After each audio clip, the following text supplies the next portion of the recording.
A young boy is playing soccer. He made a nice pass to his partner. Young men play sports games with excitement. Soccer has always appealed to the boys. Only one man is sitting with a book in his hands. From an early age, this young man was not interested in playing games for ordinary children. The young man was more into reading novels and comic books, where there were heroes and winners. He always worried about those heroes and always dreamed of becoming one of them. It just so happened that he got into one game. He became completely immersed in it. Once at a computer club, his attention was drawn to a game that was on the monitor of a peer. He had never seen it before. After some time, our hero showed great talent for this game. He even took part in the National Cup, and having become a professional, he showed high results. The National Cup is over. The champion is congratulated on his first place. Our hero, second place. Eternal second place, it was his destiny. No matter how hard the young man tried, he could not become the main character. But one day, fate gave him a gift. On February 2, 2022, a tremendous change took place. Reality has changed and has become more like a game than reality. Portals to dungeons began to appear in different parts of the city. Monsters came out of these portals. To counter this phenomenon, people wielding sword or magic began to appear. These men were called the mana wielders. Now all hope was in them. Now these days, the focus is not on movie stars or famous athletes. It's the mana wielders. On all the screens, there was a hero, one of whom the young man dreamed of becoming. In another interview, one of the heroes said that the most important thing was to study the dungeon thoroughly. Our hero, computer game specialist number 2, decided that he would definitely become a mana wielder. It's been 8 years. Something was going wrong for the young man. The liquor bottle was his best friend. The young man's life was moving in a different direction. No plans and goals existed in his head anymore. Once a young man got an old piece of paper in his hands. By pure chance, he unfolded it and read it. This piece of paper talked about mana and communication in the game. The young man was thanked for choosing the service Awakening. The boy was angry with himself. All that effort was wasted. And what was it for? The young man said to himself, enough is enough. Jin Young-do should stop chasing after a pipe dream. The young man told himself that becoming a hero was not his destiny. Finally, the young man managed to open the front door. The young man went inside and, taking off his jacket, thought that tomorrow was a day off. Finally, he would be able to get a good night's sleep. A stranger appeared in the room. She said hello to Mr. Jin Young-do. She said that she was expecting him. The girl was strangely dressed, as if she had appeared from a fake world. Stars shone around her. The young man thought he had gotten the wrong door. He apologized and left the room.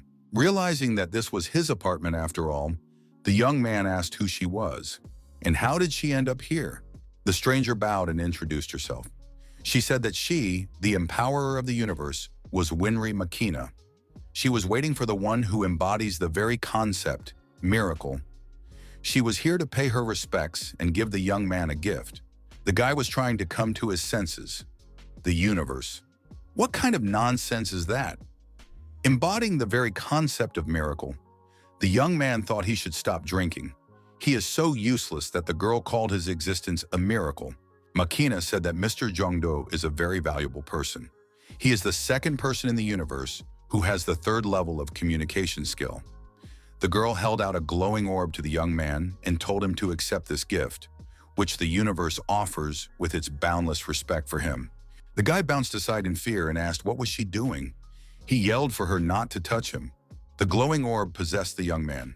His eyes lit up. The young man began to gain skills. With fear and surprise, he screamed. When the young man came to his senses, the girl was no longer in the room.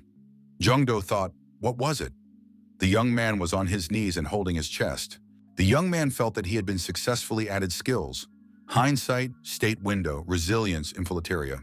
The young man couldn't understand what these skills were and what was happening to him. He needed answers to his questions. The young man heard within himself the answer. The stranger answered him that was it. She was honored to meet the second miracle. The boy shouted for her not to leave. After all, he still had many questions left. Jungdo held his head. Could it be a hallucination? Or did he drink too much this time? A virtual screen appeared in front of the young man. He remembered that one of the skills was the status window. The young man scanned this screen with his gaze. Many of the skills were clear to him. He wondered what the skill was. Infiltraria? He poked his finger at that spot.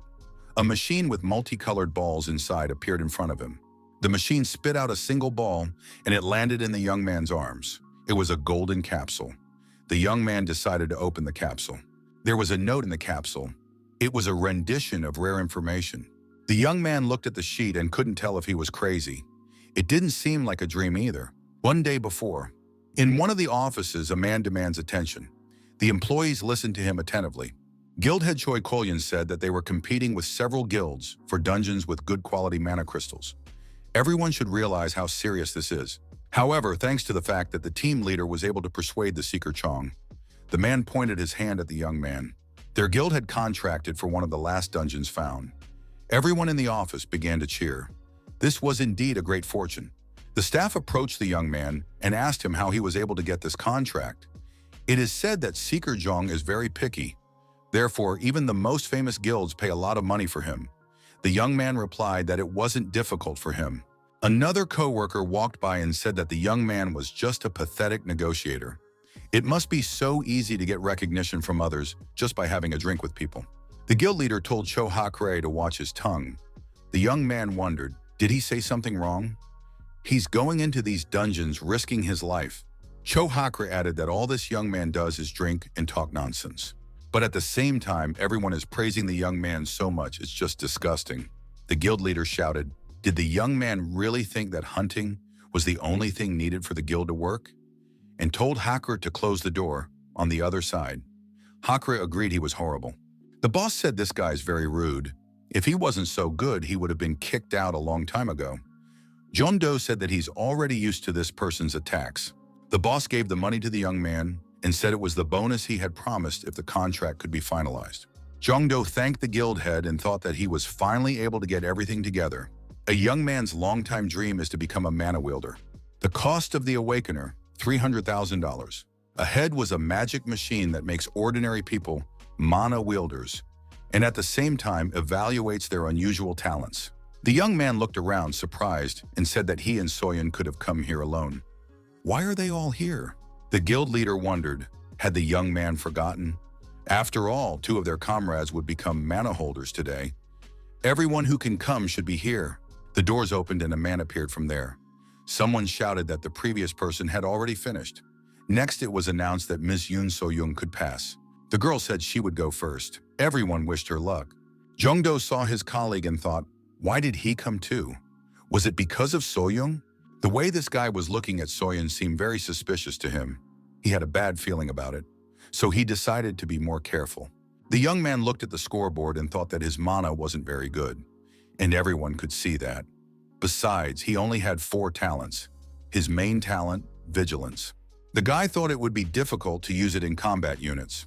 That's why the Awakener is called a lottery.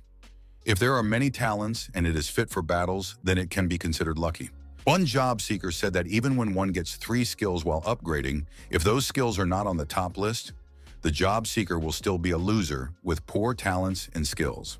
And if the talents are unusable for dungeon exploration, then it's a waste of 300,000 money. Everyone has noticed that Soyeon is on his way out. We have to look at the screen quickly. We need to know her results. Everyone was staring at the screen in silence and searched for information about this girl. What kind of talents did she have? Everyone opened their mouths in surprise. No one expected this. It wasn't a girl, but some kind of monster. Even a seasoned seeker with 3 years of experience can only have 30 mana. But getting 27 mana from the start, that's awesome. And her 11 talents. The maximum talents one received before was 13. Her main talent is holiness. There's a new rising star. Cholyan said she's part of their guild. It's not like they have their eyes on their comrades. A lot of people wanted to recruit this girl now. Jeon-do congratulated his colleague and said that she had definitely won the lottery. The young man was genuinely happy for her. The girl replied, everything seems so unreal to her. Jeon-do asked, what is she going to do now? She will be surrounded by special attention from today. Next, Mr. Jeon-do was announced. The young man rejoiced. His turn had finally come. He said he would be back soon. The girl was genuinely happy for her colleague and said that he would definitely get a higher score than her. The young man thanked her and disappeared through the doorway. It looked much more natural inside than he thought it would.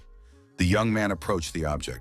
The young man was asked to relax and take a firm grip on the crystal ball in front of him.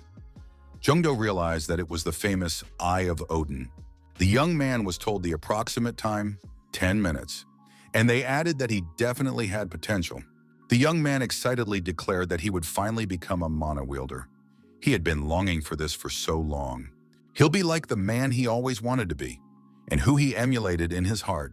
Everyone present, his guild members, looked at the screen. There was disappointment in their eyes. Cho Hakre said that he knew it. The Awakener couldn't show him how to use his talents in battle. The young man was not advised to join a combat unit. Jungdo walked out of the room. There was silence. The guild leader wanted to comfort the young man, but he didn't know what to say to him. Jungdo said that everything was fine. There was nothing to worry about. Failures can happen every day. The young men were given mana watches. Since they now have a license, the attendant on duty said that this watch contains information and details about the user. Therefore, it is recommended that you wear it at all times. Soyeon asked, maybe the young man should leave early and get some rest. Jungdo faked a smile and asked if the girl was worried about him. There's nothing wrong with him. Life doesn't end if you just don't get to join the battle group. The day was ending again for the young man with a bottle in his hand. So this is what it's like when everything goes to shit. The young man thought that his dream, which he had been working towards for 8 years after being a professional player, had been shattered. He had a bad talent. Jungdo thought so until he looked at the virtual scoreboard. He was amazed at what he saw. How could this be possible? Who is this woman anyway? Who came out of nowhere and passed on this incredible skill to him? Skills can be obtained after leveling up, or in dungeons with low probability of skill stone appearance. The young man didn't understand what was going on. His mind was a mess right now, but he was sure of one thing. If a young person has info lottery skills, they can get information about the future. Jungdo realized one thing. He needed to study this skill more deeply. The lottery machine appeared in front of the young man again. The cost of one attempt was 1 mana. The young man opened the capsules and read the information about what would happen in the future. He could not believe his eyes. There was even information that he would step on a caterpillar in the future. Jungdo was depressed. All those predictions were useless. The young man realized that this was a skill he had gotten from the talent game. But how could roulette be so unfair? The young man has only 1 mana left.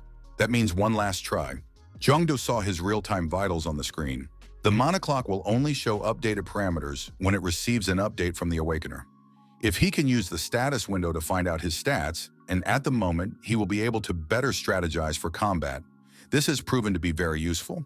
The young man regretted that he no longer had mana. Every human regenerates mana once every 24 hours. People with a maximum reserve of 100 would recover 100 mana a day, while he would only be able to recover 7. If he had another skill, he wouldn't be able to use it whenever he wanted. The same goes for this lottery. Jungdo could just increase his stock just a little bit at a time. He should be grateful for such an incredible skill. The lottery machine produced another capsule. It was an unusual shape. The young man rejoiced. A particularly rare piece of information had been obtained. He had received information about when and where the entrance to the dungeon would appear. Jungdo stocked up and equipped himself with everything he needed. He moved in the direction he had set out to go. The young man thought, how long would he have to go? After all, he should be there soon. The young man was informed that he had reached his destination, and there would be no more signposts. Jungdo remembered that the prediction pointed to this time and this place. The young man looked at his watch and thought there was only 1 minute left. A portal appeared in front of the young man. It was incredible. His last attempt at the lottery had given him such incredible information. The young man immediately realized that this was no ordinary dungeon. It was a dungeon with treasure. Only 2 such dungeons have been officially recorded: a dragon's lair in England and the bamboo panda forest in China. Usually dungeons disappear when people enter them, so they are not named. But sometimes dungeons get names and remain in the records even after they disappear. First, if the dungeon is destroyed, thus causing cataclysms. Second, if a legendary item was discovered in the dungeon. An Excalibur has been discovered in England. A crescent green dragon blade was discovered in China. Jungdo thought he had a chance to get his hands on a weapon comparable to those used in Southeast Asia. There are no monsters in the treasure dungeons. Everyone can get a legendary item if they pass a challenge. The young man thought that if there were no monsters, this would be his chance. Even if there were other difficulties in the dungeon, he would have an advantage because of the exploration skill. Jongdo moved forward through the portal with a little apprehension, but with a lot of eagerness. The young man thought if there are monsters in there, he has a chance to die. The guy thought it was funny, a game in which the stakes, his life. Turns out the young man was a gambler. He thought, would there be a hero who wouldn't go in with such a trump card up his sleeve? All or nothing. The young man was discouraged. Really, again, the dungeon he had passed through here several times before. After all, he had walked straight ahead without turning around. How could he have gotten here again? Jongdo calmed down and realized what was going on here. It was an illusion, a magic that clouded the view. He's embarrassed to use his mana, but he applied the skill, research. The young man discovered hidden information. This wall was created with the unrivaled magic of illusion. It has been dispelled.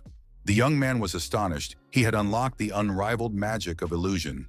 In simple words, it was dispelled. The guy thought it was very unfair at first, but he had at least one cool skill. Jongdo opened that door and walked to the other side of the wall. He decided it was time to deal with everything right here and now. The young man went inside and found himself in the company of strangers. The young man was told, "Welcome." There were only old people here. One of the old men said that the challenger looked terribly weak this time. But anyway, he was able to dispel the illusion and get here. It's certain that this young man must have some hidden talent. Jongdo looked around and realized that there were only dwarves around him. One of them looked at the young man and said, "No wonder those eyes were able to expose the illusion." He never thought that the young man would immediately recognize their race. There's no mistaking it here, the young man thought. Any way you look at it, they're dwarves. This dungeon was called the Dungeon of Mole Treasure. So dwarves are moles? And what were the dragons and pandas from the other dungeons? One of the old gnome men congratulated the young man on passing the first test and said his name was Giz. He added that in the second challenge, the young man would have to fight him. If the boy wins, you will reward him and let him out of here. The boy was frightened. The gnome stated that he would let the young man out of here anyway, even if he lost. So there's no need to worry, Jongdo asked. Didn't he have to clear the dungeon to pass through? Giz asked why the young man was so surprised. There were 4 men before him that they had chased away after their failure. Giz added, hadn't the young man been told about it in the world? Jongdo replied that he hadn't heard about it. The dwarf said, the young man's world must be even more cruel than they thought. People can be very greedy. The boy asked, what about the battle? Would it be sparring? Giz told the young man to follow him. The rest of the dwarves laughed. What is this guy even talking about?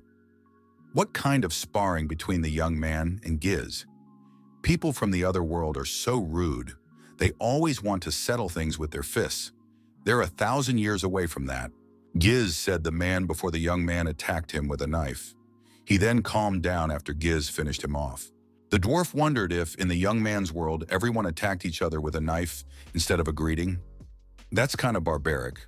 Jongdo thought that all these dwarves do is talk about how barbaric people are. It pisses the young man off. The dwarf said he fought humans as they wanted him to, but they always lost after the first blow. The young man was sure he was a barbarian too, with some 7 units of mana. Giz stated that they would fight by the rules of the dwarves. He was sure the young man would benefit from it. Jongdo asked why the dwarves kept inviting the barbarians over. The dwarf replied that they didn't do it because they wanted to. The young man thought it was a contract that limited their actions in return for incredible power. A strong contract will lead to death if not honored. Giz told the young man not to slow down and to hurry up. The young man squeezed through the small-sized door. He wondered why this dwarf had such a nasty temper. The boy could not believe his eyes. In the room in front of the young man was an absolute masterpiece. The dwarf stated that it had taken the strength of each of them to create it. Jongdo saw a TV and a game console in front of him. The young man pretended not to care about it. The dwarf said, "This is quite unexpected. The young man is not surprised to see such advanced technology. They will fight using it." The gnome said it would load soon and motioned for the young man to take a seat and wait. The boy thought, what chance did he have of winning at an unfamiliar game, even if he was a professional gamer? After all, this game was made by gnomes. The gnome said he would now explain to the young man how to operate the console. A lot of things seemed strange to the young man, but he had no choice. Jongdo said he thought he had seen it somewhere before.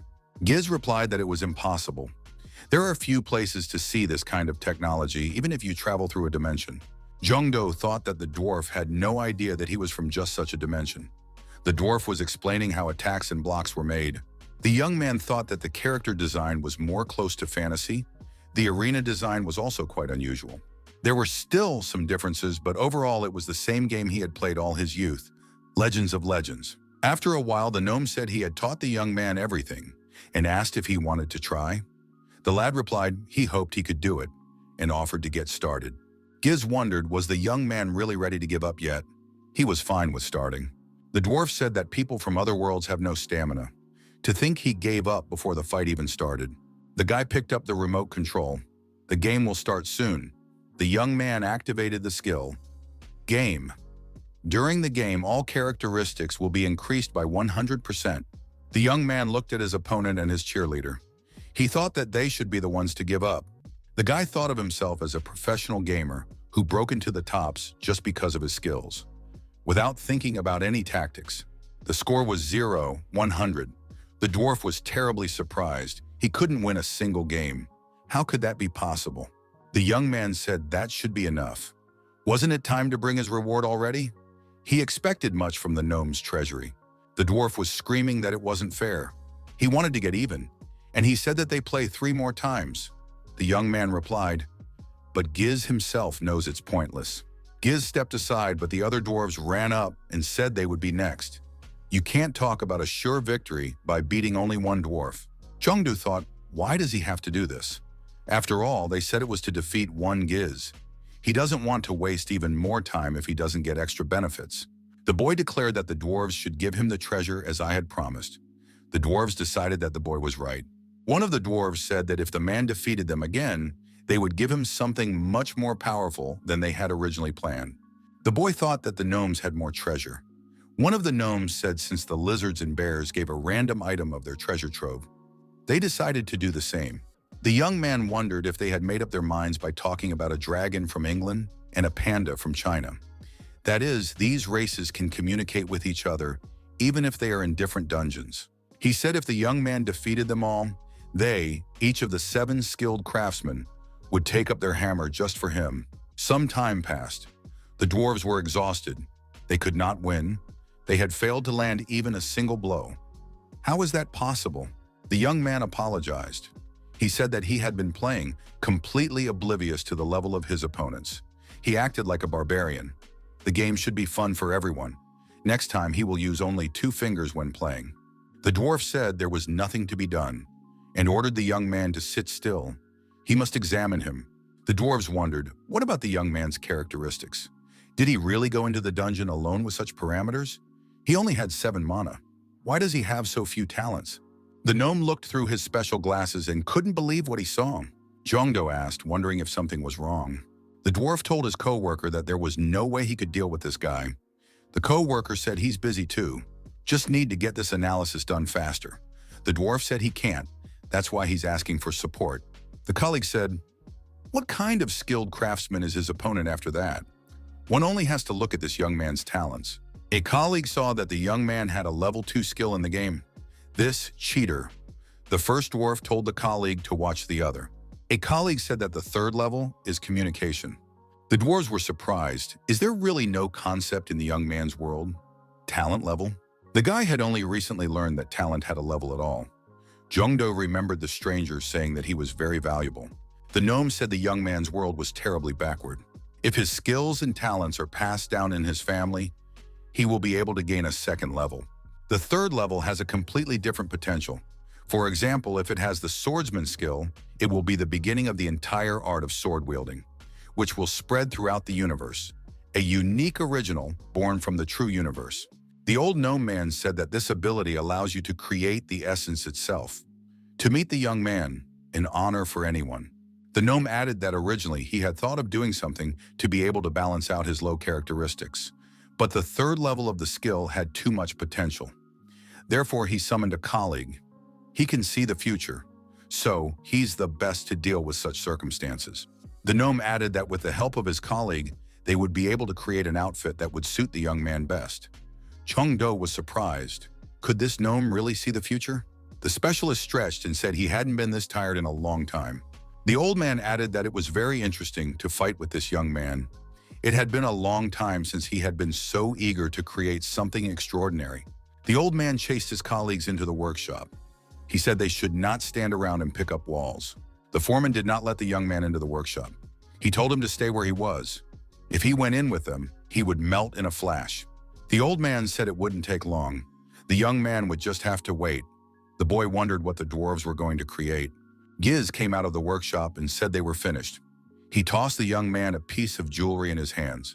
Jongdo held the bracelet in his hands. It was off the heat, so the metal part of it was still warm. The young man wondered if it was too fast. Maybe they had tricked him and just pulled something out of their vault. The old man said they had someone who could see the future. Did he really think they couldn't control time? The gnome added, "If a weakling like this young man takes the treasure with him, he will have to face evil mobs. If he doesn't like it, he can return this bracelet." Jongdo replied, "He didn't say he didn't like it." The young man thought, "Are all dwarves really that powerful?" The guy thought they were going to destroy him if he asked how to use the bracelet. He decided to use the research mode and find out for himself. The gnome, the seer, gave the young man a sack of something. He told the young man to take it. He was lucky enough to see the third level of the skill, so this would be payment. Jongdo looked into the bag and saw that there were mana crystals. The gnome said there were a couple of particularly good ones. The young man could sell them or keep them. The young man decided that if he sold them for a very high price, he would get rich. He thanked the old man. Giz says they're letting the young man go because they're done. But first he has something he wants to say to the young man. The old man said he hadn't been this happy in thousands of years, and he suggested that if he could, the young man should come again. The boy didn't have time to thank the dwarf before he was hit hard on the head with his fist. Sparks flew from his eyes. In the next moment, the young man was lying on the grass. His backpack and a bag of mana crystals were beside him. Jongdo grabbed his head in pain. He wanted to say something to the gnome. The young man opened his eyes and saw that he was back at the foot of the mountain. He realized that he had returned from the dungeon. The young man had the feeling that he was dreaming it all, but the bracelet on his arm said otherwise. The bump on his head was real too. The young man thought that he even respected the dwarves, and how hardworking and skillful they are. Jongdo activated the virtual screen in front of him and started the research mode. He was interested in the bracelet. After studying the data, the young man was a little frustrated. Was this really it? The increase in performance was an incredible bonus, but the legend said that Excalibur and the Green Dragon Crescent Blade could cut monsters in half in just one swing. Is this bracelet too weak? The ability to change his form into any weapon he presents sounds kind of vague too. All of this would be very useful for the awakened combat type, but after all, he doesn't have a single combat skill. The guy remembered about his info lottery. The young man had used research twice, so he should have 5 mana now. If you also take into account the free try once a day, he has a total of 6 tries. The guy decided to try his luck. Jongdo was upset that he didn't get anything good. The next day came. The young man walked into the office and wished everyone a good morning. The head of the guild looked at the young man and said that he had deigned to come to work today. The young man found the office deserted. The young man saw that Soyeon wasn't at the place. The chief said that the girl worked yesterday, so he gave her the day off for today. He added that they were both awakened, but giving only one of them time off was a bit unfair. Jongdo asked the boss, "Where did the employees from the combat unit go?" The boss replied that he had also given them time off, so that they could get some rest before the expedition. There were only 6 days left before the expedition. Jongdo thought, did the boss do this on purpose to keep him away from Chohakre? The young man thought that his boss looked very stern, but inside he was very judicious. In any other guild, he would have been thrown out on the street by now, as he was a total zero as a mana wielder. The leader asked if Jongdo was going to participate in this expedition. Even if a young man has bad talents, he still needs to get his first skill. Once in a while, people get a good skill and become part of a combat unit. The boy replied that of course he would go. That's why he joined the guild. The boss wondered where the young man had gotten that bracelet. It looked pretty cheap. The young man squinted his eyes and said he had just been given it. The guy decided that no one should know that he had gone to the dungeon with the treasure. The young man thought that this would be a great opportunity for him to try out the Lord of all Weapons. and to test the dwarves' gift in action. The day to start the expedition had arrived. The boss asked Cho Hakurei if he knew what time it was already. Hakurei replied that he had to deal with unforeseen circumstances. The guild leader said to have Jongdo check the analyzer to make sure of the information that Seeker Jung had given him. The young man said that everything was ready. A rank D, destructive type dungeon for a maximum of 10 people. Everything was as they had been told. The guild leader said that thanks to someone, they're late, but he'll instruct them anyway. The boss reminded them that this is a rank D dungeon. Their goal is to collect as many mana crystals as possible. Also, they have to help the team leader, Jongdo and Soyoung, level up. So we should let the youngsters destroy the mobs. Hakurei told our hero that he came even with such useless talents after waking up. Isn't he ashamed of himself? The guy replied that at least he wasn't late because he forgot to go to the bathroom. Har noticed that the young man was a bit too talkative for an ordinary handyman. He seemed to expect a good skill once he leveled up. Jongdo replied that that's exactly what he's counting on, but until he tries it, he won't know. Boss said that the combat squad would include all 6 of them. That would definitely be enough for a rank D dungeon. Even though this squad was larger than necessary during the expedition to the rank C dungeon, 2 of their rank B comrades died, and only Cho Hakurei and the 2 rank C guys were able to survive. This was something everyone should remember. Safety first, everyone must follow the captain's orders. The guild leader said, the most important thing was for no one to relax. The boss said the expedition is starting. Everyone must return alive. The young men entered the dungeon through a portal. Just as the group entered the dungeon, they were already expected. The young man said, did the lizard really get them from the start? Hakurei said, keeping out of the way and out of the way. Hakurei, using his skill and combat experience, immediately dealt with the enemy. Everyone was amazed at what they saw. This young man was certainly a brute, but definitely an expert in his field. Jongdo understood what it meant to have an A rank. Hakurei said that he let that monster live, and he told Miss Soyoung to destroy it.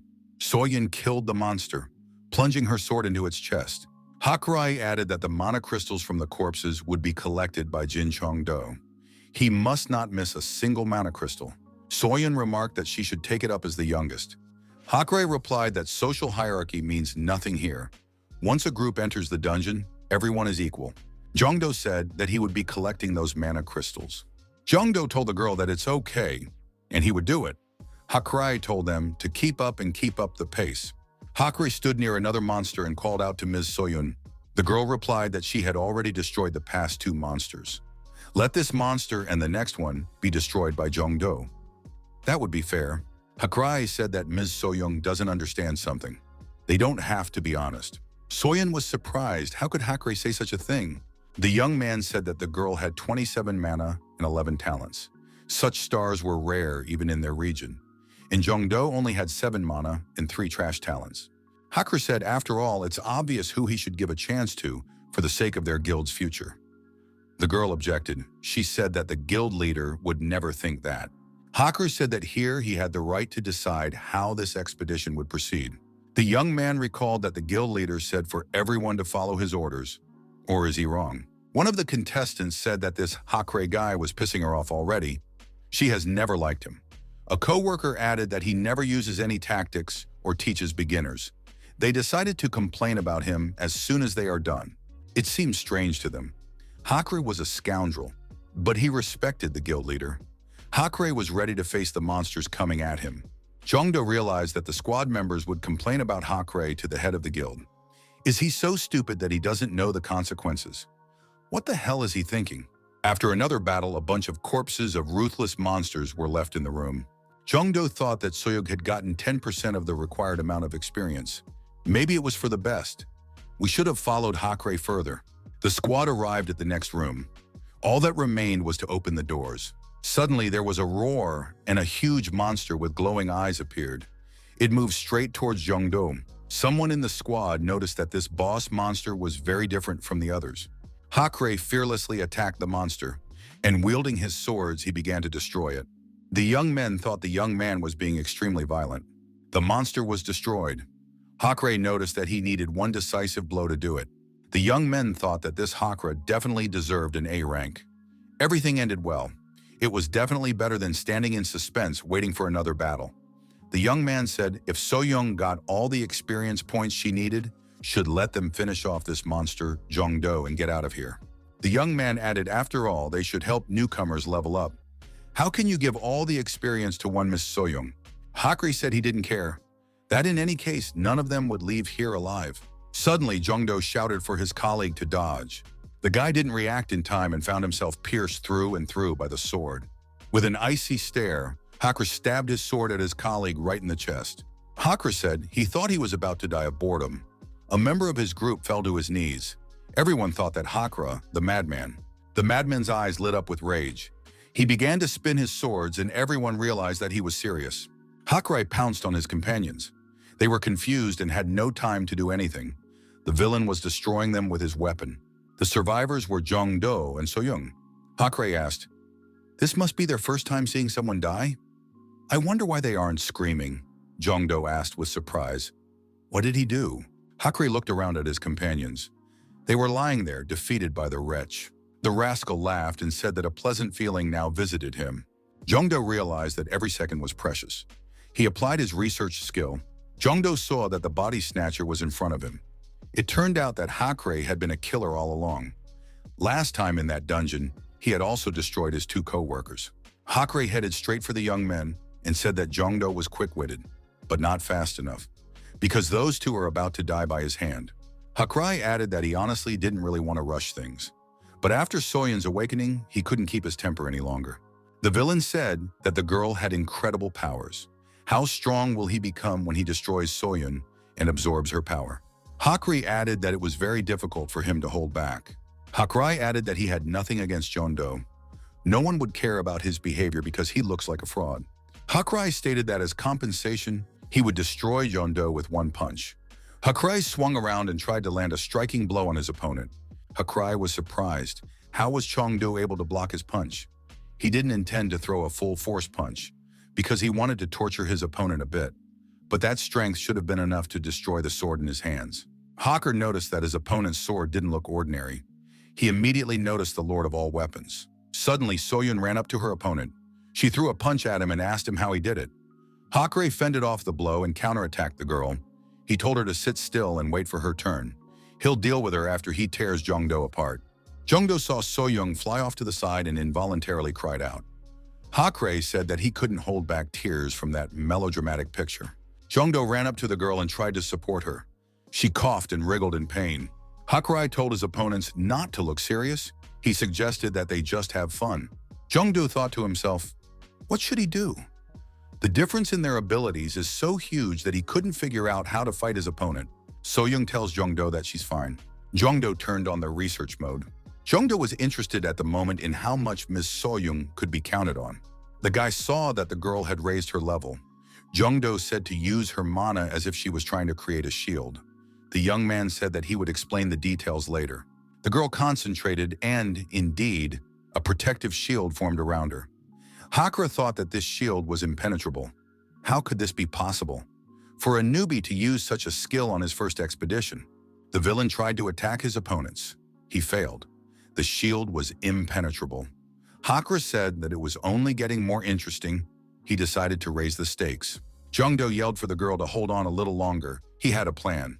The young man said if he destroyed the boss monster now, they could get out of here.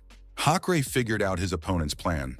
He got angry. It turns out that's what he was up to. Hakra shouted that he wouldn't let him do it. The villain shattered So-young's protective shield with a strong sword strike and rushed towards Jong-do. Jong-do didn't waste a second.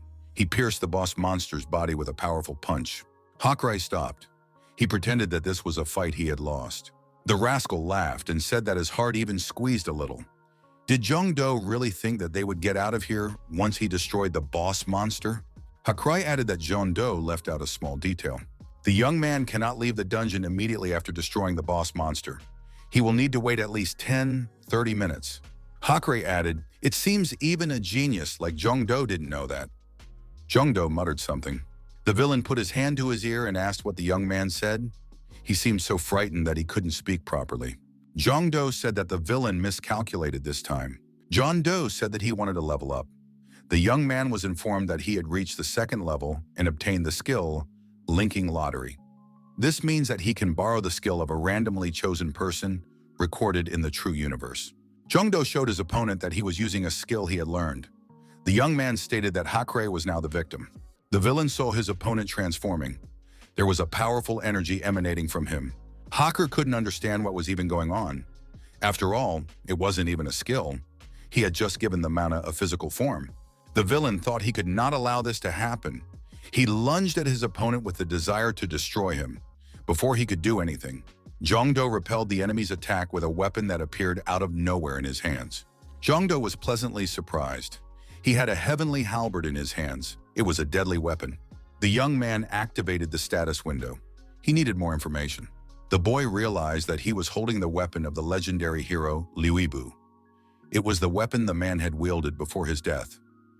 Guy didn't realize how hard he should hold the halberd in his hands, or at what angle to strike, or how hard to attack. The young man felt that his body knew it all. This is the linking lottery. Hakure shouted that his opponent is still trash. He can't overcome the limits of his abilities. However, Jongdo was skillful in wielding this deadly weapon. The opponent couldn't understand how he could do it. Hakure shouted for his opponent to stop pretending. Did he think he'd be afraid of a weakling like him? The rogue shouted that he was about to destroy the young man and swung his swords at him. Jongdo responded with a precise swing of his halberd. Hakure thought he had already reached his goal. His opponent stood uncovered in close proximity to him. Hakure decided that at this distance, even an S-class hunter wouldn't be able to dodge his strike. Suddenly, Jongdo swung his halberd sharply and chopped his opponent's swords apart. Jongdo told his opponent to burn in hell, and with a precise movement of his halberd, he struck the villain. Jongdo said that even an A-grade Cho Hakure was not his equal. The young man thought that in that case, he had reached the S-class, and perhaps even surpassed him. Jongdo decided that it might even be the SS class. This phenomenon depends on certain conditions. Only 9 people on Earth have the SS class. The boy thought he needed to learn more about this skill, but there were more important things right now. He rushed over to Soyun. The young man tried to translate the girl into feelings. He thought she didn't look good. When will they be able to get out of here? Jongdo heard someone over his shoulder say, "It seems like the girl used too much internal energy. She has symptoms of ki distortion." Jongdo looked back and said that voice scared him. "Who is he?" The stranger was surprised. He said that the young man himself had summoned him to this era. The young man realized that you are General Lu Bu in front of him. The general said that the young man could just call him Feng Xian. The general asked, "Shouldn't the young man be more concerned about the girl?" The lad had caught himself. Indeed, he had forgotten about her for a moment. The general, looking at the girl, said that it didn't seem very serious. She's in this state because she used a lot of internal energy in a short period of time. Feng Xian advised the young man to transfer energy to her through the life gate point. Jongdo thought that when he was doing the negotiations, many enlightened ones talked about mana as internal energy. The general said that now the girl just needed some rest and she would come back to normal. The young man thanked the warrior and said it was all thanks to his help. The general said that he should be the one thanking the young man for getting him out of that boring place. Feng Xian noticed that his time was coming to an end. The general added, "He speaks of the time he can be present here, thanks to this halberd. Albeit briefly, it was fun." The general expressed the hope that the young man would challenge him next time. The boy replied that he would very much like to, but it all depended on his luck. The general said they would meet much sooner than the young man believes. Jongdo was left with Soyoung as the only survivors of this battlefield. The young man waited for the portal to activate so he could leave the dungeon. He had to save his friend. The guild leader saw that the portal had activated. He received the data that the dungeon had been successfully cleared. Jongdo appeared on the surface. In his arms was Soyoung. The guild leader was surprised. Jongdo was carrying Miss Soyoung in his arms. The girl was unconscious. It was obvious that they were tired. The deputy asked, "Where are the others? If they are not together after clearing the dungeon, then something terrible might have happened." The guild leader told the young man to stop talking a lot and immediately examine the surviving warriors. Miss Soyoung was placed on a stretcher. The medical team began transporting her. The guild leader asked the young man if he was all right. I could tell from his eyes that the boss was guessing a lot of things. Jongdo said that he had a lot to tell the guild head about.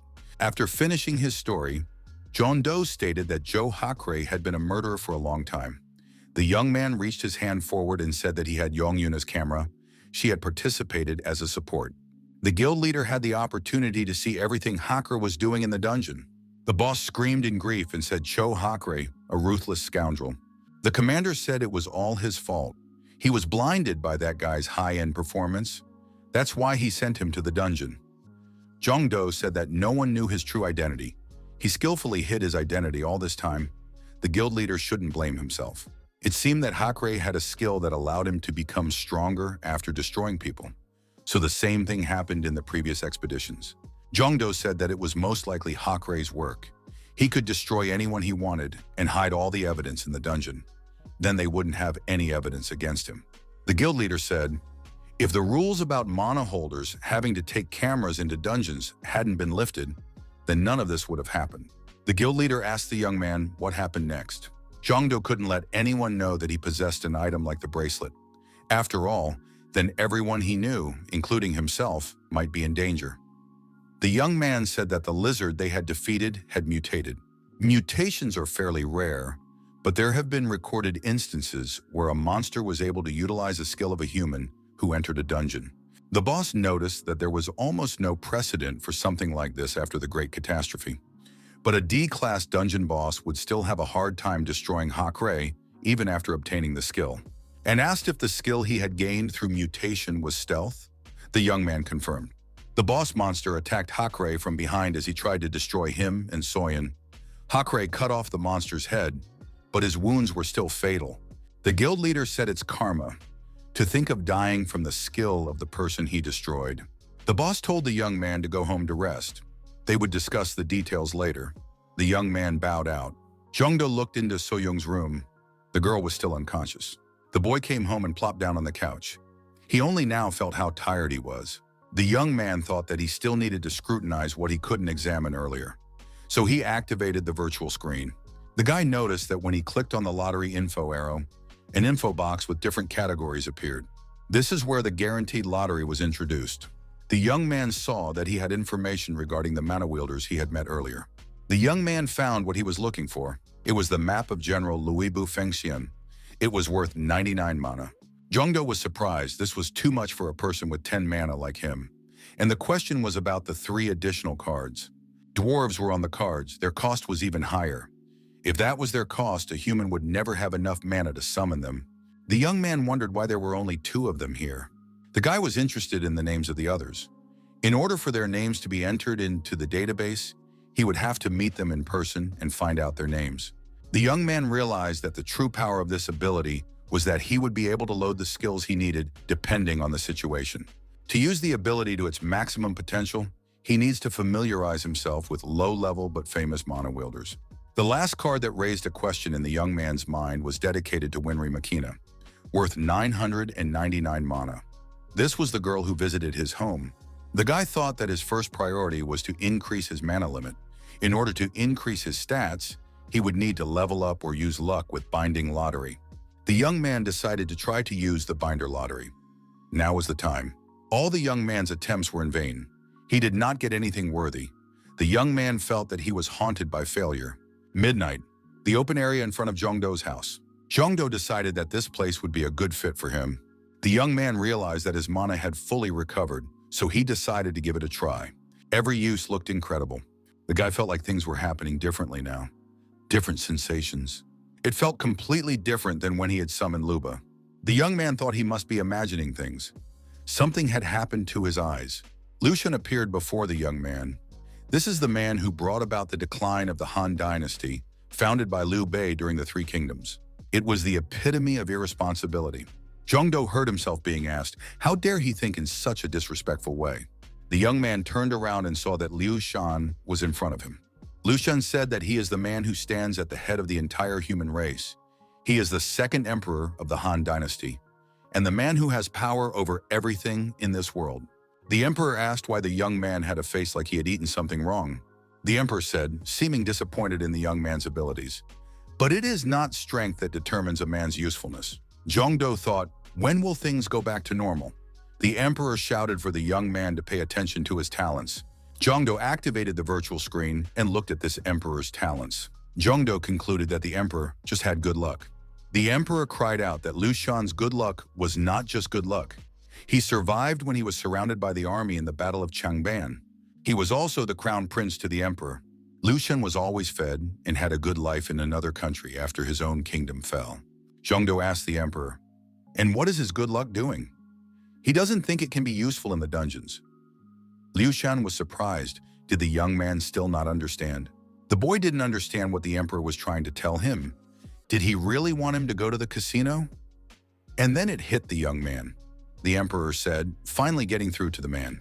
Zhongdo realized that the question was about the info lottery. The guy immediately decided to apply it. The young man decided to use his luck to the fullest. The lottery machine spit out a golden capsule. It was indeed luck. The young man shouted that Mr. Liu Shan had helped him a lot. The emperor was pleased with himself. Zhongdo hugged the emperor and said that starting today, they would meet much more often. The emperor pushed back and yelled that he shouldn't do that. The young man received information that there will be a new dungeon on the plains in 3 months. Of the possible rewards, it was a skill stone. Young didn't know what kind of skill stone it would be, but he thought he could get a few million money for it. Therefore, this was just super. Lucian said the young man seemed to have completely forgotten about him. The guy noticed that he was just about to ask a question. Zhongdo wondered why the emperor was so favorable to him. Isn't he distracting him from his well-deserved rest? Lushan said not at all. He was grateful that the young man had summoned him. Zhongdo noted that Lubu had told him the same thing. What are they doing there before he calls them in? Weren't they in heaven or hell? Lushan said that the young man was greatly mistaken. After all, he was not the real Lushan who existed in the true universe. The emperor said that he was just a fake created from data stored in the true universe. John Doe said he didn't understand anything. The young man began to realize what it all meant. It was possible to download the abilities of one of the personalities registered in the true universe. Zhongdu thought that he was downloading not only the abilities, but also all the information about the individual. And by doing so, creates a new personality that can think and talk independently. The young man thought that this was a level 3 communication. The more he learns about a skill, the more amazing that skill seems to him. Lucian said that in other words, the young man is his creator. Therefore, that's why he favors the young man. Zhongdo said that he still can't believe the reality of what is happening. Lucian advised the young man to take it more simply. Didn't the representative of the universe tell him that it was a gift? That a gift is a sign of favor. The guy should think of it in a more positive way. Whomever he summons will also help the young man the best he can. Zhongdo thanked the disappearing emperor. The emperor said that his time was up. He was pleased to meet the young man. The next day, the guild leader said that from this day forward, the Justice Guild would be dissolved. The boss said that he had tried recruiting more mana holders, but their cost had skyrocketed due to the economic bubble. Besides, there are rumors that they have had a lot of people die in too short a period of time. Therefore, he could safely say that there was no way they would be able to recruit new workers. The boss bowed to the young men and said it was his fault. Left alone, Choi Cholyun asked the young man if he was going to continue to be a mana wielder. The young man nodded affirmatively. The boss said that luck would not necessarily be on the young man's side next time either. That he survived is truly a miracle of miracles. Does he really want to keep working anyway? John Doe replied that he will continue to live his life as a possession. That's his goal. The boss said he knew the young man would say something like that. The guild leader held out an envelope to the young man. Zhongdo wondered what it was.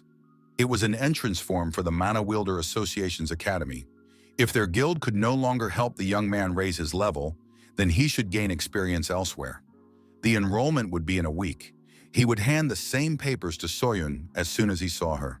The boss added, who knows if the girl will want to continue this case. John Doe stated that she is much stronger than him. Therefore, he's pretty sure that she won't say no. The guild leader said that young people really don't think about those who are worried about them. The boss added, he realizes that these are completely unrelated topics, but as someone involved in this, and the young man should know. They found another mana watch among Hakure's things. The boss added that it looked like Hakure was a member of another guild, the Karma Guild.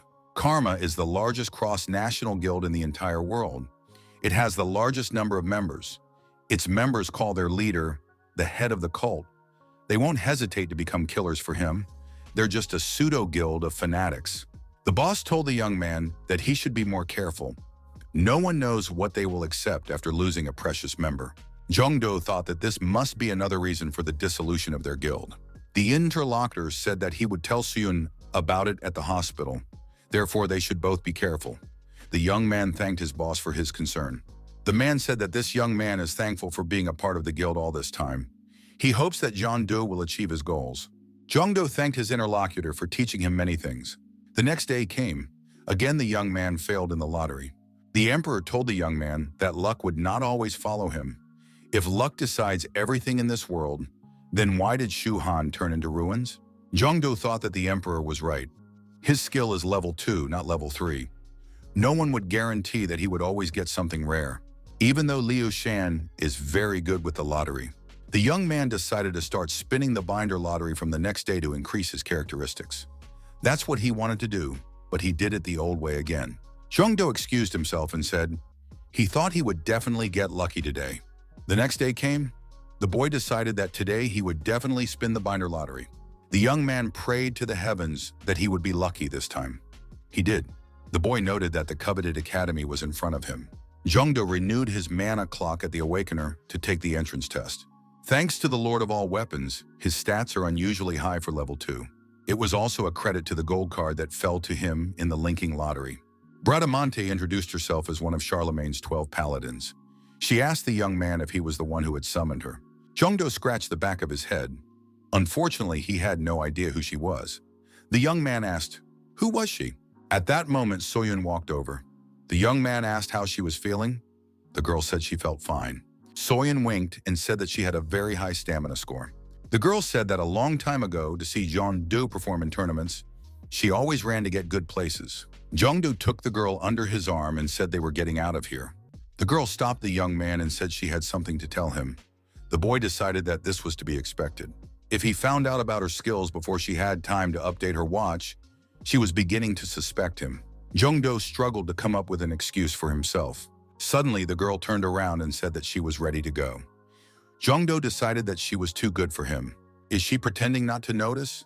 Even guessing that he's hiding something? The young man rushed after his companion and asked that she wait for him. Possession Academy. To defend a dungeon, mana wielders must complete a 1-month course. Those who are members of the guild gain experience directly from the guild. Those who are not in guilds receive their education at the state academy. Many of the apprentices prefer the individualized training that the guild provides. They feel it is better than an academy course where everyone is trained at the same time. Also, many people do not enter the academy because of the entrance test. At the entrance test, the young man noticed that there were many people present. Instructor Kim Suntae, Class B, said the academy entrance test will begin soon. It is necessary to hit this toy as hard as possible. If the applicant gets a result higher than 30 points, he passed. The instructor called Mr. Jong Chaewon to come up and try to take the test. Chaewon said that scoring 30 points was the easiest thing to do. He thought he could pass the test without much difficulty. The young man swung his arm and hit the toy with all his might. The toy bear's eyes lit up and sparks flew in all directions. A number appeared on the scoreboard, 27. The instructor said the young man had failed the test and said the next applicant might be suitable. Chaewon said that was impossible. This device must be broken. The guy did not agree with this result and asked for another try. The instructor struck a blow on this toy. A number appeared on the scoreboard, 88. Chaewon was discouraged. He realized that he had failed the test. Jong-do was amazed, 88 points. So-young said that this instructor incredibly strong.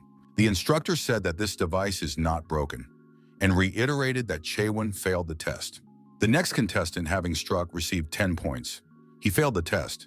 Another applicant, struck, got 25 points. She failed the test. One lucky person hit the device and got 30 points. He passed. Finally, the instructor called out to Miss Soyun.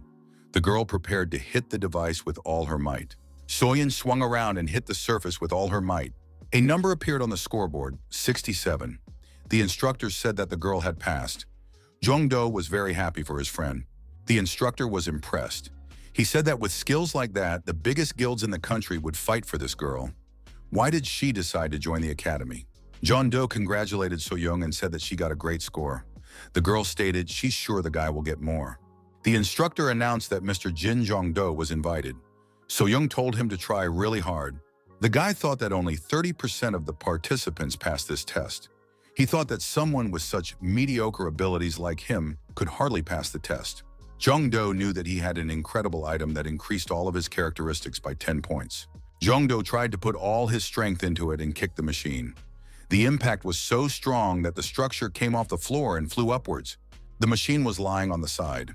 There was a number on the scoreboard, 91. Everyone around him thought, could he really have scored 91 points? That was only 5 points short of the academy record. The instructor said the young man passed this test. So-young thought that this young man was definitely hiding something. Jong-do thought that he had overdone it. 1 month had passed. The guild head was telling the men attacking him that she was recovering from the injury she had received in the dungeon. The men offered the guild head any kind of money. They asked, where is the saint now? They offered to do whatever the guild leader wanted if he gave them even one clue. One of the men saw the envelope labeled Academy and decided that the young men were no longer part of his guild.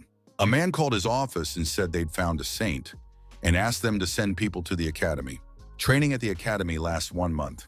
Theory on monsters and dungeons is covered in the first week. Next week is weapons training. Contingency training takes place in the 3rd week, and general field training in the remaining 4th week. There will be a test on the last day of school to see if the student is ready to graduate. So-young thought that the graduation test would be tomorrow. She doubted that she would be able to pass it. Jong-do looked very calm. Isn't he worried at all? Suddenly, an agent appeared near the girl. He was hiding in the bushes. The young man said hello to Miss So-young and said that he was a representative of the Orient Guild. He said that he wanted to talk to the girl.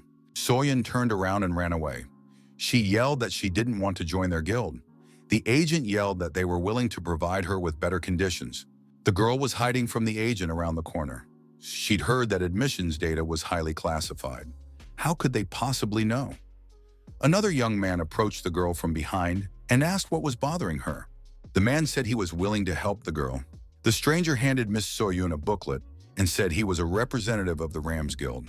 Without a word, the girl turned around and ran away from the agent too. There was already a crowd of men running after her. The girl shouted that she wouldn't join any guild and asked to be left alone. So-young managed to run inside the building and locked herself inside. The agent shouted for the girl to come out immediately. So-young hid in the academy's dining hall. She took a seat at the table with Jong-do. The young man asked, really, are they inviting her again? They even snuck into the academy. The girl noticed that the day before, they followed her even to the training room. Jong-do noticed that she would be treated special wherever she joined. Why wouldn't she take advantage of this offer and choose the guild that provides the most favorable conditions? So-young said that she would live her life as she wished. The young man did not contradict her. The girl suggested that her date go out after graduation. Just her and him, just the two of us. A colleague jumped up to the young man, and he said, that's where they are. The young man also said hello to Miss So-young. The girl said hello in return. The guy asked John, do if he's ready for the test tomorrow? Because he can't even eat with excitement. Kang Heshik, who placed 3rd in the entrance exam, asked if Jong-do might want to practice with him later. It really helps to relax a lot. Jong-do replied that he didn't like fighting much. The interlocutor suggested, do it at least once. After all, he wouldn't be able to hurt himself in the virtual space anyway. The young men settled into their chairs and plunged into the virtual space. It was a device created with magic that replicated an avatar based on the real body's performance. Thus, it turned out that people could fight as if they were in some kind of game. Jong-do realized that the problem was precisely the game. If his talent game was activated, his characteristics would be doubled. Jong-do thought that if he got used to these parameters, he would drive himself into depression with his real characteristics. It's better to stay as far away from it as possible. The opponent unfortunately thought that the talent game only applied to mechanical devices. In that case, he has no one else to train with. Unexpectedly, So-young said that she was willing to fight him. Kang Heshik was overjoyed. After all, up until now, the girl had always refused when he asked her out. The girl stated that she was very stressed right now. So-young took it very literally and immediately slammed a punch into Heshiku's chest. The young man flew backward with a scream. He fell to the ground. The young man shouted, did she really want to destroy him? The girl, calming down a little, asked what was he talking about. So-young added, after all, this is a virtual space. After all, Heshik himself had said that there was no way it could harm the real body. Heshik forgot that there was a girl in front of him and said that in that case, he too would put his best foot forward. So-young struck with such power that her opponent could do nothing against her. He only had time to defend himself. The young man couldn't understand where she was a saint. Jong-do, watching this fight, decided that the girl was being very rude. Although So-young's attacks were definitely strong, But Hishika's ability to block all these attacks was also at a very high level. The guy was shouting that he wasn't in any pain at all. Soyeon dodges and delivers a very strong punch right to her opponent's jaw. The blow was so powerful that the young man threw his head back and flew upward. The instructor watching from the sidelines thought the young men were studying for tomorrow's test. The teacher thought he had very high hopes for Mr. Jongdo. It was all because of a strong first impression. When I took the placement test, the instructor recalled that it was exactly the same 3 years ago. There was a monster that broke the 90-point mark. He had the highest number of talents among all of them. It wasn't often that one could find a weirdo who turned down all the invitations to the guild and entered the academy. Shortly after graduating from the academy, something terrible happened. The difference between him and Jongdo is only 5 points. Since there were not as many entrants in the past as there are now, the results were measured a little differently to increase the number of students a little. The instructor thought if he were to use this device now, what result would he get? The final test of the academy, we have to pass the Class E dungeon. The instructor said if they passed this test, they would become true hunters who had the right to enter the dungeon. A Class B instructor will go with them for backup. The instructor once again warned that one must not let his guard down in the dungeon. Soyeon, before entering the dungeon, was a little scared. The girl remembered Cho Hakre. Jongdo walked over to Soyeon and told her to come back unharmed. She would definitely get through this Class E dungeon in no time. The girl smiled back at the young man and said she would be back soon. The instructor gave the command that everyone could enter. The students took turns disappearing into the portal. Jongdo looked after the girl and said that she shouldn't be in trouble. Heshik agreed. He remembered how she'd beaten him up, and he said that the girl shouldn't be worried. Those who remained outside received a message that the monster boss had been destroyed. The message was sent by the cheerleaders. Soyeon appeared outside and said that fortunately everything went smoothly. The girl smiled sincerely. Heshik told Soyeon that Jongdo was really worried about her. Jongdo said that it's only natural. The instructor announced that Team B should get ready. Jongdo warned Heshik that their team was now moving out. The girl told the young man to come back alive and well. Jongdo suggested that she go eat something delicious after they were done here. Heshik asked if they could take him with them. Jongdo agreed. Soyeon wasn't satisfied. The instructor checked and said everything was fine. Class E dungeon, type, extermination for 10 or more people. The instructor said he would go with the B team. The instructor gave the command for the students to enter the portal. The young men found themselves in a dungeon. Everyone drew their weapons and looked around. They took up a circular defense. The instructor noted that everyone reacted instantly. Plus 1 point for student Jongdo, because he was the fastest to react. Jongdo stated that the security check after entering the dungeon is complete. They should stick to the square formation as it was stated in the manual. Since this is a dungeon-type dungeon, extermination. The instructor thought that student Jongdo stood out in several ways. His enthusiasm and determination are stronger than anyone else's. The instructor regretfully thought that the young man had terrible talents. If he had more talents, he could have become an S-class hunter or higher. Jongdo announced that he had an orc right in his sights. The orc roared and moved to attack. Jongdo shouted for Heshik to use his shield. The orc shouldn't give him any trouble. The orc struck the young man with his fist. He managed to put up his shield. Support was already rushing to Heshik's side. Already 2 people were fighting back, defending themselves with shields. The disciples tried to attack the green monster. Jongdo was the 3rd attacker. He jumped high up and swung his halberd to deliver a staggering blow. The monster was defeated. The monster fell to the floor and blood spurted from its wounds. The young men had done their job. In the neighboring hall behind closed doors, it was visible that someone was there. A check had to be made.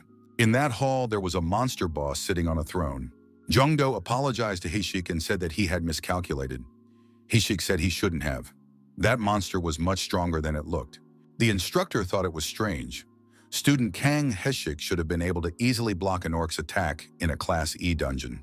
Could it be that this dungeon was on the border between E and D? The instructor decided that he should be prepared in case the situation got worse. Someone shouted that the orcs were attacking. Indeed, the orcs appeared and were coming to attack. Jongdo commanded the archers to get ready. Jongdo said for Heshik to block the enemy's attack. Heshik put his shield forward. Heshik swept the orc with his shield, lifting him into the air and toppling him to the ground. The young men bent over the unarmed orc. The green monster was breathing heavily. The warriors, 3-on-1, swooped down on the orc and stabbed the monster with their swords. The instructor looked at the students' teamwork and thought he had imagined it. Heshik felt confident. At the same time, outside the dungeon, events were developing in a different way. It seemed to the young men that something had happened. The instructor took the clipboard from the student and checked what was going on in the dungeon. The instructor asked which seeker he got the information about this dungeon from. The young man replied that he was not very familiar with the seeker. He had been recommended to him by another guild. The instructor told the young man to recognize the name of that guild. He doesn't even realize what he has done. The young man replied that the guild was called Karma. He himself couldn't find the dungeon, no matter how hard he tried. The students, looking at the instructor, couldn't understand what was wrong, but they realized they were in trouble. The man threw this informant to the ground with anger. The instructor apologized and said, "Looks like they got cheated with this dungeon." The frightened students came closer in order to find out what had happened. Someone had heard that there were seekers who could falsify information about the dungeon with their mana. The instructor didn't think that they could encounter such a situation. Soyun was frightened in that case. What kind of dungeon is this really? In the dungeon, the young men finally reached the room with the boss monster. All that remained was to unlock the door. The warriors piled on the doors with the intent of swinging them open. Jongdo felt a frightening aura outside the door. He hadn't felt such an aura even with a D-class dungeon lizard. The door opened and the whole group decided to go inside. The young men were terribly surprised. They did not expect to see such a monster of a boss. The monster boss stared intently at the squad that had entered. His gaze spoke volumes. The young men choked. For the first few seconds, the instructor felt as if he had water in his mouth. He couldn't say a word. Upon regaining consciousness, the young man yelled that there was an emergency. They immediately stopped the test and returned. The instructor said that the class of this dungeon was not E. The monster jumped up from his seat and rushed towards the squad of humans. The monster was horrible. His eyes burned with hatred. It swung its axe and roared loudly. This was a Class A dungeon. The portal outside was cordoned off and no one was allowed to get close. There were guards around the perimeter. A special agent appeared and asked where the perpetrator was. The instructor said he fainted, and he's in shock now. The girl, a special agent, said that as soon as this young man came to his senses, he should be taken into custody immediately. She told her colleague to contact the Karma Guild, and she wanted information regarding the guild's rally point. This girl was the group leader of the S-Ranked Players Association, CO Sang-hee. The girl was outraged. How dare they give such a scumbag a job in the guild? How could the dungeon type be mixed up? Not to mention that it's a rank A dungeon. A colleague said that Kim Suntae, a top B rank instructor, accompanied this group. The dungeon had a boss type, not a sweep type. A dungeon with a rank A boss type is equivalent to, or even higher than, a rank S sweep type dungeon. The girl thought that the rank B players were already dead. There was no way to save them. Miss Soyun refused to believe it. She hoped the young men would survive. The girl inquired if there was any way to save the people who were now in the dungeon. Sang-hee said that she didn't know that way. They can't get there yet. The girl added, all they can do now is avenge those who are there, unfortunate enough to die. In the dungeon, Jongdo stood one-on-one against the boss monster. The young man had no other choice. The instructor shouted that he was using hypnosis slings and sent special putas to put them around the green orc. The orc found himself deactivated for a while. He was bound hand and foot by this hypnosis. The instructor said that from now on he would be the leader of the hike, and everyone must obey him. The young man told everyone to calm down and follow his instructions. The instructor said that he has managed to control this orc so far. The warriors should deal as much damage to the monster as possible during this time. The orc tensed up and began to tear those bonds. Everyone was very frightened. The young people thought they were finished. The instructor also noticed that the orc was starting to break free. If this continues, everyone here could die. The monster boss glared with his eyes and showed with his entire appearance that he was ready to destroy the opponents. The instructor got into a one-on-one confrontation against this orc. Jongdo came to his rescue. He jumped up high and damaged his opponent with his sword. The angry orc screamed loudly. He had lost some of his spikes sticking out from behind his back. Everyone noticed the sword in Jongdo's hands. Someone said, "Hyungnim." 10 minutes before, the entire group had stood in indecision, staring at the orc who had broken the bonds of hypnosis. Jongdo thought that even that was useless against him. The young man decided that reinforcements were needed. An old friend appeared in front of the young man and asked how Jongdo was doing. The emperor asked if it was a monster. Jongdo replied that the situation was very complicated, and he would explain everything later. The young man told Lu Shan that he believed they would win. Lu Shan said that he can't fight, and it is unclear what the young man believes. Jongdo activated the merge. He had to do something urgently. The guy wondered if it would be possible to get the information when downloading. He should use merge. The young man was told that he had used the fusion 10 times already. Liu Shan said that the boy was using his favor very well. Suddenly, a pillar of light struck the ground from above, and Jongdo saw the coveted map. The boy shouted that this was it, the diamond map. At the same moment, the young man had a huge sword. Jongdo used the sword to strike the green monster with a devastating blow. The instructor was amazed. How could the trainee achieve such a result? Jongdo said that he was just very lucky. The young man changed his status. Level 99, Siegfried was the hero of Germanic mythology. Jongdo didn't expect it to be a dragon hunter, the man who managed to slay the dragon from the Scandinavian epic. The orc shook off the crushing blow and came to his senses. He was ready to continue the fight. Jongdo was surprised that the green monster was still alive. Come to think of it, even Cho Hakre wouldn't have been able to do significant damage to it. The young man wondered what level his opponent had. The boy received information that the orc had a level of 82. The young man was very alarmed. It turns out that this orc is at the peak of the S rank. Jongdo decided to take the fight. The orc moved to attack. He swung his huge axe. Jongdo dodged his opponent's attack. He swung his deadly sword and prepared to counterattack the green monster. The young man struck his opponent's axe with all his might. Sparks flew in different directions. The boy thought to himself as he was facing an opponent with a measly S rank. The young man said he was very interested to see how long the orc could last against SS rank skills. The orc was having a hard time. He was taking damage. The green monster lost one eye. The orc screamed in pain. The young man dodged, and the orc made a deep hole in the floor with his powerful axe. Jongdo struck his opponent's body with his sword several times. The orc continued to scream even louder with rage and despair. Jongdo, from a safe distance, asked, "Is this really all his opponent can do?" The orc, burning with anger, screamed and launched a reckless attack. The young man met his opponent with his deadly sword. The young man thrust his sword forward and said that it was time to end this battle. Jongdo rushed forward and thrust his sword forward. He was going to strike the orc and pierce through his body. Everything went according to the right script. The young man jumped up and his sword slashed through the green body of the monster like butter. The orc screamed and fell to the ground. The Scandinavian king told the young man that it was a great job. He congratulated him on his brilliant victory. The young man replied that it was all thanks to him. The students ran up to the young man and thanked him. They said that if it wasn't for him and the instructor, they would probably be dead by now.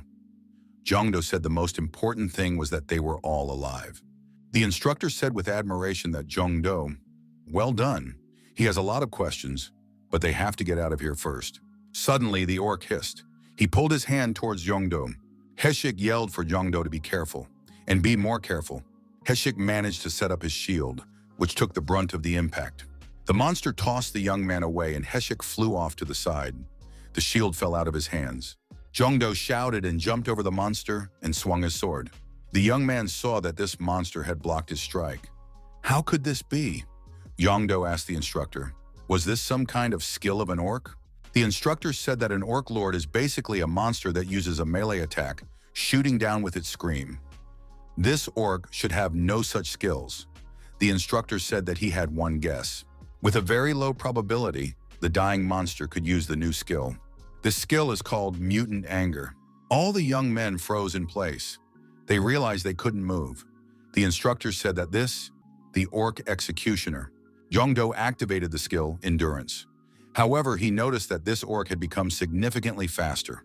The orc decided to strike the young man from above with his powerful fist. Jongdo had time to put his sword up to block the blow. The young man held back the monster's onslaught. The Scandinavian king told the young man he thinks it's because of the Dragon Blood Awakening skill, which he has.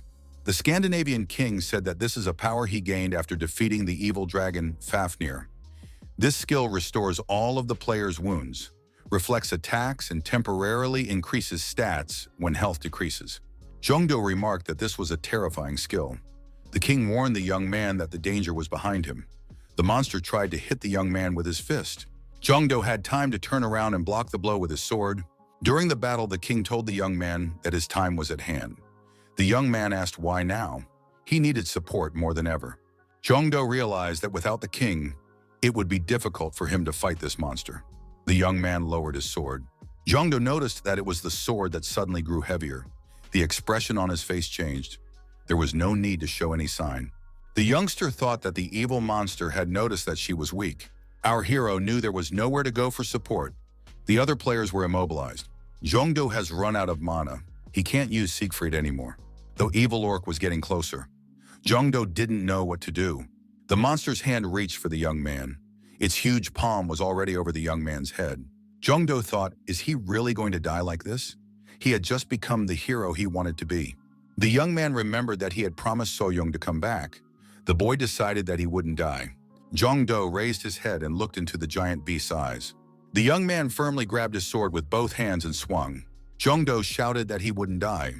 Jongdo shouted that he wouldn't die, and with all his strength, he attacked his opponent. The strike was as sharp as lightning. All the energy and hatred was put into this magic sword. The huge beast, confident in its victory, didn't even do anything to defend itself. A young man received a report that he had managed to perfectly reproduce an ancient weapon, Manbenjavan. The full power of the ancient weapon was unleashed. The young man was able to create Balmon, the dragon slayer's sword. Balmon, it was Siegfried's sword. Now the young man could see streams of the enemy's blood. The player's talents were boosted by 1,000% during the Dragon Blood Awakening action. Siegfried's sword passed through the Green Orc's body. The beast didn't even realize what had happened. This sword restored not only the health index, but also skills. The hero's muscle power increased by 5 units. 3 mana was added. Jongdo thought that the dwarves had put their skills to work here as well. The young man received a prize of extremely high quality. His scores have been upgraded. Jongdo's skill, Blue Dragon Spear, appeared. You could only upgrade your skill level with a gold card. The young man realized that meant a skill could also be obtained from the diamond card. Anyway, he now has Dragon Blood Awakening. It's a perfect skill. It's like having another extra life. Jongdo told his friends that now we have to get out of here. The young man looked at his motionless comrades. They had regained their mobility. Jongdo asked, "What's with their facial expressions? How is Heshik feeling? Is he okay?" One of the warriors asked if the young man would destroy them. After all, he is actually a ranker who was hiding his identity. Isn't he going to destroy everyone to shut their mouths? Jongdo said that the young man is wrong. He's not going to destroy innocent people. Everyone breathed a sigh of relief. They realized they were saved. The young man shouted that he wasn't a ranker at all who was hiding his level. He was only level 2 before going down to the dungeon. The instructor asked, "Then why was Jongdo so strong?" The young man thought that he shouldn't talk about himself right now. Jongdo replied that it's just that his first skill is a bit unusual, but he can't say what kind of skill it is. Heshik said that if that was the case, he could become as strong as Jongdo by getting his first skill. Our hero said that anything is possible. Outside, the portal was still cordoned off. Everyone was worried. It had been a long time. If a squad is scared and hides without clearing the dungeon, monsters may come out of the dungeon after 30 days. The young man asked, "Shouldn't the dungeon closing system be used now?" The girl replied that it wouldn't happen as long as Sunt was there. The inspector added that he always fulfills his duties. Obviously, he wouldn't have challenged the dungeon if he knew he couldn't handle it. Everyone noticed that there was some commotion going on in the portal. Everyone grabbed their weapons. The girl shouted for everyone to get ready to enter the dungeon and avenge the squad. The next moment, the squad emerged from the portal in one piece. They were tired but satisfied. The instructor reported that the dungeon had been cleared, and he announced the end of the exam. Everyone had done well. The girl wondered what he was talking about, and so calmly. The instructor looked around and only now saw the girl. There was surprise on her face. The instructor asked what Seo Sang-hee was doing here. The girl asked what happened to the dungeon. Seo Sang-hee couldn't calm down. How were they able to defeat an A-rank boss? The girl saw the trophy. It was an Orc Lord's battle axe. How did they get it? Sang-hee examined the axe and said it was a rare item that hadn't appeared in the country in 10 years. How did they get it? Sang-hee asked the instructor. Really, had he defeated the Orc Lord? The Academy representative Kim Min-jae clapped his hands and said that Suntae, it was the Academy's pride. Since the instructor is an Academy graduate, so of course it would be right for the Academy to take this booty. Sang-hee said that the instructor wasn't hiding in the back, looking around. He had cleared the dungeon, so he would take the loot. The academy representative held out his hand and said he would handle the shipment of the axe. Jongdo stopped the man and said it was his trophy, and he'll keep it for himself. The man wondered, what is the student talking about? This should belong to the academy. Jongdo disagreed. After all, he was the one who defeated the orc. Therefore, we should show respect. Jongdo said that he is not a subordinate of the man. The man said he is a member of the academy, and he's a student of the academy. Is it really necessary for him to claim it? The academy representative wondered why students should lie. The instructor said that the young man was telling the truth. He had indeed defeated the orcs single-handedly. The academy representative thought he was being deceived. It is impossible for an apprentice to take on an orc lord alone. Jongdo replied that there was absolutely no common sense in the dungeons. The young man added, isn't that what they teach at the academy? Shouldn't the academy representative's first priority be to take care of the students rather than his own profit? At the very least, the reason should be found out and some measures should be taken. The academy representative was frightened and said, after all, everyone came back safe and sound. The girl covered her face with her hands. She wondered if she looked the same in other people's eyes. She was ashamed. Sang-hee said that the state of emergency is lifted from now on. First, we should send all the students to the hospital. The students were exposed to the roaring orcs. There's a risk of internal injuries. Therefore, they need to be checked thoroughly. The academy representative said that he was in charge here, and everyone should obey him. At the hospital, the instructor told Sang-hee that the young man had defeated the orc lord. However, afterward, the orc emitted red energy from his body and also fully recovered, and looked much stronger than before. After that, Jongdo chopped him immediately into 2 pieces with a single blow. The instructor said it was only his guess, but it seemed to him that Jongdo had a spear at the beginning of the journey to the dungeon. However, when confronted by the orc lord, he replaced his weapon with a large sword with a blue gemstone inlaid into the golden guard. When the orc lord was cut in half, the blue gem glowed. After that, the shape of the sword seemed to disappear. The instructor said he believes that Jongdo's student probably used artifacts. Sang-hee wondered, an artifact that could destroy an orc lord with a single blow? Did he really have the skills or abilities to create artifacts? Sang-hee thought it was a skill close to the rank of SS White Smith from the United States. The girl said that in that case they should hurry, and pulled the instructor behind her.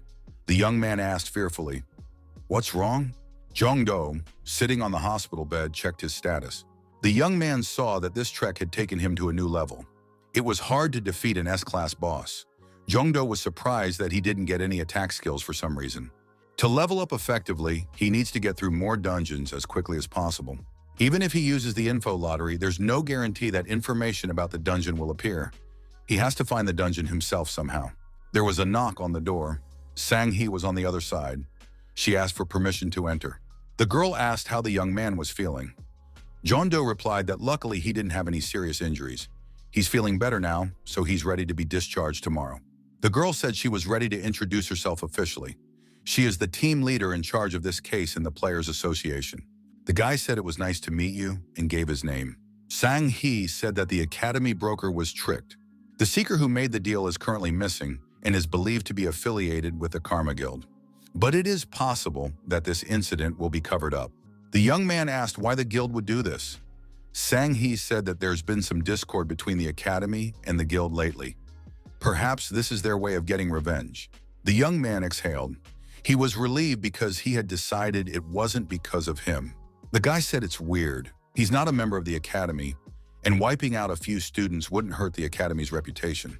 The instructor said they weren't targeting students, because the head of the academy, his father. Jongdo looked at the instructor and thought that this guy was born with a golden spoon in his mouth. The instructor admitted that it was the academy's fault anyway. Young added that Reppers Kim Min will be fired and compensated as an apology. Jongdo said that players should always be prepared for unexpected situations. Now that he has received an apology and compensation, he can safely forget about it. The girl decided to formally address the young man and called him by his first name. Sang-hee asked if he would like to work for the good of the country. The young man said no. Sang-hee suggested that he listen to her until the end. Jongdo replied that he wasn't interested. Jongdo knew that when one became a player in the service of the state, one must first work in the state for 3 years. That is, one must become a slave who belongs to the state. It was a shame for Jongdo to admit, but they were the last generation to serve in the military just before the disaster. The young man didn't want to be re-enlisted as a player. Sang-hee said there's a misunderstanding. Compulsory labor is what the government requires for exemption from additional expenses. Since the young man has already paid this amount, he does not need to do this compulsory labor. Working for the state gives a great advantage. The young man will be able to use the player's state transportation. Also, one can keep getting free dungeons that will match his level. And there will be almost no taxes. Sang-hee said that in return, he had to defend the dungeon 4 times a month, which the headquarters would designate, and return 70% of the spoils to the state. Jong-do, hearing this, said he had changed his mind. John Doe, of course, didn't know what information would fall out of the info lottery, but he doesn't want to belong to any organization. Although the probability of the lottery being lucky isn't 0, so he won't be missing out. Sang-hee asked, in that case, could the young man accept the sweep request? As the number of dungeons grows around the world, players are becoming in short supply. Therefore, the association is requesting a sweep of dungeons that no one owns. By doing so, they also support player development. Therefore, all dungeon purchase costs are fully reimbursed. Also, the young man will have to pay 30% of the magic stone he will obtain upon completion of the sweep. But if he didn't like the assigned dungeon, he could always decline it. Jong-do thought that all of this was not bad. The guy thought since the dungeon search is handled by the association, he would always have a place to farm. Even if one paid 30% of the magic stone, the stone from a low-ranked dungeon would be worth much less than the loot from it. Jong-do said he accepts the association's offer. He is ready to sign the contract. Sang-hee said that's just fine. The association will find the young man a suitable dungeon and contact him. All he has to do is come to the headquarters and sign the contract. Jong-do said that when he was discharged, he should return to the academy, right? The instructor replied that the young man had gone through all the mandatory training, so he can stay wherever he wants. The instructor added that the young man should definitely attend the graduation. Sang-hee said she had one more request for the young man. The girl asked if the young man would like to sell his battle axe, and if it was possible, she would like to buy it in installments. The young man agreed. Sang-hee had the battle axe. Jong-do signed the papers. The young man saw the tenderness with which the girl looked at that axe. She said that she did not want to part with this little one for a second. Jong-do said he was very happy that the axe had found a good owner. Sang-hee said she was looking forward to the young man's trip to the dungeon. The trek would take place in 2 days. The contract for the dungeon was signed. The girl offered to look at the young man's association. She was sure the young man would like it. The young man stepped over the threshold and saw the training hall of the association he had heard so much about. Sang-hee led the young man across the room. Everyone noted that the group leader had brought a newcomer, and the girl had a new weapon. Everyone was busy doing something. The girl said that this is what they do every day. Jong-do was impressed. Sang-hee told the young people if they wanted to go on the expedition and not be a burden, they should work harder. The young men looked at the girl and said she was the group leader. She is, as always, with crazy charisma and radiant beauty. The young men watched Jong-do with interest. Who could that person be? One of the young men approached Sang-hee and bowed to the leader. The girl said hello in return. Sang-hee introduced her companion. She said that he was the man who defeated the Orc Lord during the campaign. Jong-do extended his hand and said it was nice to meet him. The young man shook his hand and said his name in response.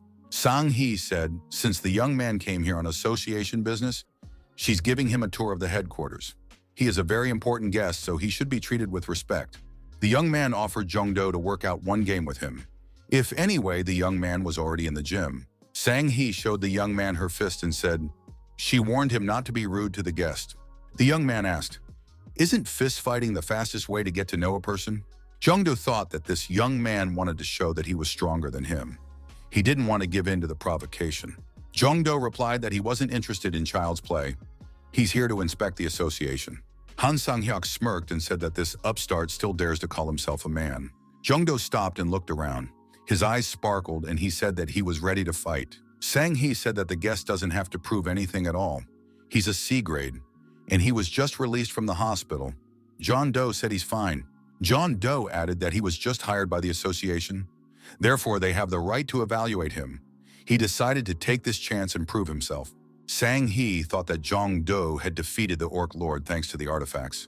But now his physical condition left much to be desired. He would never be able to defeat this opponent with his skills alone. Jongdo sat down in his chair and put on his virtual glasses. Sure, the game was different from reality, but if it was a battle simulation, then it was a different story. The young man activated his skill, Game. During this game, all talents increased by 100%. The young man appeared to be armed with a spear. His opponent apologized for saying rude words earlier. He would like to believe that his opponent would turn a blind eye to it.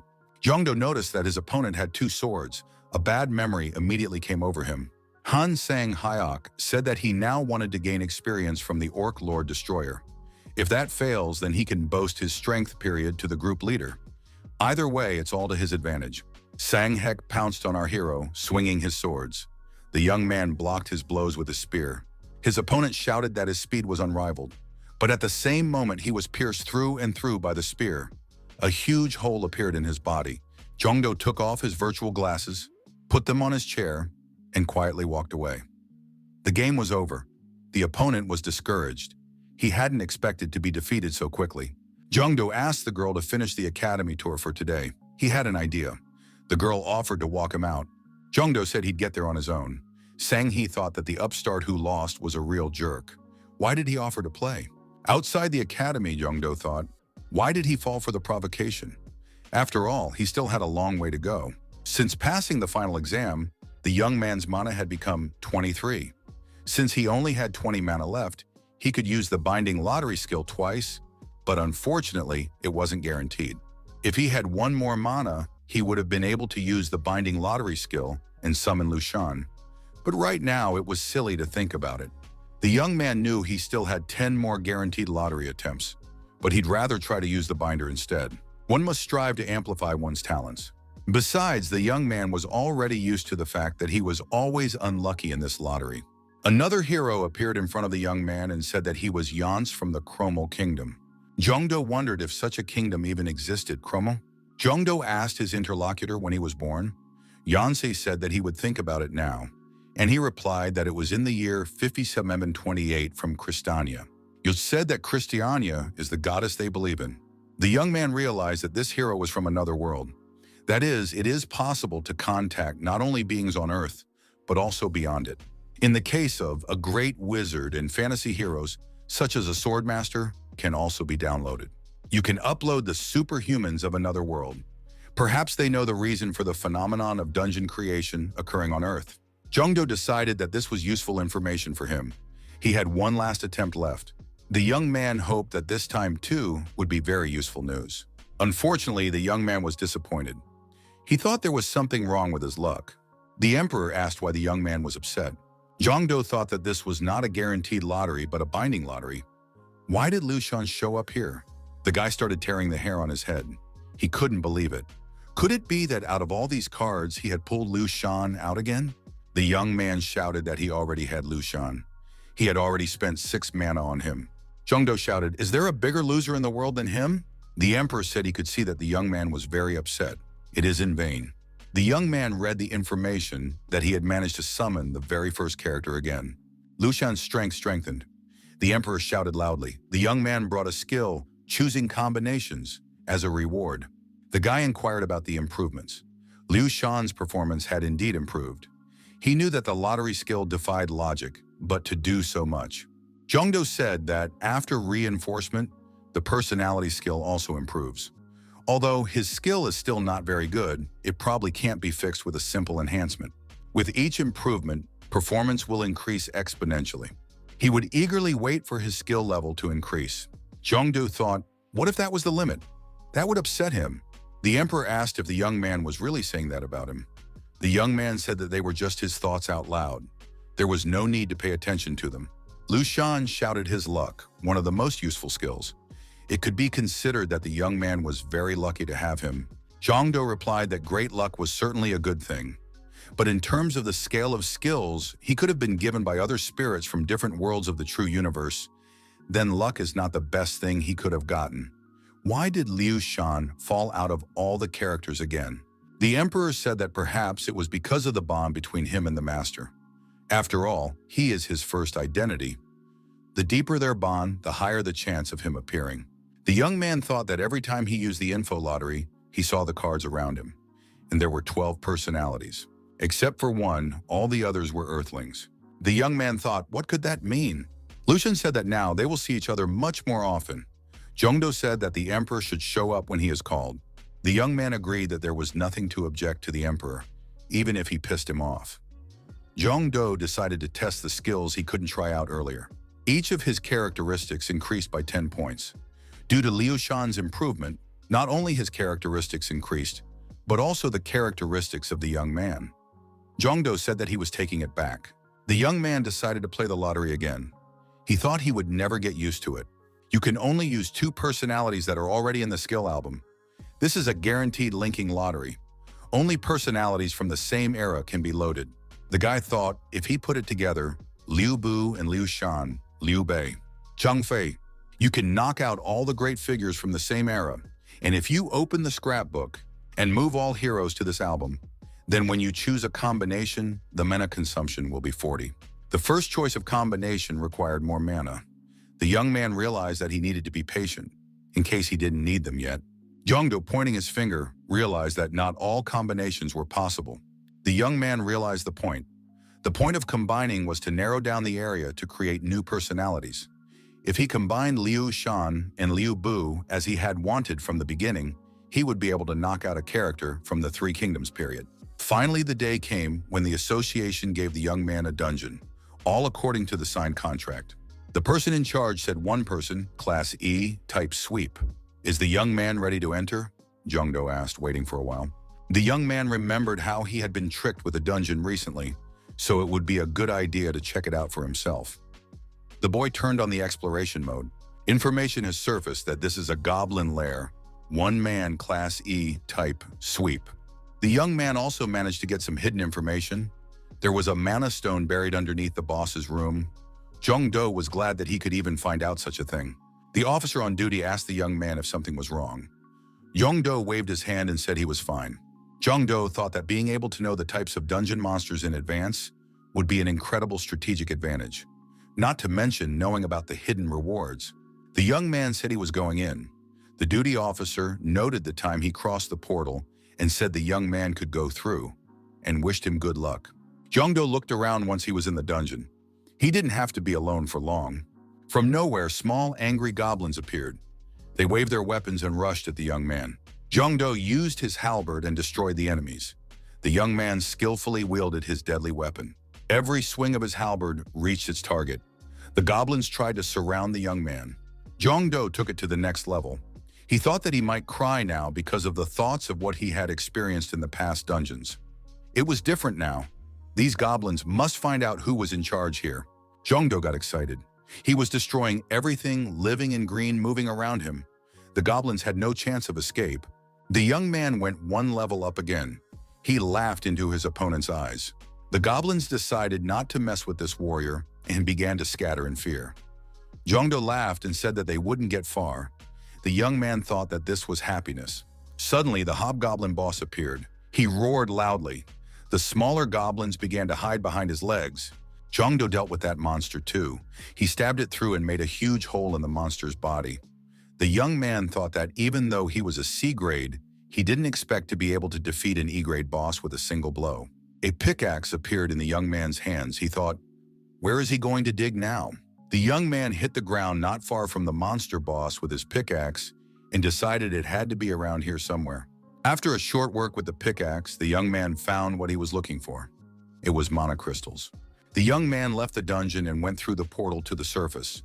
There was surprise in the eyes of the duty officer. The attendant told the young man that it had not been 2 hours and he was back.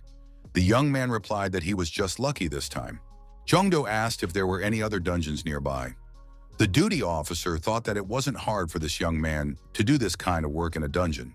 The duty officer said there were no more dungeons controlled by the association nearby.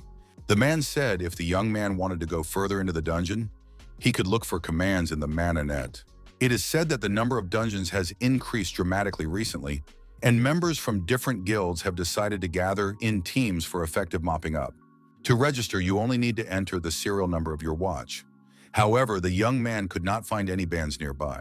The young man found the information he needed. Did they really not care about rank?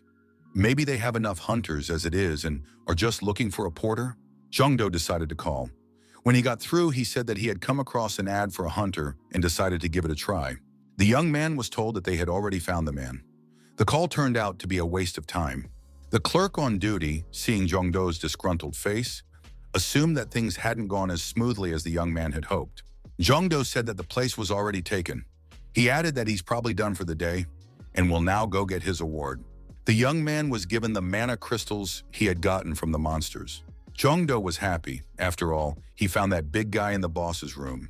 He got a lot of crystals this time.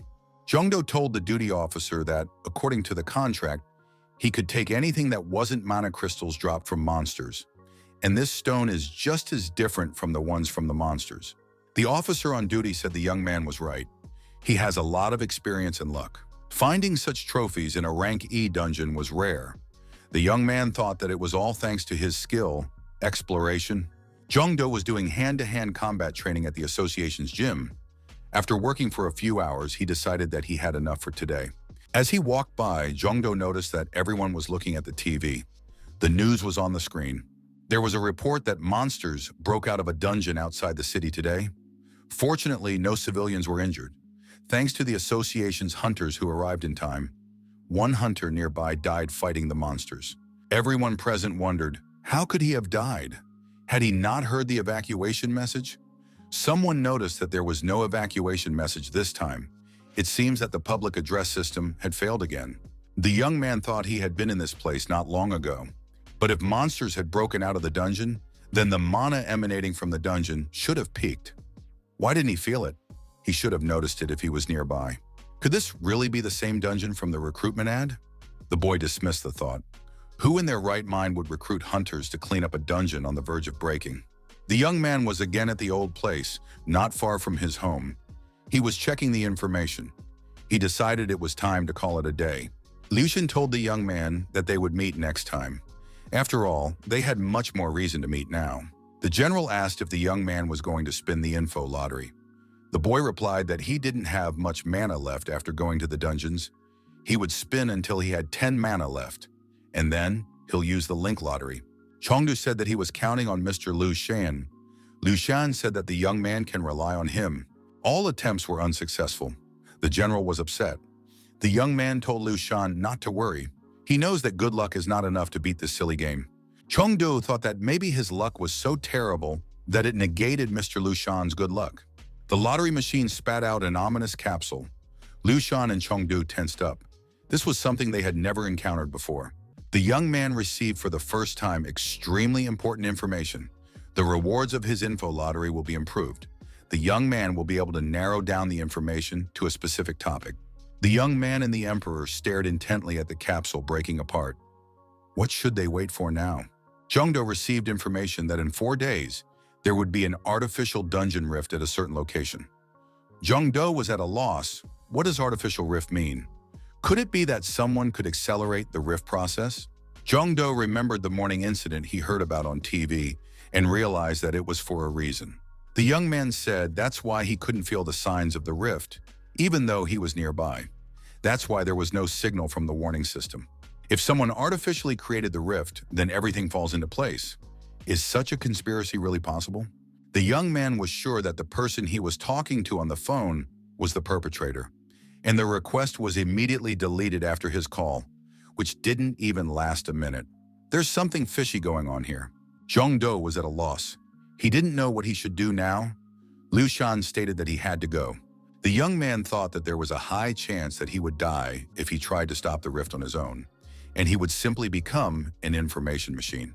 The guy realized that he couldn't tell anyone about it until he was strong enough to defend himself. He decided to discreetly hint about it to the head of Seo Sanghe. The young man had received another extremely important piece of information. He thought he had enough important information for today. If history changes, he will lose the ability to get information about the future from the info lottery. The damage caused by the dungeon rift must be prevented. If successful, the young man will receive a reward from the true universe. A young man must take part in a quest, improving skills, choosing a combination, and now the quest. The boy remembered the moment when he first met Winry and received his skills. He couldn't understand then why she had appeared before him and handed over something so valuable. Now at last the young man understood everything. The universe can only communicate with him, and it wants to prevent history from changing in a disastrous way. Jongdo said, "It looks like they need each other." He decided that he would do it. The next day came. A portal appeared in a certain place. From that portal, monsters began to appear. At the association's meeting, the rapporteur said that there were 2 dungeons with a gap of 1 day. Both dungeons were not publicized. Accordingly, no one reported them to the association. All these problems appeared because of unwillingness to pay taxes. The head of the Hunters Association said that unless he is mistaken, there were no hunters in the vicinity prior to the incident.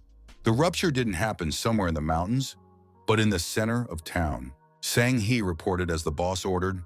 They checked all the hunters who were near the scene, but none of them felt any signs of rupture. The head of the association said he doesn't understand what Sang-hee is getting at. Does she mean to say that the breakup happened in a dungeon whose time has not yet come to an end? Sang-hee said, "That's exactly what she means." Everyone present was disturbed by what the girl voiced. This should not continue. The head of the association said it was impossible. Has the structure of the dungeons changed? Sang-hee said, she assumes the likelihood of that is extremely low. It was extremely difficult to examine these bodies because of the damage caused by the monsters. It was confirmed that the hunters were killed by a sword thrust to the chest area. The head of the association said that these murders took place near the scene. That's very suspicious. What conclusion did the girl come to? The field team concluded that there was a way to artificially create a dungeon rupture. After the report, Sang-hee sighed. They still didn't know the identity of the culprit and his motives, so they can't reveal the real reason for the breakup. The only thing they could do was to increase patrols and keep the civilians under surveillance. The girl thought it was terrible to go home without any results. It would be better if the dungeon was cleaned up. Sang-hee thought it might be worth assigning the dungeon sweep to Mr. Jongdo. The girl was confident that the young man could definitely handle it. At the academy at the graduation ceremony, the speaker said that student Jongdo was an example to everyone else. He graduated with the highest grade in their class. The young man was given a certificate for outstanding service. The young man wanted to finish all this quickly. He was completely out of time. He had to participate in a quest to prevent the damage caused by the dungeon rift. But he couldn't miss this event since he had been promised a refund on his tuition. Instructor Sun-tae said he has high hopes for Mr. Jongdo. The young men shook hands. They were happy about this cooperation. The young man was called out. He looked back. It was Soyeon. The girl said that she heartily congratulated the young man on his graduation. The young lady handed something to the young man. She put it in the palm of his hand. The young man asked, "What is it?" Soyeon said it was a lucky amulet she made herself. The girl said she recently saw Jongdo being very upset about his bad luck. Soyeon said that she spoke this charm for good luck. Therefore, she was sure that something good would happen to the boy. Jongdo thanked the girl and said that he would treasure it. Soyeon replied that she was very happy that the young man liked it. The girl wondered what the young man would be doing now. Jongdo said that he decided to think about it while he was running around the dungeons. Soyeon wondered if Jongdo would like to team up with her in that case. Haeshik appeared on the horizon at the wrong time and called out to the young man. Soyeon stepped aside. She was angry at Haeshik and ready to take him down. He always got in the way of her talking to Jongdo alone. The young people exchanged pleasantries and asked how each other were doing. Haeshik suggested to his interlocutor to go to a dungeon. He was able to book one rank E dungeon. Jongdo apologized and said that he was a little busy. He offered to spend some time together some other time. Soyeon was very upset. Haeshik said it would be good to at least practice together. Soyeon was ready to tear Haeshik apart. Jongdo looked around and thought that these two might be able to help him. Jongdo knew he couldn't put his friends in danger. On the horizon, Haeshik was quickly moving away from Soyeon, running after him. He didn't realize what he had done. Jongdo told himself that he would stop this breakup with his own strength. 2 days passed. The young man urgently arrived at his destination. The rapid movement made his breath hitched. However, there was no portal to the dungeon at this location. Jongdo couldn't understand why the dungeon information was so inaccurate this time. He almost died while looking for each dungeon. However, thanks to the roadblocks near the dungeons, everything was avoided. He could find dungeons wherever there were no civilians. As a result, the young man noted for himself that there were 3 dungeons in this region. A rank A dungeon on the road near Sonsu Bridge. It was a cobalt fortress. Mission type, defense. A rank C dungeon that opened in a neighboring area. A nest of tarantulas. Type, sweep. And finally, a rank D dungeon opened up in another area. Wolf's Lair, type, sweep. The best way to prevent a rupture is to go to the dungeon and mop it up. But the A and C rank dungeons have already been bought by the guilds. The D rank dungeon belongs to the association. Therefore, he couldn't go anywhere. A rank a dungeon type, it's a defense. The young man began to analyze. Jongdo understood what it meant. This means that a huge number of monsters will come out in a very short period of time. If a rupture of such a dungeon were to occur in the center of the city, it could end very badly. The phone rang. It was Seo Sang-hee calling. A young man answered. Sang-hee said hello and said that she would like the young man to help with the dungeons. Jongdo agreed and said that he should be assigned a dungeon in Gangnam-gu. Sang-hee replied that there was a D-rank dungeon in that area. The girl wondered if such a dungeon would suit the young man. Jongdo said he wants to go to a dungeon in the area. Lately, the local dungeons just have a horrifying atmosphere. The young man added that if they delayed the dungeon sweep in such a crowded area, the gap could spill over into big trouble. Sang-hee said that the young man was unusually energetic today. The girl thought that the young man lived in this neighborhood. Jongdo told his interlocutor that he would like to enter the dungeon tomorrow morning. Sang-hee didn't mind. That was it. The girl said that in that case, she would direct someone to the entrance of the dungeon tomorrow morning. Jongdo was happy. He was satisfied. Jongdo raised his hands, looked up, and shouted that everything is going according to plan. Sang-hee decided she should check out the neighborhood tomorrow after work. The next day in the dungeon, Jongdo defeated the monster and earned rewards. He added mana to his mana bank and increased his dexterity. He also increased his level. The young man checked his readings against the current one. The clock showed that there was a little more than half a day left. He realized that it couldn't be that simple. The young man concluded, so it was either rank A or rank C. When you think about the amount of damage that will be done to the city, the conclusion is obvious. It will most likely be a rank A dungeon. The portal opened on the large bridge. Jongdo arrived on the spot 10 minutes before the rupture began, but it was too quiet. Could this be a rank C dungeon after all? A squad car appeared on the deserted bridge. It was heading toward the portal. The car stopped in the vicinity of the entry point. The car door opened. An inspector appeared from the car. The young man appreciated the man's appearance. The guy thought it looked like he was worried for nothing.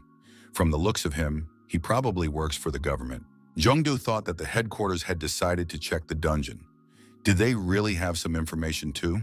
The young man decided not to hide anymore. He must go to the dungeon right now. Suddenly, a flash formed. The young man squeezed his eyes shut and covered himself with his hands. The entrance to the portal turned into a fiery blaze. Something was going on in the dungeon. One of the inspectors saw the young man and asked who could it be. The companion said it wasn't worth paying attention. This place would soon become a ruin anyway. Jongdo saw the two people who had gotten out of the car disappear. The young man thought it was teleportation. Jongdo should have known. Those two had been posing as government hunters all this time. The young man remembered one of them well. One of his skills was camouflage. Jongdo decided that there were more important things right now. He needed to stop the breakup. The young man used the guaranteed lottery. Liu Shan appeared. The emperor said he thought the young man was not doing well. Jongdo said that he was counting on Mr. Liu Shan. A young man using the lottery decided to choose combinations. This option was available to him. Jongdo chose a combination, Liu Shan and Liu Bu. He had saved this skill for an occasion like this. It was the best combination he could use right now. The young man asked Mr. Liu Shan to think of the strongest warrior he knows. Jongdo remembered the amulet Soyoung had given him. It was the blessing of the saint. The user received a big bonus to luck. Now the number of cards that used to be uncountable has dwindled to a few hundred. With Liu Shan's good luck and Soyoung's holy amulet, he could obtain a valuable card. The portal opened. An untold number of monsters rushed out. They were armed. Jongdo had managed to activate the options he had received and stood at full strength, ready to fight the monsters that appeared. The young man's eyes lit up. He felt an explosive energy. The young man shouted that General Zhang Fei had arrived. Jongdo blocked the way for the oncoming army of monsters. The image of a strong warrior appeared above the young man. The warrior said hundreds of enemies in front of him, and a bridge behind his back. It brought back memories. The young man was assisted this time by General Zhang Fei. In the past, he had gone up against the opposing army on the bridge and turned all of them fleeing with his fierce shout. The general said that these monsters walk on two paws. It must be the end of the world. The young man noticed that despite their dog-like appearance, they were quite strong. The general shouted that it was of no consequence. They were but dust under his feet. Jongdo shouted that the game was starting and entered the battle against the outnumbered opponent. The young man activated the invincible talent. The damage he received when fighting multiple opponents alone was reduced. In this case, he needed it. The monsters roared and continued their onslaught.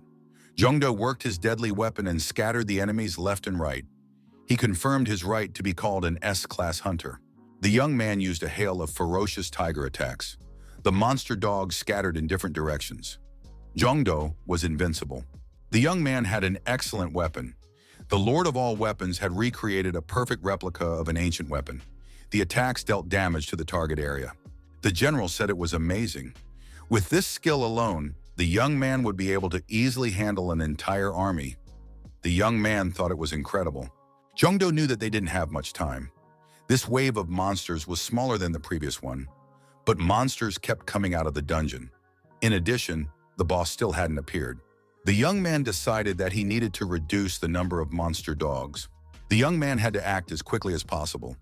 The young man once again began to scatter the enemy in different directions, not giving them a chance to regain their senses.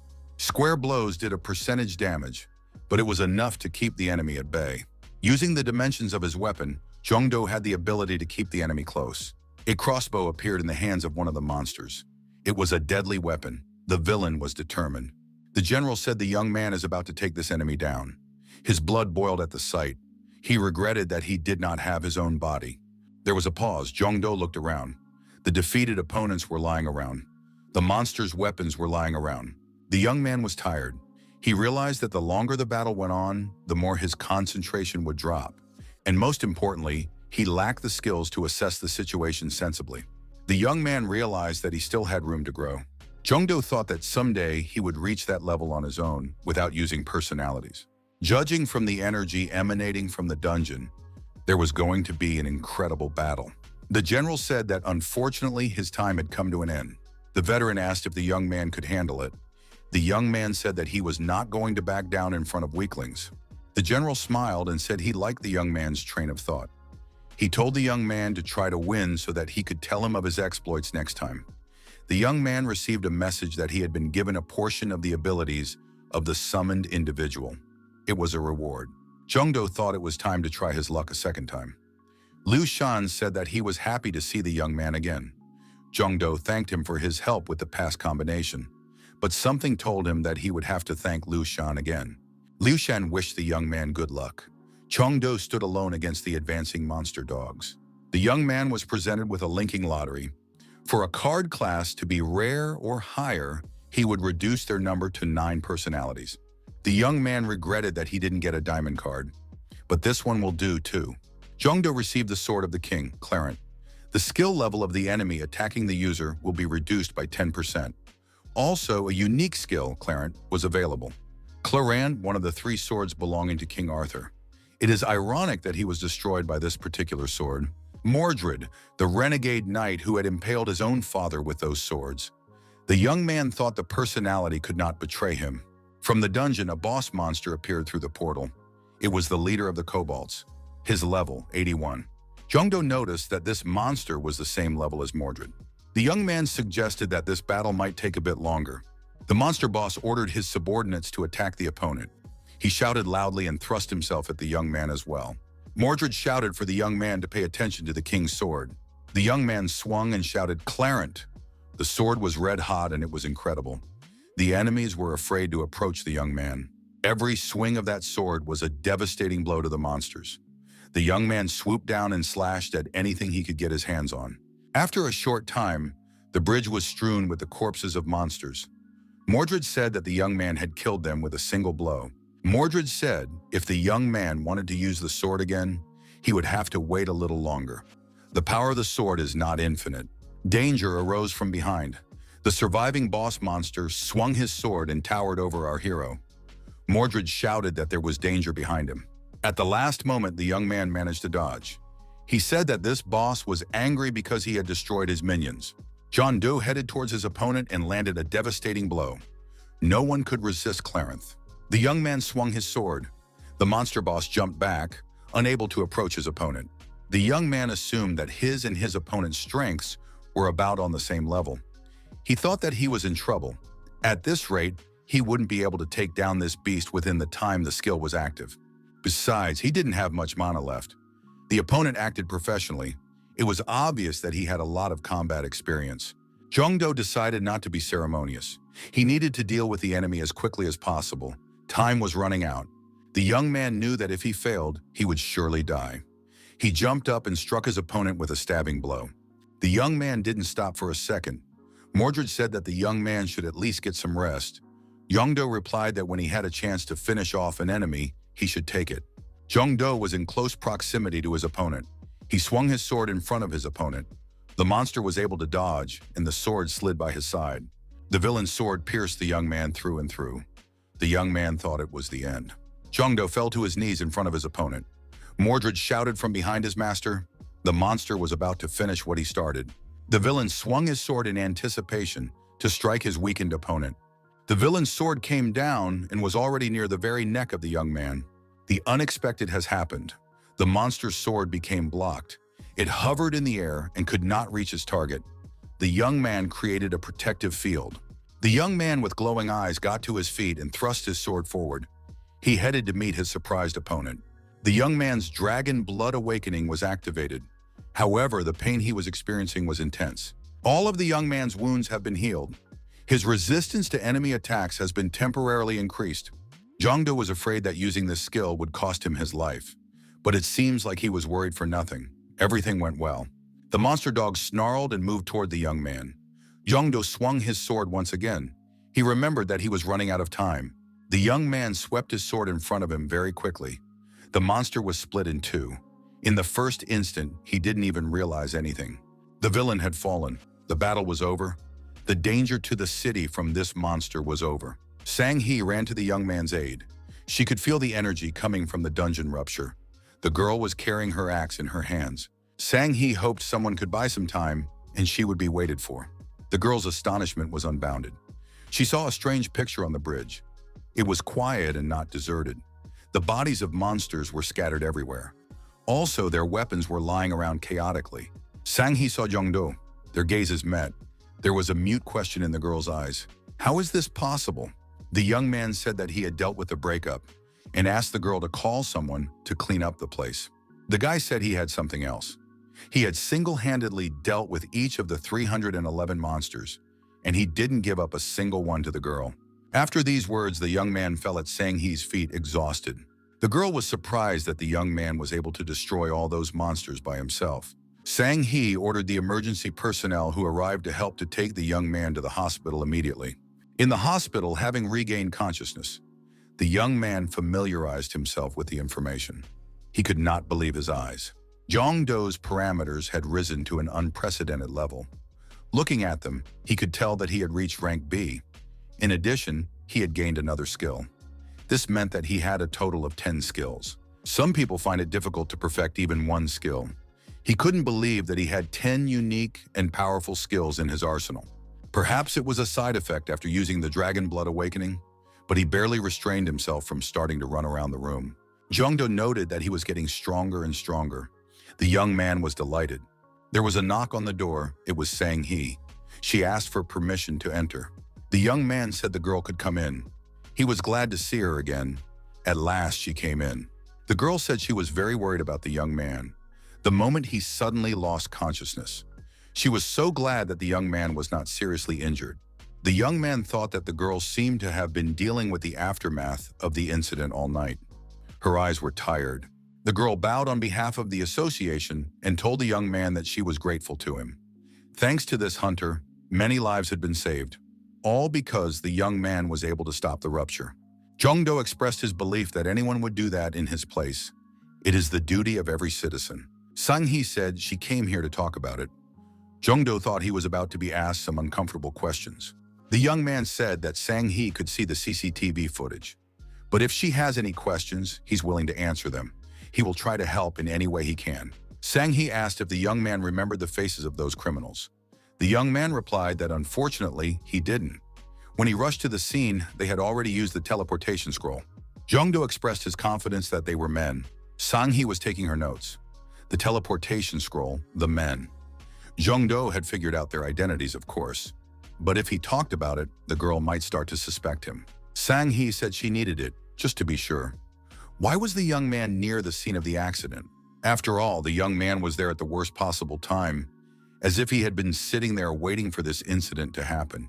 Jongdo replied, "It must be fate. He was going to clean out the dungeon in Gangnam-gu that day." Jongdo added that he accidentally bumped into them on his way home.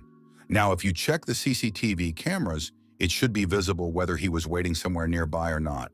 Sang-hee apologized for being suspicious of the young man. The young man knew that such a thing could happen, so he tried to stay out of sight of the cameras. Therefore, no one could see him. Jongdo asked if he could ask the girl a question. Sang-hee said she would answer all the questions. The young man wondered if the girl was sure that the guild Karma wasn't behind this. Sang-hee said that they don't have proof yet. However, this guild, their main suspects. Jongdo said that in that case, the previous two breakups were just experiments. Yesterday's incident could be considered a real terrorist attack. At least that's what he thinks. Sang-hee said, since this guild is one of the largest, they need solid proof. They reinforce the patrols to prevent any more incidents like this from happening. The girl added that the monsters the young man defeated yesterday was a good result for the hunters. 311 corpses and all the bounty received are now stored in the association. Since the number of items is quite large, why wouldn't a young man entrust their sale to an auction company? Monster corpses can be used in many different fields. In addition, they are so valuable that people will buy them outright. The association will cover all additional costs. So all the young man will have to do is sit on the mountain of money he will make. The young man said he was grateful for the care he received. Sang-hee said that it was nothing compared to what the young man had done for the city. The girl added that it was time for her to leave. She wished the young man a good night's rest. Jongdo was already dreaming of his mountain of money and thought of how he would spend it. Something incredible happened in the hospital room. The young man could not understand what was happening. A portal opened in the ceiling. Jongdo noticed that someone was coming down through the portal to him. He was frightened and wondered who it could be. Winry Makina appeared in the young man's room. Jongdo wondered what she was doing here. The woman said she had come to reward the young man, of course. The young man thought it would be a reward from the true universe. Makina asked what kind of reward the young man would like. She could not guarantee that his wish would be fulfilled, but she would try to find a compromise. The wish was ready at once. Jongdo requested that his mana limit be raised to 999, or make it so that his mana wouldn't be spent even when using a skill. Makina immediately replied that such a request was denied. Even if she granted the young man such privileges, his parameters would soon return to normal. The girl, smiling, said that she understood the young man's intention. The young man wants more mana so he can use the lottery more often. Jongdo replies that he does. He'll be able to increase his stats and gain new skills as long as he gets lucky in the lottery. Makina said that in that case, she had a solution to the young man's problem. The boy rejoiced. Would she increase his mana limit after all? The girl said that she would give him this card. Judging by the expression on her face and her shining eyes, it was something supernatural. Jongdo inquired how he could use this ticket. With this ticket, the young man will be able to use the linking lottery once. Plus, he'll be able to buy that ticket. The guy asked how much he could buy it for. He was interested in the price. The girl said the young man would have to pay with his characteristics: strength, agility, perception, endurance. He will be able to get one ticket for every characteristic point lost. The young man thought about this girl. Why did she come here? I mean, he's using the skill to raise the characteristics, and she wants him to buy tickets for them. Makina said the young man's luck in the binder lottery isn't too bad. For every 10 characteristic points, the young man will be able to use the lottery 10 times. For those 10 times, the young man can get a rare card, even though it would lose 10 characteristic points. To the young man, this advantage seemed elusive. Makina added that in 30 tries, the young man would get 3 diamond cards. And with all the gold cards he had received, the girl could say that the young man had been born quite lucky. If the young man seizes this opportunity, he will become even stronger. She declares this with all confidence. Jongdo thought about it and decided that the girl was right. Makina was happy that the young man thought so. The girl stated that she would allow herself to give the young man his reward. A new feature, purchase, was added to the young man. The young man learned that characteristics lost due to the use of purchase would be automatically exchanged for binder lottery tickets. Jongdo wondered if Makina would get any bonuses if he used this ability. She seems much more interested in it than before. The girl did not answer and said that she had to go. The The young man was suspicious. He felt a little deceived. There was a knock at the door. It was Soyeon. She asked if she could come in. Jungdo said that the girl could go in. The conversation with Makina remained unfinished. The girl said she got a call from the association. Did he hurt himself? The boy said he was just overworked. But now, he's completely healthy. So-young exhaled and said that it was like a mountain off her shoulders. Jungdo couldn't calm down after seeing Makini. Jungdo asked if So-young would be willing to team up with him.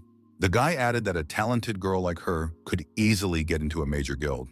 So-young said that she really wanted to team up with the young man. She was willing to do it right now. The girl turned around and ran away. She shouted she was on her way to get ready. Jungdo pondered. He thought that he should try using Makini's suggestion once. He would have to give up one ability. A young man decided to just look. He got the first purchase bonus. The young man would get a free ticket for every first purchase. The guy thought that the benefit was obvious, considering he would get 20 tickets for 10 performance points. But he wouldn't want to become addicted because of it. Jungdo began to be enticed by offering a rookie bonus. Within an hour, he would receive an extra ticket for every purchase. The young man gave in. He said that he would do it now. The man decided for himself that he would just try it. After the first attempt, the young man felt that luck had turned to face him. He had 30 tickets for the linking lottery in his hands. Jungdo looked around. There was no one nearby. He decided to start. After the first attempt, the young man thought, no big deal. This is just the beginning. After the 10th attempt, he thought he still had a lot of tickets left. After the 28th attempt, his nerves were frayed. How could this be possible? How could he not get anything of value? On the 29th attempt, Emperor Liu Shan appeared. He said hello to the young man. The emperor asked what had caused the young man to be so skewered. The boy kneeling on his knees said that without Liu Shan, he was just a loser. The emperor asked what happened to the young man. The young man thought that with Liu Shan's good luck, and considering that he should get a rare or more valuable card for his last 30th attempt, Jungdo was waiting for the diamond card. But the miracle didn't happen. In the morning, Seng-hee asked if the young man was definitely well. Jungdo said he was fine. He just had nightmares last night. The young man is over the limit. You can only purchase tickets 10 times a week. The young man demanded more spins to break even. The emperor said that the young man should stop. It was a good thing he could only buy 10 tickets a week. Otherwise, he would have lost all his features on emotion. Sang-hee motioned for the young man to follow him. The girl showed the young man where the corpses and loot from the monsters were kept. Sang-hee said that they have separated the damaged bodies that have no value. The equipment is stored in other compartments. Sang-hee said that they also separated the equipment that contains mana. The companion suggested that the young man take a look at this outfit and decide what to do with it, sell it or keep it. Jungdo picked up the gloves and turned on the research mode. These were the combat gloves of a cobalt leader. Using them added mana, stamina, and perception to the young man. The young man realized that these gloves increased his mana limit. Items like this are very rare. Jungdo tried on these gloves. They fit him like a glove. It was his size. The young man decided he wouldn't sell them. A phone call rang. Sang-hee answered it. She told the young man that a representative of the guild that owned the dungeon where the breakup had occurred wanted to meet with him. Jungdo was a little surprised. Why do you have to go out with him? The guild representative decided to meet and look at this show-off. The young man asked his companion why the guild representative wanted to meet him. The girl assumed that they wanted to recruit him into their guild. Sang-hee added, they might want to claim the loot. The young man looked sadly at the gloves. He had gotten used to them. The girl stated that she would do everything she could to keep the young man's loot rights. Jungdo said he was putting his fate in Sang-hee's hands. Kim Sun-seo of the Kim Guild extended his hand to the young man and said it was nice to meet him. The girl introduced herself as well. Pointing at Jungdo, she said that this young man was the hunter who resolved the breakup. Kim Sun-seo said that he would like to learn more about the incident. He asked the young man to produce evidence. The man added he wants to hear evidence that will fully satisfy him. For example, CCTV footage. Sang-hee said it's not in her jurisdiction. She cannot disseminate such information without the hunter's permission because of the risk of leaking personal information. Jungdo thought that he would like to reveal as little information about himself as possible, but it seems like he has no other choice, or else the problems might get worse. Mr. Kim said he understood. It would be very unpleasant if the young man's secret techniques were revealed. Mr. Kim said, in that case, he would have another suggestion. As always in such cases, Kim Sun-seo offered to fight him. If the young man can prove that his abilities were enough to stop the breakup, he will leave without any objection. Jong-do thought, why would he want to do that? It didn't make sense. The young man thought that the guild representative was looking for a fight. It was only to find out what the young man was capable of. Mr. Kim asked, wondering if something was wrong. The young man turned on the research mode. This person seemed familiar to him. The guy thought, wasn't he the one he saw before the monsters came out on the bridge? What does all this mean? Jong-do apologized and said that he needed to have a private talk with squad leader Seo Sang-hee. The young man said he urgently needed a soundproof room. The girl showed him the direction to follow. Once in the soundproof room, Sang-hee asked what the young man wanted to talk to her about. Just in case, Jong-do, while looking at his interlocutor, also turned on the research mode. The guy had confidence in this girl. Her talents symbolized faith in the other person and the ability to keep a promise. Jong-do said that he's about to share strictly private information with the girl and asked that she keep it a secret. Sang-hee said that this organization is committed to keeping information about the hunters secret. The young man said he was compelled to believe in the girl and her talent of trust. Sang-hee wondered, how did the young man know about this talent? Jong-do told about her other skills as well. The girl was amazed. When asked how he does it, the young man said he has a special skill. Its name, research. Jong-do added that this skill allows him to view information about other people, name, level, talents, and even their skills. The girl was discouraged. Sang-hee asked why the young man was telling her all this. Jong-do replied that the person they just saw was not Kim Sun-seo. His real name is Sung Dong-hak. He was present when the breakup started. The guy admitted that he's not very comfortable giving out personal information about himself, but he can't sit back when a terrorist is standing in front of him. Sang-hee agreed that it was hard for the young man to decide to do that. The guy said to prove the fact that this man was a terrorist, he would have to reveal his skill to the organization. The girl said he shouldn't do that. The young man wondered why. Sang-hee replied that she was too embarrassed to talk about it. The girl noticed that lately she was beginning to think there was a spy among them. They were given no special instructions in executive session, despite the emergency. Plus, the start time of the burst coincides with the window in patrolling. Be that as it may, the young man cannot reveal this skill of organization. If this skill is as strong as he says it is, the young man is definitely in danger. The guy responded, meaning he needs to prove this person is a terrorist without revealing his research skill. The young men returned, and Jong-do apologized for having to wait for them. Mr. Kim expressed his hope that their conversation was successful. Jong-do said they figured he was using his skill so he could avoid the duel. Thus, Mr. Kim will accept the evidence without any objection. Kim said that this is an extremely reasonable decision. The man thought it was fortunate that things had worked out so well. He just wanted to see how strong the young man was, but now he could see even his skills. Jong-do decided to use the guaranteed lottery. If they had already made the guest wait so long, he would present the evidence immediately. Suddenly, a strange woman appeared and greeted the young man. She said that he looked much better today than yesterday. One of the gold cards he got yesterday was the truthful Jaina. Her characteristics were not much different from Liu Shan, but her specialty was her skill. Jong-do said he's ready to start. Mr. Kim replied that he's already waiting. The young man said the conditions were met. The truth room skill was used. Sang-hee stated that it's already done. Mr. Kim stated that he has no idea what just happened. Jong-do asked the girl to repeat after him. He said the phrase, "I am a man." The girl agreed. Sang-hee tried to say the phrase, but she failed. She stammered half a word. Jong-do said it would look something like this. Mr. Kim tensed up. The young man said it was the guest's turn. The guy asked as Mr. Kim repeated his name. The man wanted to say that he was Kim Sun-seo, but he couldn't. It was like he had water in his mouth.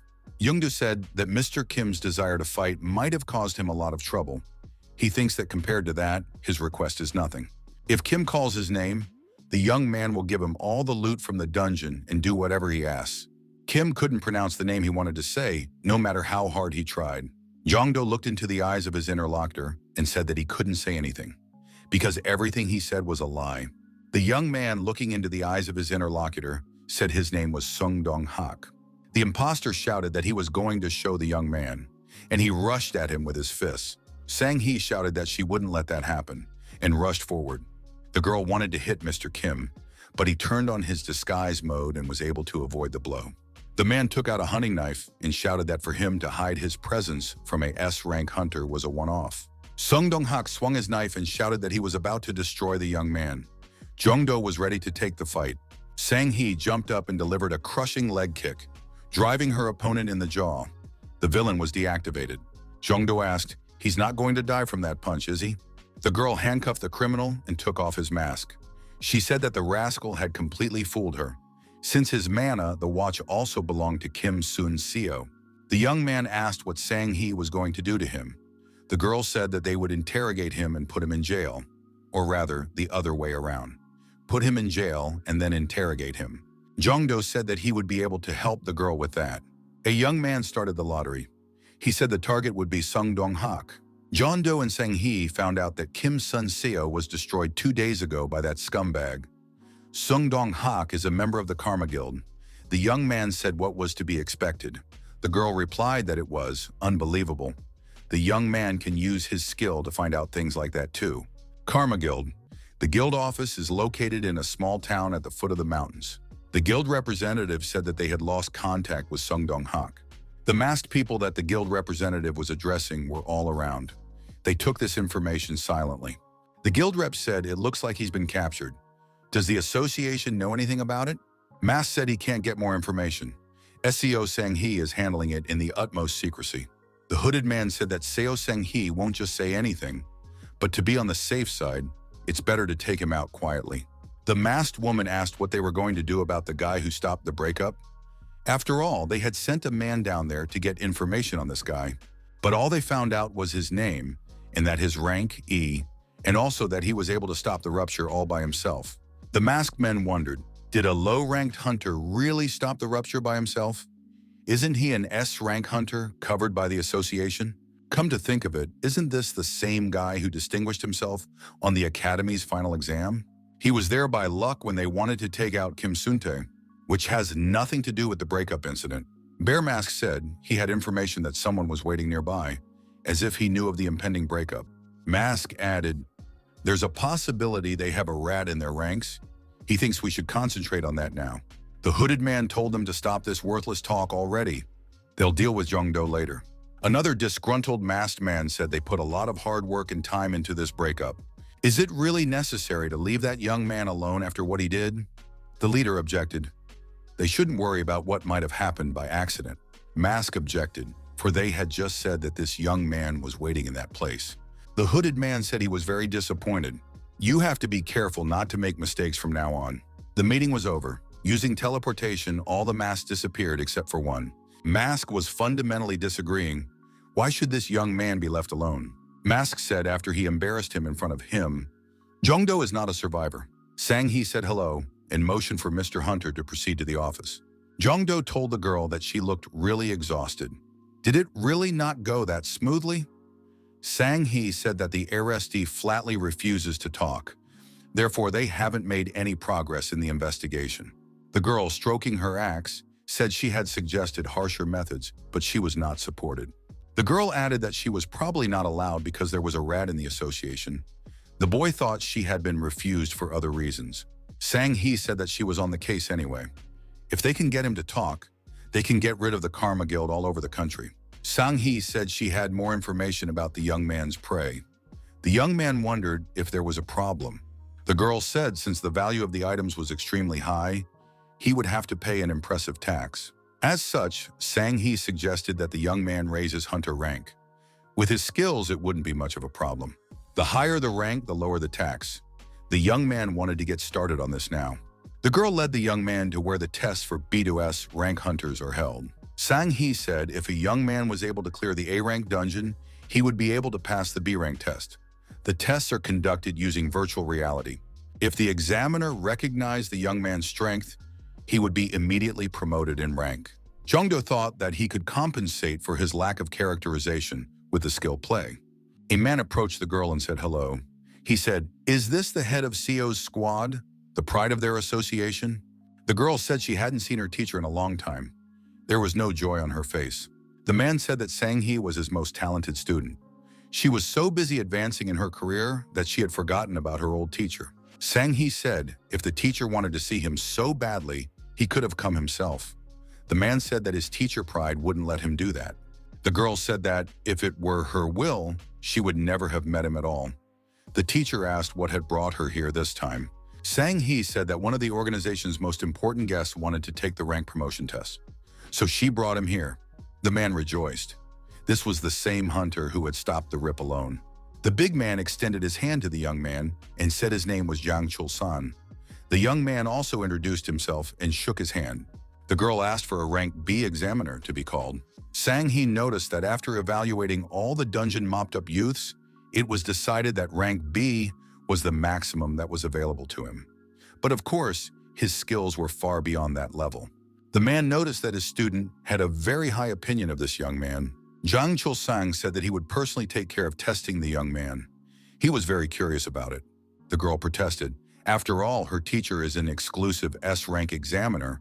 After all, Chul-sang doesn't even want to evaluate hunters because it's too boring for him. Jang Chul-sang said he was just dying of boredom. Chul-sang made a menacing look and asked the young man if he agreed to this arrangement. The young man said that it was a great honor for him. It is not often that he gets the opportunity to fight an S-rank hunter. The man stated that he liked the young man's enthusiasm. Jungdo activated his game talent. All of his characteristics were increased by 100%. Downloading the game for the test was complete. The young man found himself with a spear in his hands. The young man decided to check his status in the virtual space. Jungdo was a little disappointed by what he saw. Was it really the maximum that a level 2 game talent could provide? Or were there other limitations that he didn't know about yet? The young man decided to deal with it later. Right now, he should concentrate on the battle. The opponent had a huge hammer in his hands. Chul-sang said that the spear, it's a good weapon. The man smiled smugly. Chul-sang added, if a warrior considers himself a real man, he should use heavy weapons. The big man raised a huge hammer above him. Chul-sang lowered the hammer with all his might and struck the ground with it. The ground cracked in all directions. A sea of dust rose up all around. Chul-sang says he'll let the young man strike first, and he has to show what he can do. The young man said he didn't mind and went on the attack. He put his spear forward and bravely rushed into battle. The big man evaded the young man's attack and immediately contracted it.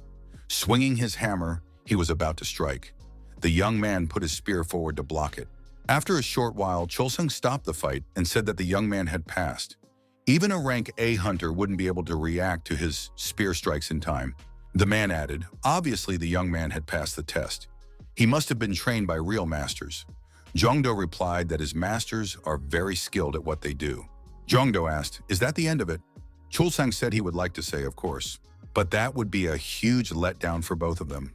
The young man said that he agreed with his opponent. Chul-sang said that this is what a real man should do. The big guy swung his hammer and went on the attack again.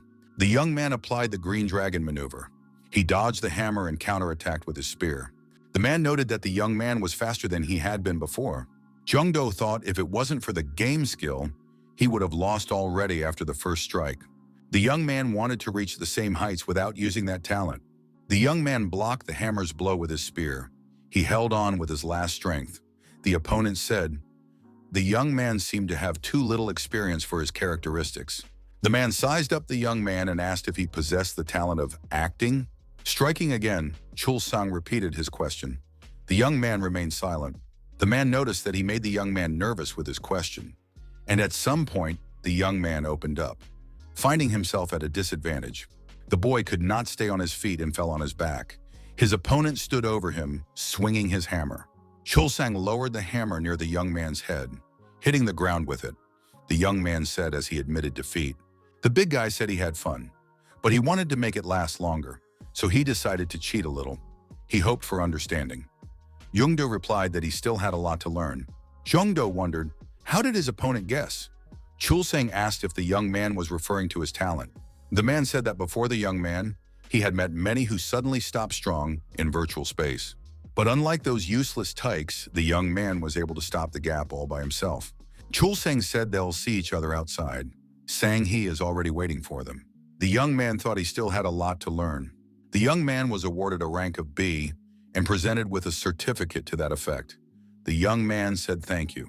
Jungdo said that, in that case, he's leaving, and thanked everyone here for being a part of this event. Sang-hee asked what kind of evaluation her teacher would give the young man. The teacher replied that it had been a long time since he had met interesting people. He was sure they would meet again. Sang-hee said that she wanted to try to fight Mr. Jongdo too. Chul-sang said he had a lot of fun. I think he's going to leave now. The girl stopped the teacher. Wasn't he the one who had grumbled a few minutes ago that she hadn't visited him in a while? Sang-hee said that it's been a long time since they've practiced. Why don't they fight so the teacher can check how much his student has grown? The man thanked for the offer but said he was tired. Sang-hee noticed that didn't sound like him. Since when did the teacher start running away from a good fight? The girl took her axe and told the teacher to get ready to fight. The teacher's eyes went to his forehead.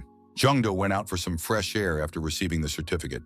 He needed to rest, and he wanted to gather his thoughts. The young man stepped closer, and the young man was called out by So-yoon. The guy apologized and asked how long had she been waiting for him. The girl said that she herself had just arrived. So-yoon was very happy that she was going on a mission with Jongdo. She hoped that the young man wouldn't notice how worried she was. It was like some newcomer. So-yoon asked, "When are they moving out?" The young man looked somewhere in the distance and said, finally he came to.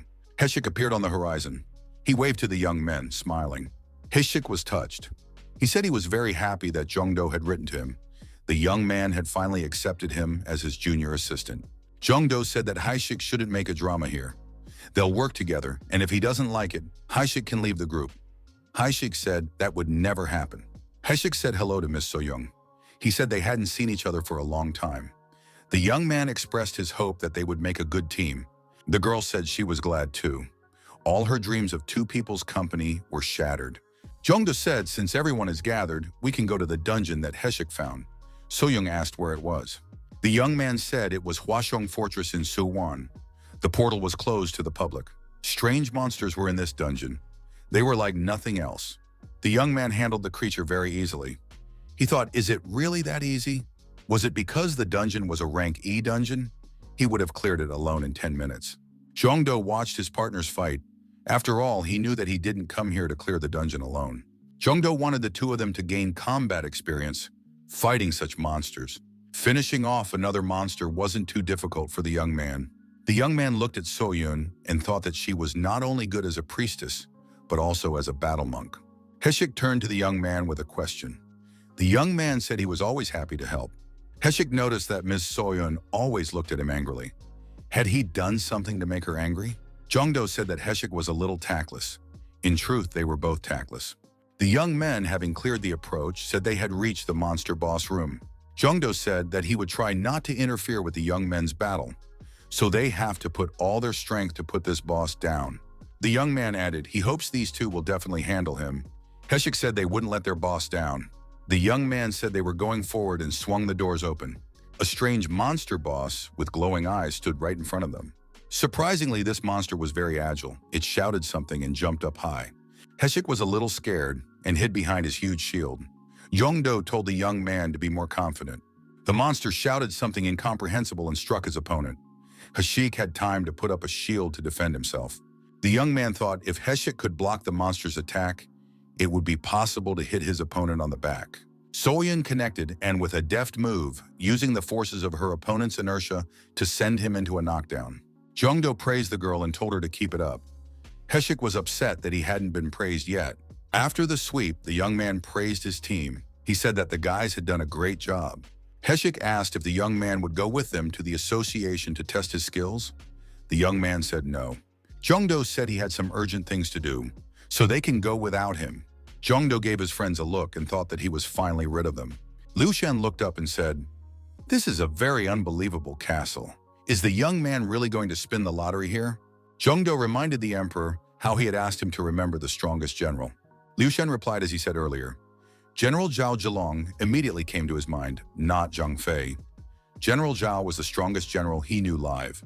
Jongdo thanked the emperor for that. The young man decided to play the linking lottery. The young man knew that on that night at Songsu Bridge, he had summoned Zhang Fei specifically not because Liu Shan thought he was the strongest general. This was because he himself was on the bridge. Of course, the first thing that would come to mind in such a situation would be Zhang Fei's battle on Zhangpanpo Bridge. This means that the identity a young man summons with a link lottery must be related to his location and their lore. A young man was dealt a diamond card. It was quite unexpected. Jongdo spun to the left and right. It seemed strange to him. Why didn't he feel any change? A new personality appeared in front of the young man. The man said it was Huasheng. What nostalgia. Zhongdo replied that it was nice to meet you. He said his name. The young man thought that this character's stats were too low for the diamond card. The hero said that the young man's name translates to straight path. He liked that and said it was a great name. Zhongdo thanked him for the compliment. The character said they were very lucky to be in Huasheng specifically. The interlocutor asked the young man if he would like to get the treasure he had hidden in this place. Zhongdo closed his eyes in pleasure and said that he was very eager, which was to be expected from a diamond card. The character said when the king ordered him to build the place, he was so enthusiastic that he added a lot of all sorts of structures and secret rooms in different places. The young man had to find the brick on the right side of the main gate, 7th from the bottom. The young man should use this brick as a starting point, counting 616 bricks to the right. He should direct his QE energy to the last brick. After that, the young man should count out the 7th brick from the bottom on the left side of the gate and count out another 922 bricks to the left. Zhongdo thought, is there some special meaning behind these numbers? The interlocutor replied that it was his birthday and the king's birthday. Zhongdo said that he had finally found the right brick. Now he has to direct his chai there. After the young man fulfilled all the requirements, a portal appeared near him.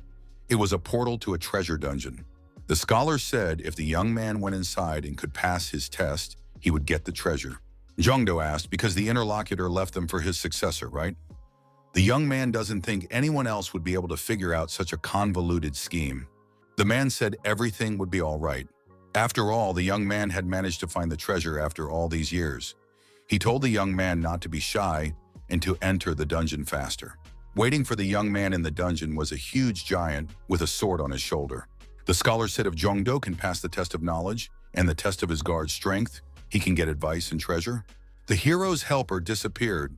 He said if the young man succeeded, he should summon him again. The young man decided to use the discovery skill. This skill allows seekers to find a dungeon. The giant said he was ready to begin the test of the young man. It would be a test of knowledge, the unique moonlight that shines over all the rivers. Rivers, they are the inhabitants of this world. The moon is the yin and yang. The guard asked the question, who is meant by yin and yang? Zhongdo immediately began to think. The young man decided he had the answer.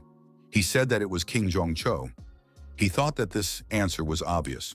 The giant struck the ground with his powerful weapon and said the answer was correct. The guard, flashing his eyes, said that they would now proceed to the test of strength. The young man should prepare his weapon. Zhongdo put his energized halberd forward. Zhongdo looked at his opponent, turning on the research mode. The young man realized that it was a level 40 goblin king. The guy thought that if this king was a level 40 king, their stats should be around the same level. The giant told the young man to defend himself and raised his powerful weapon high above his head. His eyes continued to glitter.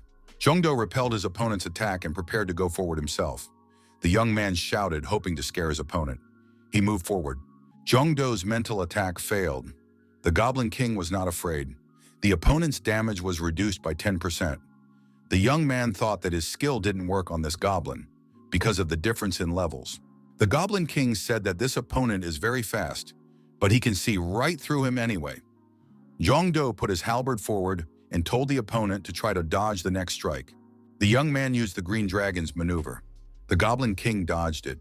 He only gave a sly shout in response.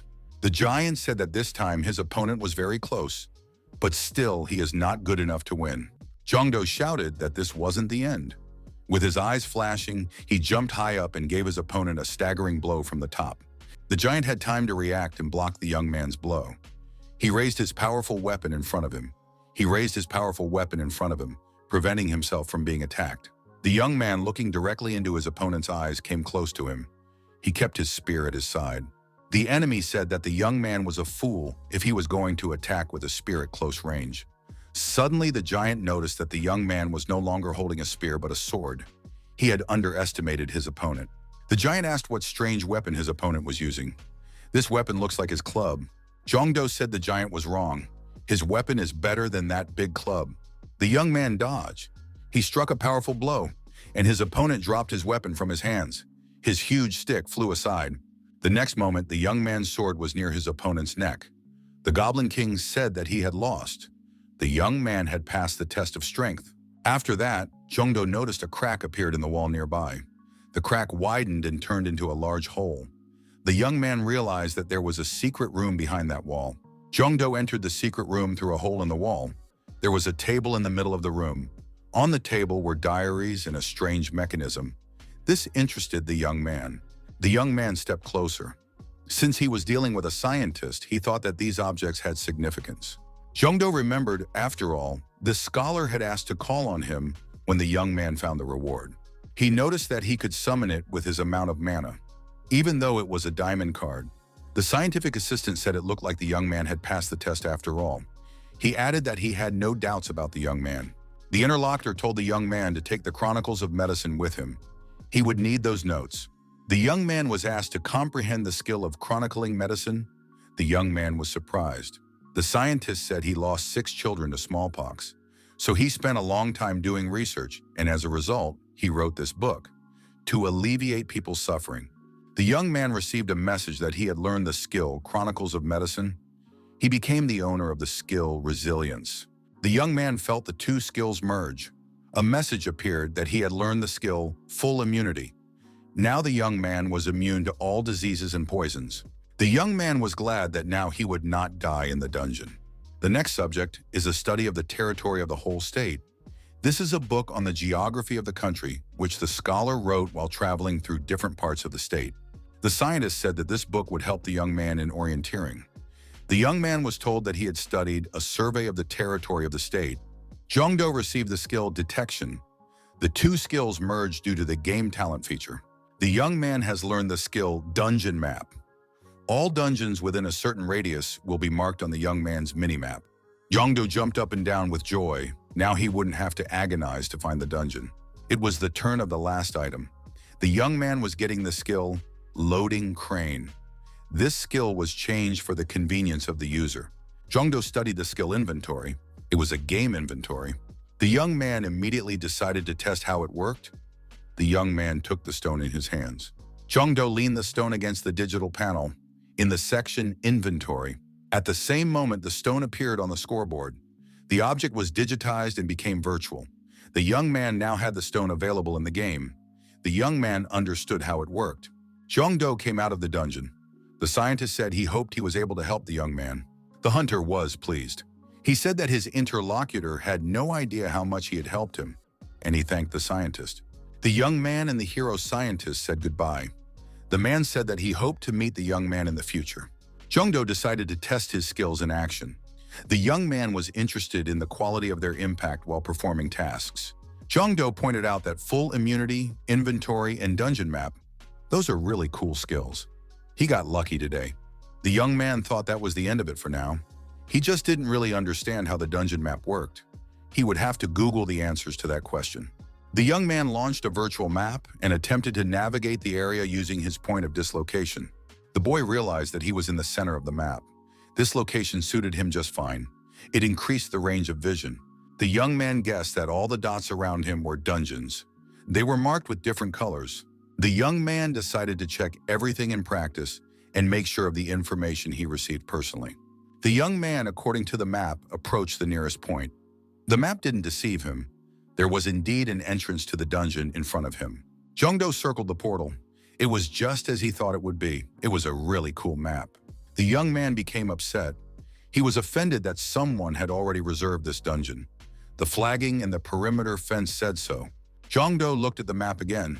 The green dot was the rank C dungeon he had checked on the way. The yellow dot he was near now was a rank B dungeon.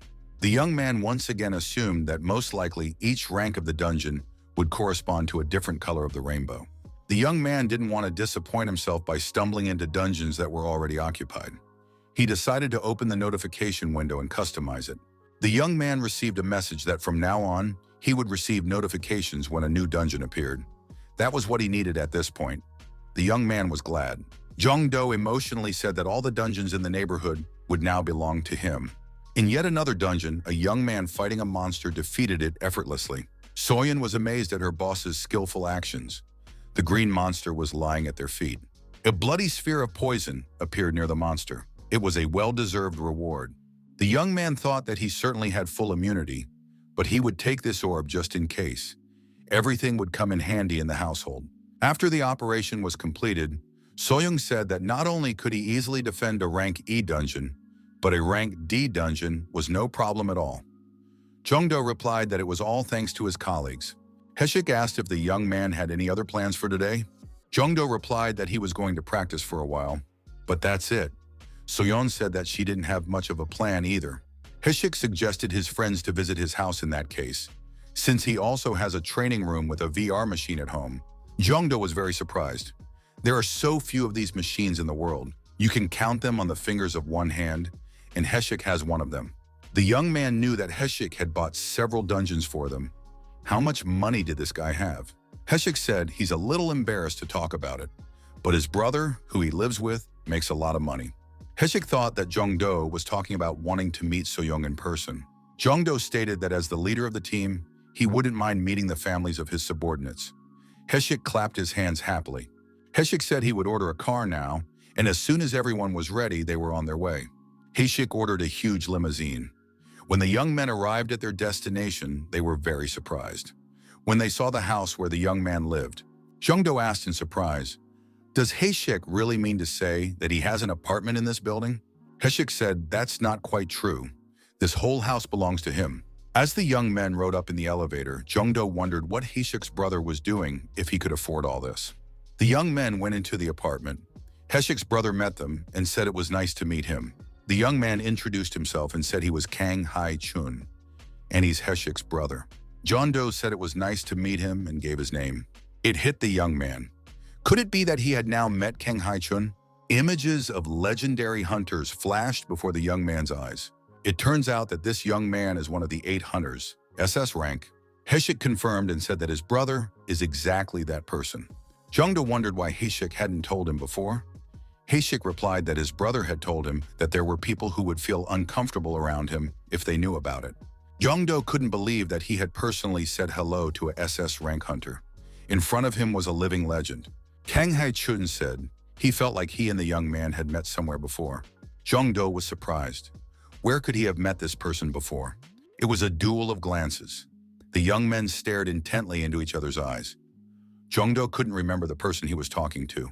Kang Hae-chun shouted that he remembered, after all, in front of him, a professional player, and called out the young man's nickname. The young man was happy to see Jongdo. Jongdo was surprised. How did the interlocutor know his nickname from a professional game? The interviewer said he was a huge fan of the young man. Haeshik and Soyeon watched the dialogue between the 2 hunters with interest. They stood silent, their mouths open. The landlord invited the young people to pass and make themselves comfortable in the living room. Kang Hae-chun recalled during the 3rd game of the Spring Split Finals, where he vanished his opponent when his team was on the verge of defeat after a bad fighting game. Soyeon picked up on this and said that this game was very great indeed, but personally, she thinks the young man's better games were during next year's summer split. The landlord and Soyoung began to heatedly discuss Jongdo's games from past seasons. When the young man was performing well, Jongdo covered his face with his hands and didn't understand why they brought it up in conversation. Haeshik asked if Jongdo was really a fighter in virtual games. He didn't know that detail in his boss's biography. Jongdo replied that when he was younger, he was a little-known player in a professional league. Kang Hae-chun disagreed. "What do you mean he's not well known?" Everyone knew about that player. Unlike the other players who used strategies with the maximum chance of winning, Jongdo won brightly and epically, mesmerizing all the spectators. That's how this player was. The host stated that he was moved by the young man's acting, so he was among the first to join his fan club. Jongdo blushed and asked the 2 to change the topic of conversation. Soyoung said that she was the one who created this fan club. Jongdo jumped up and yelled for them to stop talking about the topic. The girl looked at her watch and said it was getting pretty late. Soyoung apologized and said she had to leave. Haeshik asked Jongdo to sit still. He's about to call a cab for Soyoung, so that should take her home safely. Kang Hae-chun bowed to the young man and apologized for still not thanking him for saving Haeshik's life. Jongdo said that he shouldn't be grateful, he was just lucky. The interlocutor said that Jongdo was very polite, just like they say he is. He will personally see to Haeshik's training so that he won't be a burden on their next trips. Jongdo didn't think he would ever be able to meet Kang Hae-chun.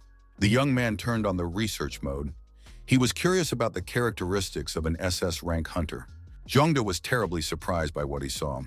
The opponent had an option available, a third-level game. The young man received a message that his level 3 talent, communication, had reacted with the level 3 talent, game, of his interlocutor. Contact between the talents has begun, and a forced reset of the game talent. Jongdo didn't understand what was even happening. Suddenly, Makina appeared in the portal that opened from above. Jongdo was once again surprised. The girl said that she hadn't seen Mr. Jongdo for a long time. Makina stated that she stopped time briefly to be able to talk to the young man. And indeed, time had been stopped. The owner of the house sat without moving. Makina said she was very glad she made it on time. The girl said if she had been even a second late, the young man would have been torn apart. The boy was terrified. With a level 3 communication skill, the young man had begun the process of forcibly raising the level of his game talent. The young man couldn't believe it. Was his talent level really increasing right now? Jongdo wondered if that wasn't a good thing. He couldn't understand what was the cause of the problem. Makina said that talents are given at birth and will accompany him until his death in old age. However, the fact that his talent is changing means that his fate is also changing as they talk. The human body cannot endure such a thing. The young man didn't know how to react to what he had heard. Makina said that's why she's giving the young man this necklace. As long as the young man wears this necklace, it will take all the damage of overloading his body. Makina added that also this necklace will give the young man the needed boost in luck. Jongdo asked, so all he has to do is just wear that necklace? The girl replied that it was exactly that. In addition to that, it has a few simple spells on it, so the young man doesn't have to worry about it being stolen. The girl bowed and said that for now she would look for a safer way for the young man to increase his talents.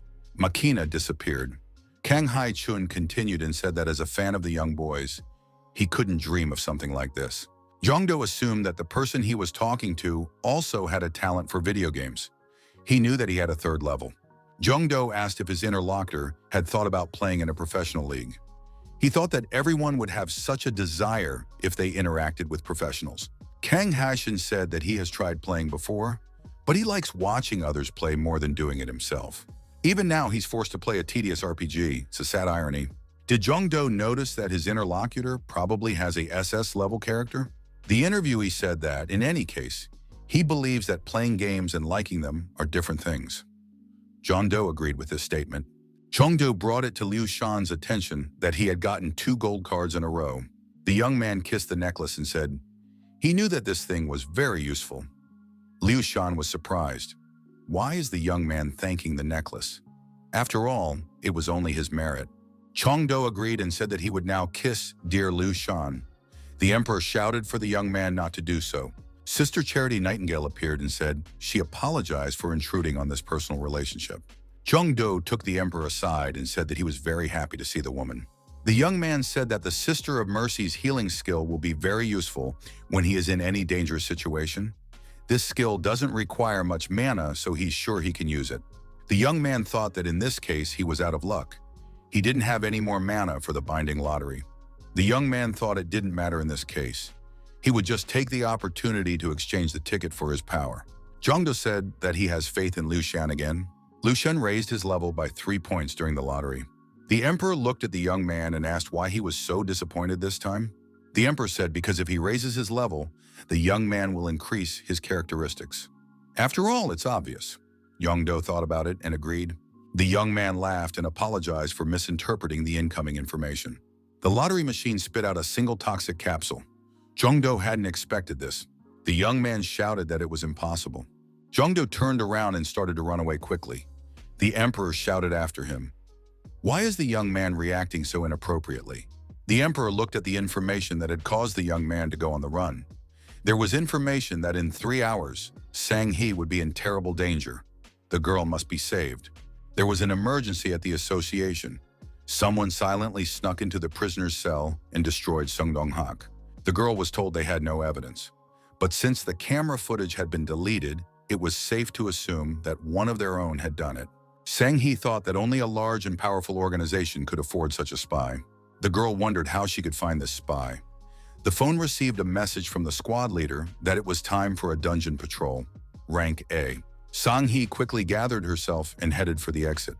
She told her companion that she would talk about it when she got back. Sang-hee went on patrol with the axe she always carried with her. The girl decided that she should finish her patrol quickly and return to the headquarters and continue the search for the spy. Sang-hee was patrolling the area. Everything was quiet around the area. It was a routine situation. Suddenly, the girl felt dense mana around her. The sky changed its color. There was a reason for that. There was a rupture nearby. This rupture wasn't easy either. Sang-hee decided it was a trap. Strange people showed up. They must have known the girl was going on patrol, so they planned another breakup. Sang-hee radioed headquarters and reported her location. She warned that there had been a breach and requested reinforcements. The girl decided that she had to move faster towards the epicenter. She quickened her pace. She even began to run. Seo Sang-hee thought that even if it was a trap, she could handle it. The axe would help her. The girl realized if she didn't do anything now, the monsters would scatter around. When Sang-hee approached the portal, some of the monsters were already up there. The girl prepared her axe to attack. With an experienced eye, the young one determined that it was a lycanthrope. Lycanthrope, a difficult opponent. The monsters screamed and jumped towards Sang-hee as they pushed off. She prepared to repel the attack. The lycanthrope tried to tear the girl apart with its powerful paw. She dodged and counterattacked the attacker with her axe. The girl thought that the monsters were taking advantage of the fact that she was surrounded and attacking her one by one. Sang-hee was hard to take by surprise. She swung her axe and scattered her opponents in all directions. The girl dodged and jumped high up. At the same time, she swung her axe. The opponent did not expect this maneuver. The axe came down on the monster's head. The enemy was powerfully deactivated. He had no chance of escape. Sang-hee looked up. In front of her was a huge monster. It was the boss. The girl said that he was the one she was just waiting for. The monster glared with demonic eyes. Its roar spread to the entire neighborhood. Sang-hee, preparing to attack, said that it looked like someone didn't eat enough porridge as a child. Her opponent is tall, but you can't look at his bony body without crying. The girl said that the only way to train such a naughty dog was to give it some love. Sang-hee swung around and delivered a powerful blow to her opponent. The beast screamed wildly. After a while, the girl said that this time the danger was over, and one had to catch one's breath. The monster boss was lying next to her. He had an axe sticking out of his head. Suddenly, someone applauded the young lady and said, "Bravo." The girl noticed that hooded men had appeared. One of them said that he was truly grateful for such an incredible show. It is not for nothing that the girl is called the protector of the association. Sang-hee stood up to her full height and looked around. She was surrounded by a large number of unknown warriors. Their faces were covered by masks. The girl gripped her axe tighter in her hands. She thought that this was a karma guild. She didn't expect that they could stoop to such a low level. The interlocutor spread his hands and said, "Why is it always karma to blame for everything?" He added that the girl was wrong. The warrior added that they are just a bunch of haters who unrealistically want to destroy Seo Sang-hee. The axe girl thought her business was bad, but she's already called for backup, so she just needs to buy some time. The masked man asked if she was counting on backup. "I'm sorry to disappoint her, but backup isn't coming." The man showed the walkie-talkie in his hands and said there was someone in the association who didn't like her either. The masked men around them laughed. The speaker said that sooner or later, this champion of justice was bound to suffer such a fate, and asked where to start. She should be more careful in her next life. No one can save this life. Suddenly, blood appeared on the villain's body. The man didn't understand anything and threw his head up. He asked, "What's going on?" A young man appeared out of nowhere and said he didn't have to worry about it. The young man added that backup had just arrived. The masked man fell face down. The young man was Young-do. He came to Sang-hee's rescue just in time. The masked men didn't realize who this imposter was. Where did he come from, and why is he acting so defiantly? The young man had acquired a skill, the flower blade dance. He alone scattered the masked enemies left and right. The young man was excellent on his feet and wielded his blade professionally. John Doe, finding himself near the girl, asked if she was okay. Sang-hee asked what he was doing here. The young man thought that fortunately he had arrived in time. Since it was past midnight, all of his mana had been restored. Jongdo said he came here to save the girl. "We have to get in with the enemies first, and then they'll discuss the details." The young man said he could guess what happened here. Since the girl stopped the rift, we should concentrate on escaping from here. Sang-hee replied that it would be very difficult to do that. It seems like every single one of the enemies has a C rank, and some of them even have an A rank, and they all want to destroy her. Suddenly, the hero, Yuga Sega, appeared. The girl angrily asked why the young man had decided to get involved in something so dangerous. Seiga said they were doomed. Why did the young man come here? The young man looked at the number of opponents with his gaze and said that indeed he was at a disadvantage right now. Jungdo looked at Sang-hee and thought that the girl was pretty exhausted from the previous battle. The young man thought that he had no choice but to summon Yuga Seiga, who was guaranteed to come to him from the top 10. It would be very difficult to deal with all the enemies. Sang-hee apologized to the young man. She said if she knew this was going to happen, of course she would have warned him in advance. Jungdo said if the girl was going to continue wasting time with idle talk, he'd rather hear words of thanks than apologies. The guy says he wants to put this conversation on hold for later. He has a plan to get them out of here now. The masked men continued to remain puzzled. Who is this young man? After all, they had cut the girl off from the reinforcements. They assumed that there was a spy among them. The leader told everyone to be quiet. He took off his hood and walked over to the man who lay motionless beside him. The masked stranger said that their opponent had taken down 4 rank B hunters while remaining undetected. We should consider that he might be a rank S hunter. Everyone should continue to follow the general plan. The masked men created a circle with Sang-hee and Jungdo in the center. They started running around the young people. They probably wanted to make them dizzy. The young man shouted for the girl to be on guard. The enemy is preparing an attack. One of the villains pulled out a hunting knife and decided to engage in hand-to-hand combat with Jungdo, who had a sword in his hands. This attack seemed unusual to the young man. Many arrows began to fall from the sky. That could have hit him. Jungdo wrapped his arms around his companion, wanting to protect her, and shouted for her to be safe. The villain, who wanted to attack the young man with a hunting knife, was struck dead by arrows. Behind him stood a group of archers. Jungdo, grabbing the girl in his arms, instantly left the target area to avoid being injured by the arrows. After running away to a safe distance, Jungdo lowered the girl to the ground and assessed the situation. The young man called the archers crazy scumbags. He added that they don't think about their comrades at all. The masked men were surprised. Jungdo and Sang-hee found themselves surrounded again. The young men did not let go of their weapons. One of the masked men approached the victim. He stepped on his head and said it was an honor for each of them. The masked man said they were honored to give their worthless lives to fulfill his plan. Seiga said that it was disgusting. Jungdo added, "That's why it's pointless to try to negotiate peacefully with these people." Jungdo shouted that he would clear the way now and told the girl to follow him.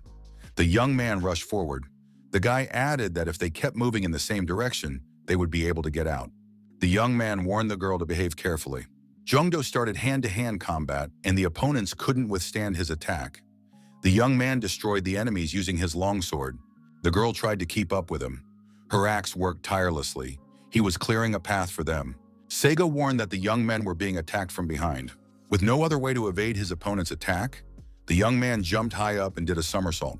The young man landed behind his opponents, who never realized anything. Sang-hee said the young man is very agile. He must be doing gymnastics, right? Sang-hee said that he has recently started playing martial arts games. The young man saw the exit and told the girl to follow him. That's where their salvation lies. If they can get out of here, they will stay alive. The young people were again surrounded. There was no way to get out of this encirclement. One of the masked men said, "Did the young man really think he could escape them with such skills? After all, he is unable to break even a simple illusion." The masked man told the young man to forget about rescue. They're not getting out of here alive. Seiga told the young man that surely that guy must be their leader. Jungdo decided to get rid of him first. The young man told his companion to exercise caution. He would try to get rid of the leader of the rivals. The young woman told the young man not to worry about her. The young man used the blitz skill. He became faster than lightning. The enemies didn't even have time to blink their eyes before they fell to the ground, those of them who were in his way.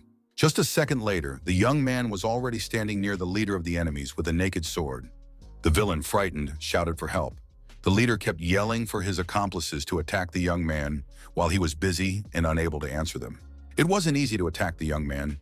The young man activated the skill, Hovering Cloud. The next technique was the sword dance of the floating cloud. The young man struck a stabbing blow at his opponent. The opponent was able to react in time and block Jungdo's punch. Seiga said that the young man wasn't that strong anymore. It looks like his strength is also running out.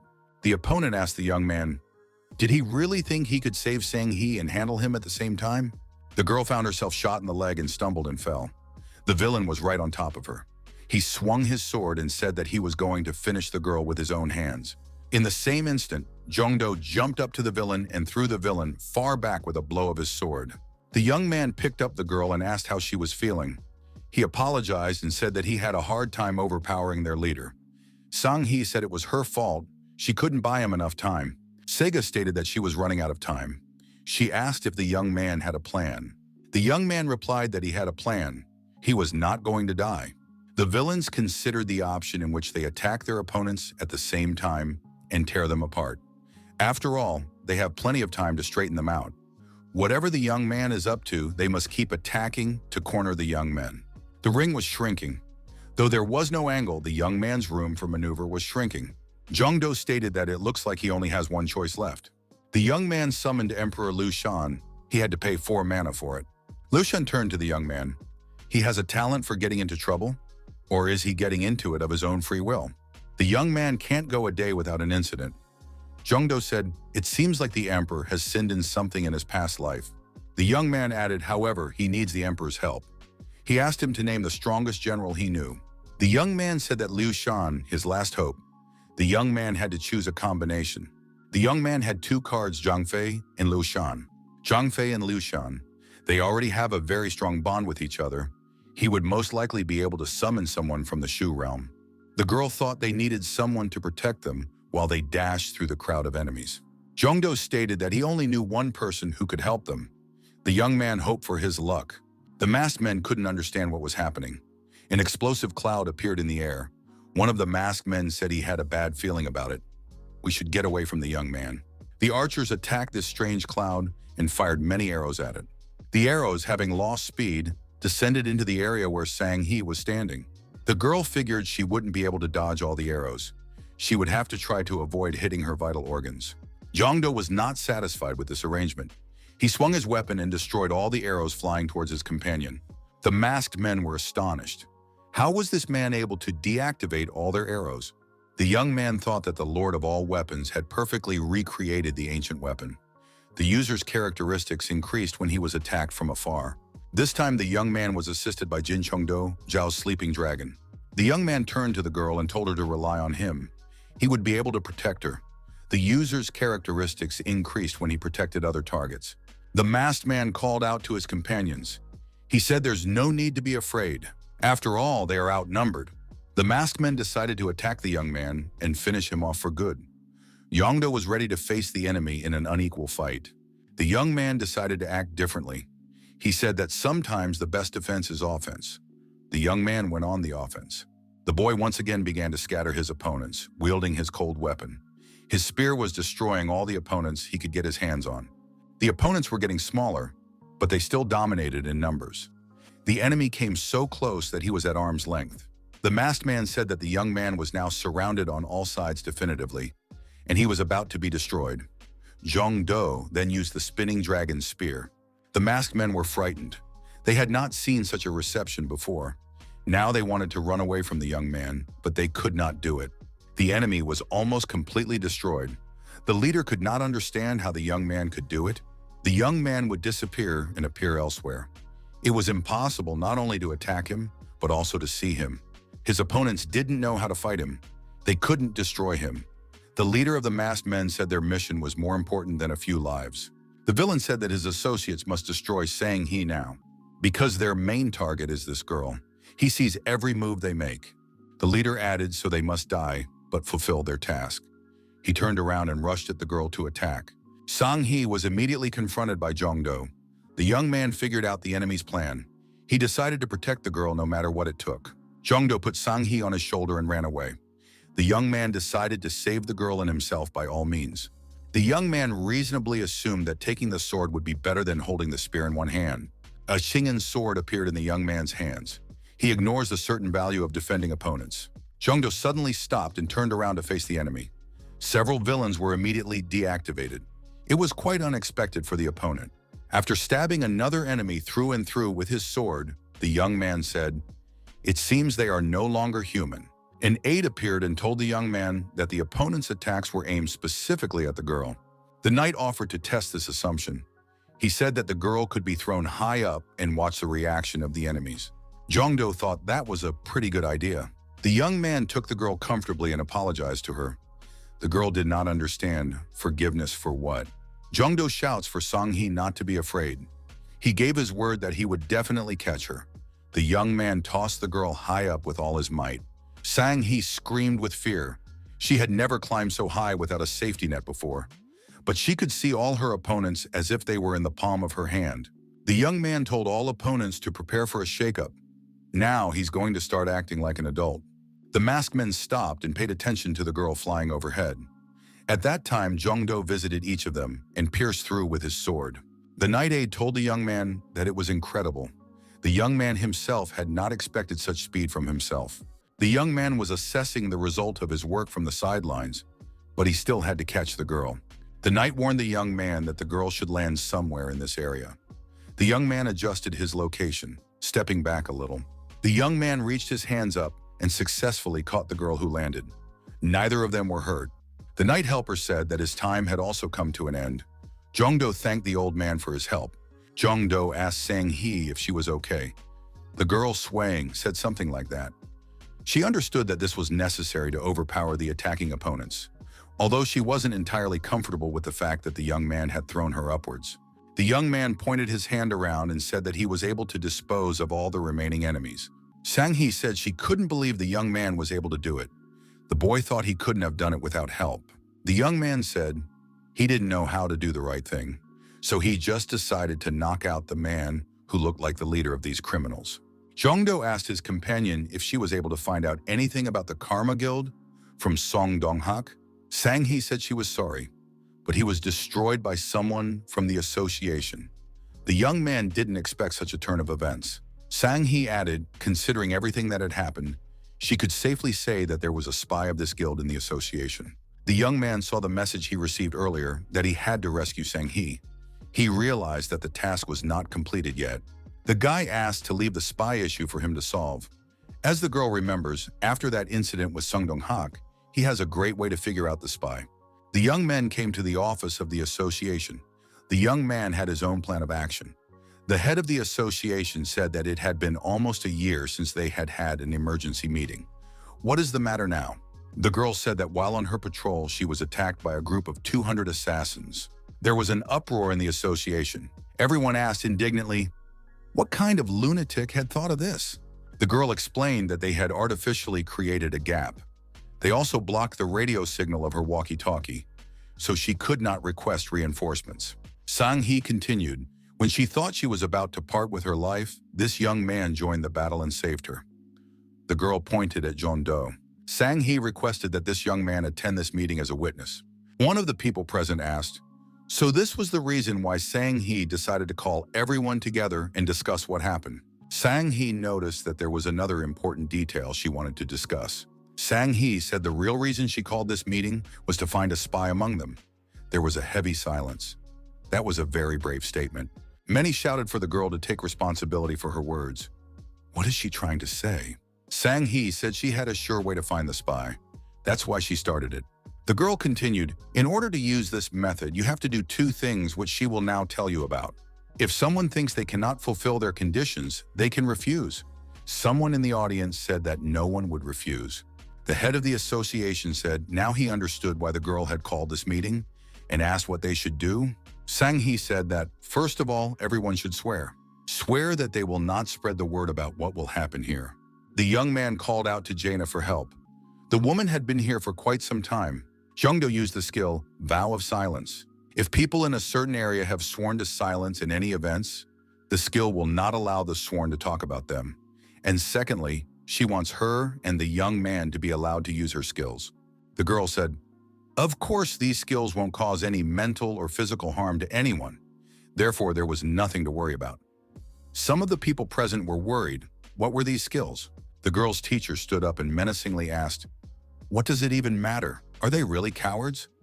After all, Sang-hee had said that the skill was not dangerous. The man added if Sang-hee causes any harm, he will personally take responsibility for her actions. The head of the association said he was interested. He would agree because he was curious about what would happen next, and he gave permission. The other members of the association also gave their consent. The girl was supported by a majority of votes. All the conditions for using the skill were met. The skill of Truth Room was activated. Everyone waited silently for what was about to follow. Sang-hee thanked everyone for their trust in her. Her last request would be quite simple. The girl asked that each person present say just one sentence, that he, not a spy. Everyone present wondered, is that really all there is to it? The association leader immediately said that he was not a spy. Teacher Sang-hee said that he was not a spy. Someone in the audience also repeated this phrase. After almost everyone repeated the phrase, someone noticed that Yang Ki-seo was silent. The man was asked to hurry up and say that phrase, so that they could finish with this buffoonery as soon as possible. Sang-hee noticed that the man still hadn't uttered a single word. The girl approached the silent man and told him he couldn't say the words. This is the effect of the skill Truth Room. All on whom the skill was used can speak only the truth. Sang-hee said, so he is the spy who sent people to destroy her. It was the head of the information department, Yang Ki-seo. Yang Ki-seo shouted, he couldn't believe that someone possessed such a skill. Everyone present was shocked that there was a spy in their ranks. The head of the information department took out a pen, which he immediately turned into a sharp quill. The man shouted in the name of him and thrust the pen forward and attacked the girl. Sang-hee's teacher, a big man, knocked the feather out of the spy's hand with a swift movement of his hand and knocked the rascal to the floor. The man shouted angrily, how dare this rascal attack his student? The young man was informed that the assignment was complete. He exhaled with relief and said, not even realizing how he had managed to sort it all out? Jungdo said that it was an emergency because they needed to find the spy as soon as possible. But he never thought he wouldn't have enough mana to summon Jaina. Besides, the young man would have to wait until midnight for his mana to recover. Jungdo thought if it wasn't for the association ring that squad leader Seo Sang-hee had given him, this would have all been much more complicated. Even the Lord of all weapons can't restore his mana, and this ring raised it by 2 points. That's how he was able to summon Jaina. The young man remembered that Sang-hee had warned him to be careful with that ring, and it was not to be lost under any circumstances. Jaina asked if she had been able to help the young man. The young man thanked her and said she had helped him a lot. The young man couldn't believe that Jaina, with such an imbue skill, was only honored with a gold rarity. Shouldn't her card be diamond? Jaina remarked with a smile that the young man was just lucky. The woman explained that she couldn't control the skill once it was activated. For example, that girl used Truth Room as if it was her own skill. In other words, anyone can use it to their advantage. Plus, he can't prematurely end the skill action if he activates it. If someone decided to seize the moment, she wouldn't be able to help the young man in any way. Jaina asked if he knew how she died. When she had activated the skill, a woman she thought was her friend had called her a witch. Jaina couldn't say anything against it, so she was burned. The young man thought that it looked like he should be more careful with this skill next time. The mysterious hooded man, the leader of the masks, said that Seo Sang-hee survived. He added that this girl didn't just survive. Their assassination squad was defeated and destroyed. Masks didn't believe it. There was no way that could happen. How had she been able to put them down after stopping the rupture all by herself? Wasn't she supposed to be squeezed like a lemon? One of the masks said, they could have calculated everything if their information was correct. Their plans could easily have been disrupted by even one unforeseen factor. Butterfly Mask wondered, was the association capable of something like that? And after all, they had taken away this girl's connection to headquarters. It looked like someone had come to her rescue as soon as she was done tearing up. And it looked like it was a person today. The man said he could not identify the man because he was too far away. However, he was proficient with a spear and a sword.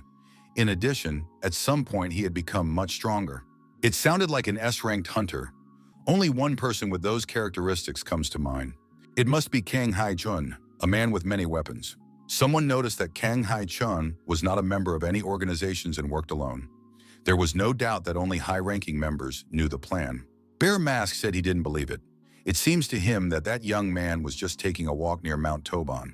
Can anyone really think it's a coincidence? I mean, they had every chance of success. The hooded man said that no one dared to doubt him. The Bear Mask immediately apologized. Butterfly stated that what's done is undone. She was more interested in what this Sang-hee would do next. What were the chances that she caught one of the attackers and would interrogate him? The opponent replied he could say with certainty that the blood seal had been activated in the battle. If all the assassins lost their minds, Seo Sang-hee wouldn't be able to get any useful information. However, it was extremely unfortunate that they had to show the blood seal. Their plan had failed. There, Wolf said, he heard that Sang-hee had gathered all the high-ranking members of the association for a meeting. And if his informant is among them, they'll soon find out how the meeting went. The leader said that because of an unforeseen SS rank hunter, they lost an entire squad. And they couldn't destroy Sang-hee. The association will be much more careful now. The leader added that he sees this as the worst possible development. Tiger Mask said he couldn't see Vaughn anywhere. Was he unable to join? Looks like that failure motivated him to create something new. That's why Vaughn didn't come. Mask Wan said that Jin Jong-do will definitely pay for his embarrassment with his life. The leader of the association said, maybe the others don't have a clue, but he knows what they did. It was the truth room. He's sure it was Jong-do's skill and not Sang-hee's. The young man thought, so the association leader is aware. It seems like everyone in the association has a different role depending on their predisposition.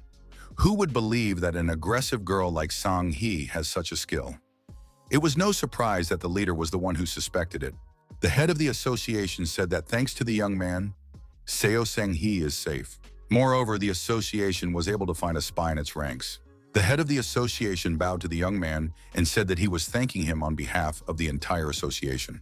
The man asked how they could thank the young man. Jong-do said there was no need to thank him. The man saw the ring on the young man's finger. Jong-do apologized and asked for forgiveness. He forgot to return the ring after using the truth room. The boy started pulling it off his finger and said that he would return it right away. The head of the association said it was all right. The young man could consider it a thank you for today. The young man was confused. Is it really true? He certainly agrees, but is the head sure of it? The head said that in truth, he didn't think the ring was enough to thank the young man. The man said anyway, he wants to thank the young man again. He hopes they will continue to help each other. The men shook hands. The young man scrutinized the ring on his hand. He couldn't believe that he could get such a useful thing. The boy remembered that he hadn't yet received the reward for his assignment. He wondered what he'd get this time. The young man came home. The room was waiting for him. Winry greeted him and said, "Welcome home." Jong-do replied that he was happy to see Winry. How long has it been since they've seen each other? It's been a whole day already. Winry said, truth be told, she wasn't happy that they were seeing each other so often. Jong-do asked, wondering if he had done something wrong. Winry said that materializing in this world takes a lot of energy from her. Jong-do said that he didn't know that. Winry noticed that in Kang Hai-chun's house, she had no choice but to appear in front of him. The true universe acts as an observer. Usually it appears to people only when absolutely necessary. The boy remarked that in that case, they do see each other too often. Winry noticed it's because the young man finds himself in such rare situations too often, including today. The guy thought that important information represented something that was really important, according to the true universe. Maybe she would tell him about it if he asked now. The young man asked why the true universe gives him rewards for solving problems he learns about from a window of important information. The girl apologized and said that she could not tell about it. If he got more influence, she would certainly answer the question. Winry added that she can say with complete confidence that she would not harm the young man under any circumstances. Jong-do replies that he understood everything. The girl doesn't want to tell him because of his lack of influence. Now his next question is, how can he increase his influence? The girl said there are quite a few ways, but she recommends that the young man continue to raise his level. Reaching a certain level should increase its impact. The guy figured he just needed to level up, and sooner or later he'd get his influence. Jong-do remarked that he understood, so he asked him how things were going about his reward. Can he say what he wants like last time? The young man continued, if possible, he would like to get something that would not require currency for its use. The purchase system certainly allows him to increase his mana level in the long run, but it stresses him out that it requires a lot of characterization. The young man continued, of course he liked the fact that every dozen cards would be guaranteed to have at least a golden rarity. After all, it was because of this that he was able to get Sega. Jong-do said he'd still like something without such severe restrictions. Winry replied that she understood the young man. She would take that into consideration when giving his next award. The girl remarked that she would have one condition before doing so. Would the young man care to see what she was willing to offer him for such a heroic act? Winry added, this should definitely please the young man. The boy trembled with excitement. It was about the award that Winry herself had praised. Of course he wanted to see it. The girl shook her fist mysteriously and said that this time the young man's reward would be. The reward would be a double draft. Winry finished her sentence. The guy said a little puzzled, "It wouldn't be a skill, would it?" Winry said. The young man hit the mark.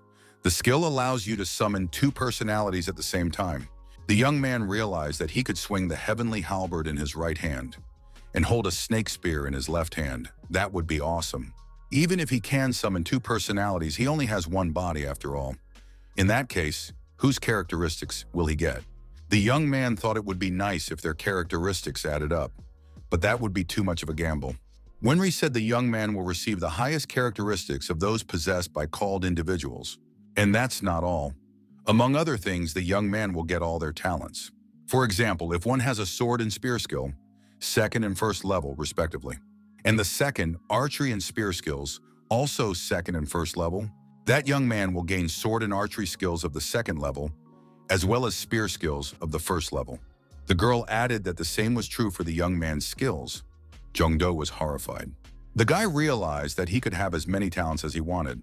However, even just getting the highest characteristics of each of the duplicities already sounded good.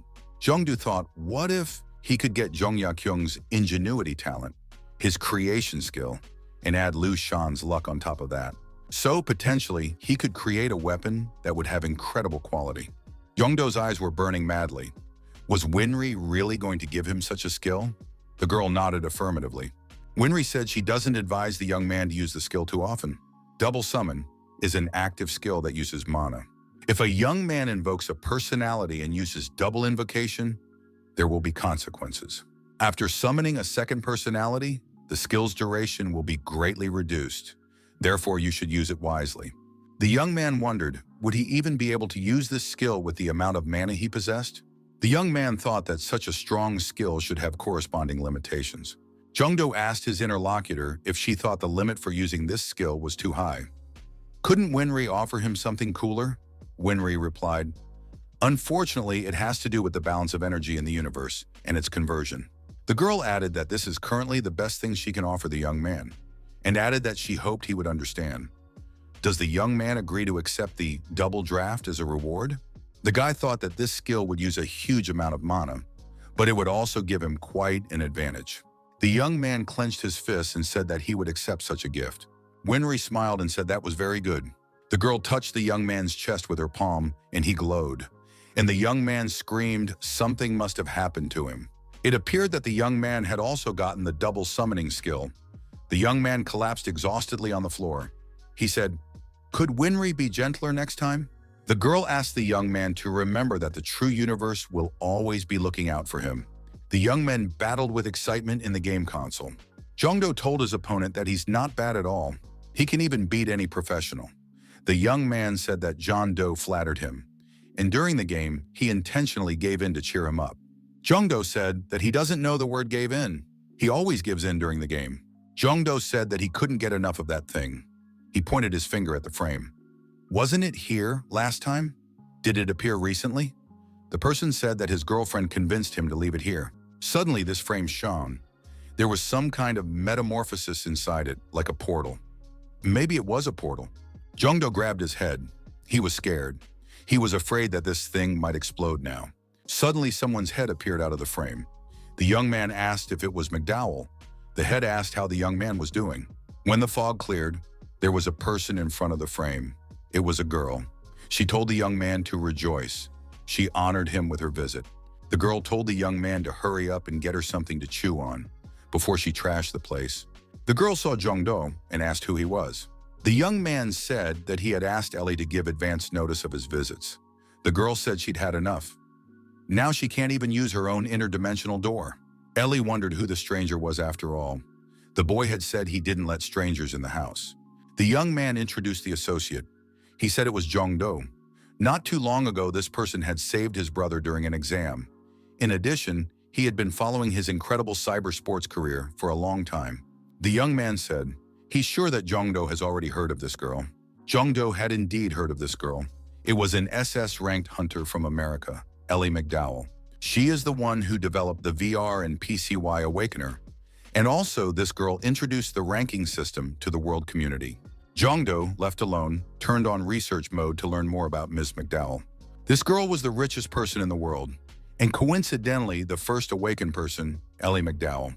Jongdo said he didn't know Ms. McDowell was so young. The interlocutor told the young man not to look at her appearance. The girl said that she heard about Jeon-do from Hashik and added that it was nice to meet her. The young people held out their hands to each other. The girl saw the bracelet and her eyes widened. She asked, did Jongdo really get that bracelet from the treasure dungeon? Moreover, this reward was for completely clearing the dungeon. The young man wondered, is it really from the treasure dungeon? The young man turned on the research mode. A concealment ring was detected. The effect was dispelled. A privacy bracelet was discovered. The effect has been dispelled. The fake information effect is dispelled. Jongdo thought that it was unbelievable. This girl must have a dozen protective artifacts. The study was a success. Ellie McDowell's status said that she was level 87. The girl has 17 talents. That's incredible, even considering she's a genius. How could she know the origin of his bracelet? The interlocutor told Jongdo not to be angry with that girl. He'll explain everything now. Ellie McDowell is able to analyze any object in the world and figure out what it was made of and how it was made. But even she is not omnipotent. There are two subjects she cannot study. Both of these items are rewards for completing treasure dungeons. These items are the Green Dragon Crescent Blade and Excalibur. However, the girl is now faced with another item that defies her analysis. This item is a bracelet obtained from the treasure dungeon. Jongdo asked, so what's the big deal? The young man said, so he has one question for Jongdo. The young man said that he would like to ask Jongdo for a favor. The young man added, if Jongdo wants to say no right away, then let him say so. Jongdo said that he was listening. If Jongdo has cleared the treasure dungeon, he must already know about the existence of beings from other worlds.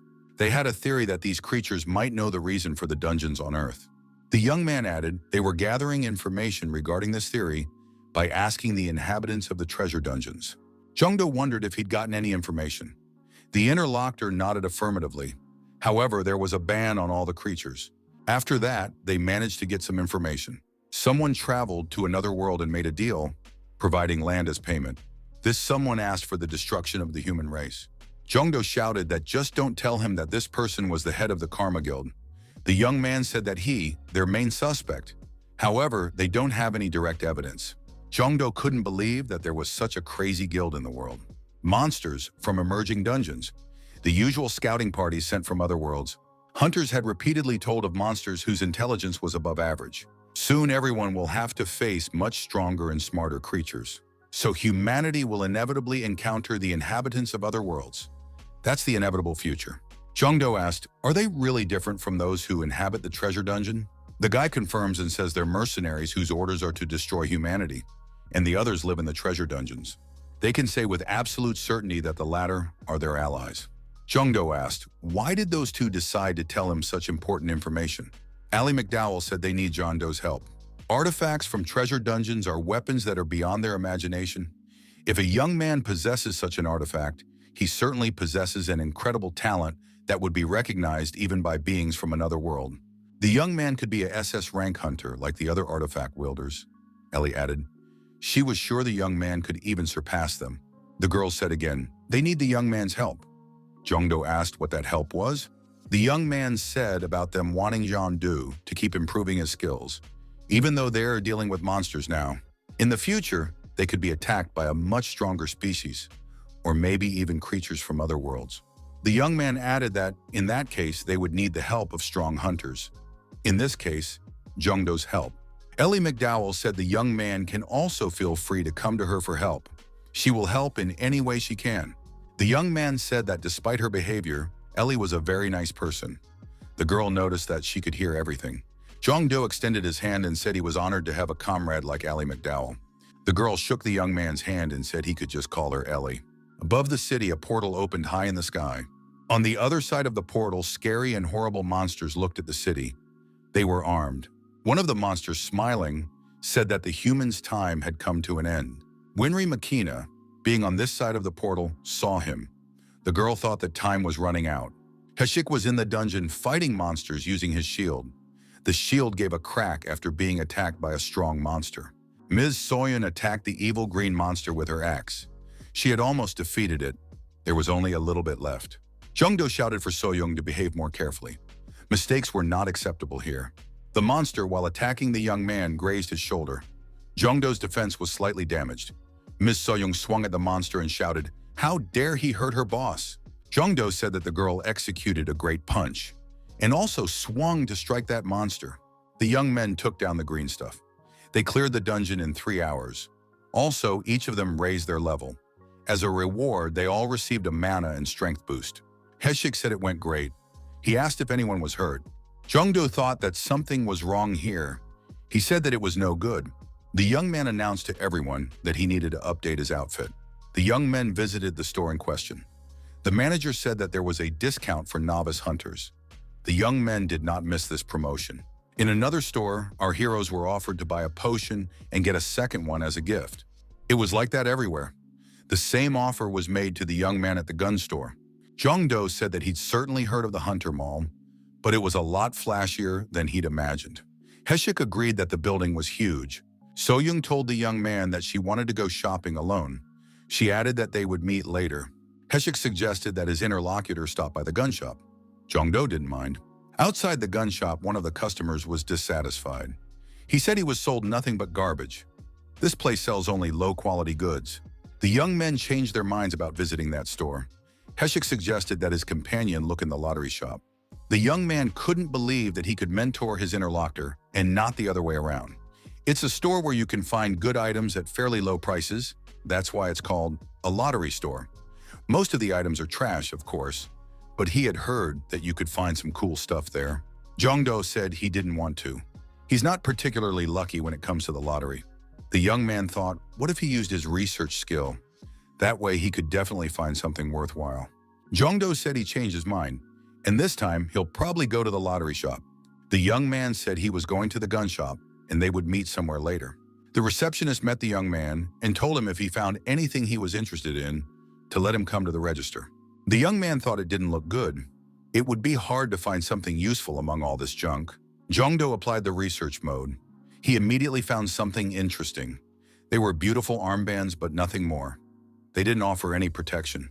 The young man thought that if he checked everything in a row, he would quickly run out of mana. Jungdo heard someone's voice. Someone was asking him to save him. The young man tensed up.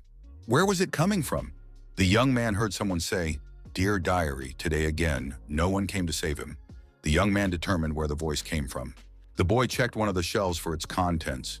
It seemed to him that it was in here somewhere. The voice told the young man to stop. He is right there in the ring. Jungdo wondered what he had found. The young man found a ring among his belongings.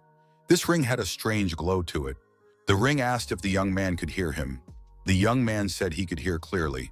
He heard someone asking him to save him, so he came over. Someone in the ring was relieved that they had finally found him. After that, a small creature suddenly appeared from the ring. It was a girl who jumped for joy. The creature introduced herself and said her name was Ixia. She is one of the 13 pieces of armor created by the Golden Dragon, Lord Ixia. Jungdo couldn't believe his luck. She's one of those animate objects he read about in fantasy stories. Bingo. The young man was of course aware that they did exist, but he didn't think he would find such an item himself. The young man heard her thanks to his communication skill. Jungdo asked why she called him great. "What does it mean?" the girl replied. "Because the young man is God's gift to this world. That is a dragon." Jungdo was surprised at what he heard. Why is Ixia calling him a dragon? The girl cried and said she was very glad she could meet a great dragon like him. She had already lost all hope of getting out of here. The young man apologized and said that he was just an ordinary person. He didn't even know that dragons really existed. Ixia cried again. Would the young man leave her here in this regard? The young man wondered, could it be that if he wasn't a dragon, he couldn't use this ring? Ixia said, not really. All he needs to do is communicate with her and use the ring. But right now it's in sealed form, therefore it will be of little use, and it would be very difficult for a human to break the seal.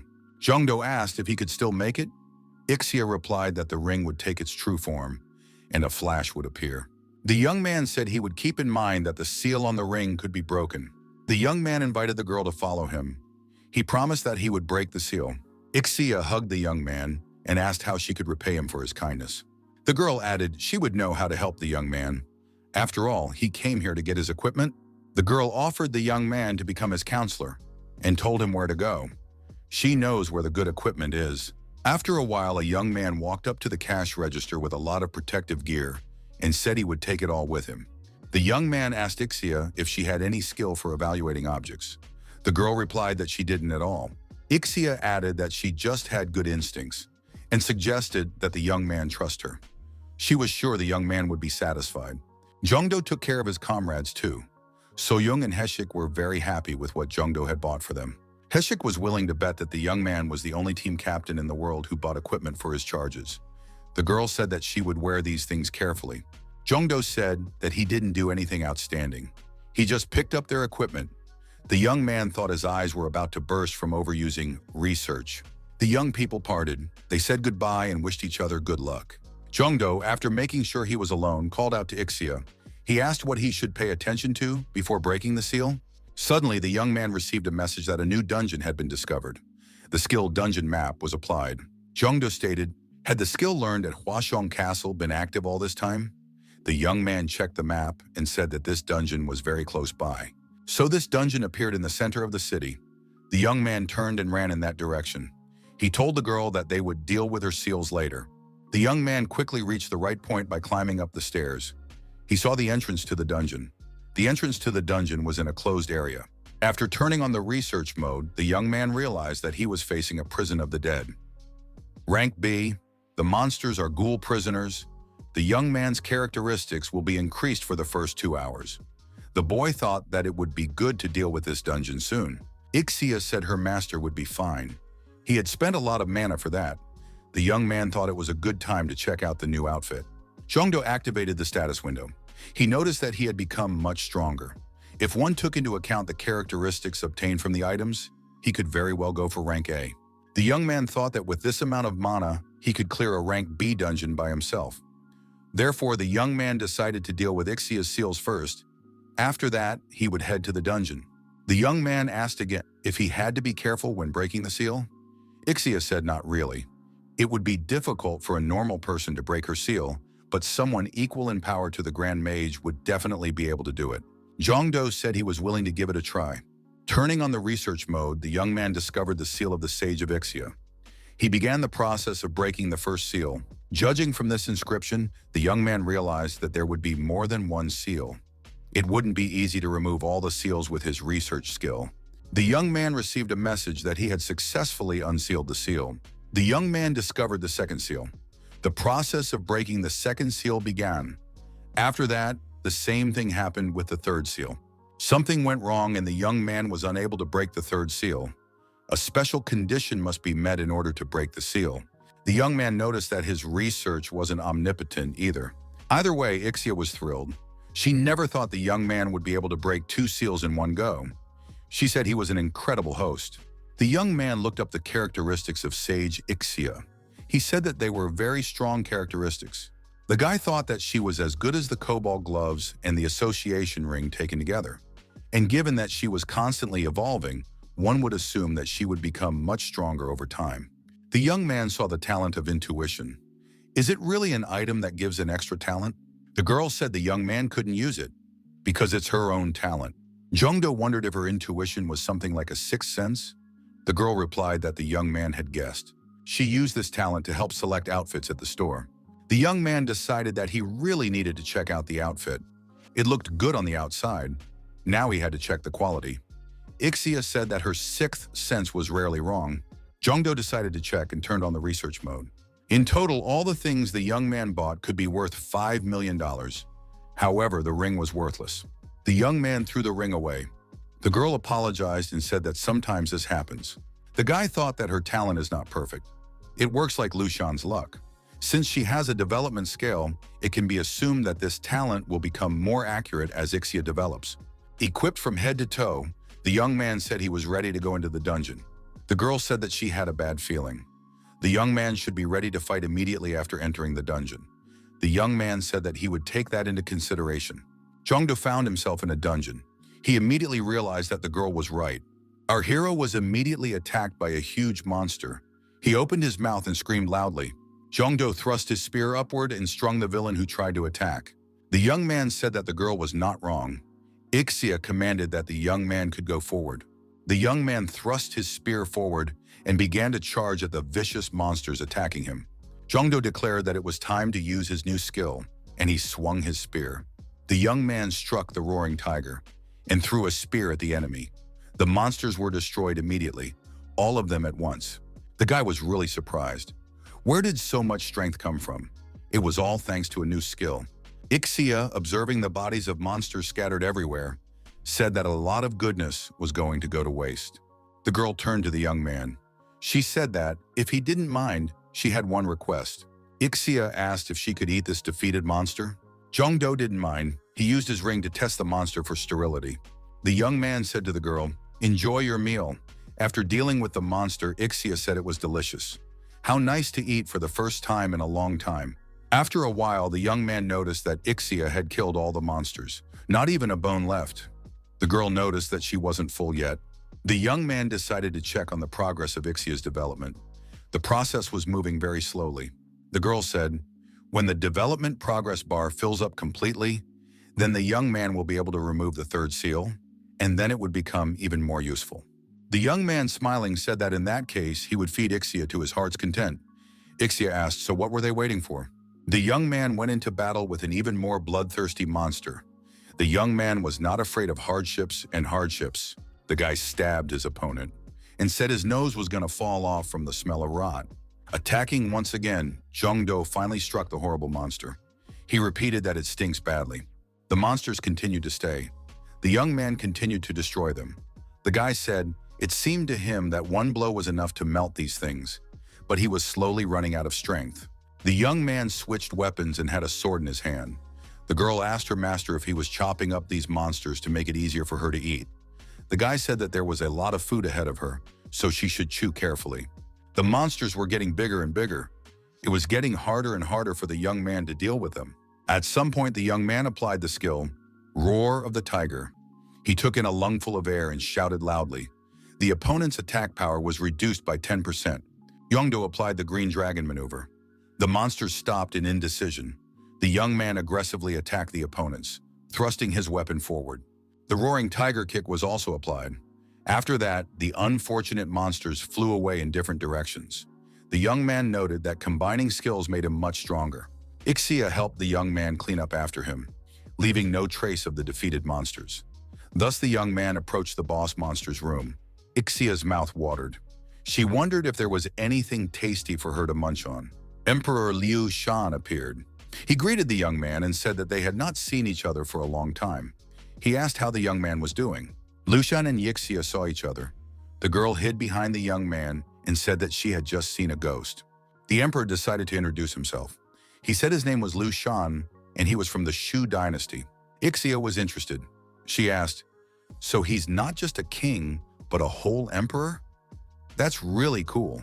The young man thought, not only did he destroy his empire in 20 years, but he was bragging about it. Ixia asked how the Shu Empire was doing today. The emperor hesitated and said nothing. Liu Shan turned to the young man. "He was summoning him because he wants to use the lottery, right? Then it's time to get started." Ixia was happy when she heard about the lottery. She said she could help her master too. The young man agreed and told Ixia that he would push the button when she said so. After some pause, Ixia shouted for the young man to press the binder lottery button. Liu Shan stood to the side and expressed his displeasure. Jongdo was terribly happy. He had gotten a gold card on the first try. It was truly rare. Yixia said that her intuition never failed her. A disgruntled Liu Shan said it was all due to his luck. This time, the young man was assisted by Tristan. He was level 80. He was armed with a bow. Jongdo said they were going inside. Tristan said that he was willing to give his life for the young man to win. It wasn't hard to say that because Tristan didn't possess a body. Ixia said that she likes Tristan more than Liu Shan. He is a real knight. The door opened and a monster boss stood before the young man. The monster boss roared loudly. Jongdo released an arrow at his opponent. The arrow struck the monster in the chest, and having pierced it through, it flew further away. The stricken monster fell to the ground. The battle didn't last long. Jongdo raised his level and was rewarded with 1 strength and 1 agility. The young man thought that he had summoned a hero too strong for such a dungeon. After Ixia dealt with the boss monster, it was the first time she said she was full. The young man had an incoming call from Soyun. The young man answered and asked how the girl was doing. After clearing the dungeon already on the surface, Ixia asked the young man if he was going to meet someone. The young man replied that he was going to meet the man who helped him get back on his feet. Therefore, he is like a father figure to him. He was the one who got him a job in the guild's sales department when he quit the professional stage. The young man stopped in the middle of the square. Chia asked, "What happened?" Jungdo asked the girl, "Did Lee Ixia feel it?" Ixia asked, "What is this about?" The young man said he imagined it, probably because he had just come out of the dungeon. Ixia said that if she felt anything, she would tell her master right away. The young man came to the man's house with a gift. He apologized and said he should have met much earlier, and wondered why the man was meeting him with such an unhappy face. The man said that the young man could have written to him at least in a letter that he had become a hunter. It turns out that the young man has assembled a team. If even Soyun is part of his team, he just had to meet up with him earlier. But instead, he went to some heshik. The young man began to explain that he would like to meet the man first. But his team was so busy that he had no time at all. Jongdo suggested that they just drink champagne on the occasion of their meeting and relax. Jongdo said that his interlocutor himself knows how talented Soyoung is. She's just a rising star. Plus, she has helped him out a lot. The man said that his daughter is just a treasure. If only Jongdo knew how hard it is to turn down guilds that invite her to join them. The man said even if the young man wasn't a decent guy who once bailed out their family, he would still reject their offer. The man asked Jongdo if he was still dating his daughter. The boy looked away in embarrassment. The interlocutor said that his daughter is not a little girl anymore. As a parent, he should support his daughter and not condemn her decision. Jongdo said that he's known this girl for 10 years. Since she was a child, she's like a little sister to him. The man shouted, "Wasn't his daughter good enough?" Soyun and her mother appeared on the threshold of the room. The woman said, "That man seems to have had too much to drink again." She would try to calm him down, and Soyoung should go for a walk with the young man. On a walk on the waterfront, the girl said that her father sometimes got carried away. The young man apologized and said that he should have visited them much earlier, so it was probably his own fault. Jongdo took out the necklace and gave it to the girl, and he told her to take it. The young man added, he thought this necklace would suit the girl. It's quite nice and also increases perception by 2 points. Soyun thanked and said she would treasure it. The girl was very happy about the gift. The young people started talking about their relationship. Suddenly, a man appeared near them. A mask concealed his face. Union and Jongdo bounced to the side when they saw someone watching them. It was a girl. She was armed. Jongdo thought that he had completely failed to notice her. He was sure that she was a high-level hunter. The young man turned on the research mode. It was a level 85 warrior, Ryu Shou-rin. The girl said, Soyun doesn't seem to know about them, but they've heard a lot about her. Many more unknown masked men appeared. They surrounded the young people. The girl said that Soyoung would go with them. Jongdo said for Soyoung to give him his hand, and he grabbed it. The girl was scared and asked why. Jongdo received information that the saint's blessing had been discovered. The luck was greatly increased. The young man decided to use the binding lottery and thought as long as he was lucky, a golden card fell out. The unknown masked men felt that the young man's chi suddenly became stronger. They decided to destroy him. Jongdo confronted the unknown men. Using his physical strength, he began to throw his opponents in different directions. This time, the young man was assisted by Manhwa Duabni, a 92nd level warrior. He said that he was at the young man's service. He is the strongest warrior in Fin McCool's service. Jongdo asked the attackers, are they from Karma? The masked girl told the young man not to compare them to those fanatics. They have nothing in common. Jongdo said he felt weird hearing her say that. Aren't they doing the same thing right now? The masked woman said they needed the saint's help. If the young man didn't want anyone's blood spilled here, he should put down his weapon. The young man thought that there would be no peaceful solution. The blessing saint skill was used. The physical stats were increased. The young man engaged in resistance with the attackers. He fought alone against several warriors. The attackers didn't count for anything and were willing to destroy Jongdo to achieve their goals. The young man successfully repelled the attacks. The young man, thanks to his additional option, was able to inflict incurable wounds on his opponent. The enemy decided to surround the young man. It was getting harder and harder for Jongdo to repel the attacks. The young man had to do something. 2 swords appeared in the young man's hands, Moraltak and Bagaltak. These were the legendary swords with which the young man was going to deal with the enemy. The attackers were surprised. What kind of monster is he? Why was he impossible to defeat? The young man gained distance with the red and yellow beams of energy that followed him, but as soon as they got close, he immediately attacked them with his two blades. The opponents could not find any weaknesses in the young man. The young man was impregnable and invincible. It seemed strange to the young man. Shouldn't there have been at least one person passing through here all this time? Had they set up an ambush beforehand? But a trap this big would need a powerful catalyst or a person to keep it going. Who could this person be? The young man thought he had found it. He thought she was waiting for the moment to pop out of the bushes and take Soyeon away. But in reality, she was maintaining that barrier. The companions shouted to the girl that he had discovered her, and she should be more careful. The young man said it was too late, and he rushed off in the right direction. The young man broke the barrier. Jongdo grabbed So-young's hand and told her to run away from here right away. The girl was at a loss. The attackers decided that someone should stay behind and rebuild the barrier. The others should go in pursuit of the young men. The young men thought they had scurried away to a safe distance. Jongdo needed to catch his breath. So-young was also tired. The young man couldn't understand what it was. Jongdo noticed that they had been running for an hour and still couldn't get out of the park. These people must have set up another barrier on top of the first one. The young man asked the girl, "What kind of guild is this?"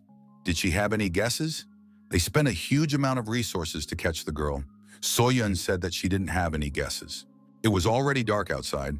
The young man heard someone from above say, "Found it." The young man looked up and saw a masked man sitting on a lamppost. That unknown person jumped to the ground. Jongdo said, "If they want Mrs. So-young, why not invite her officially? I told the masked man that he doesn't know who So-young is. He doesn't know what he's talking about." The unknown man said he came for Jongdo's head. He laughed wryly. Soyeon told the young man to be careful and activated an impenetrable shield. The unidentified masked man tried to attack the young men. However, Soyeon's impenetrable shield prevented it. The attacker wondered if the girl was able to block his strike. Jongdo turned on the research mode. He saw a dark aura around the attacker. This person was definitely from Karma. The research mode helped a young man discover a mythical artifact. However, due to the artifact's interference, some information would be hidden. There was nothing else the young man could find out. However, he was able to detect the unauthorized use of the skill. The enemy's characteristics were greatly increased. Jongdo noticed that this artifact worked. Its owner seemed to have some sort of intelligence skill.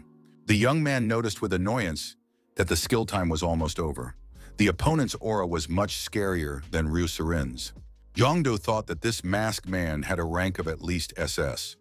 The masked man said that the young man's aura had become much weaker. The unknown man continued. He said he intended to test it now, and he attacked the young man. Lu Shan yelled for the young man to do something about it.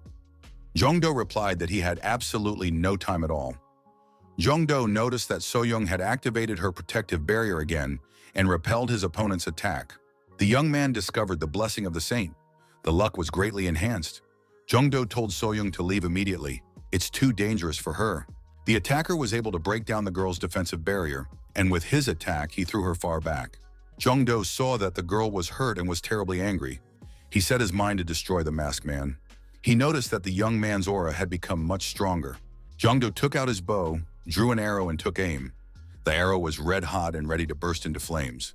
The young man activated the explosive arrow mode. The opponent didn't realize it. The arrow flew towards its target with considerable speed.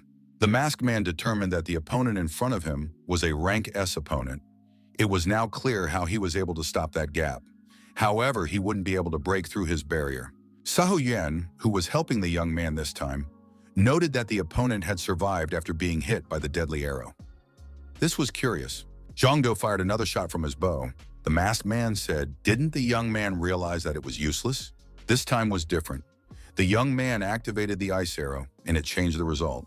The masked man said, if the young man can't break through the barrier, then he decided to lock him inside. Does he really think that will help him? Jongdo says that he doesn't think so. He is confident of his victory. The young man used a skill, Blessing Saint. It was quite unexpected for the opponent. Young did her best to make this shot work. The young man thanked Soyeon. No one had ever done that before. The masked man realized it was a hot one, and it could be him, but it was too late to do anything about it. The arrow that was released was a divine archer's arrow. It had all the striking power. The arrow pierced the defense and there was an explosion. Flames engulfed the entire area. Jongdo said he should have hit him. We should have waited for the smoke to clear. When the smoke cleared, Jongdo saw that the masked attacker was unharmed. He said, "How dare the young man make him use the artifact again?" He threatened and said that he would destroy them both in one blow. Jongdo said that his skill had run out again. So-young wasn't feeling well either. The girl was exhausted. Suddenly, a masked girl appeared in the park at this place. The one who wanted to kidnap So-young a short while ago. She shouted that she would destroy the masked man. She shouted 7 star swords, the 7th form, the Great Bear, and struck a devastating blow with her sword. The masked stranger cried out, jumped, and fell. The masked girl asked the young man, pointing at the masked stranger, "Who is this rogue using dark magic? Is he even a human being?" Jongdo said it was an assassin who was sent after So-young. The masked stranger with the artifact on his chest didn't want to die so quickly. He reappeared and asked, "Who the hell are these people?" The night was no longer languid. The girl said that they were the first to come for So-young and drew her sword and attacked her opponent. The masked stranger fought off the attack.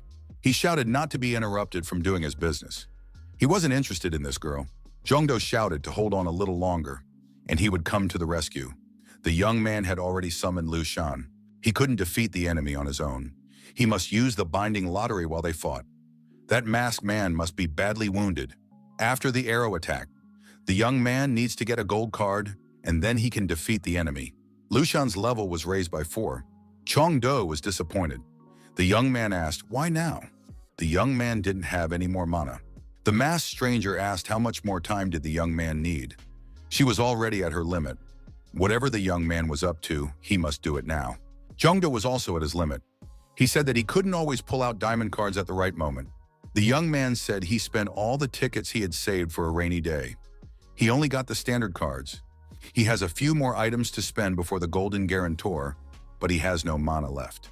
Seo-yun thought they might die at this rate. There's always a problem with these lotteries. Jongdo stood up and said that he had no choice now. He had to act differently. The young man pulled out the necklace that was hanging on his chest from under his shirt. Winry had told him that the human body couldn't handle a talent upgrade. It sounded lousy, of course. Nevertheless, the young man decided to give it a try. He ripped the necklace off his neck. The young man added that it was worth a try. A flash appeared in the sky. It was the energy of the earth. No, it was the energy of the universe. Should he, an ordinary person, be able to withstand such an amount of energy? Jongdo was trembling from the exertion. His eyes were glowing. He absorbed all the energy that came from the universe. So-young asked what was going on with the young man. After absorbing the right amount of energy, the young man tried to come to his senses. His hair was even standing on end. The boy scratched the back of his head and asked, "Was this really it?" He was willing to risk his life. It had gone a lot easier than he thought it would. The young man complied. The process of a sharp increase in level was initiated. The boy bent over, clutching his stomach, and screamed. His mouth was bleeding. So-young was very frightened. The girl asked what was going on with the young man. She asked him to pull himself together. He could not pull himself together. The young man was thrashing around on his knees. He felt terribly bad. The boy couldn't understand. Was this really the energy of the universe? Winry's necklace was supposed to mitigate this process, but he had no idea how much. If Winry hadn't given him the necklace at Hee-chun's house, he would have been torn apart by now. The freak in the wooden mask said it was a side effect of the black blood. He must have gone mad if he had forgotten his goal. The masked girl and her companions, swords drawn, were on the offensive. Everyone realized that something strange was going on with Jongdo. His inner energy was out of control. The masked villain thought the young man was trying to use something like black blood, but something went wrong. That was to his advantage. The villain, holding a blob of strange structure in his hand, swung at the young man and told him to die. So-young, who was kneeling beside the young man lying next to her, saw something dangerous approaching. The girl turned to face the danger and tried to block it, using all of her holy energy to do so. The masked girl, siding with the young men in this case, shouted for So-young to use her shield.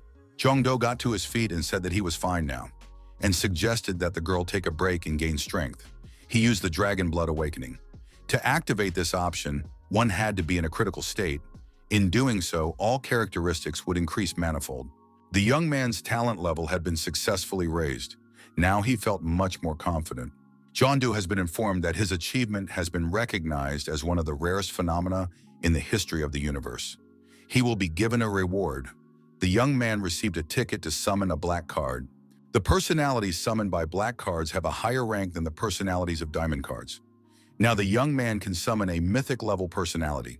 The masked villain noticed that the young man's aura had changed. It was unstable, but very strong. What was he using?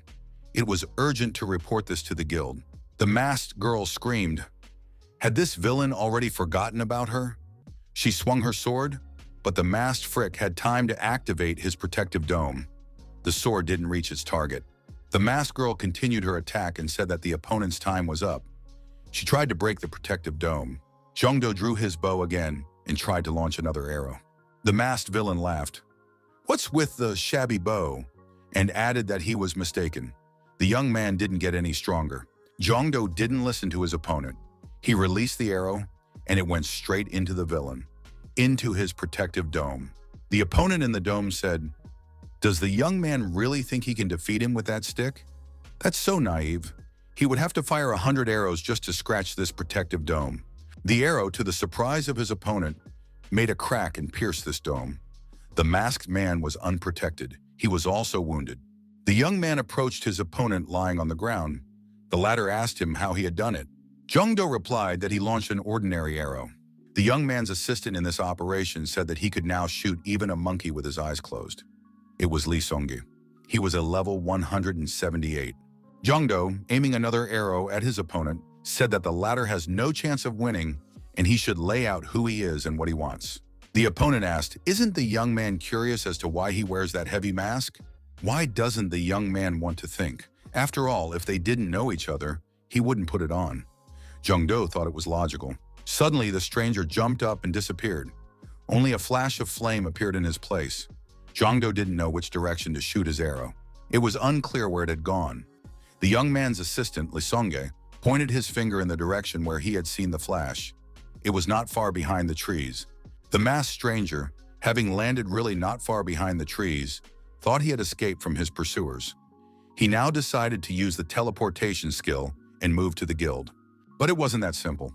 A deadly arrow appeared from above. It flew straight at the masked man. The arrow hit the target.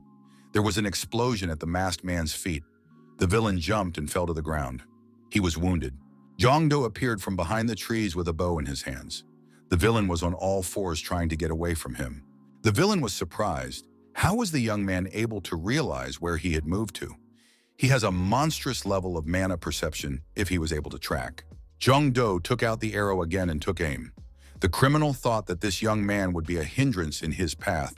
The young man told him not to move. The scoundrel thought even if he died, he would still take this young man with him. The villain lunged at the young man and said if he was interested in what was under the mask, let him try to take it off. Jongdo, not even a second of hesitation. He released an arrow that stopped the attacking opponent and even threw him backwards. As he fell, he destroyed his mask. The young man looked at the face of the motionless criminal and said that he didn't know him. How could he fall for such a cheap trick? Ixia said that this amulet had a terrifying aura. She was referring to the amulet on the perpetrator's chest. A young man ripped off this amulet and said it was a mythical artifact. It's worth taking it with you. The boy looked at Ixia and asked, "When did she have time to bifurcate?" The young man's eyes were indeed double. Ixia began to worry about him. The young man, unable to stay on his feet, fell face down on the ground. He appeared to be losing consciousness. From the last of his strength, he heard someone shout that they had found him, and someone told him to put the young man on the stretcher more gently. The young man's skill lottery has been changed due to the improvement of the talent game. Now he can choose what information he wants to get. Using the skill linking lottery, he can now get black cards.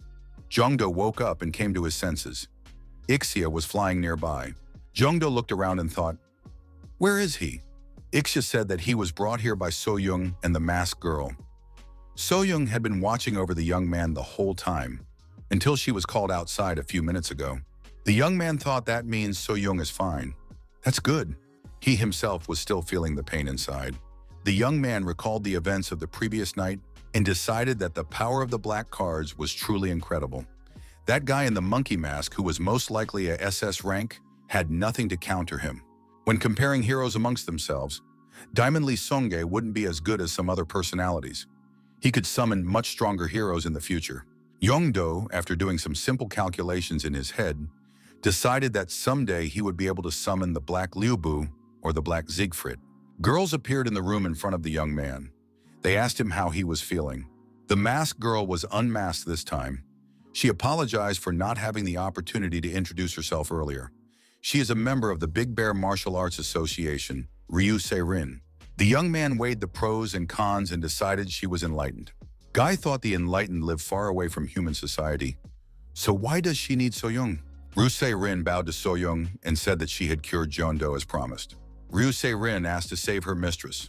Jongdo was very surprised. What are you talking about? Ryu Se-rin motioned for the young men to follow her. The girl led Jongdo and So-young to a separate room. In this room, a stranger was lying motionless. There was a strange aura around her. Ryu Se-rin said that it was their young mistress. This is the next heiress of the Big Bear clan. Ryu Se-rin handed So-young a statuette. The girl inquired what it was. Ryu Se-rin said that she didn't know the details. But before falling into a coma, the young mistress said that their clan's problems would be solved if they gave this statue to So-young. Jongdo, looking at the statue, immediately thought that this aura was familiar to him. The young man turned on the research mode. It was the skill stone, called Full Recovery. When used, it grants the user the strongest healing skill. From the expression on his face, it seemed like Jongdo was very surprised. Full Recovery? That's why they needed So-young. Jongdo received information that a hunter with the talent, Holiness, had been discovered. The skill has been transferred. The young man asked, had their mistress always been sick? Did she ask to find So-young while she was bedridden? She said that her mistress was known for her excellent health, but one day she collapsed unconscious. A young mistress, a priestess who could predict the future. She knew she would faint. Such is the fate of all fortune tellers. Jongdo logically asked if she knew everything, why didn't she prevent it? The interlocutor said that her mistress doesn't see the future at will. Her predictions, random visions. It's not all smooth sailing here either. Before she fell into a coma, she saw the beginning of the monsters invading the land. It terrified her. The priestess immediately called a meeting to announce the need to unite with the rest of the hunters to prevent a land grab. However, the elders were strongly opposed to her proposal. They wanted to fight with their own forces, believing that hunters from outside would be a burden. During the meeting, someone attacked the young mistress. That's why she fell into a coma. Ryu Se-rin has no proof, but she thinks someone from the opposition did it. The girl asked once more for her mistress to be rescued. If she woke up, they could join the other hunters and fight back against the monsters. Jongdo asked if the young lady had told him exactly when the invasion would start. The young lady said that only her mistress knew about it. So-young said that she had figured out how to use this skill. As a saint, she would do anything to save the priestess's life. So-young performed the necessary manipulations on the patient's bed, and her magic worked. Healing mana spread in the room. The priestess began to heal. A radiant energy appeared around her. The union, gritting her teeth, said that the priestess's condition was stabilizing. The young man decided to use the card and reach out to the girl. He chose Nightingale. Nightingale increases the healing power of allies in the available radius. Allies are now much easier to heal. Ms. So-young stated that she felt a sudden burst of energy. A strong glow began to emanate from the priestess' body. There was a reason for that. Ryu Se-rin squinted her eyes and couldn't understand what was going on. The priestess came to her senses, sat down on the bed and rubbed her eyes. Everyone looked at her in silence. The girl rushed to her mistress and said that she was overjoyed. The priestess recognized the young lady. The priestess thanked So-young for her help. The girl said she shouldn't. She should be the one thanking the priestess for the new skill. Jongdo was also thanked. The young man thought that the priestess knew about them. It seems like she really has the gift of prediction. Jongdo turned to the recovered girl and said, "They say she predicted a massive monster invasion of the world. Could she tell me more about it?" The girl said yes. The young lady looked at her calendar and said that it had been a very long time. It was a long time until the monster attack. The young lady paused for a moment. Jongdo thought that he would start preparing immediately after hearing the answer. The girl didn't have time to finish. The young man received information that a new dungeon had been discovered, and there were many such dungeons only. Jongdo was scared witless. Was it really what he thought it was? An announcer on television reported that many rifts had appeared simultaneously around the world. It was breaking news. The cause of this phenomenon is unknown. However, a world-renowned professor and experienced hunters were invited to investigate the phenomenon. Jongdo said that he can't help in any way since he has to sit in that place, but he needs to gather information. The priestess said that the young man is injured, so she strongly recommends resting at their place until he's fully recovered. The young man, as always in such cases, decided to start an info lottery. He was already addicted to lotteries. The boy thought it was time to test the updated info lottery. He was sure he could find out something about the monster invasion. Jongdo said that he's counting on Lu Shan more than ever. Lu Shan said that he feels safe here. His luck will work even better. Luck had not shown itself so far. The young man thought his nerves were fraying, just like the first time. Finally, the lottery machine spit out an exceptional capsule. The young man received a warning: he must destroy Tartaron. The guy said he hears the notification sound, but no information appears. What does it all mean? And what kind of monster is this? He's never heard of it. The young man decided that it definitely had something to do with the new dungeons. The young man wasn't limited by time, meaning he didn't need to destroy this Tartaron right now. But why was he so uneasy? US. The man said that a huge number of dungeons appeared nearby. That's really lucky. The man said that it was only rank B. We should quickly clear it and go to the next dungeon. The hunters decided they were in luck. They were advancing towards the entrance to the dungeon. Suddenly, one of them was wounded. Someone had fired an arrow at him. The hunters looked closely and saw that there were a huge number of monsters armed with bows and arrows in front of them. Why are there so many monsters here? Many sharp arrows flew at these hunters. The monsters didn't mess around. France, Paris. The hunter shouts it's a trap. Monsters attack them. Monsters were everywhere. They were mercilessly exterminating hunters. The hunters begged for mercy. Japan, Tokyo. Monster wolves attacked and mauled a hunter. There is blood and danger everywhere. The hunters stand back to back and reason that something is wrong with this dungeon. They hadn't encountered anything like this before. Monsters were advancing from all sides. A phone call rang out in the association's security office. The duty officer was informed that the intelligent monsters were coming. Less than 30% of the hunters sent out had made it back alive. The head of the association said they should declare a state of emergency and alert the guilds to the situation. We must warn everyone that entering the dungeon after 9 o'clock in the evening is strictly forbidden. The head of the association turned to Ms. SCO. He said he would have an assignment for her. The association must study these sentient monsters and compile instructions on how to interact with them. The girl must gather highly ranked hunters and create teams to mop up the dungeons. The girl thought that high-ranking hunters had their own requirements. Would they be able to get along in these teams? They would have to find a strong hunter they could trust. The girl decided that she knew such a hunter. It's Mr. Jongdo. She immediately called the young man. Jongdo answered the phone. Mrs. SCO said that she would like to invite a young man to join the team to clear the new dungeons. The young man thought it was about time. He wanted to learn more about these dungeons.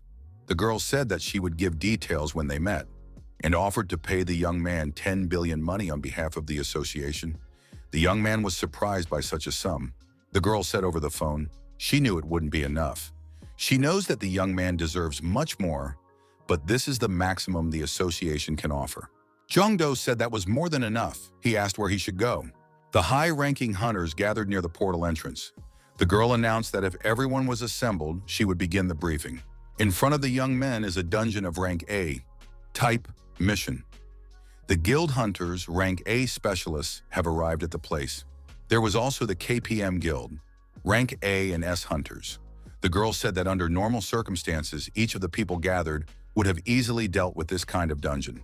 However, they couldn't guarantee the same now, so they should try to proceed with caution. One of the hunters looked at Jongdo and said, there seems to be a passenger in their ranks. They're not going to take a B-rank hunter with them, right? After all, safety is paramount. Mrs. SEO interceded and said that rank was not an indicator of skill. She personally vouches for this young man. The girl asked if anyone else had any questions. There were no questions. Mrs. CO personally participated in this operation. Holding her axe in her hands, she said, in that case, everyone get ready. They are now entering the dungeon. The hunters found themselves in a dungeon. This dungeon was like an old castle. There were 3 doors in front of the young men. They had to choose which one to enter first. Kim So-young said that in dungeons like this, it can be difficult to guess the contents of the task, but now they definitely need to go through those doors. Miss Seo said there are 3 doors in front of them, so she suggests splitting into teams of 2. Members of the same guild should know each other's fighting style better. Therefore, it's better to split up like that. Kim Soha said that he would like to be on the same team as Sang-hee. The young man's guildmate put a hand on his shoulder and said he hoped he would behave more prudently in battle. Sang-hee continued, "In that case, she will team up with Jong-do. The others can split into teams on their own." 2 hunters lined up in front of each door. Jong-do and Sang-hee chose the middle door. The girl ordered them to start exploring the dungeons. Opening the doors, the young men found themselves in the open air. They wondered where they were. Sang-hee said, "The young man must be confused. After all, this is his first dungeon, like an assignment. These dungeons are very different from the others. They can be considered separate worlds.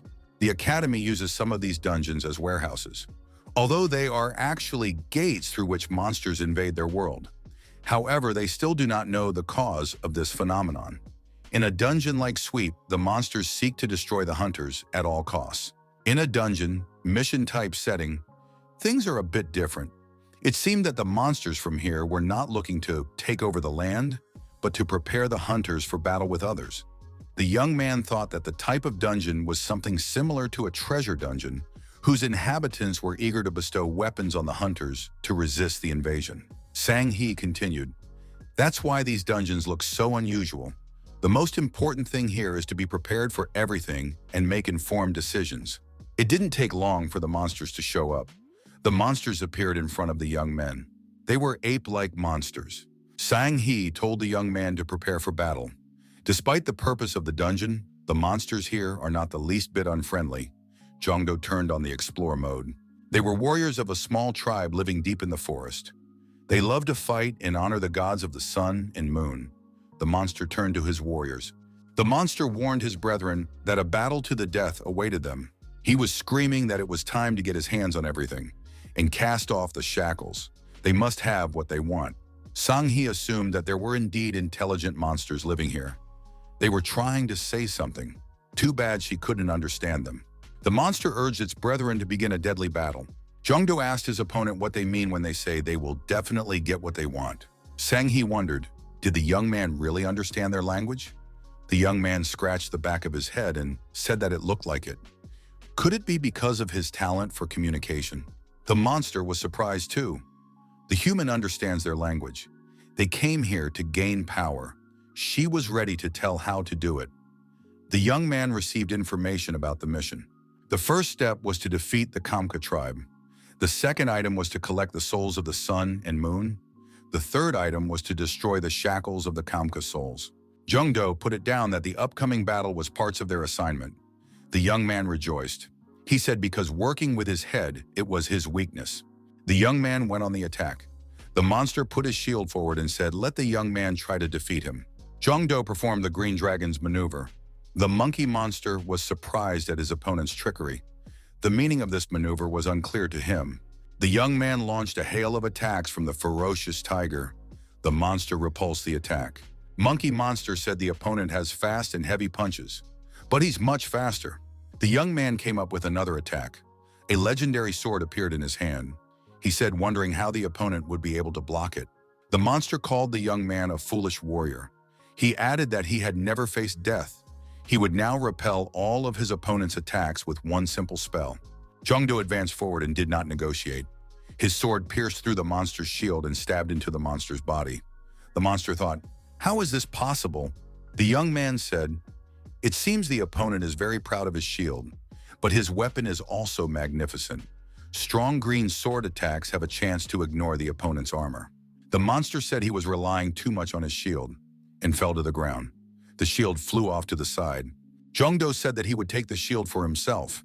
He shouted to Sang-hee that he was coming to help her. Sang-hee didn't wait for anything. She used her unique axe to smash the opponents and scatter them in different directions. Jong-do, looking at this, thought that his help wouldn't be needed. Jong-do turned to his assistant Ixia. The girl said that she was always at her master's service. The young man noticed that Ixia was nervous and asked, "Why is this happening?" If she wanted to, she could eat all those defeated monsters. Ixia said that she wasn't too hungry right now.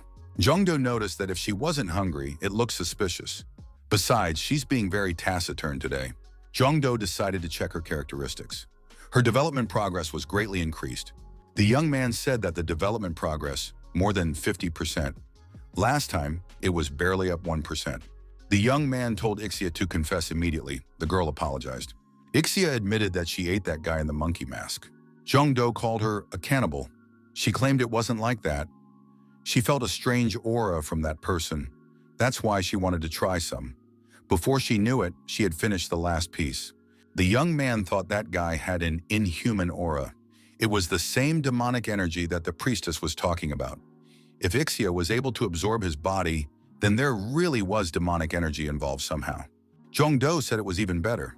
Now the Karma Guild won't be able to get their hands on his body. But why doesn't Ixia want to eat the monsters now? The girl said that she will eat them all immediately now. Ixia wished herself a pleasant appetite and pounced on the destroyed monsters. The young man saw that there were some interesting crystals left over from the monsters. The soul of the sun and moon is the crystallized energy of the sun and moon. It's found in the bodies of the Kamka tribe. So we just have to destroy everyone in the Kamka tribe. Then the souls will reassemble themselves. Jongdo thought that things would go faster this way. He decided to leave all the dead bodies to Ixia. The young man was informed that they were approaching their destination. Jongdo stated that they were on the spot. The young men were at the top of the mountain. At the bottom was a village of the Kamka tribe. Sanghi said that it was unbelievable. A young man was able to find this village so quickly. She wouldn't be surprised if he actually turned out to be a dungeon specialist type mission. Jongdo said that they got here so quickly due to the girl quickly dealing with all the enemies standing in their way. Apparently, this obelisk was the soul shackles that needed to be destroyed. Sanghi agreed. There weren't many monsters down below, but there might be traps set up around the village. We should take a proper look around. The young man suggested destroying the obelisk before they went down to the village. Sanghi wondered, how could it be done? The young man said he could handle it himself. He swung his spear. The spear flew down and hit the obelisk with precision. It was shattered. The shards flew in different directions. There was panic in the camp. The monsters did not understand where the danger was coming from. Jongdo was informed that he had successfully destroyed the soul shackles in one shot. Due to the successful completion of the task, the young people will be moved to the next location. That's what happened. Jongdo and Sanghi found themselves back indoors. The girl drew the young man's attention to the fact that there were 3 spheres in front of them. In 2 of them, they could see other hunters fighting monsters. Sanghi noticed that the hunters from the other teams were surrounded by monsters. It seemed that after finishing their part of the mission, they had gotten a chance to observe the others. Jongdo turned on the research mode again. The altar of the Kalumka tribe. Applying magic or spell on the altar can affect the dimension inside the crystal ball. The young man didn't understand anything. He said that fortunately he had an acquaintance who could figure it out. A young man summoned an identity. It was Jongya Kyung. He said that he was very interested. Jongya Kyung suggested that the young man channel his energy into the altar and then do the same with the crystal balls. The assistant said that after that, the young man could influence what was happening inside the balloon. The young man did not succeed. The man added, he feels like they're missing something. Apparently, in order to make changes, some kind of catalyst is needed. Jongdo said he had something in mind. The young man took out a crystal. Information appeared that the talents, communication, and play were activated. The information was turned on for the user's perception. Information about the altar of the Kaumka tribe appeared before the young man. Jongdo told the girl that he now understood how to use the altar. Sanghi was surprised that the young man had figured it out so quickly. The altar is able to affect their allies or enemies depending on the number of stones used. If one put in enough of them, one would be able to intervene on their own. Sanghi said that she now understood how this dungeon worked. The guy stated that he would try to activate the altar and help one of the teams. The team really needed help. The monster was attacking and had an advantage in strength. Suddenly, the hunter declared that he felt a surge of strength, and he threw his opponent far back. The young men looking at the balloon stated that it worked. However, this was an intermediate victory. This team was surrounded by an untold number of monsters. They were armed with cold weapons and surrounded the hunters from all sides. Sanghi shouted she didn't think something like that could help them. She asked the young man to prepare the altar and send her to those hunters. The young man said that he would take care of it right away. Sang-hee laid down on the altar. She held her axe in her hands. The girl wondered if it was safe, right? The young man said for the girl to trust him. The young men were surprised by the appearance of Sang-hee in their ranks. They asked how the girl had come to be here. Jong-do exhaled a breath. He realized that he had succeeded in easing the pressure on this team of hunters. He decided that now he needed to help the other team as well. The other team was also in serious trouble. A huge monster stood in front of them, holding his powerful shield in his hand. One of the hunters said that he will now use all his strength to block the monster's attack and create a gap in its defense. The partner must inflict as much damage to the enemy as possible. The hunter pounced on the monster, displaying his shield. They clashed in a confrontation and sparks appeared between their shields. The partner ran up behind the monster and was about to attack it with his sword. The hunter said that after such an attack, the monster would definitely not be able to resist. However, the monster did not show any proper reaction in response. It didn't even receive a single scratch. The hunter did not calm down and decided to continue his attack. With a shout that this huge ape was going to die, he began to strike the monster on its back with his sword. Jong-do looked at the ball and thought that he had applied everything he could, but it still wasn't enough for this team to win. He thought that it would be good for him to get there. For that, the young man must need 10 more stones. But where can he get them? The young man realized that such stones were on the monster's shield. We have to get them. The young man grabbed a shield that was nearby. It had these stones on it. Now it was working. The young man noticed that the process was underway. The monkey kicked the hunter who was attacking it with his powerful paw. The young man let go of his sword and flew backwards. The partner with the sword in his hands shouted, "What was the young man doing? After all, he was supposed to stab the monster in the heart with his sword." The young man responded by saying that he was just a rising star of the guild. He's not good at everything yet, but he would keep trying. The young man shouted that there was no way some A-rank monster could defeat an S-rank hunter. The monster raised his huge shield high above his head. He was about to bring it down on his opponent. The young man, seeing the danger that threatened him, shouted that he shouldn't do it. Suddenly, Jong-do appeared on the battlefield. He swung his weapon and used the green dragon maneuver. Plus the attack of the ferocious tiger. The young man successfully combined skills. The monster was discouraged. Jong-do used a double lunge of dragon and tiger. It was a powerful blow. The probability that the monster could withstand it was minimal. The monster was crushed and slumped to the ground. He dropped his huge shield. It was decorated with many crystals. The hunter was surprised. How could this B-rank youth manage to deal alone with this bloodthirsty monster? The hunters thought it was an incredible blow and wondered why the young man was still not a member of the guild. They offered the young man a place in their squad. With their help, he would be able to reach his full potential. Jong-do thanked and said that he had to decline. He plans to start his own guild. The boy was surprised. Why was everyone acting like he was some kind of special? After all, he only had a B rank. The S-ranked hunter was frustrated. After all, everyone should only have eyes for him. He decided that he would soon show everyone what he could do. Magic orbs were placed above the altars. There was no information displayed in them. The units above appeared near these altars. They had accomplished their first missions. One of the hunters asked if these were the altars and crystal balls the young man had spoken of. Jong-do looked into one of the orbs and realized that the team of hunters, who were still fighting, didn't have much trouble. Still, he decided that it would be faster if he provided assistance. The young man disappeared from the altar.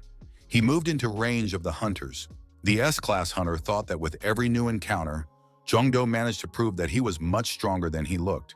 He must be recruited for sure. Finally, everyone was gathered in front of the altars. Sang-hee stated, "It is very good that no one was injured."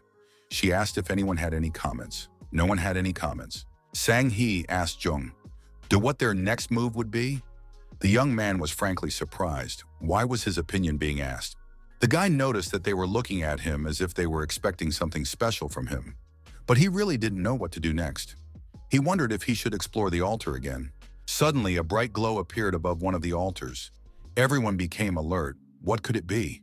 Sang-hee said to prepare for battle just in case. When the glow disappeared, everyone noticed that the boss's room became visible in the wall. Everyone moved there. Jong-do thought that everyone was getting tired. He thought that everyone was getting tired. He suggested that they camp and leave the battle with the boss monster for tomorrow. The young man noticed that there was another altar. The guy got the information by studying this altar. The level of the boss monster can be both raised and lowered. In connection with this, the rewards will also change. Jongdo reported to the girl as he checked the altar that had appeared. They could use the souls of the moon and sun to change the level of the boss. Sang-hee said, she's sure that everyone present wants to take risks to get better rewards. However, their main goal is to gather information, so they should avoid unnecessary trouble. The girl said if there were no objections, they would fight the boss monster tomorrow, lowering its difficulty. In that case, it was time to decide on the order of the guard, and that was it for today. The hunters made a halt. They built a fire to keep warm. To regain their strength, they all fell asleep. Jongdo was the only one who couldn't sleep. He thought that he was just not used to sleeping in dungeons. The young man looked around. He said it was amazing that the other hunters were asleep. They don't even want to be woken up. The young man decided to practice a little with his spear off to the side. It seemed strange to the boy that he didn't see the guard. Where'd he go? Jongdo saw that everyone was asleep except for one person. Where did he go? Jongdo noticed one of the hunters standing near the altar. He had his hands on the altar. Was he thinking of moving? The young man called out to him and asked him what he was going to do. He must take his hands off the altar immediately. The hunter turned around and answered our hero. He said he could do whatever he saw fit.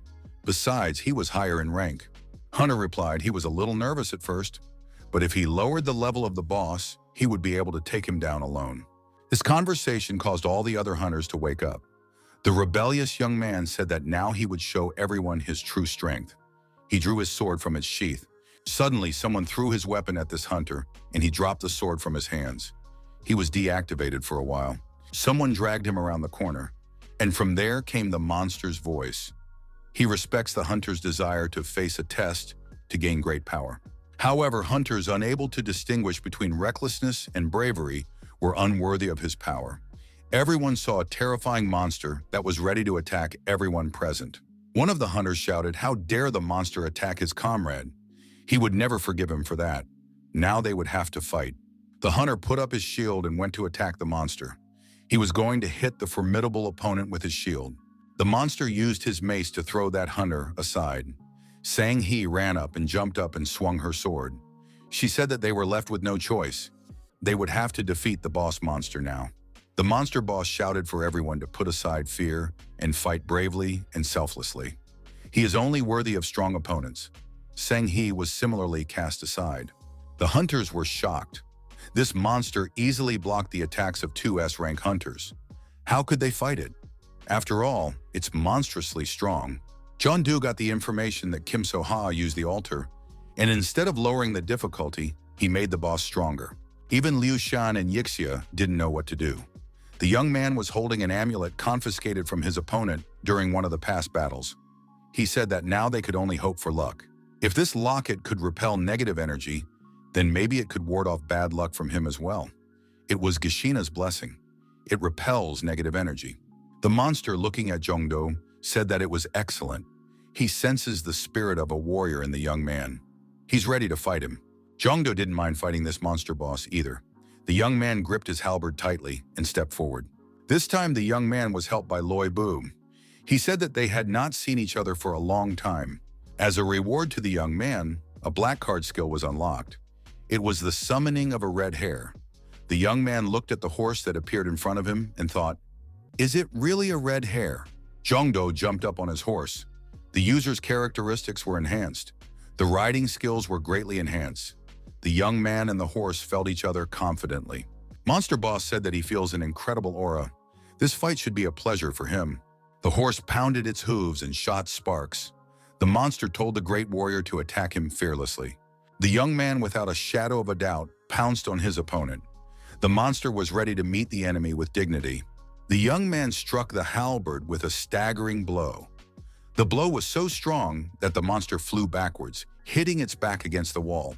One of the hunters confidently suggested that this horse had the summoning skill. Sang-hee thought she knew it. 10 billion money wouldn't be enough. Jongdo, this is truly a great hunter. The monster got to his feet and said it was a great hit. The wall behind him cracked considerably. The boss said that the young man was really strong. He suggested that the young man attack again and show his fortitude. Then he would be able to free them. Jongdo accelerated on his horse and attacked again. He swung his halberd once again. The monster boss stood there and waited to see what would come out of it. The gunlord of the perfect gun reproduced the relic. At the last moment, the monster dodged the rider. The young man sped past it. The characteristics of the riding animal and the user were increased. The monster said he would get rid of that pesky horse first. He started swinging his weapon. At one point, the horse stepped a hoof on the monster's budawa. The villain wondered how this was possible. After all, he is so agile. Having disarmed his opponent, the young man decided to repeat the attack. The monster backed away. Smoke was coming out of the animal's nostrils. The monster boss has suggested that this horse is unusual. We should take that into account when organizing the next attack. Jongdo jumped at the monster again, and this time, he gave it a devastating blow with his halberd. The monster lost one arm. The villain said it wasn't over, and in that instant, he grew a new arm. The monster acted like the real Venom. The monster jumped high up and shouted that it hadn't lost yet, and it wanted the young man to keep fighting, and showed him his fighting spirit. Jongdo didn't mind and said that he would show everything now. The wall of cursed spirits was activated. The young man was informed that the spirits had cursed his opponent, lowering his defense and stamina. Jongdo said that was all he needed. He hit the monster really hard with his halberd. The monster was truly blown away. Jongdo carried that monster slung on his halberd. The monster pierced in the chest with a halberd was horrified. He said it was unbelievable. The monster was bleeding. The monster said the young man deserved the power, and he gave his power to the hunter. The young man gained the skill, Kumka Fighting Spirit. The stamina was increased by 20 points. Jongdo said that he had one question for the boss monster. The monster replied that the winner is free to get whatever he wants. The young man asked if the monster knew who Tartaron was. The boy was again informed that it was necessary to destroy Tartaron. The monster said he couldn't believe he was hearing that name. Why is the brave warrior looking for him? The young man said the deal was to destroy him. It's nothing personal. The monster said it was a truly great quest. His dungeon was nothing compared to this task. The monster boss suggested that the young man would definitely be able to accomplish this task. The monster boss said Tartaron, ruler of the Kusento archipelago and patron of the dead. This is the king of the undead, Tartaron. After everyone had reached the surface, Sanghi declared the mission complete. She thanked everyone for their help. She said it had been a great job. A hunter with a colleague on his shoulders approached Jongdo and thanked the young man for saving him. He also apologized on behalf of the guild and himself personally. The young man said, "The most important thing was that they were able to avoid any casualties." Jongdo turned to the injured hunter and hoped that he would recover soon. The hunter said he was very sorry. Sanghi asked the young man to come to the association the next day and said that it would be necessary to update the mana clock. The girl added that they also need to reconsider the reward for this quest. This dungeon was ranked AA, but she thinks that they should pay the young man the same as for completing the highest ranks dungeon. Sanghi said that the young man had been promoted to rank A. The young man couldn't believe such luck. Lucky, so lucky. The girl remarks that before that, the young man needs to rest properly. She assures him that they will have everything ready for tomorrow. Jongdo thanked the girl sincerely.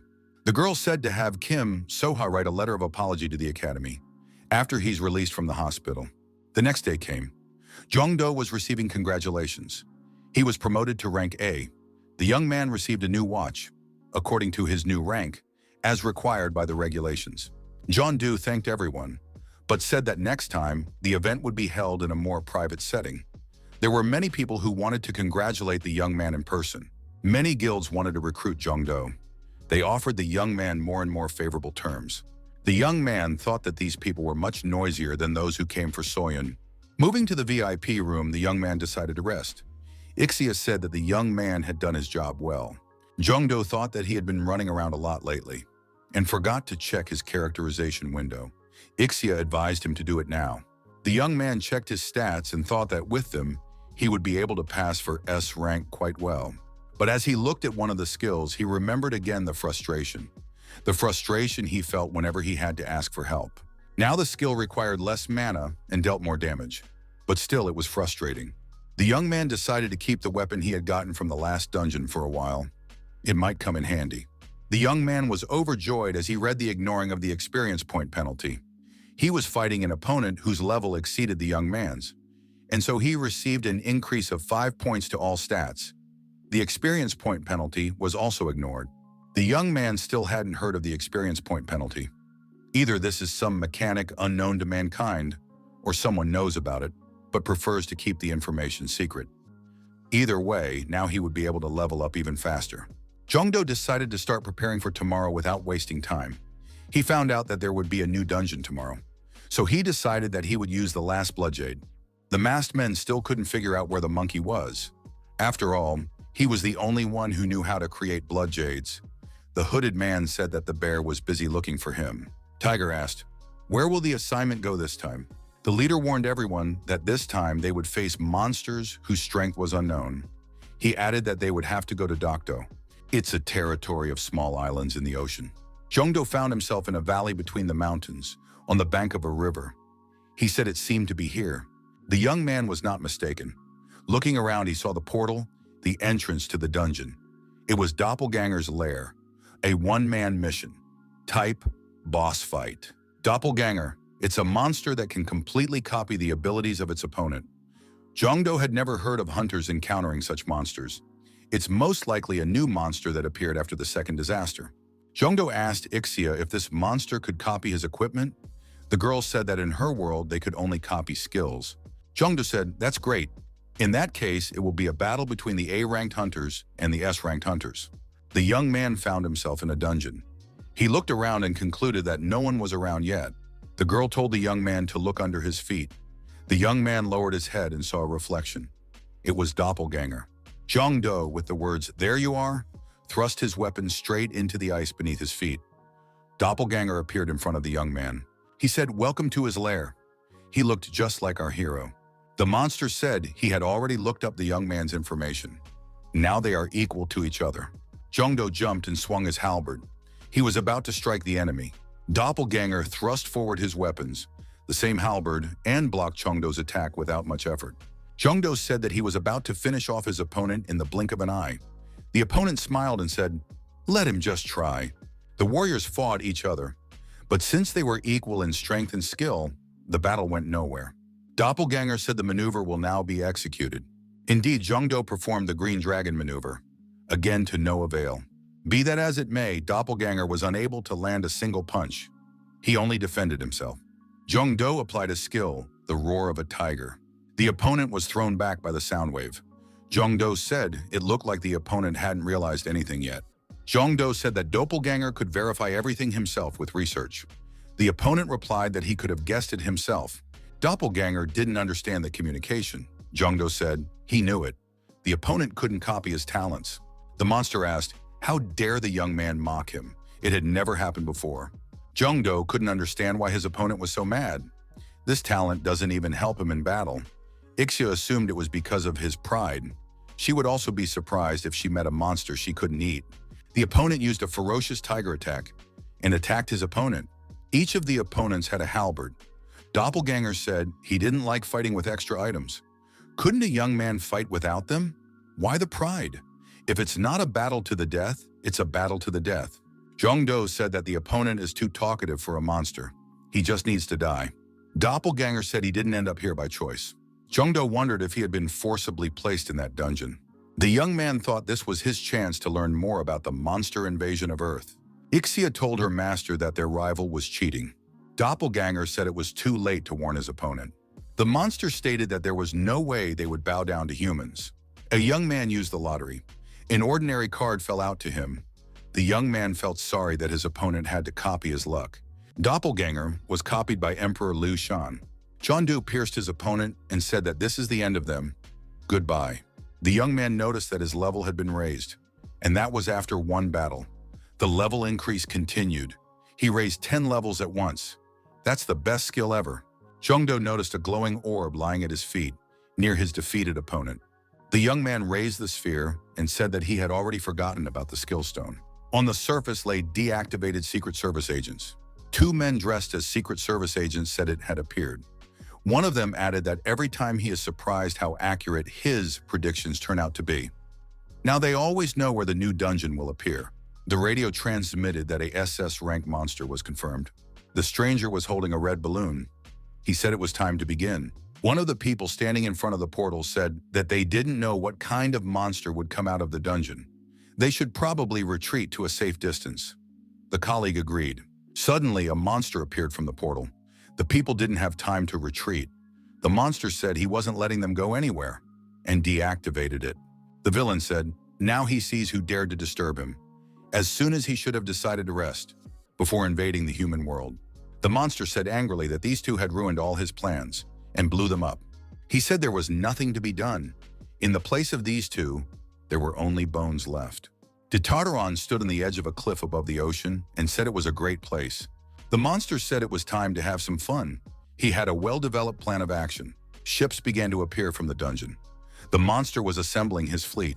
Looking at the results of his work, the monster said that the ships were already there. Now all that was left was to recruit a crew. The monster called for the rebellion of those swallowed by the abyss of the sea. It was natural. The skeletons of the drowned sailors began to rise to the surface. The monster commanded them to climb aboard. The captain stated that he had expended too much energy. If he had not known what awaited him, he would have asked for Gyasa's blessing. Tartaron thought he was weakened from the beginning, all because of the damn contract. If it weren't for him, one could fight at full strength. The two people who were waiting near the entrance to the dungeon turned into monsters. They tried to attack Tartaron. The monster howled and deactivated them. He pushed them into the water from the cliff. The captain looked up into the sky, into the portal, and reported that someone was following him. The monster was indeed being watched by the Korean Information Bureau. Unknown monsters have appeared in Dokdo. Their numbers are increasing rapidly. The minister said angrily that they could not contact the unit on the island. There was no way that there could be a gap on the island. It's been reported to the leadership that the radar was able to detect Japan's self-defense force. The ships are on a precise course. On a Japanese ship, an officer watching through binoculars said that these monsters could not be allowed to get close to the shores of Japan. The officer said they would deal with these things. It would allow them to learn more about the new monsters and get their hands on their remains. Besides, it would help bring Takeshima back. Tartaron also saw the approaching Japanese warships. He was ready for it. The captain of the monsters said that here comes the first enemy. He's made a lot of fog. The range of vision has been greatly reduced. Where had that fog come from? The duty officer shouted that something had appeared directly in front of their warship. Tartaron, as a captain should, watch the situation unfold. He chuckled now and then. Tartaron spread his hands and said that when faced with the unknown, he could not control his excitement. He added that they would take everything from the military, food, money, treasure, and even their lives. They were counting on women because they were warships. The monster declared that the enemy should behold the greatness of the ruler of the Kusanto archipelago. Warships began to wreck and go down. There was nothing the command could do about it. Jongdo and Sang-hee met at the office. The young man couldn't understand what had happened. He had 40 missed calls from the bureau.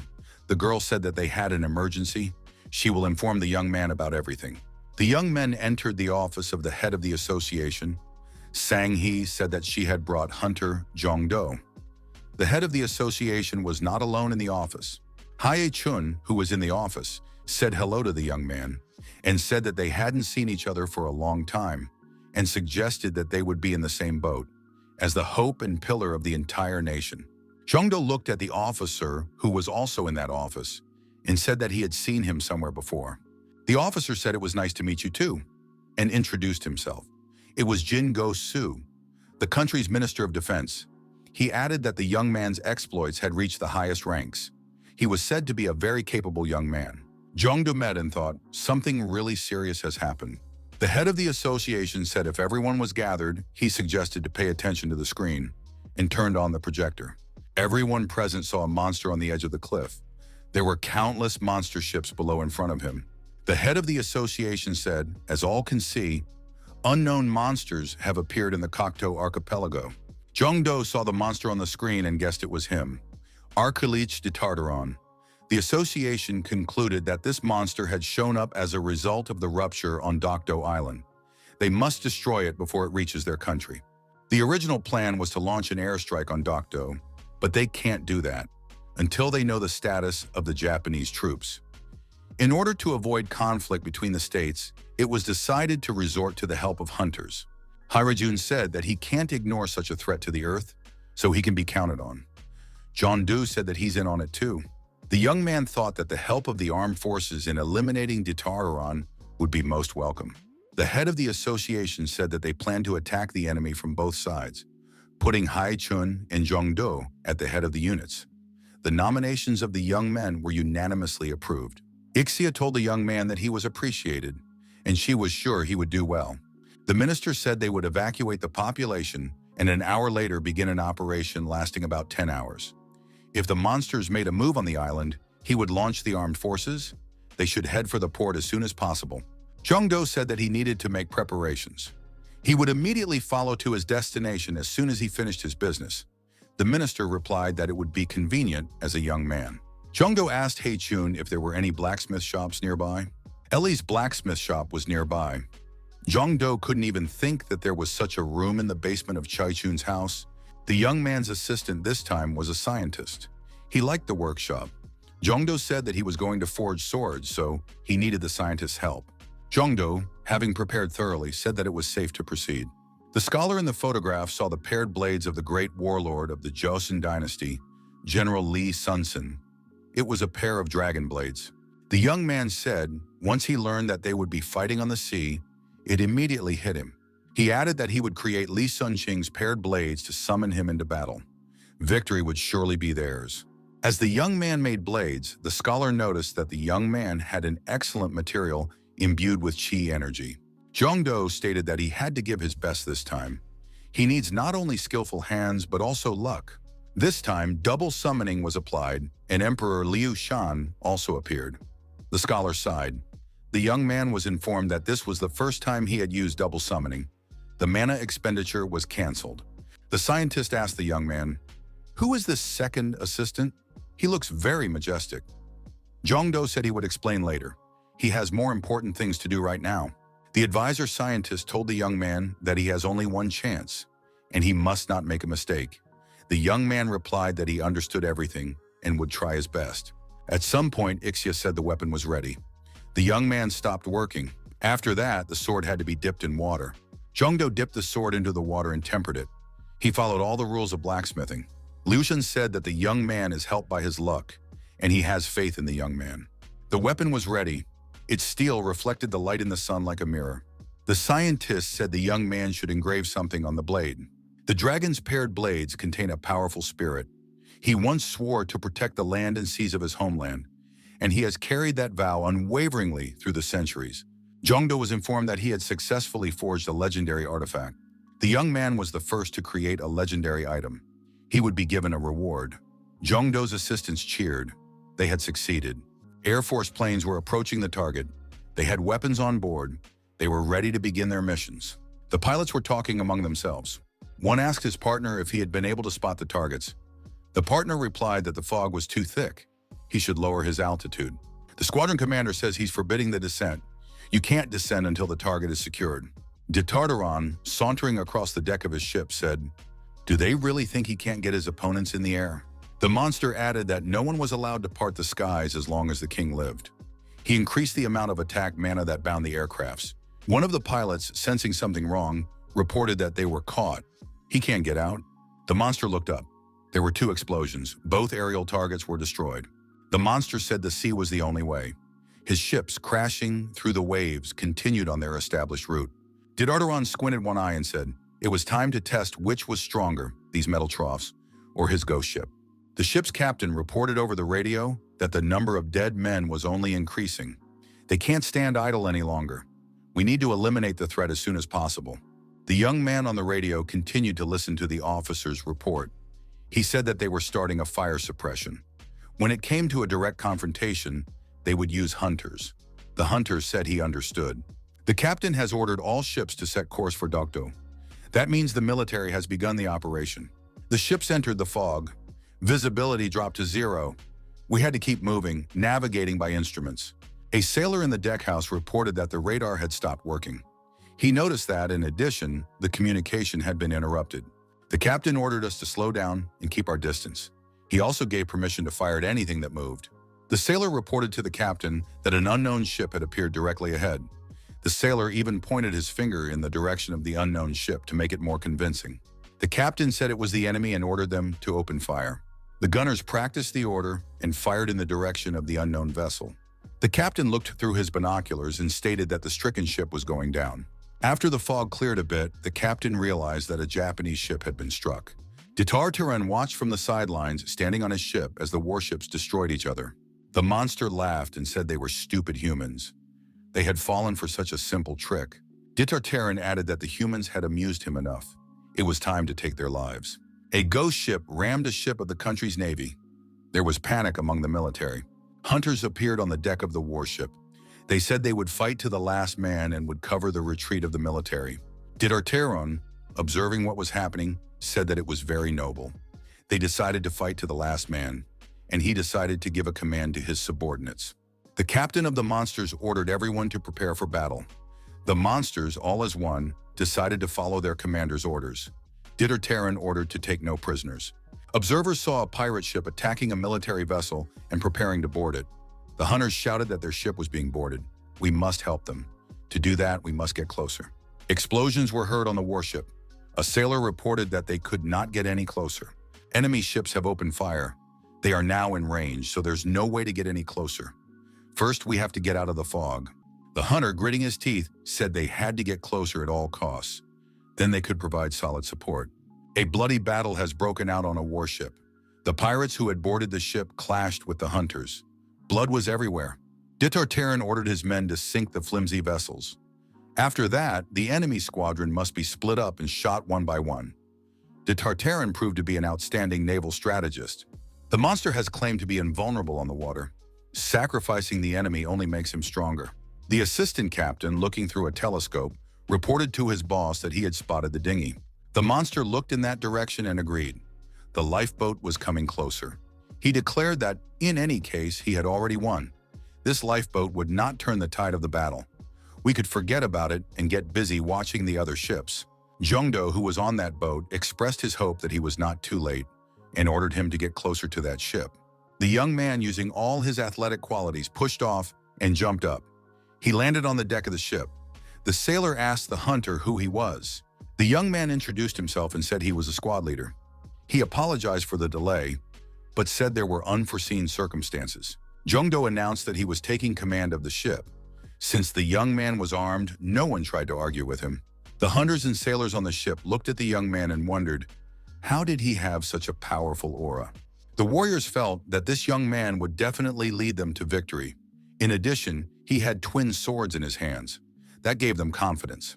John Doe's assistant in this battle said that these are the waters of his homeland. He added that he missed them very much. The warrior saw the monster ships and said that before him were barbarians who had encroached upon his native seas. Admiral Lee Soon-Shing, who was helping the hunter today, said that he would not allow the monsters to enter the land either alive or dead. This was the call of the black card. Jungdo was informed that the sea battle had been activated. During the water battle, the attack power, armor, and mobility of the ships are increased. The damage received will be halved. Tactics activated, enemy intelligence is disabled. It becomes more difficult for enemies to realize that they are acting against their allies. The young man noticed that the dragon's paired blades had come into resonance with the leadership talent. The characteristics of the allies were further enhanced. Admiral Lee Soon-Shin said that the enemies are already close. The young man must attack immediately. Ixia said it could be a trap. The young man thought that apparently after obtaining the third level, Ixia had learned to anticipate the intent of her opponents. The admiral says he doesn't care about the trap. He intends to destroy the enemies anyway. In a battle like this, the one whose ship is stronger wins. Lee Soon-Shin was determined. The admiral added, if a young man wants to win, he must believe in his ship. The young man squinted his eyes. He noticed that the ship shimmered. The watch monster reported to its commander that an enemy vessel was rapidly approaching them. Ditartaran was very surprised. He didn't expect anyone to want to attack him. The monster decided to attack this vessel. Kubukson's call was used. The captain ordered the weapons to be loaded. The monster laughed, so humans have a taste for hand-to-hand combat after all. Ditartaran ordered his warriors to launch an attack on the enemy's board when the ships approached. Suddenly, a cannon shot rang out, and Ditartaran's ship was hit. The monsters began to fall overboard. Ditartaran had to abandon his ship to save himself.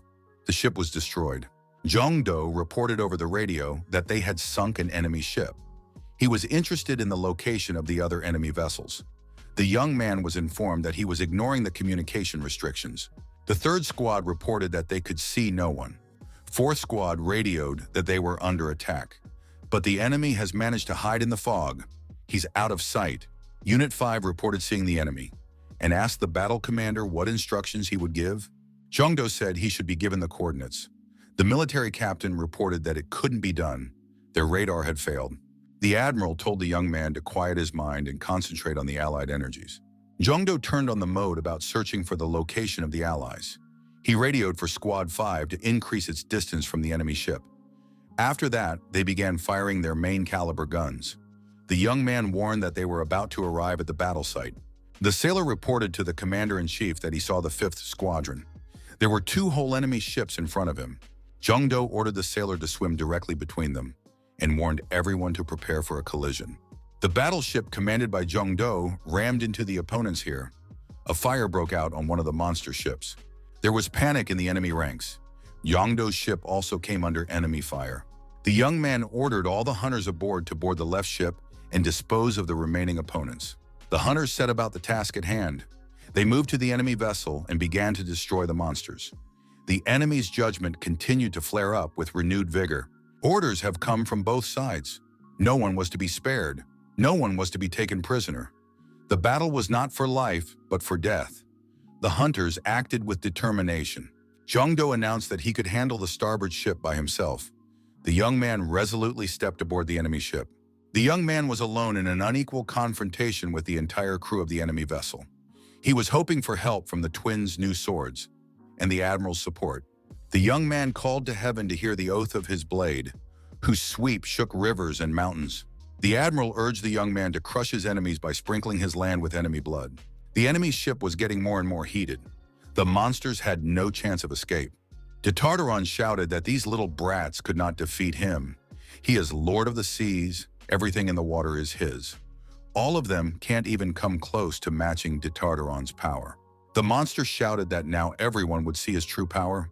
He was going to use his power to achieve his goal. Jongdo noticed that De Tartaron had decided to use the wrath of the Lord of the Seas. From the portal, a new enemy vessel appeared from the dungeon. A pirate ship of unimaginable size flew straight at the ship our hero was on. De Tartaron was once again confident and shouted that there was no way he would lose the battle at sea.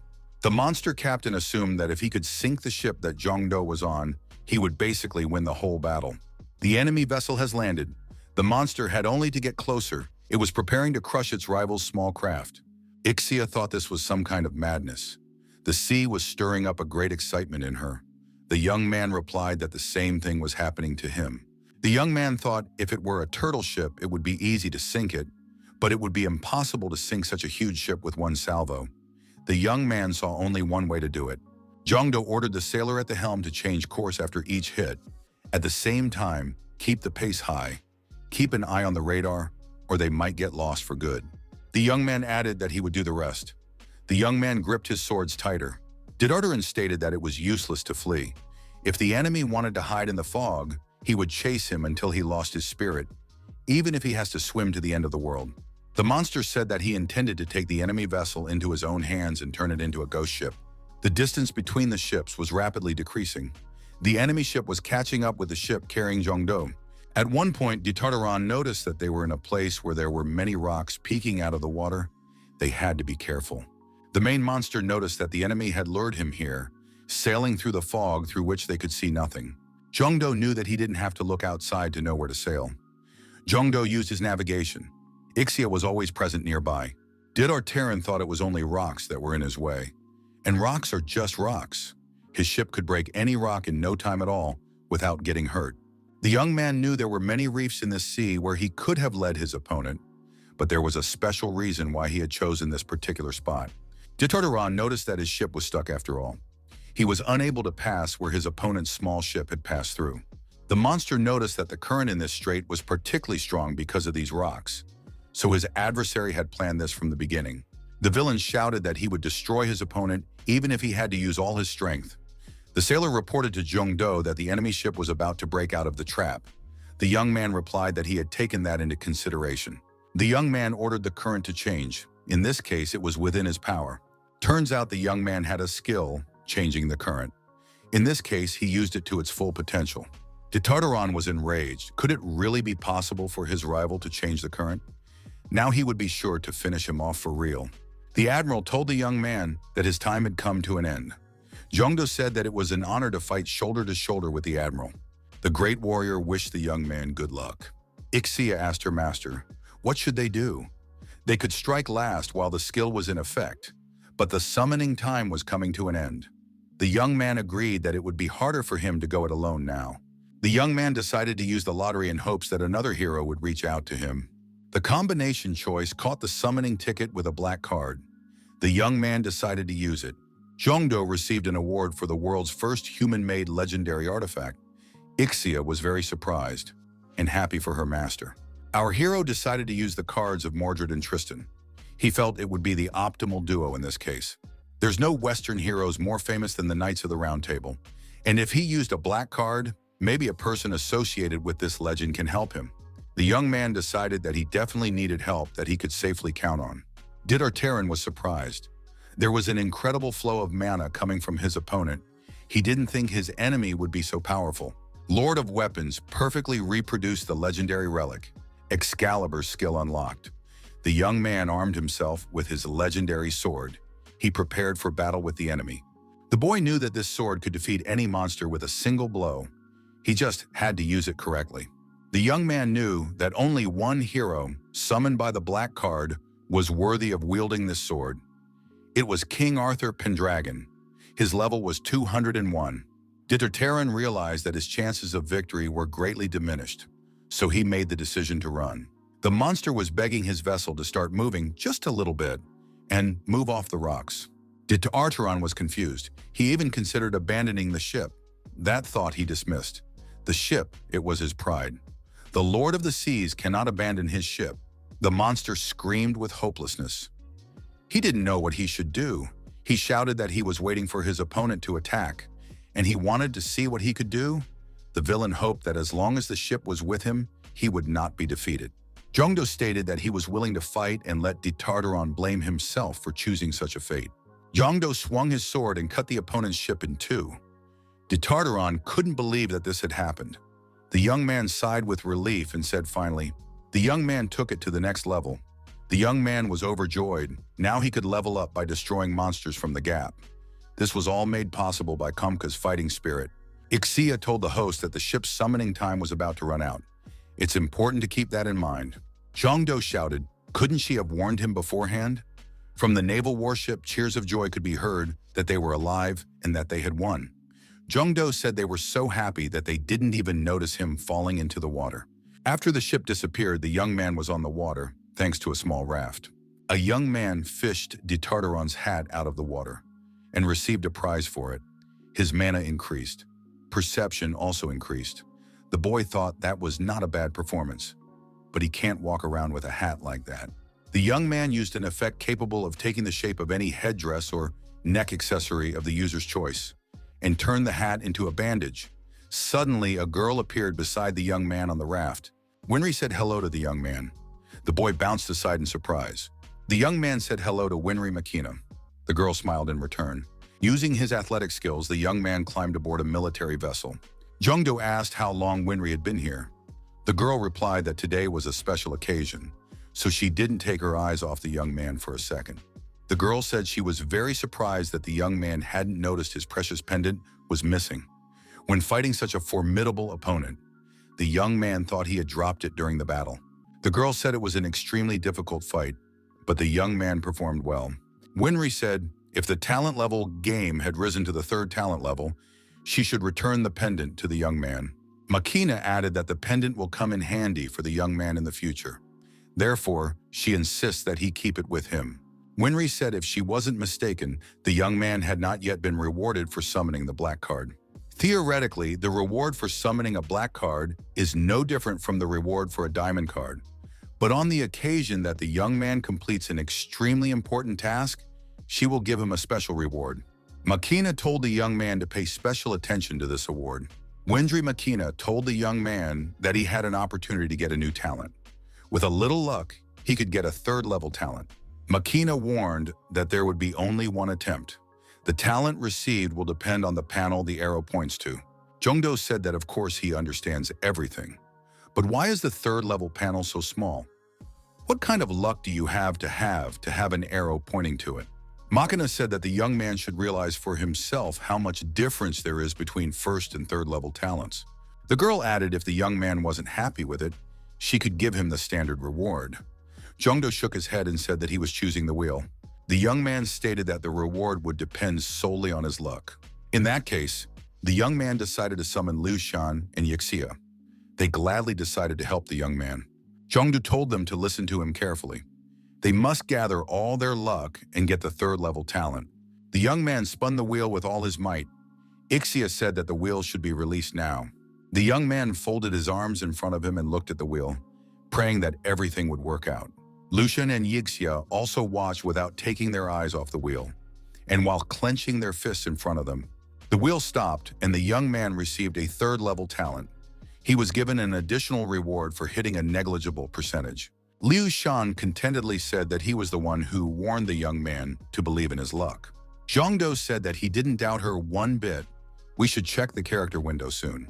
The young man looked at the characterization window, his face twisted with discontent. Why did this happen? The young man grabbed Liu Shan's chest and shouted for this thief to return his talent. Liu Shan shouted that he didn't understand anything. Jungdo told Makini that there was some kind of bug. Why did his talent end up with Liu Shan? The girl suggested that the young man cancel the call of identity and check again. Jungdo did just that. He said that he didn't understand anything. Not only did he get the talent, but Liu Shan also got the talent. Could this really be the extra reward? The young man remembered that he had received information that he had been given an extra reward for hitting a negligible percentage. That was a good one. Leadership worked the best when it came to group battles. In addition, he could also summon Liu Shan, and since it doesn't require much mana, the situation becomes even better. Leadership and good luck are the best combinations. Makina said she would endow the young man's pendant with another stabilizer. Now people would only be able to see 3 of his talents. The young man thanked the girl. Over the speakerphone, the bosun thanked everyone for a job well done. The bosun added that the ship would soon arrive at the port of destination. The monster boar, flashing its eyes loudly, roared. He showed his huge fangs. Heshik put his shield forward and said he was ready to show what kind of results he had achieved through his training. The boar crashed into the young man's shield. The hunter stayed on his feet and tried to push the boar aside. Jungdo said that in the time they hadn't seen Heshik, he had raised as many as 20 levels. His efforts had not been in vain. It was now level 38. Heshik noticed with horror that 2 more monsters were approaching him. Already 3 beasts were attacking the hunter. The young man, unable to cope with his opponent's onslaught, shouted for Soyoung and Jungdo to help him immediately. Jungdo called out to Liu Shan. The emperor appeared and happily said that this would be his first battle. Leadership has been activated. The bond between the young man and his allies was strengthened. Allied characteristics have been upgraded. Heshik couldn't understand what was happening. He suddenly felt a sudden surge of strength. Soyeon stepped into the fray and with a powerful kick to the body, knocked one of the boars to the ground. The boar only screamed pitifully in response. The girl said that she too felt a sudden burst of strength, and it was as if her body had become lighter. Jungdo noted that the result was immediately noticeable. He was satisfied. The emperor said that no one could stop him now, and demanded that the next opponent be served. The emperor commanded that his soldiers go on the attack. He provided them with strength and luck.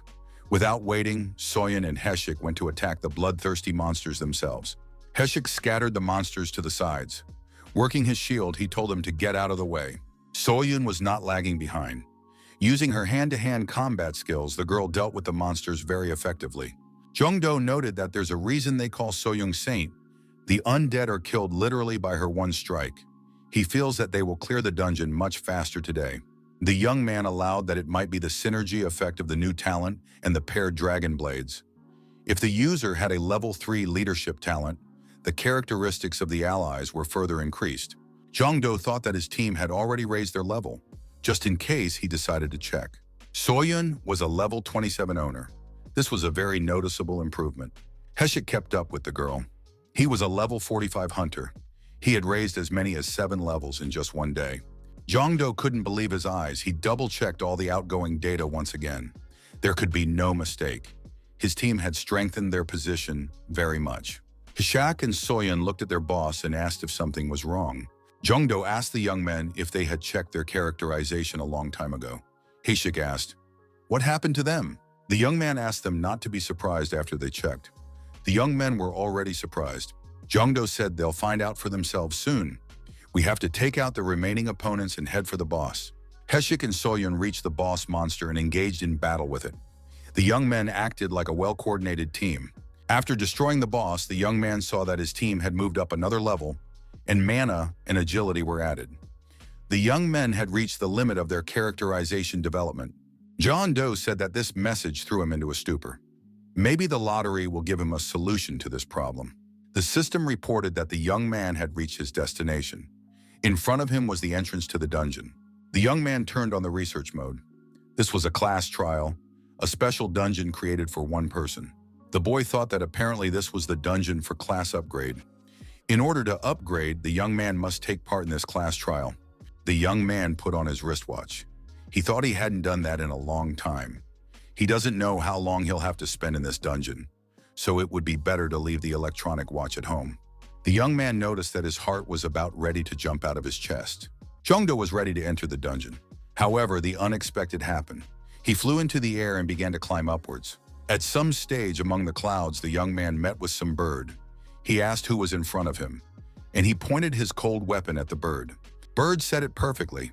Pointing a weapon at a suspicious creature in an unknown place is the right decision. However, the young man has nothing to fear. He can lower his weapons. She is ready to tell the young man everything he needs to know. Ixia, who happened to be nearby, said she didn't think the bird was lying. She can be trusted. The bird introduced himself and said his name was Fast Runner Grandel. He was instructed to give the young man a briefing before he began his trial. Jongdo asked, "What kind of place is this?" Grandel said that they are above the heavens. At the moment, they are flying to the Delapar Holy Ridge, where they will be tested. Only those who have reached the limit of their abilities and met certain requirements can take part in this challenge. They are gathered at the sacred ridge to find out who is worthy of an upgrade. Grandel gave the young man the crystal and said he would need it in the future. Jongdo asked what the challenge was. The bird said that they had already reached their destination. The young man will see everything now. Grandel pointed ahead and said that the holy ridge of Delapar was in front of them. The bird pushed the young man down from the cloud and said she wished him good luck. The young man rushed down with a shout. The young man landed successfully. However, he was scared. He thought he was about to die. He held a red crystal in his hands. Jongdo assumed that this red crystal had put a protective barrier on him. That's what saved him. A young man has been given a special assignment. Delapar's challenge begins. All users who have completed their tasks will be awarded a special title. The title awarded will have a huge impact on the user's further development. Only one will be honored with the title. The young man said it would be a battle royal. The game has begun. The third-level game talent is activated. All the characteristics were tripled. The young man thought it was getting much more interesting, and the stakes are getting higher. The young man made his way forward with his weapon in his hands, following a set route. The mountain he was looking for appeared in front of him. Thanks to the dungeon map, he can see his location. But since the others don't have such abilities, they will most likely go to the nearest hill. Jongdo decided in that case to just stay at the foot of the mountain. The young man thought if his characteristics weren't limited by the system and tripled, he wouldn't even need to use tricks.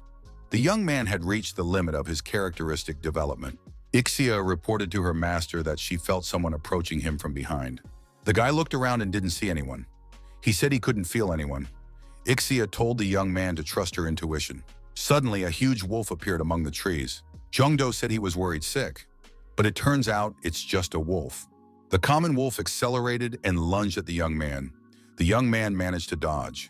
The wolf flew past. It stopped and turned around. The animal was preparing for another attack. Jongdo put his weapon forward and prepared to defend himself. Jongdo turned on the research mode. It was Tinya, 92nd level. The wolf eyed him, preparing to attack. The young man said he was too naive, but who knew that beast could also take part in the test? Wolf said the young man had pretty good intuition for a human. The other members would have just waved their hands when they saw a beast like him. If he had just let himself be bitten, things would have been much easier. But now he can't even expect mercy. Jongdo asked the wolf if he had ever heard of Dog Day. Young added, now they will both see how he can quickly undress his opponent. The wolf and the young man rushed towards each other. Jongdo applied a double lunge in Dragon Tiger. The wolf just ran forward. The young man shouted, "Gay Bidey," and swung his weapon. The wolf grabbed the young man's spear with its sharp teeth. He wouldn't let go. The wolf couldn't break free from his opponent's grasp. He couldn't understand what kind of power he had. Was he really human? The predator said if the young man didn't let go of the spear, he would just break it. The wolf didn't succeed. He only broke his teeth. The young man replied so the wolf didn't hold a grudge against him. He too had the necessary skills. The young man threw the weapon aside and began beating the beast with his fists. The wolf, under the onslaught of his opponent, flew aside. The young man ran up to the animal and grabbed it by the neck. He began to choke the beast with one hand. A dagger appeared in his other hand. Jongdo declared that victory would be his. He jumped on top of the beast and prepared to plunge the dagger into it. The wolf shouted that he would not be defeated. He was ready to die at the hand of his opponent. The young man let the beast go. He said he hadn't planned to destroy it from the beginning. Jongdo said to the wolf, because during his first attack, he was aiming for his shoulder, not his neck. The young man said he tries not to destroy living things, unless it's for subsistence. They are all interconnected and part of the same system. He doesn't want to upset that balance. Jongdo said if the wolf has crystals and blue stones to give them to him. The wolf gave the young man everything he had and asked if this man was a thief. The guy noticed that it was nothing compared to the wolf's life. Such a blue stone also fell out of the deer he had destroyed recently. Does the wolf know what they're used for? Wolf stated he was told it was a property stone. It is a currency used for exchange in abandoned stores that randomly appear on the island. If he is not mistaken, they can be used to buy some items or useful effects. The young man thanked the animal for providing the information. The wolf told the young man to take this crystal and use it to leave the dungeon. The animal told the young man to wait for him. The boy wondered if the wolf wanted to fight him again. The wolf offered the young man to join forces and said that he would give him the victory. Taking one of the places of honor would be enough for him. The young man was encouraged to use the hierarchy of the wolf pack. The creature recognized him as strong and wanted to follow him. One had to respond in agreement. Ixia said that this wolf was not lying. The young man agreed to the wolf's proposal. The hierarchy had been established. The guardian of the forest, Tinya, bound himself to the hunter, Jongdo. The wolf said that until the end of the ordeal, he would do whatever the man ordered. Jongdo said that was great and decided to give his first order. The young man ordered the wolf to lay down on his back so he could pet his fluffy belly. The moment the young boy and the wolf were establishing a close relationship, they were being followed from behind a tree. Suddenly, everything shook around him. The boy thought it might be an earthquake. The wolf pounced on the man who was watching them. He said that over time, some parts of the island were beginning to break away. The young man said that meant they only had to go to the center, just like the poor guy who's climbing up the mountain right now. The wolf offered to attack the man. The young man said it was not worth it. Otherwise, they might give away their location. Suddenly, an arrow came from somewhere far away. It hit the armor of a knight who was climbing up the mountain. The knight stopped and looked around. The glorious knight couldn't understand where that arrow had come from. Jongdo told the wolf that there was someone on the other side of the forest. The wolf replied that the young man was right. The boy said it wasn't hard. Why attack a knight climbing a mountain when you could go out on an archer who took the bait? The young man and the wolf went forward to look for the archer. The archer turned out to be an elf girl standing on a tree branch. She assumed that that knight's armor was much stronger than she had originally thought. The girl let another arrow fly. She said that this knight was just delaying the inevitable. Suddenly, from behind, a wolf pounced on the archer. He jumped from somewhere above. Apparently, he had climbed a branch even higher than the one the girl was on. The archer and the wolf flew downward. The girl took out another arrow and was about to fire it at the beast. At that moment, Jongdo decided to help his partner and hit the girl with his spear. The girl couldn't get a shot off. She sat on the ground coughing with a black eye. The young man pointed his weapon at the seated girl and said if she valued her life, she should give everything she had. The archer asked Mr. Hunter to take pity on her and wanted him to let her go. Jongdo didn't agree. He told her to empty her pockets or she would go for wolf food right now. The wolf growled intimidatingly. The girl cried and called the young man a bad word. She took out her crystal. Jongdo took offense and said that there would be no mercy for the elves now. The wolf assumed that the girl had made the young man angry. Defeat devices flew at the knight on the mountain. The warrior screamed and was deactivated. The wolf looked up at the top of the mountain and saw the knight flailing about. He said he even felt a little sorry for the man. Jongdo said that this is their chance. They should take down all the gunmen while they are busy with the knight. Wolf said that he supports such a decision. After some time had passed, the young man bragged to the wolf about the number of property stones he had obtained. The wolf told the man that it was getting dark. He offered to spend the night somewhere. Jongdo noticed that it was easier to ambush people in the dark. The wolf said that man is truly strong, but a hunter who is constantly stalking his prey falls off his feet before he can catch up with his prey. The young man replied that this made sense. The wolf noticed that he had a good place in mind. He invited the man to follow him. The beast led the young man to a cave. Jongdo agreed that it wasn't a bad place. The animal said that he had been living here as a wolf for more than 100 years.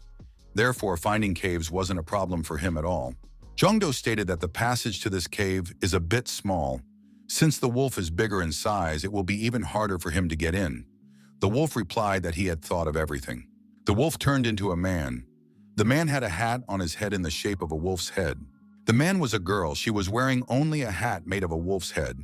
The girl asked, "How is the young man like this?" In this guise, she could easily crawl through the cave. The young man turned his head away in embarrassment. The wolf asked why the young man was panicking. After all, she had always been naked. Did wolves in his world wear clothes? Jongdo gave the wolf girl some clothes and told her to just wear them. The young man said he didn't know about her polymorphism. Morning came. The wolf came out of the cave and stretched.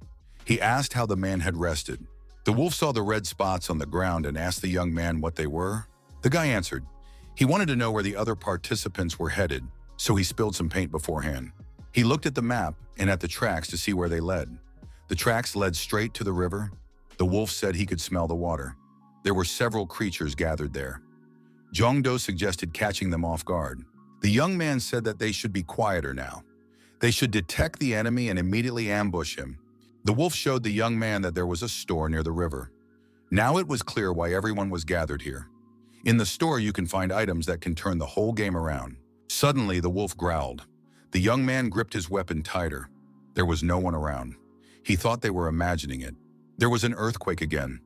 The wolf said that the island began to collapse. It wasn't really an earthquake. Many hunters ran past and rushed toward the store. Wolf asked, "Shouldn't they join this battle too?" Jongdo said that the store should be forgotten about. It might be too dangerous. It means that someone involved might get hold of a strong weapon. The young man remarked that he had to deal with the shooters first. He's not going to give up without a fight. Jongdo says to let the wolf trust him. He's just about to have a plan. The wolf said he's willing to help if the young man is confident in his abilities. The wolf lunged at one of his rivals. It was impossible to avoid a collision. The opponent sent crystals at the wolf, but they didn't reach the target. The man in the cloak wondered why this wolf was so fast. Suddenly, Jongdo jumped out of the bushes and struck the man with his weapon. Blood rushed out in all directions. Arrows flew at him from all sides. He managed to dodge them by making a sharp jump upward. An archer appeared not far from the young man. There was no end to the edge of those arrows. The girl in the cat mask said that the young man wouldn't be able to dodge arrows forever. She had 2 crossbows in her hands. Jongdo, spinning his spear, began to fend off the arrows flying at him. The archer was surprised. How does the young man manage to fend off arrows with his spear? Suddenly, a huge wolf appeared. He took a big leap and pounced on the archer. Jongdo swung his spear and threw it at his rival. He nailed the girl to a tree with his spear. The girl cat dangled, attached to a tree. The young man assumed it was the last hunter. The wolf asked what they would do next. The wolf wondered if the young man would wait and attack the winner. The young man said it was too risky. He was more than sure they weren't the only ones sitting in ambush. Wolf asked what the plan would be in that case. Jongdo replied that his interlocutor would see now. He swung his spear. The young man threw the spear straight at the store with all his might. The spear flew with terrifying force. No one had the strength or ability to stop this weapon. It was impossible to avoid a collision with the magazine. The store went up in flames. The explosion was so strong that small fragments flew far away from the neighborhood. The spear left a trail of fire. It stretched from the young man all the way to the store. The young man said that if he couldn't have it, no one else would. Jongdo turned around and motioned for the wolf to run away. He said that everyone must have seen them. The hunters saw the direction in which the man and the wolf were moving away. They decided to do something about it. The young man thought he was imagining it. There was another store in front of them. Wolf said it was kind of awkward. I don't know what those guys were fighting for. Jung-do pulled out his sword and said that he would look around inside. The wolf outside would guard it. The guy broke into the store. He concluded it was a little empty. Where's everybody gone? The young man saw an altar that was similar to the altar in Kamka's dungeon. He decided to put stones on this altar. The young man activated the information window and decided to find something useful. It was possible to buy a special item that accelerated the process of destroying the island. Wolf, as agreed, stood guard at the facility. There was an earthquake again. Wolf wondered, why now? There used to be equal time intervals between earthquakes. Jung-do walked out of the building. The wolf told him that something was wrong. The young man said he knew everything. It was his doing. The wolf was surprised. The young man said that they were now heading for the river. On the way, he promised to tell everything. The young man said that they were now roughly near the center of the island. Therefore, nothing is at risk, even with the accelerated destruction of the island. This way, they get a chance to get into a great position to eliminate the other contestants running to the safe zone. If they occupied the space by the river now, they could easily get rid of the remaining enemies.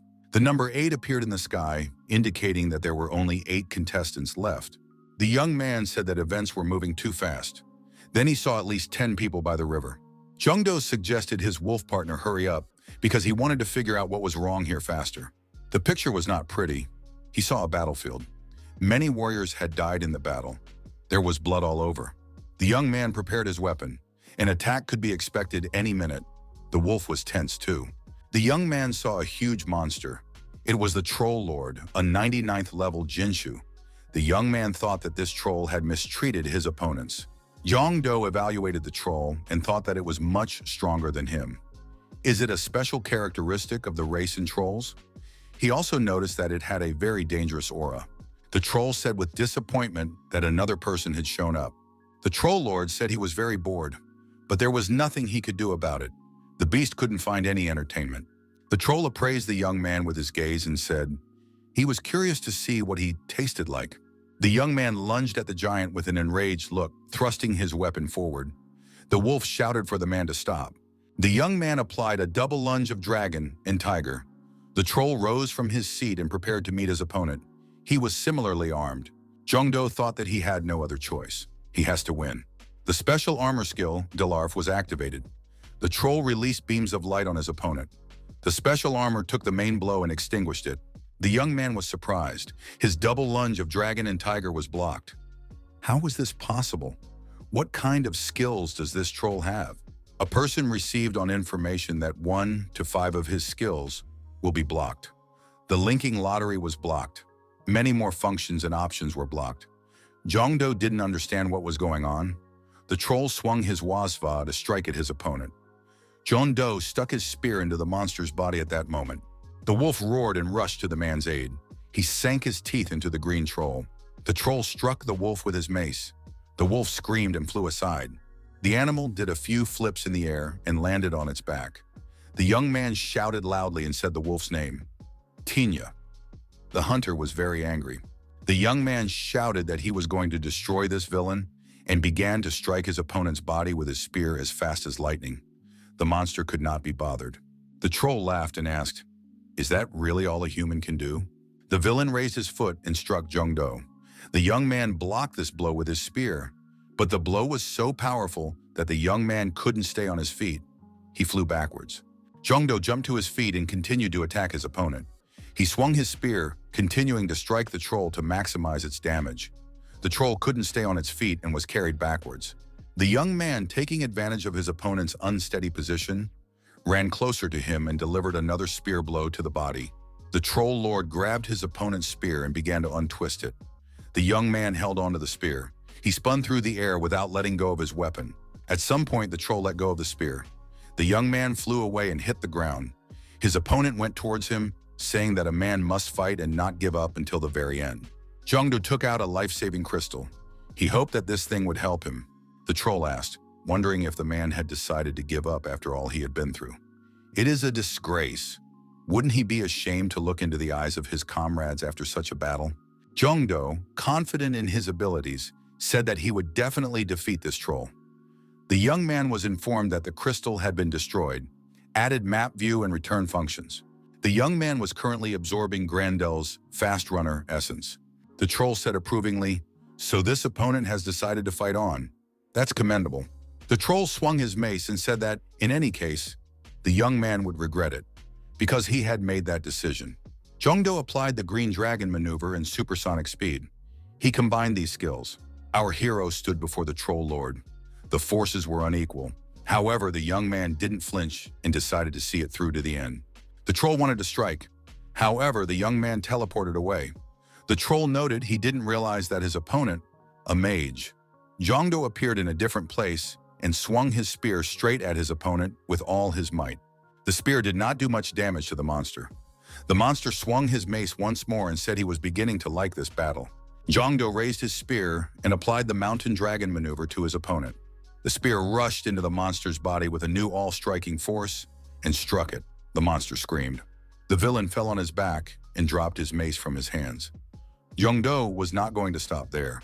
The young man was informed that he had developed a speed that could not be achieved with his current characteristics. As a reward, the skill, Divine Speed, was unlocked.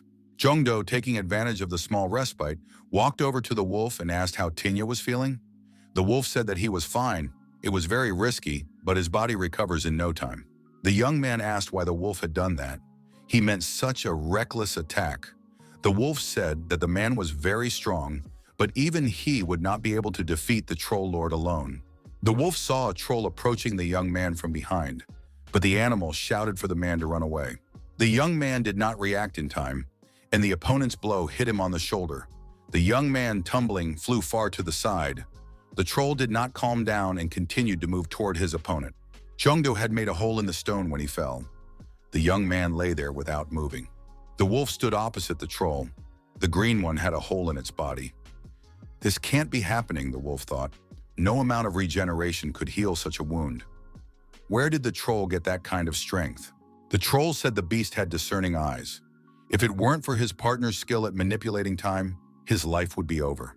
With this skill, he could roll back his body's time to a point where it had not yet taken damage. The troll put his hand on his wound, and a very fast healing process began. Wolf thought it was some kind of crazy skill. The green monster, having healed his wound, headed towards the hunter again. He said, taking back what he said. This was a truly strong warrior in front of him. The monster added, strong enough to eat him. The beast shouted that it was about to tear the young man apart, and the troll swung his mace again. The wolf shouted to the man to leave. The young man thought he still couldn't move. At the last moment, Jongdo blocked his opponent's mace with his hand. He wondered what the troll had just said to him. The young man repeated, does he really want to tear him apart and eat him? The troll started to get nervous. The young man was informed that his stats had been increased due to breaking the speed limit. The level 3 play talent had been activated. The young man tossed his opponent's mace aside. He jumped to his feet and launched a series of striking blows at the green opponent's body. The troll, not expecting such an onslaught, was forced to retreat. The young man, emitting a huge amount of energy, said that he was ready to see what would come of it. The young man's characteristics were tripled. The troll lord's face became sad. He thought it was impossible. What kind of energy did his rival possess? Jongdo, holding his spear in his hands, asked, where did the troll who wanted to eat him go? The young man swung his spear and inflicted a huge wound on his opponent. The troll's blood spurted in all directions. The monster coughed and screamed that he couldn't see anything. Had something pierced him? The troll fell to its knees. Jongdo turned around and continued his attack. The young man asked, did the monster still want to eat? The young man gave another hard blow with his weapon to his opponent's body and said that the troll would not succeed this time. Jongdo continued to deliver blow after blow. The troll lord shouted nonstop. The young man shouted that he would make this villain regret his time management skill. The young man thrust his weapon into his opponent, lying on his back. The battle was over. The troll was stunned. Wolf said, it looks like this is the end. He walked over to the young man. The man and the wolf asked each other how they felt and recognized that it had been a difficult battle. Tinya said as he surrendered. The wolf held a red crystal in his teeth. The young man said he would not admit defeat. The wolf must sit here and rest. Jongdo stated that he would deal with the remaining enemies on his own. It wouldn't take him much time. He pushed himself off the ground and jumped high up, heading to resolve the matter. One of the competitors, looking out from behind a rock, thought that there were only 6 competitors left. He thought so because he saw the number 6 burning in the sky. Hunter decided to go ahead after someone else flew out. Suddenly, a young man appeared in front of the warrior. Jongdo suggested his opponent to surrender. After all, he must realize that it was useless to fight. The hunter, holding the red crystal in his hands, said with anger that he would never forget this disgrace and the favor of his rival. Our hero's opponent instantly disappeared. Probably he teleported away. The young man noted that there were even fewer opponents left. On a tree branch stood a young man, another adversary. He thought, how could he have been detected? After all, he had completely concealed his presence. The opponent thought that this young man was too strong. He had to run. He was ready to strike when a good opportunity came. Jongdo did not allow his opponent to retreat and run far away. The young man kicked his opponent in the back and he fell down. Jongdo gets in close to his lying opponent. Another armed opponent appeared. He gave himself away by rising to his full height. Jongdo jumped high and was about to deliver a staggering blow to another opponent. Already landing, the young man noticed that he was attacking an archer, a girl. The girl with the crystal in her hand was on her knees. She said, crying, that she was giving up. She was ready to give up. Jongdo asked who gave her permission. The girl didn't answer. Jongdo said that he has a beef with the elves. If anyone was to blame, it was only one of her kin. The girl cried out in fear. Tears sprang from her eyes. The number 2 glowed in the air. It said that there were only 2 contestants left. Jongdo said, it's done. Wolf stated that it was unbelievable. The wolf asked, what kind of unthinkable power allowed the young man to commit such madness? All the young man's characteristics were tripled. The young man waved his hands and said that he did not know. The wolf thanked the man. Thanks to him, he was able to take second place without too much trouble. The young man said they would see each other outside. There he would give his name. The wolf and the man said goodbye. The young man saw fireworks in the sky. I wonder what the occasion was. Jongdo received the message that he had passed the class test. A young man has won first place. This was an incredible achievement for which he would be given an additional award. Jongdo couldn't believe that he had won. So far, the young man has only taken second places. The young man should be moved to the hall with the award. Jongdo now understood how the winners felt. The fireworks in the sky continued. The young man should be moved to the hall with the award. Jongdo found himself in front of a huge, majestic building. There were knights standing at the entrance. Suddenly, Grandel appeared and said that it was unbelievable. Did the young man really win? Bird said the young man is the first contestant from his family who managed to prevail in the challenge. Jongdo said that he had already passed the test, and now he's getting some kind of reward. Grandel said that only the winners are honored to be in this place. The bird claimed to be the young man's partner, therefore will also receive an award. Grandel invited the young man into the hall and told him to rejoice. The bird added that a reward awaited the young man behind that door. The young man climbed the steps, approaching the coveted door. Grandel stopped the young man for a moment and said that there was a time limit in this hall. By all means, the young man must return before the birds sleep. Behind Grandel's back was a cuckoo clock. The cuckoos were peering out of their houses and singing their songs. The young man asked, what is a bird's dream? Grandel replied that it is the time according to Delarf. The bird explained that in human language it meant 10 o'clock in the evening. The young man looked at his watch and said that meant he had 3 hours and 20 minutes. Bird repeated, the young man must remember, return before 10 o'clock in the evening. Jongdo asked what would happen if he was late. Grandel said that in that case, he would have to pass the test. Of course, if he passed the test, he would have great power, but he couldn't do it now. The man and the bird said goodbye. They agreed to see each other later. The young man entered a huge room. He found himself in a large cage. There were glowing birds flying around. The young man noticed that his characteristics were improving. The boy said that at this rate, his stats would exceed 200. If he had known what awaited him in this hall, he would have come here much earlier. The young man realized why there was a time limit here. It wouldn't be fair to give so many characteristics to one person, and even so, they only grew rapidly for the first time. Now the growth had almost stopped. Jongdo thought that this kind of chance doesn't come often. That's why he doesn't want to leave right away. Each bird, it was an additional gain. But there were very few birds at the end. They practically ran out. Jongdo increased another characteristic. Perfect timing, he thought. He just had 10 minutes left. The young man saw the exit doors closing. The boy was indignant, for it was not yet 10 o'clock in the evening. The young man received a message that there was an emergency situation. The Delarf test has begun. The difficulty of this trial is too high for the young man's current level. If he succeeds, he will be given an additional reward. A huge bird appeared in front of the young man. It had tremendous strength. It had a huge hammer in its hands. There were more and more birds in the cage. Grandel couldn't have fooled him, he thought. Could the problem be his watch? The young man thought that his watch might be faulty. Jongdo remembered that last time, he wore this watch on a dungeon sweep with Haeshik and Soyoung. The young man thought that the watch couldn't have broken. He reminisced further. After that, Haeshik invited him to his place. Then he met Haechun with a third-level talent, and Winry appeared. Winry then said she stopped time briefly to talk to the young man. Jongdo understood. Winry stopped time then, so his watch is late now. The young man yelled to Grandel that it wasn't his fault. It was all Winry's fault. He hadn't thought he'd have to use it so soon, but it couldn't be helped. The young man used the ticket to summon a black card. He had no other choice. Jongdo knew that he received this ticket for breaking the speed limit. He was then given an award for outstanding achievement. The huge bird tried to strike the young man's head with its hammer. The young man blocked the blow with his hand. He noted to himself that it was a heavy hammer. The boy thought it was the strongest blow he'd ever had to endure. Probably no one on the ground would have been able to block such a blow.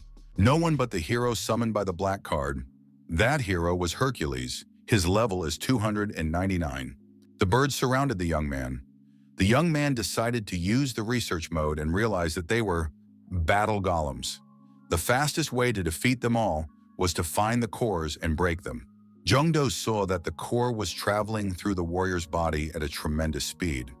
Without using the study, he wouldn't have been able to figure out where it was at a particular moment in time. Jongdo dodged another blow from the hammer. The blow was incredibly strong. The ground beneath his feet trembled. The young man thought that he was in a bad way. He was a total zero in magic, unfortunately. Of all the personalities he had gotten, it was Hercules. The clouds were gathering over the young man. The ring was shrinking.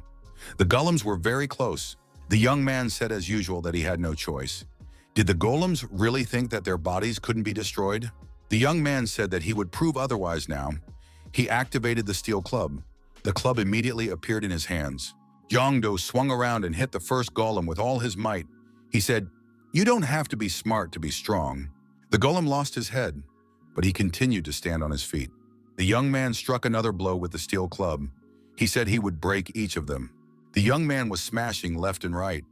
At the same time, he evaded the opponent's sledgehammer blows. What amazed the young man was that the golems kept moving, even after being struck by the club. Jongdo said that in that case he would have to break his opponents into dust. One of the golems said that was impossible. This young man is capable of breaking their steel bodies. The boy continued his work. The golems were getting smaller and smaller. They were breaking like stones breaking. The young man finished his work and collected all the crystals. He received a message that he had passed the Delorf Hall test. The young man's mana has been fully restored. The young man has been given a reward. He will be able to test it as soon as he leaves the hall. The boy thought if it wasn't for Hercules' call, he would have had a hard time. He hoped the reward was worth his efforts. The passage out of the hall was unblocked. The young man said it was time for him to go out, and took the door. He received the message that he had successfully overcome the trials of the first hall, and now he had earned the right to challenge the next test. If the young man does not wish to undergo the following tests, he may simply leave this room. However, he will not be able to come back here again. The guy thought it was a typical Tower of Trials. This is a game mode where you have to pass the trials one by one until you reach the last floor with the main boss. And there is a different reward for each challenge. Jongdo thought it sounded tempting, but he wasn't sure if he should take that risk. The young man had barely passed the first trial with the black card, and now he was facing a much more difficult battle. His own strength would be enough for 5 golems at most. The boy was plagued by doubts. Maybe this was his only chance. Besides, the reward should be proportional to the suffering he would have to go through. Jongdo thought that if he didn't get the diamond card, he just wouldn't go any further. That was an idea the young man liked. Ordinary cards fell to the young man 9 times in a row, and the 10th card was gold. It had been a long time since he had been so lucky. Liu Shan and Yixia were present by his side. Jongdo said with a smile that in situations like this, just like normal games, you just need to donate a little. Yixia said. Master, on the other hand, promised to continue until he ran out of mana. Jongdo reminded Ixia that he had promised to surrender if he didn't get at least one diamond card. At that, the young man didn't say anything about mana. Apparently, Ixia was confused. The young man was sure that with 5 cards, he would definitely get lucky. The young man increased his characteristics by 6 points. He told the young man that it would still benefit him in more ways than one. Ixia alerted the young man that another necessary card had appeared from behind. It was the Diamond Expected card. Huangjung Hanshin, a 99th level warrior. He said that he couldn't believe that someone else needed the help of such a decrepit old man. However, he would do his best. The old man drew the bowstring with all his might. The old man possessed secret martial arts. One of his talents was archery. The young man said it was super. He was already afraid he was going to get someone like that scientist. But this was beyond his expectations. Jongdo shouted that he wouldn't hesitate. There was a second hall waiting for him. He rushed in the right direction. The young man found himself in the open air. It was a huge lawn. The young man looked up and saw that there were a huge number of dragons flying around. It was the first time he had ever seen such a thing. The old man's assistant said that it was a great fortune. With his archery skills, not a single flying opponent would escape the young man. Jongdo apologized to the old man and said that he wouldn't shoot at them. The young man was holding the legendary Balmung sword. The young man could feel the dragon blood flowing in the veins of his enemies. When fighting dragon blood possessors, the young man's characteristics increased tenfold. The dragons, descending, tried to attack the hunter.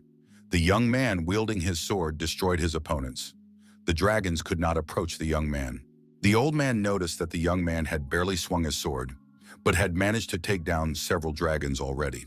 Jongdo said that the ordeal was many times easier than he originally thought it would be. Ixia remarked that the young man was destroying dragons with such speed as if he was fighting pitiful gnats. Jongdo incredulously replied that such was his strength. The old man decided that he was completely useless. The young man disagreed. His success was entirely due to the characteristics the old man had lent him.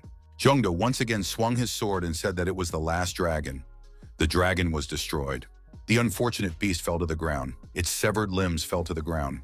The young man decided that was the end of it. Ixia disagreed and suggested the young man look in that direction, where she pointed her finger. It was strange, but the dragon corpses were gathering in one place. How could that be possible? Suddenly, a huge monster formed from this pile of remains. It was of incredible size. Jongdo didn't unreasonably assume it was their boss. It's going to be more difficult this time. The young man added, however, that it was the only worthy foe that had the honor of falling by a Balmung. The young hunter got close to the monster and gave it a staggering blow with his sword. The young man jumped high up and executed another strike. He swung his sword with all his might right between the big giant's eyes. The young man was discouraged. His punches had no effect on this monster. The monster turned around and ran away. The young man was surprised. Why is Balmung's skill not working? After all, this is the kind of monster that should be struck with such a sword. The old man said it was just a theory, but maybe the blade only reacts to dragon blood. But what happens when a young man faces a dragon without blood and flesh? How will the sword recognize him as a dragon? The young man agreed. It seemed to Ixia that the dragon was very angry. The beast's eyes glittered with hatred. The young man said he thought things were going too smoothly. Now things are finally getting difficult. Jongdo grabbed his bow and launched an arrow at the monster. The young man sent another stream of arrows. The arrows proved decisive in this battle. The monster was literally shattered into pieces. The young man breathed a sigh of relief. He said that he had barely made it this time. Jongdo noticed that if it continued like this, it would be difficult. The young man looked far ahead. The guy thought that he had originally planned to unload Liu Bu from the album with recovered mana and challenge the 3rd level. But if his stats were still at level 2, it wouldn't be enough to upgrade to level 3. The young man checked the information and saw that he had reached the value of 100 mana. For that, he received a reward. The young man was added to the camp category. The young man believed this time what 5 great generals were available to him. He marveled at such a set. It seemed an incredible reward to the young man. It is not easy to choose only 5 people from so many. Lu Shan said that he too could not have dreamed of such a combination. The young man applied the dual boot mode. Liu Shan watched the scene in tension. The combination of Zhang Fei and Zhao Yun appeared. When a new person appeared, Liu Shan pounced on her. The young man asked, "Did they really know each other?" Liu Shan replied that this person was his warlord. "This is Ma Chao's cousin's younger brother." Two characters loaded at the same time are firmly linked together. A bonus will be given for each character. The characteristics of the young boy have increased. Character features are enhanced. Jong-do stated that he was now using the lottery. Liu Shan didn't want to part ways with the previous hero. After all, it was his relative. The young man, as always, was expecting a diamond ticket. He thought that this time he would definitely be lucky. The young man came across Jin Chando's card. Our hero decided that even that was already enough to challenge the third level, and the 5 great generals were activated. With all the changes, this was the strongest team. It was the epitome of the camp's best effect. The young man received special benefits. A young man uploaded Guanyu Yunchang and received a confirmation of the upload ticket. There was a battle between the birds on the battlefield. The black squad was shouting that the enemy was fleeing. It looked as if, indeed, the blacks were pressing the opponent. The young man wondered, was the third trial really a war? Liu Shan didn't really like it either. A yellow bird ran up to the young man and told him that they had encountered the enemy. It called the young man its general. Jong-do was even more surprised. Jong-do decided that apparently he should lead them. He realized that the best way to do that was to use it. The blackbirds kept shouting that the enemy was coming, and they moved towards their enemy. The young man decided that he should not sit idly by and launched his own attack. He decided to fight the blackbirds. The young man's aide in this battle said that this young man is quite good. He is skillful with weapons. Liu Shan said the nephew greeted his uncle, and he said hello. The communication with the allies was strengthened. The abilities of the allies have increased. The art of command was at its maximum. The young man would receive bonuses for using the troops. The warlord also said hello to his relative. 2 characters loaded at the same time are firmly linked together. A bonus will be given for each character. The characters' characteristics have increased. The specialty of the characters has been strengthened. The warriors under the leadership of the young man felt that they were now full of strength. Jong-do's opponents, the dark birds, felt an unusual momentum coming from their enemies. The enemy commander, a huge warrior with a deadly weapon in his hand, said he was ready to meet the enemy. The opposing commander shouted to the young man, if he was a man, he shouldn't hide behind other people's backs. The allies' abilities were downgraded. Jong-do let out a curse. This was despite the increase in ability level. The warlord asked what was the young man going to do. After all, this was the cry of the enemy commander.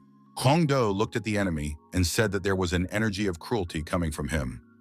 The commander of the enemy race was level 246, Jong-do said as he accepted the challenge. The young man applied the summoning of the warhorse and was ready to lead his army. The warlord said as they met again. He patted the warhorse's mane. Jong-do swung his halberd and pointed his horse at his opponent. Ahead of him was the enemy squad leader. The Green Dragon's halberd greatly enhances one-on-one combat performance. Jong-do grappled with his foe. The young man threw striking blows at the opponent's body. The enemy bird dodged and counterattacked our hero. The young man dodged and delivered a powerful blow, striking the enemy. The bird swayed and fell. Our warriors were delighted. The general knocked down the enemy commander with a strong blow. The fighting spirit of the soldiers rose. The enemy bird was upset. Where did such allies come from?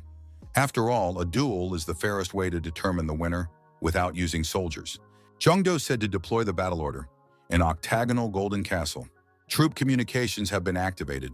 Obedience to command has been raised. The officers ordered the soldiers to move as the general ordered. Everyone moved forward. The infantry adopted the battle order, octagonal golden castle. Efficiency was greatly increased. The enemies couldn't understand what their rival's ally had come up with. After all, it wouldn't help them anyway. The general shouted for everyone to defend the camp and not break formation. The attacking enemy was being defeated. The opposing commander called the young man a scoundrel. After all, the winner must be determined in a battle of commanders. Jong-do says that his opponent is wrong. After all, this is not a duel, but a war. Isn't it worth using everything possible to win? An enemy bird shouted for the young man to get out of the way. The young man swung his halberd and said there was no way he would do that. The enemy bird said, he'll see how long the young man can block his blows. The soldiers were happy to note that the general had blocked the attack of the enemy commander, and this happened for the 2nd time in a row. Everyone shouted that they were ready to give their lives for their general, and with even more confidence, they rushed to attack their opponents. The allies' morale was greatly boosted. The enemy commander noticed that the enemy's morale had increased. At this rate, his army could soon be annihilated. The villain said that he's not going to give up anyway, and intends to destroy all enemies with one powerful blow. The warlord pointed out to Jungdo that the enemy commander was collecting mana from all over the battlefield. The young man asked the warlord for the strongest of his techniques. The warrior said he would do so now. Chengdu jumped on his horse again and used Qinglong's decapitating strike. A huge deadly dragon serpent appeared. The enemy commander shouted that only he could be the winner in this fight. There could be no other options. The dragon was opposed by a huge firebird. It was an epic battle. The enemy commander was surrounded. The allied warriors with their spears forward were closing the ring. The opposing commander said he never thought he would lose in a face-to-face battle. Jongdo felt like a winner in this battle. The enemy commander admitted his defeat. The allied troops shouted joyfully that they had achieved victory. The young man received a message that he had successfully passed all the tests. His rewards will be increased. The rewards will be available at the control wheel. Jongdo clutched his back. Moreover, after a full-fledged combat battle, his whole body ached. The commander said a good job had been done. It was truly a great battle. The young man said if it had not been for his assistant, he would have lost this battle. The warlord thanked the young man for his cooperation and said he looked forward to their next meeting. Lucian said that in that case, he would also go. He had already managed to receive the rewards due to him. Jongdo held up the emperor and asked him to stay for a while. The young man said that there was still a reward due to the emperor. The young man said that the emperor still had a reward to give. The boy showed the emperor the narrowest sections and the rewards for them. The young man spun the wheel. After that, he clenched his fists and muttered, "Let there be a god of war." Lucian was also tense, clenching his fist. The wheel had almost stopped. However, it didn't stop where the young man wanted it to. Lucian was tearing the hair on his head. The young man shouted loudly in annoyance. The young man won the prize, a war horse. Lucian said that his power didn't work. The young man thought that he would use this skill while booting Liu Bu. However, the young man had a mana mismatch. To load Liu Bu, 99 mana was needed, and summoning a horse, 30 mana. The young man received information that the camp of the 5 great generals had been restored. Jongdo tried to figure out what was this special skill. 5 great generals. There were 5 great generals who served Liu Bei. Their greatness is still talked about to this day. When one of the 5 great generals is used, information about him is added to the user's profile. At this point, the skill does not consume mana. Instead, it consumes connection points. Communication points can be obtained by developing the skill loading. The higher the level of the character being uploaded, the better the connection to that character, the more connection points you can get. Jongdo thought if information is added to a user's profile, it means that the abilities of the character being uploaded become their abilities. That's some kind of cheating skill. The bird was nervous and paced from side to side, waiting for the young man. The deadline had already passed. Finally, the doors opened and a young man appeared. The bird asked if he was all right. Time was running out. He stepped out to meet him, and the ordeal was still going on. The boy has no idea how worried he was. The bird added that he was nonetheless incredibly pleased. If the gate opened, it meant that the young man had successfully passed the first level trials. The young man said that he came out after the last trial. The bird didn't believe it. Wasn't the final test not a battle with the enemy commander Jolden? Jongdo noticed that this commander was incredibly strong. The bird was terribly surprised. How was this possible? To pass a test in such a short time and not receive any reward? The young man said he was told he could get his reward from the wheel manager. What should he do now? The bird said he should come to his senses. He should take the young man to a place where everyone is already waiting for him. The warriors greeted the young man with honors. Everyone called him a winner. Jongdo noticed that among the greeters, there was even a familiar Tinya wolf. The young man saw the hunters applauding him. He said with surprise that he was sure some of them were already dead. The guy was even more surprised. Even the troll king he had destroyed was present here. In fact, the place where the tests were conducted has the ability to stop time. Therefore, the organizers were able to prevent the death of these heroes. But if the young man had known about it from the beginning, he would not have been able to go beyond it. The young man needed to get up on the pedestal faster and get the blessing of the Holy Father. Jongdo wondered, what kind of blessing are we talking about? The young man was told that all things spoke to him, and his story touched all living things. Therefore, their God gives the young man the following titles. A young man is given the title of Voice. The title category has been created. A title has a big impact on the user's growth. As the level increases, the chance of creating a skill associated with the title increases greatly. The guy thought it was something of a career change. When you level up, the chance of creating a skill associated with the title increases a lot. It turns out it's like in games, when a hero gets a swordsman profession, then he can develop sword-related skills. Jongdo asked, "Is that really the end of it?" The Holy Father said that it usually ends when the first place winner gets the title. But today things would take a little longer. Jongdo once again wondered, how was today different from other occasions? The boy received the Hall of Holy Power Award, Level 1. The young man had his voice upgraded to Voice that Penetrates Through Dimensions. The young man received a message that he had learned the skill Summoning. This is a skill that summons an object, with which the user has exchanged promises. The young man was able to strengthen the summoning skill. From now on, through summoning, it is possible to forcibly summon an object, which is not bound to the user by a promise. The amount of mana during the forced summoning decreases in direct proportion to the level of the summoned target. The young man thought it was all very difficult, but the reward is worth it. The Holy Father said that was the end of the ordeal. The priest said that now everyone would enjoy the bird song, and everyone would have an increase in mana sensitivity. Jongdo tried to catch up with the wolf. The wolf asked what the man wanted. The young man reminded him that they worked well together as a team. The wolf would come if he needed help, wouldn't he? The wolf said of course he would. After all, he still hadn't repaid his debt to the boy. The young man received a message that he had exchanged a promise. Now he could summon the old wolf Tinyu at any time. Jongdo grabbed the wolf and lifted it up. The wolf screamed for the man to let him go. The young man after the dungeon decided to do some training, using his battle weapons. Ixia was alarmed. As soon as they returned from the dungeon, the young man took up training. Didn't he need to rest? The young man said he had no choice. He has to do it because his status has suddenly risen. To master this power, one must increase one's skill through practice. Jongdo noticed during his break that he had a guest. It was Haishik. Haishik said there was something someone wanted to see the young man. The young man thought something was wrong if Haishik had come here looking for him. After taking a shower and changing his clothes, the young man came to the meeting. They were indeed waiting for him. Haishik's brother told the young man that they already knew each other, but he would allow himself another introduction to the guest. It was the vice president of Savior, the world's largest non-governmental user service organization, Dungeon Scissors. He was the only level 55 user in Japan, and the daughter of the current Yukinomiya Emperor, Kako. Kako said that she had heard a great deal about the young man. Jongdo wondered why the girl was looking for him. What was it that interested such a high-ranking person? The girl replied, she had heard that recently the Japanese government had asked the young man to participate in an expedition, but he refused. She came to ask the young man to change his mind. The guy thought, that's the story. In Japan, while trying to close one of the dungeons, 5 S-class users died. The dungeon was never cleared. He found the job in another country hard, so he turned it down. The girl says there is a man in that dungeon she wants to save.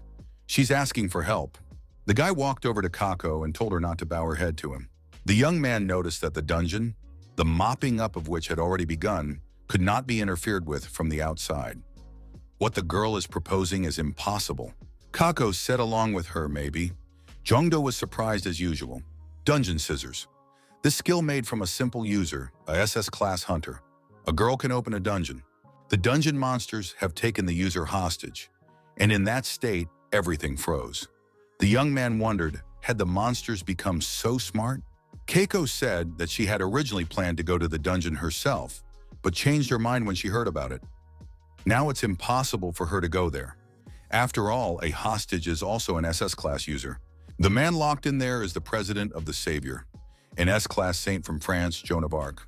Kako said she was hit and can't use her hands. The earth needs her. The girl asked the young man to borrow his power. If the SS-class user couldn't handle it, then the difficulty of the dungeon is at least SSS class. The young man thought that was a problem. The second change caused more inflation of power than he thought. And according to Princess Kako, only he can stop it. The second change has already begun. There will be more changes in the future, some of which will be even more dangerous than what opened this time in Japan. Dungeons have been spotted opening in the UK, in the African desert, and in Hong Kong. No matter how hard the young man tries, there is a limit to the number of dungeons he can close by his own efforts. If this continues, the Earth will be destroyed. The young man apologized and said that right now it's hard for him to make a decision. He needs some time to think about it. Kako said she understood and apologized for making such a request. Jongdo was determined. If the Earth was really going to be destroyed, what about the information about the future from the info lottery? The young man wondered if Princess Kako's words were true, or had he gotten it all wrong? Looking at the information board, the young man determined that he had misunderstood something. And since this was a user skill, he thought that there would naturally be information here that directly or indirectly concerned him as well. The young man decided that he had misunderstood something after all. Could it be that the Earth is partially destroyed in the future, excluding areas within his reach? Otherwise, how would he get information from the destroyed areas? Jongdo thought that he urgently needed to meet with Winry. The young man burst into the office. Winry Makina said hello and said that she had been waiting here for the young man. Jongdo asked if Winry's arrival meant that she was willing to answer his questions. The girl nodded affirmatively.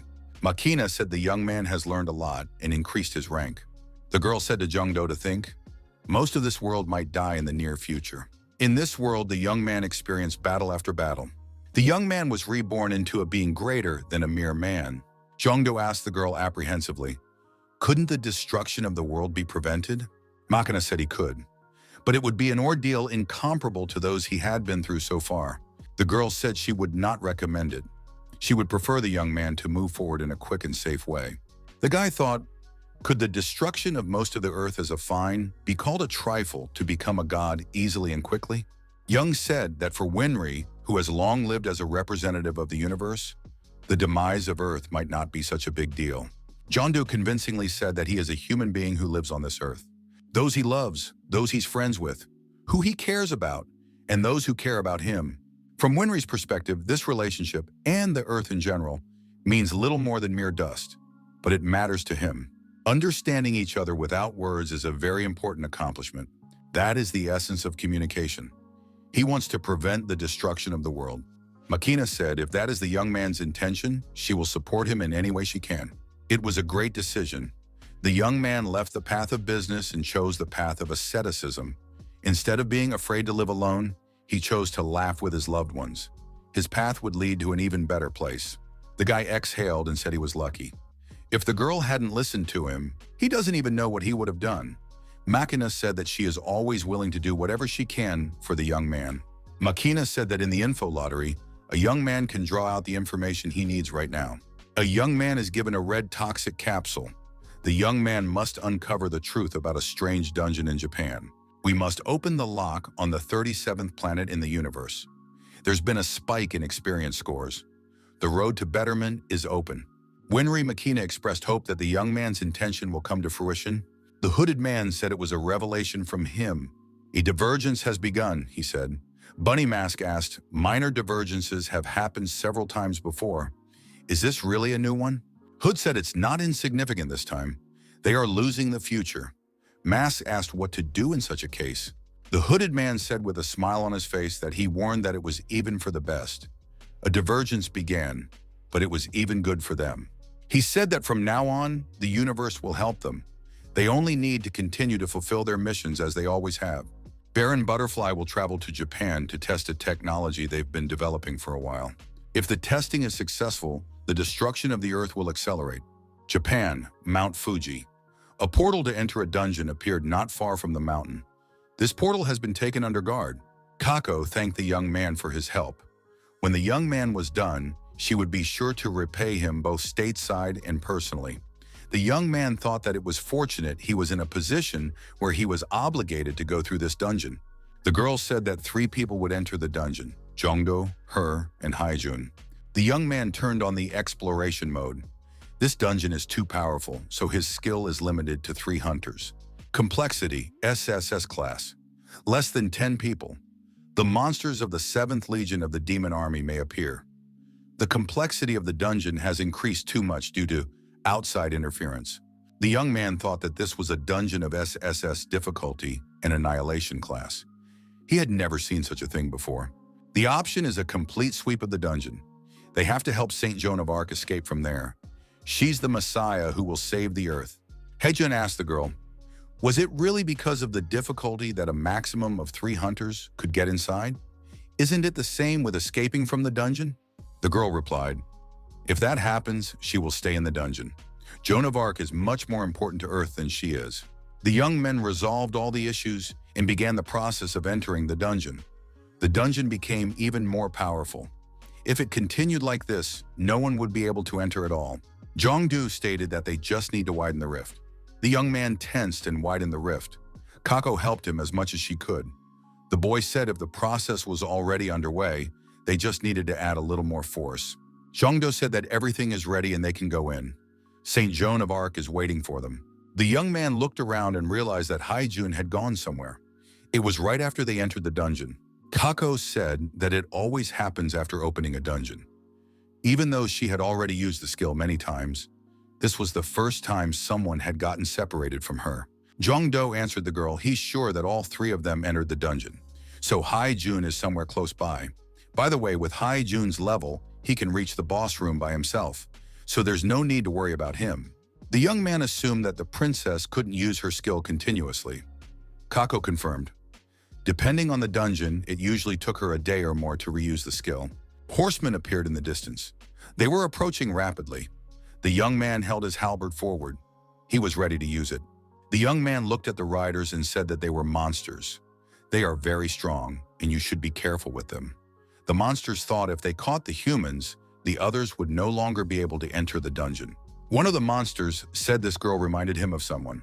Yongdo decided not to be ceremonious and attack the opponents first. He struck the head of one of the monsters with his halberd. The unfortunate monster fell. The young man swung his weapon with the desire to finish off his opponent. The young man managed it. The other monster suffered the same fate. Jongdo said if he handled it, then Haejun definitely doesn't have to worry about Haejun. More monsters showed up. They were armed from head to toe. One of them, the commander, ordered the men to be captured. John Doe stated that reinforcements have arrived for the enemy. Kako said that there were a lot of them, and suggested that they run away from the battlefield to begin with. The young man told the princess to step aside, and now to stay out of the way. The young man was determined. He shouted that he alone would kill all the enemies, and fearlessly moved into battle.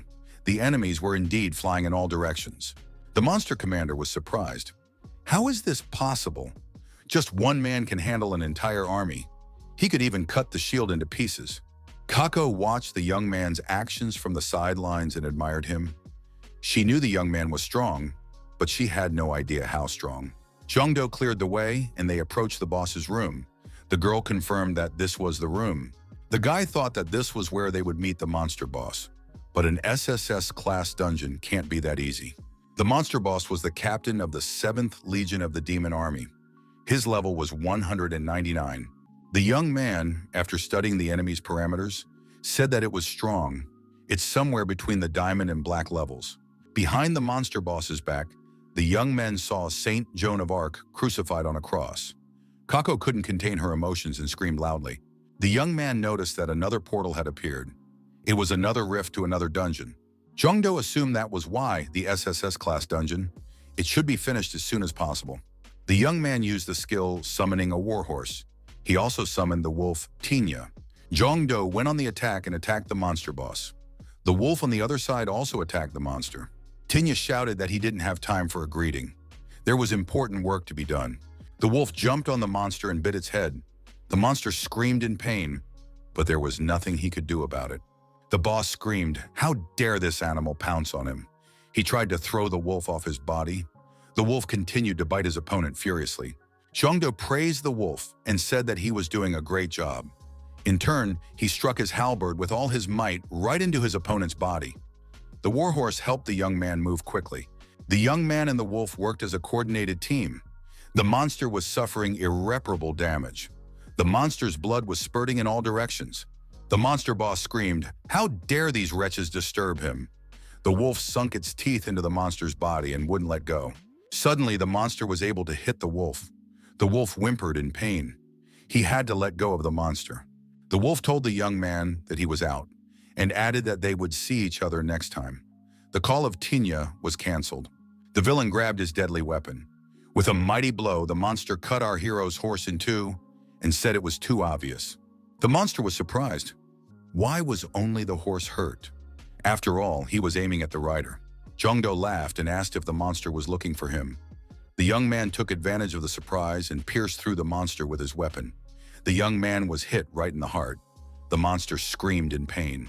The monster continued to flutter. Jongdo was naturally surprised. Wouldn't his opponent die if he was stabbed in the heart with a single blow? It was actually the death agonies of the monster boss. He collapsed to the ground and gave up the ends. A young man approached the cross and said that he was about to save the saint. He asked Joan of Arc to wait a little while. Jongdo took the blindfold off the girl's face. He said that first he had to pull the gag out of her mouth. Joan of Arc looked at her savior with tears in her eyes. At the same instant that the young man pulled the gag out of the girl's mouth, she screamed for the young man to duck. From behind, sharp knives flew at the young man. With a swift movement of his halberd, Jongdo knocked the knives away and they fell to the ground. The attack was repulsed. The young man released the girl and said that was the end of the show. The young man thought that now they should get out of the dungeon. Kako appeared in front of the young man. She held the same knives in her hands. The girl said she got the feeling that the young man had prepared in advance. How could he know everything? The guy replied that he has a very effective lie detector. He literally screams during every lie. Ixia kept reminding the young man that Kako has very bad energy. For all the words earlier that Kako had said to the young man, Ixia said it was a lie from beginning to end. The princess said that all this was pissing her off. She took out a mask and put it on her head. It was a butterfly mask that communicated with a hooded man. The butterfly said that anyway, once the young man entered the dungeon, half of the plan was complete. The young man saw the mask and remembered another masked villain he had recently destroyed. The boy asked if she was from the Karma Guild. Her opponent was willing to admit that the young man's strength was beyond imagination. Butterfly added, she can see that the young man is already exhausted. Will he be able to defeat a monster that is many times stronger than this devil? No one will be able to stop it. She held a red ball in her hands. The young man was indeed discouraged. Butterfly asked, had he gone mad with despair? What had happened to his facial expression? John Doe replied that he just couldn't believe it. He couldn't believe that he was so lucky. Butterfly was surprised. What does he mean by that? A huge number of monsters burst out of the portal. They waved their weapons and shouted at the people. Jongdo stood with his weapon in hand ready to fight back against the oncoming enemy.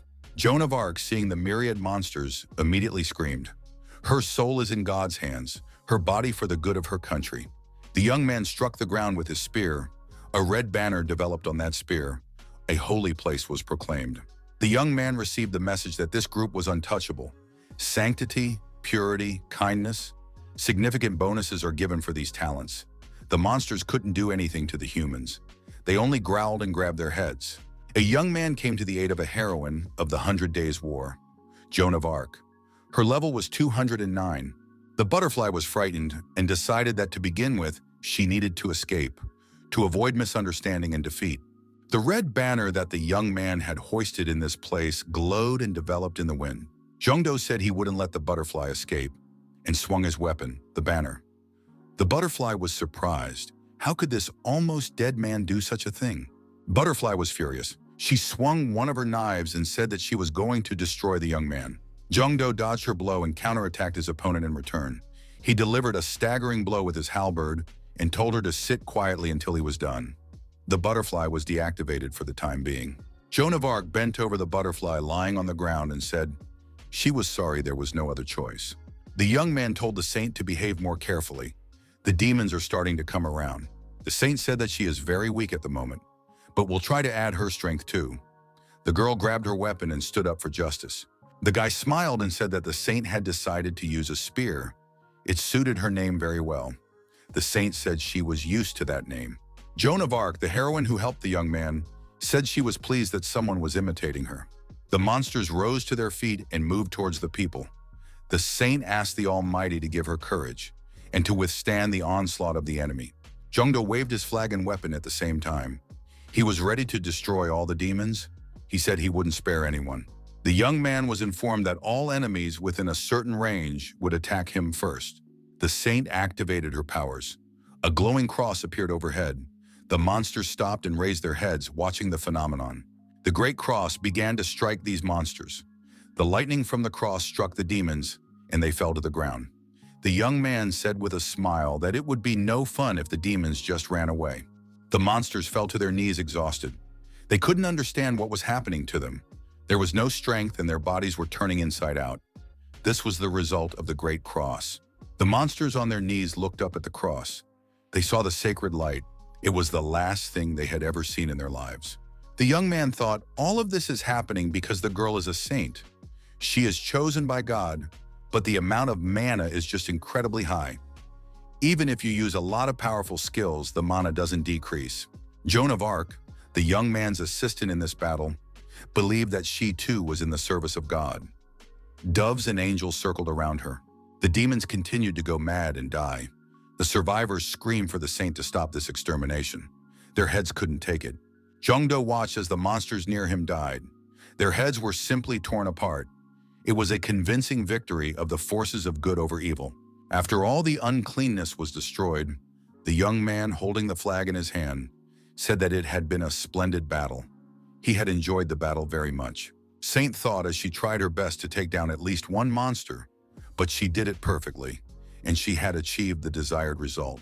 Suddenly, the young people saw a bright flash of red color. It surprised and puzzled them. What could it be? Jeanne d'Arc, the young man's assistant, thought it was no good. The young man turned on the research mode. The young man realized that it was in the dungeon with the boss type. Saint fell to her knees and grabbed her throat. Jongdo was frightened and asked what was happening to the girl. The saint said she couldn't breathe because of the demonic energy coming from the rift. Jongdo thought that this really wasn't very good. The saint hasn't even seen the boss yet, and already she can't fight. The young man looked at the rift and thought, what could come out of there? The proclamation of the holy place paled in comparison. Jeanne d'Arc didn't have much time left. The young man realized that something had to be done, but the only power here was his and Saint's. The saint didn't seem to be in very good condition. He turned on the explore mode and decided to check her out. Jongdo saw that the girl had many talents. He tried to use them all at the same time. The young man has been informed that communication between the talents has begun. Forced synchronization is being performed. The young man fell to his knees and raised his head to the sky. Luminous energy began to emerge from their eyes and mouths. They screamed, forced synchronization, that's what it is. The conditions were met and the user class was upgraded. Communication between the talents began. The girl continued to marvel at the changes happening to her body. The young man continued the forced synchronization mode. Saint's body was once again subjected to energy radiation. The girl screamed again. The boy thought that trouble might happen. Without the stabilization necklace, the body might not hold up. Jongdo noticed that a demon shadow had appeared from the gap. This was something that could have been predicted. It was the captain of the First Legion of the Demon Army, Khalid of the Hellfire. The saint activated her holy shield out of her last strength and holy healing. It was hard for the girl to accomplish this. Jongdo thought that they were lucky. Thanks to her patience, her body had held up. The young man, looking at the difficulties the saint faced, thought that it meant that he too could safely obtain a third-level talent. The only question was, would he be able to live to that moment? The demon stood near the portal, and he was ready to communicate with our hero. The demon who appeared said that distorting a space and connecting it to another was an unprecedented skill. Jongdo turned on the research mode.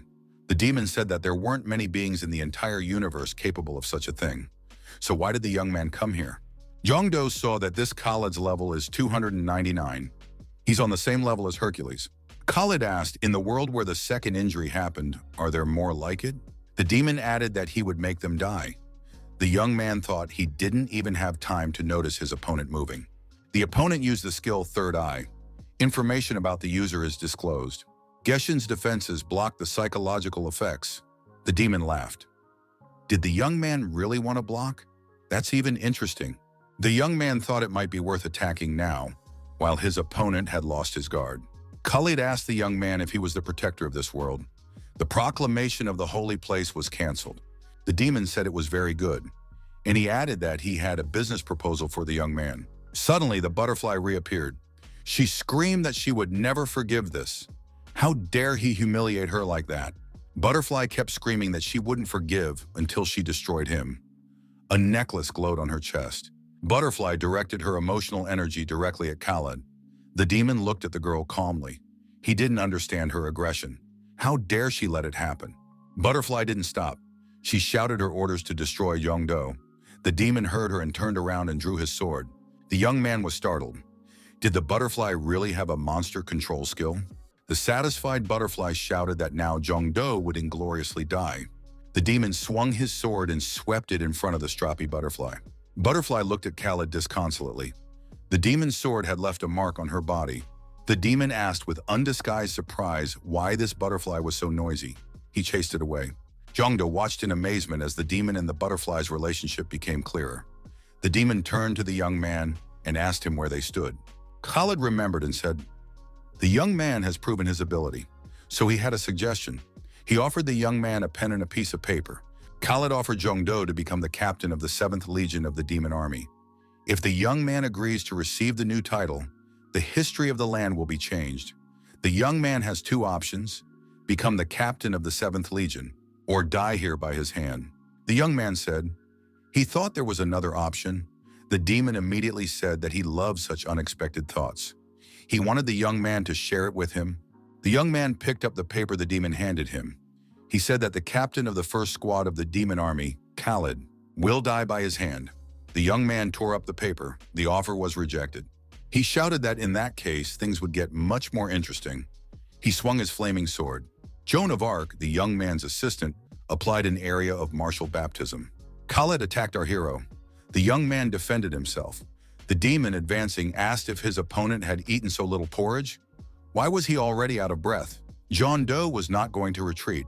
He stopped his opponent's attacks and went on the offensive himself. The young man shouted that he was offering the demon a taste of his own attribute. The demon laughed. The young man's attacks had no effect. He asked, did the young man think he could defeat him with this? Jongdo turned on the research mode. The opponent's cloak, Inferno, reduces physical and magic damage. It blocks direct and accelerated attacks.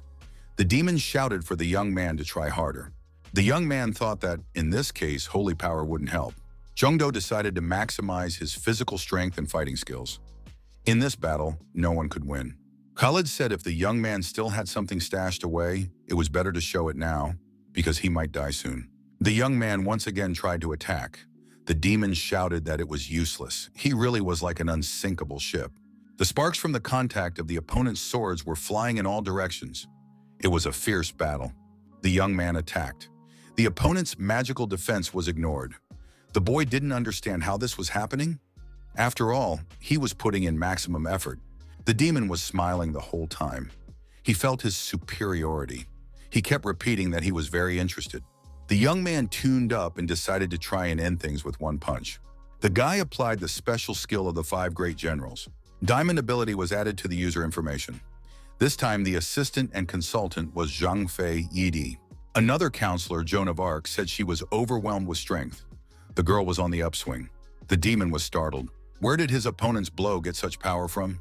The young man's blow involved the holy power of Joan of Arc and a magic spear from Celtic mythology, plus the ancient art of spear wielding. All of this combined to produce a staggering result and the greatest earth-shattering blow of all time. The young man unleashed a crushing tiger attack. Everything around him flew in different directions. The demon screamed in frustration. The validity time of the special skill has been expired. The skill has been deactivated. The young man made it. Jongdo said that he definitely felt everything. He only had 30 seconds, but he managed to pull it off. Fortunately, thanks to the barrier with Saint, everything ended safely. Saint was safe. The Saint still felt ill. She was still having trouble breathing. The young man thought that the remaining download time could be spent on her treatment. Jongdo decided that he had to heal the girl as soon as possible. He put his hands on the protective dome. The next moment, the young man noticed that on the other side of the dome in front of him was Khaled. How is that possible? The demon laughed and said that was very cool.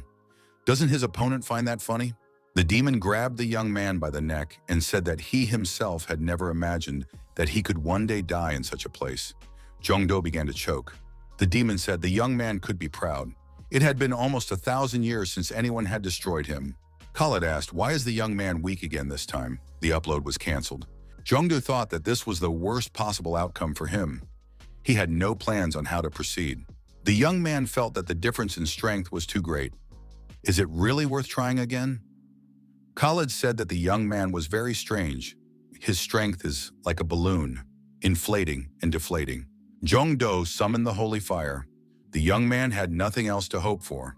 A miracle happened. The holy fire came to his rescue. Holy fire from all sides struck this demon. Khalid had not expected such an attack. Without letting go of the young man, the demon asked, "What the hell was that?" The saint replied that she would destroy evil, even if it required her to use up all her mana to do so. The demon was getting nervous. He said he was being annoyed on all sides. Jong-do tried to free himself and swung his weapon. The demon told the young man not to exert himself for nothing. He wouldn't be able to get free and injure himself anyway. Jong-do was of a different opinion. However, Khalid continued to say that it was all useless endeavors of his opponent. The young man was able to throw Inferno's cloak off the demon's shoulders. The demon was surprised and cried out, "Had the young man been targeting the cloak specifically from the start?" Jong-do summoned the holy fire again. The holy fire struck the demon again. This time there was no defense on it.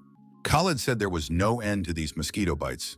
He decided to finally break his opponent's neck, and he squeezed his hand tighter. The young man replied, if the demon wanted to break, it should have done so when it had the strength. The holy fire continued to strike the demon, and weakening it. Jong-do said with a smile on his face that Khalid lost this time. The young man added that luck was on his side today. A look of horror appeared in his eyes. The young man called for the lottery. The saint proclaimed a holy place. The skills of holiness, purity, and kindness were greatly enhanced. Khalid shouted and was forced to leave the young man alone. The demon asked what his opponent's name was. The young man replied that he was Jong-do. Khalid said he would remember that name, and he said that the young man should not dare to die until they met again. The young man's level was raised. The holy place proclaimed around the young man remained to be holy. Jong-do opened his eyes and saw a girl in front of him. She asked if Mr. Jong-do was all right. The young man recognized the saint. Hae-jin was also next to him. He asked if Jong-do had come to his senses. Jong-do thanked the young man for taking care of him. Hae-jin said he was very hurt that he couldn't do anything else to help. After all, Jong-do did all the hard work by himself, while he was just wandering around the dungeon. Hae-jin would never have thought that the princess would turn out to be a traitor. Jong-do asked what they were saying about this in Japan. The young man said that there was a big commotion, since the only SS-class user in the country died, plus he was of that status. The traitor's true identity was kept secret. It was announced to the public that she had fallen in battle with the monster. However, some radical groups insisted on a conspiracy theory. Allegedly, the princess was destroyed in order to claim her dungeon bounty. However, things subsided when Saint swore on her honor that this was not the case. Jong-do jumped up from the bed and asked how was Saint's condition. In fact, her condition was much worse than Jong-do's. The young man suggested that the girl might have been brutally tortured while she was being held hostage. But doctors say her shattered body has suddenly made a full recovery. But the strangest thing is that the saint, having gone through such hardships, began to feel even stronger. Hae-jin said he had to go and wished the young man a speedy recovery. When the young man left, Ixia told her master that she didn't sense any lies in Hae-jin's words. Jong-do exhaled a breath. He was worried that Hae-jin might have ended up on the same side as the princess.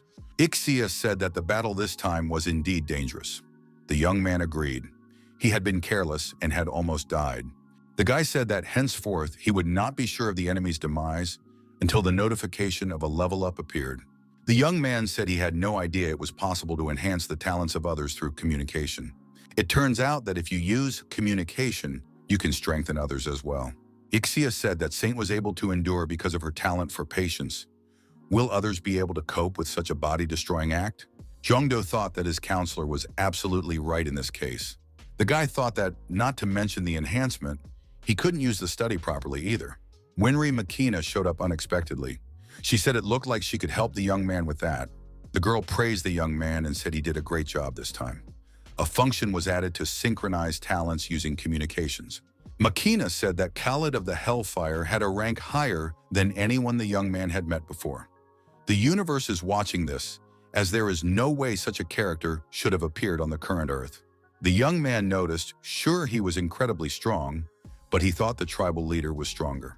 Makina said that the Khalid the young man encountered was not in his main body, but in an alternate body. And because the higher-ranked being had forcibly entered a lower-ranked universe, it received a penalty that reduced abilities. The young man wondered, was this really an alternate body? How did such a creature manage to enter the Earth? Did the universe care about balance in this way? Makina repeated that this situation was an exception. The boy couldn't understand why exactly he had to deal with such exceptions. Makina said it was because the young man was influenced by the forces of the universe. Since the young man averted the crisis, he should be rewarded accordingly. The experience point lock was removed from the ground. The girl said that after the young man's victory over Khaled, the universe was confused for a moment. It was decided that the Earth had become strong enough to withstand the third erosion. Now the entire area of Mount Fuji is connected to other dimensions. In other words, Fuji has become the site of a permanent rift. The young man was horrified to find that he had not saved the Earth, but had started an even bigger problem. Makina said that this confusion of the universe was temporary. Soon the universe would realize that erosion was still too much for the Earth. The girl pointed to the mountain and said that so, as a balance measure, she added this black curtain. Monsters can't cross it, but users from the ground will be able to enter it. The monsters that will appear there will be weak and undeveloped in the beginning. This rift can be thought of as a training ground where monsters constantly appear. Winry Makina added that the owners of the place will be Jongdo. The girl gave the young man an orb and said that it was the master key to control the training ground. If you pour mana into it, you can do anything, from disabling the curtain to completely blocking the rift. The guy figured he had gotten an incredible level of reward this time. Jongdo decided that he could manage the hunting grounds just like in the game, and decide who to give permission to. Jongdo asked if he didn't manage, would the barrier hold forever? The girl replied that no. If the universe decides that the Earth is ready to corrode, the barrier will disappear naturally. Of course, it can also be taken by a creature with a high level of magic, but there are no such creatures on Earth. Jongdo thanked Winry and said he could really use it. Aides burst into the PM's office saying they had a problem. The boss asked what was wrong. The assistant reported that a rift had appeared on Mount Fuji. This has never happened before. The deputy said that the cause is unknown, but the monsters can't get out of there because of the translucent wall. But nevertheless, it's a real emergency. The Prime Minister immediately thought, why did this have to happen during his reign? The aide said the armed forces have been sent away, and asked what should they do.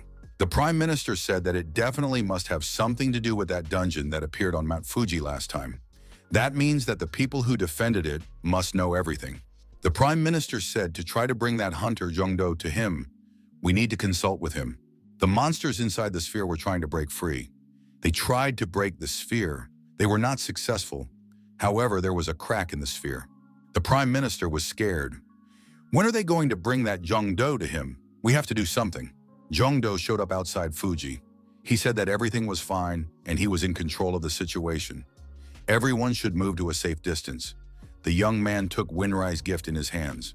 The young man directed his energy at the monster on the other side of the sphere. The monster stopped its predatory attempts to escape. Jongdo said that after clearing the dungeon, he had the skill to control the barrier. The assistant minister said that in the current situation, they couldn't just leave the monsters alone. Is it possible to send hunters inside to deal with the monsters? Jongdo replied that only a few people can go inside. Also, you can't open additional doors while inside. The Prime Minister's aide remarked that in that case, it could take a long time. A young man remarked that manipulation in politics is not an integral part of their work.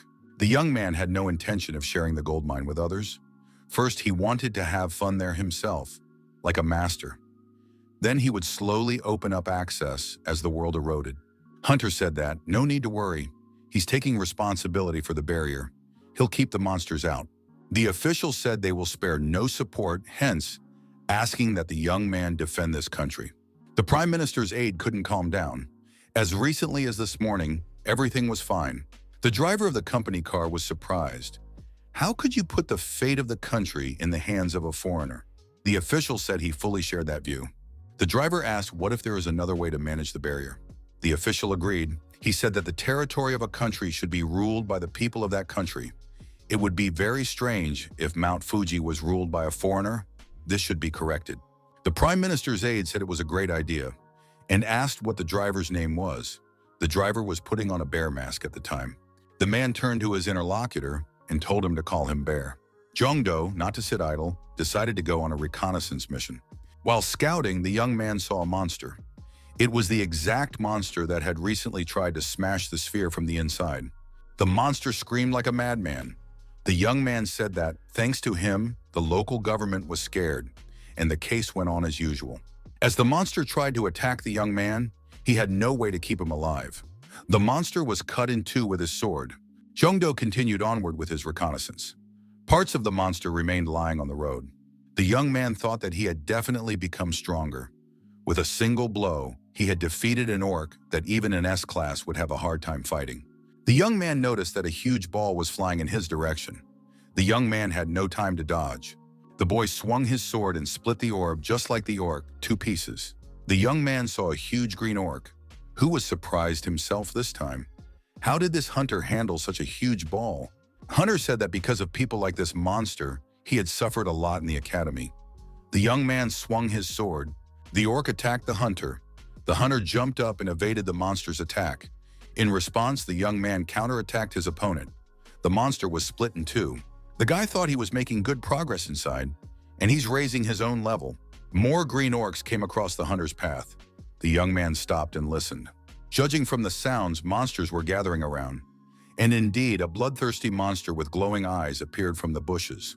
Jongdo put his sword forward and said that he was fine with it. He's not going to retreat and run away. In the same instant, the orcs and other foul things pounced on the hunter. They attacked him simultaneously. The young man handled them all. All the assailants had been destroyed. The boy was pleased. Experience points and weapons were pouring out of them. Ixia was pleased with her master.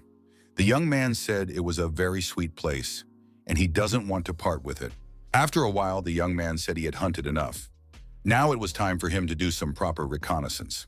The hunter summoned a familiar wolf. Tinya appeared immediately. The wolf looked up and said that a spot in the young man's world was beginning to appear as well. Wolf added, "If the spot is left, more and more powerful monsters will appear here. Therefore, it is important to clean up the spot as soon as it appears. There is a hidden space called the core of the stain. If you close it, the stain will disappear immediately. The core is well hidden and not easy to find. But with the body of a wolf, that's a different conversation." The young man answered, he knew that there was no equal to this wolf in the world. Tinya agreed to lend the young man his power. Cloning mode was turned on, and wolves appeared in myriad numbers. Jongdo grabbed his head. There were now 100 cute dogs in front of him. The wolf told the young man not to touch them, because he's interfering with the search.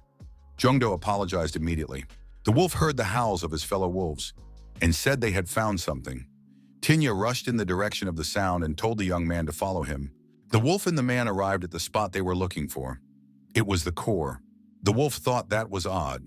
He didn't see a guard near the core, and after all, the young man must defeat him to close the place. He thought it might be because Winry had given him the master key. The hunter said to start by focusing on finding and destroying the monster that would appear first. The wolf warned that the young man should be careful. A very strong monster could very well appear as well. The wolf added that he had another request for the young man. The boy replied that he was all ears. The wolf said if it was okay with the young man, he would like to settle here. In the place where he lives, the war is already over, so there is no need for guards. Jongdo said that he would be very happy. But at the sight of such a huge wolf, people would go crazy with fear. Tinya said he had a solution. He was thorough in his approach. The wolf turned into a puppy and asked if this image would work. The young man grabbed the puppy in his arms and said that now it was just a cutie. The wolf snapped at him and told him not to touch him without permission. The young man wanted to get the card he wanted, but the wrong card kept falling out. Puppy said he thought they would stay on Fuji until the hunt was over. What has Jongdo been doing so strange since they came here? Guy reminded us that to increase the likelihood of certain cards falling out, he needs to be near a place or object that is directly related to the character whose cards he wants to get. The young man came here because here is the one whose skills he wants to acquire. Wolf asked, did the young man naively think that this character would get him if he yelled like that? Jongdo replied that luck is a tricky thing. Wolf sat back and thought that the young man was clearly not doing what he should be doing. Puppy thought and added that he would try to concentrate too, to help in any way he could. The young man noticed he feels that something seems to be working out. The young man failed. A strange image appeared in front of him. Jongdo looked at the wolf and said that this strange type appeared because of him, and asked the puppy to just do nothing. The young man added he knew so-and-so knew that only Liu Shan could be trusted. Liu Shan said hello and said that there was no way to do without him. The wolf couldn't see Liu Shen. Therefore, he said that the young man was scaring him when he was talking to himself. Once again, the young man tuned in and shouted for luck to finally come to him. The young man thought that Master Ganger Yujima had appeared in front of him. It was actually Miyamoto Musashi. He was a Japanese ronin known for his outstanding sword skills. The warrior said that he missed this place. Jongdo shouted that he had succeeded. It was the best samurai in Japan. The young man approached the warrior and asked how he could become as strong as the great master. The master, smiling, said that 1,000 days of practice is called Dan. 10,000 days of practice is called Ryong. Some people are born with talent. People without talent have no choice but to follow the path of Dan Ryong. The warrior told the young man to take the sword, and he would personally show the young man the way. Jongdo asked the master to personally take care of him. After a few training sessions, the warrior said that the young man was talented. He absorbs knowledge like a sponge. Jongdo replied that it was all because of the master's instruction. The man said the world is full of yokai. Too bad he can't fight. The warrior asked the young man to call him again when he was at Mount Fuji. The master said he would give the young man something to help him. The guy said it was worth coming here. Now he's going back to Fuji. The young man was informed that he had successfully collected 10 diamond-class characters. The young man discovered the evolution category. This is the ability to load a higher-level character into an album by removing a lower-level character from the album. The guy realized that cards could evolve. If everything was like a normal game, the worst probability of evolution would require a lot of resources and materials. The universe has a gigantic scale. If evolution with 100% success is possible, the guy realized that he could just expend heroes for the sake of evolution. When special characters are gathered in the album, a camp is activated. If at least one of them is used as evolution material, the camp effect disappears. As long as the camp is not activated, you can't check which hero, which enters. Using evolution in such a situation is quite risky. To begin with, he needs to recruit as many characters as possible. Eventually, with the help of mana, he will be able to collect a black class. Heshik reported to Jongdo over the phone that he and Soyoung had arrived in Japan. Jongdo reminded his interlocutor of the place he had talked about earlier. He said that they would meet there. Jongdo asked how things were going with the guild formation he had asked for. Heshik replied that the registration had been completed. Jongdo, the head of the guild. The young man said that there were 4 people registered in the guild. He wondered who the 4th person was. Heshik said he had hired someone to help with office work. He would introduce the young man when he was in the country. Hunter said it was time for him to go back to Fuji. The young man saw that the Prime Minister's aide was standing in front of him. A man with a gun was standing beside him. What are they doing here? The young man thought. The official said that Jongdo showed up just in time.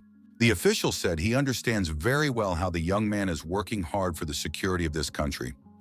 But people are very concerned about the current situation. The official said if the young man was okay with it, he could go behind the barrier too. Of course, next to the young man, he would be perfectly safe, but just in case, he would be accompanied by one bodyguard. The young man thought, wouldn't if he personally went behind the barrier and showed that it was safe? Wouldn't that reassure people? Jongdo, after consulting with Ixia, motioned for the official to go inside. The civil servant said he was worried, but it looks like there aren't as many monsters here as he thought. The young man asked the assistant minister, wouldn't it be easier to pacify the people by showing how easy it was to subdue the monster here? Jongdo asked his companion how he was going to film the situation here. He didn't have any cameras with him, did he? A security guard for the official with a gun in his hand said the young man may not worry about that. A dungeon camera recording is underway. Jongdo noticed that due to the effects of the magnetic field, devices like dungeon cameras don't work here. The young man added, though on the other hand, wouldn't it be enough if Mr. Civil Servant just tell what he saw in person? The young man said that he would now use the skill to find the monsters. The young man's assistant, who identifies lies, said they had visitors today. Jongdo asked the assistant minister if it was true that he was in on the karma. The civil servant said that his sword wouldn't waver if he had to go up against the Karma Guild. The young man thought the civil servant was being used. In fact, he doesn't know anything. The official asked why the young boy asked this question so suddenly. The boy replied that the skill he had just used was not related to finding monsters. This skill helps you determine if the person you are talking to is lying or telling the truth. Young added, for that matter, he also claims he has nothing to do with karma. The bodyguard thought, If the civil servant doesn't say anything in 3 seconds, we'll have to subdue him. 3 seconds passed and the bodyguard directed his energy at the official. The man screamed and tried to pounce on Jong-do. The young man's assistant thought that the same thing was happening to team captain Sang-hee. The boy stated that he was starting from now on. The bodyguard realized he had been exposed. He drew his halberd and swung. Jong-do had time to block his opponent's jab. He also had a weapon in his hands. Jong-do shouted that the rascal had been targeting the government employee from the beginning. The villain shouted that he didn't care what happens to that person. But Jong-do, that's a different matter. If a current government employee who is in contact with Jong-do dies following Princess Kaku, how many people in Japan will listen to the young man? Suddenly, the official felt sick. He was struck by red rays. The man could not understand what was happening to him. The bodyguard said he put a self-destruct tag on the body of this lowlife. The bodyguard shouted that Jong-do would die, along with that official. The young man turned on his research skill. He urgently needed to understand what he was dealing with. The tag on the official has been recognized and deactivated. The man will live. The villain wondered how this was possible. After all, he had everything under control. Jong-do realized who he was dealing with and attacked the villain. The young man told that rascal that they weren't even trying to find a way for humans to survive. The guy stated that he has a need to find their base and destroy it. He is going to catch every last one of them and won't miss a single cockroach. The pseudo-bodyguard was in a panic. There was nothing he could do to the young man using only his own strength. He decided that this guy was a serious danger. The villain's eyes turned red. He said that he would not give up his goal even if he had to burn his body to the ground. The villain continued. He said that his opponent, this hunter, would die along with him. The villain's body was really about to burn. He shouted that Jong-do would burn with him. To prevent unnecessary victims, a wolf leapt up to the villain and grabbed him with its teeth. The villain's head ended up in the predator's mouth. The wolf shook his head left and right to reason with the man. The villain's body dangled from side to side. The next moment, the wolf tossed the villain high up. The wolf and the man looked at the upward flying villain. The villain exploded safely in midair. Jong-do couldn't calm down. He said that those scoundrels from the Karma Guild would be very sorry. At the regular Karma Guild meeting, the members stated that it was a failure. They put so much power into Mount Fuji. Is there no way to remove the barrier? There's no way to remove it because it's a magic more advanced than anything known on Earth. The interlocutors stated that the butterfly had already died. And who will now control the savior? The hooded man stopped this debate. He said it was time to get down to business. The barrier and the butterfly, that's important. But much more important is the existence of that young hunter, Jong-do. All of their recent failures have to do with him. The hooded man said that only one thing was important at this point. Confronting that hunter, Jong-do, the greatest enemy of karma whose appearance was once predicted. But he who can foresee everything is unable to intervene, because this creature brings them doom. If he really is the greatest enemy, there's nothing they can do to him with just their own strength. We have to stop tracking him, or he will be able to track them back. The hooded man is done. As long as he comes back, they should avoid Jong-do. Heshik used his indispensable shield to deal with the next monster. The young hunter saw Jong-do and exclaimed happily. He asked what the boss thought. Did he raise his level after that monster? Jong-do replied, "Does Heshik think that you can raise your level with just one monster?" Heshik said it was good that Jong-do explained what a cool skill he had. Now you don't have to go to the Awakener to check your level. Jong-do said his skill consumes mana, so it's better to use the Awakener whenever possible. The wolf pup made an angry look on his face. He told his master to stop that human female. She keeps climbing up to cuddle. The wolf turned to Soyeon and said if she continued to harass him, he would deal with her immediately. Everything he said didn't seem aggressive, but sweet. The girl, smiling, offered the wolf cub some beef jerky. The wolf said he would never forget this humiliation, but he couldn't help himself from eating the treat. Jong-do said he's very happy to see them getting along with each other. The young man was informed that he had reached the 99th level. Until he accomplishes a special feat, he can no longer increase his level. The young man decides to use the info lottery. He also needs to look around to see if there are any monsters nearby. A young man drawing a raffle received a green capsule. Jong-do opened that capsule. It was empty. He read the inscription on the information board. The young man was urged to turn his head to the right. Turning his head to the right, the young man saw Winry Makina. The girl said, "Here they met again." Jong-do asked, Wasn't it easier to show up from the beginning? Why did they have to have this info lottery prank? The girl replied that she needed a place where they could talk privately. The young man said he was starting to get worried already. If Makina personally came to explain everything, would she really want to take him to some other world again for a new trial? Makina said that this time everything must be done on Earth. In this challenge, the young man would need to suppress one of the great yukai. Jongdo wondered if it was something like a monster. Makina said there's a difference. Monsters are the spawn of other worlds, while yukai are creatures born on Earth. Most of the yokai disappeared naturally as science progressed. However, some have lived to see these days. Some of them, which are the most harmless, decided to coexist with humans. But there are some that are too strong. They cannot be destroyed, only sealed. Makina said that the young man should overpower just such a yokai. Yokai are sealed all over the world, including in this country. You can choose anyone to do your test. But personally, she'd recommend the Korean. He's just recently had a weakened seal. Jongdo happily said that he's ready to go and doesn't want to waste any more time. He's ready to head out right now. The young man asked what would happen to Mount Fuji while he was gone. Makina said if you give the master key to the people who stay here, they can hunt even if he's not here. The young man handed Makini the master key and said that he would do so. The user who takes the master key must pour his mana into it to register. Makina added that the great yukai he will meet this time is no weaker than Khaled. So one must be cautious. The people living in that area tried to prevent the yukai from going outside. They held the doors shut with all their might. The head of the local family inquired what was going on. Why did the seal suddenly weaken? Someone said there was an intruder in this place. He destroyed the guards and broke the seal. People were still trying to hold the doors open. And on the other side, someone was banging loudly and trying to open them. The doors flew open with a crash, and the people flew apart too. Someone's eye appeared through the ajar door, and there was a menacing growl. The warrior girl asked, "Since when has that monster been here?" She asked the head of the family what was going on. The head of the family asked her interlocutor what she knew about Pulgasari. It's a monster with the face of an elephant and the body of a hippopotamus. Yokai, also known as a metal-eating monster. The monster burst out and roared loudly and stamped its feet. The head of the family grabbed her head and said to be more careful. The warrior girl asked why it wasn't destroyed but sealed here. The head of the family replied, "Because he is immortal." 1,000 years ago, their ancestors borrowed power from the peninsula to create a seal and seal this yukai in the eastern mountains. But the problem is that the sealed Pulgasari drew energy from the seal and grew. Now he had become a monster that could safely be called a great yukai. The guards said there are no more amulets left.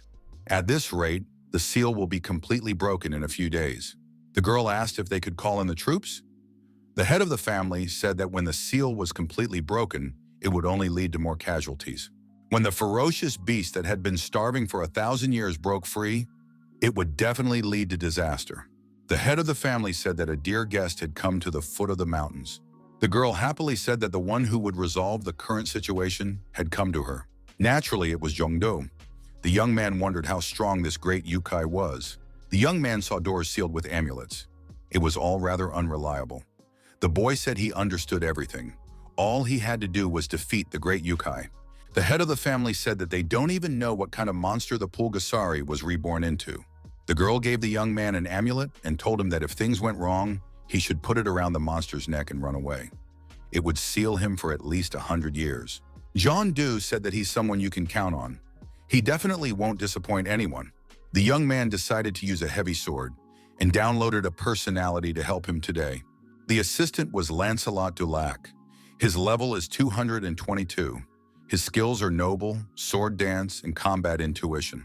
Yokai punched through the wall and burst out. Jongdo came in handy.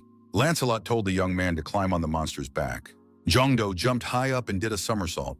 He was going to land right on the monster's back. The young man swung his heavy sword. He was going to deliver a devastating blow to that giant yukai after landing. Jongdo brought his deadly weapon down on the giant's monster with all his might. Yokai cried out in pain. The young man couldn't even penetrate the skin. He said that this yukai was very strong. The young man activated the option for the sword to arbitrarily ignore the opponent's defense. Jongdo heard about the yokai being weak in front of fire. He prepared something for that monster. The young man had red crystals in his hands. The guy said the monster could enjoy it to the fullest, so he made fire out of the crystals with his sword. A huge pillar of flame erupted on the monster's back. The beast roared loudly in pain and surprise.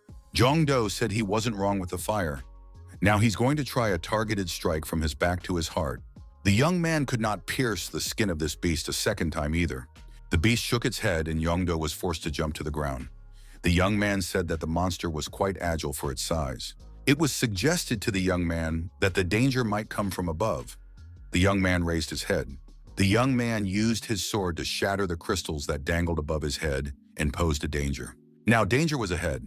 Yokai walked up to the young man and got in close proximity to the young man. It was very dangerous. Jong-do jumped up again and once again tried to attack the monster with his sword. The young man swung his sword in front of him and the yokai was forced to step back. The hunter tried to keep his distance so as not to let the huge beast close to him.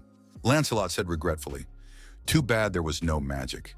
It would have been much easier with containment and fire element." Jong-do remarked that there was always a way out. Jong-do used the skill, double summoning, Liu Shan summoning. Jong-do asked Mr. Liu Shan if he had evolutionary skills. Liu Shan interjected, "Does the young man mean credit of luck?" The emperor agreed to test its effectiveness. Jong-do said that he had been waiting for this for a long time. The partners watched the result of the activity. Liu Shan repeated the phrase, "Good luck credit." Jong-do lost a few points in status. The young man was offended by this, but he said that for a great result, sacrifices were inevitable. The skill of combination was applied. 2 cards fell out, Arthur Pendragon and Lancelot de Lac. Jong-do said that the right person was needed. When it comes to magic, he's the only one left. There was a new hero. It was Merlin. He said there was a rather interesting situation. Merlin said hello and said he hadn't seen Sir Lancelot in a while. The 2 characters are tightly bonded. Bonuses are given for any talents and skills. Merlin, looking at the yokai, said that this immortal creature was insignificant in front of the Ben. But first they must stop its swift movements. Merlin created an ancient confusion, and the monster was deactivated for a while. The mage said to use the most powerful technique while the yokai was trapped. The young man shouted with all his might, "Erendite." That should have confused the beast. Merlin used the heavenly flame spell. Flames of all-consuming flames appeared everywhere.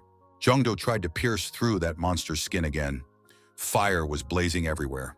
The heat was unbearable. The young man shouted that he had succeeded. His level had been raised. Outside, the head of the household was worried about how noisy it was.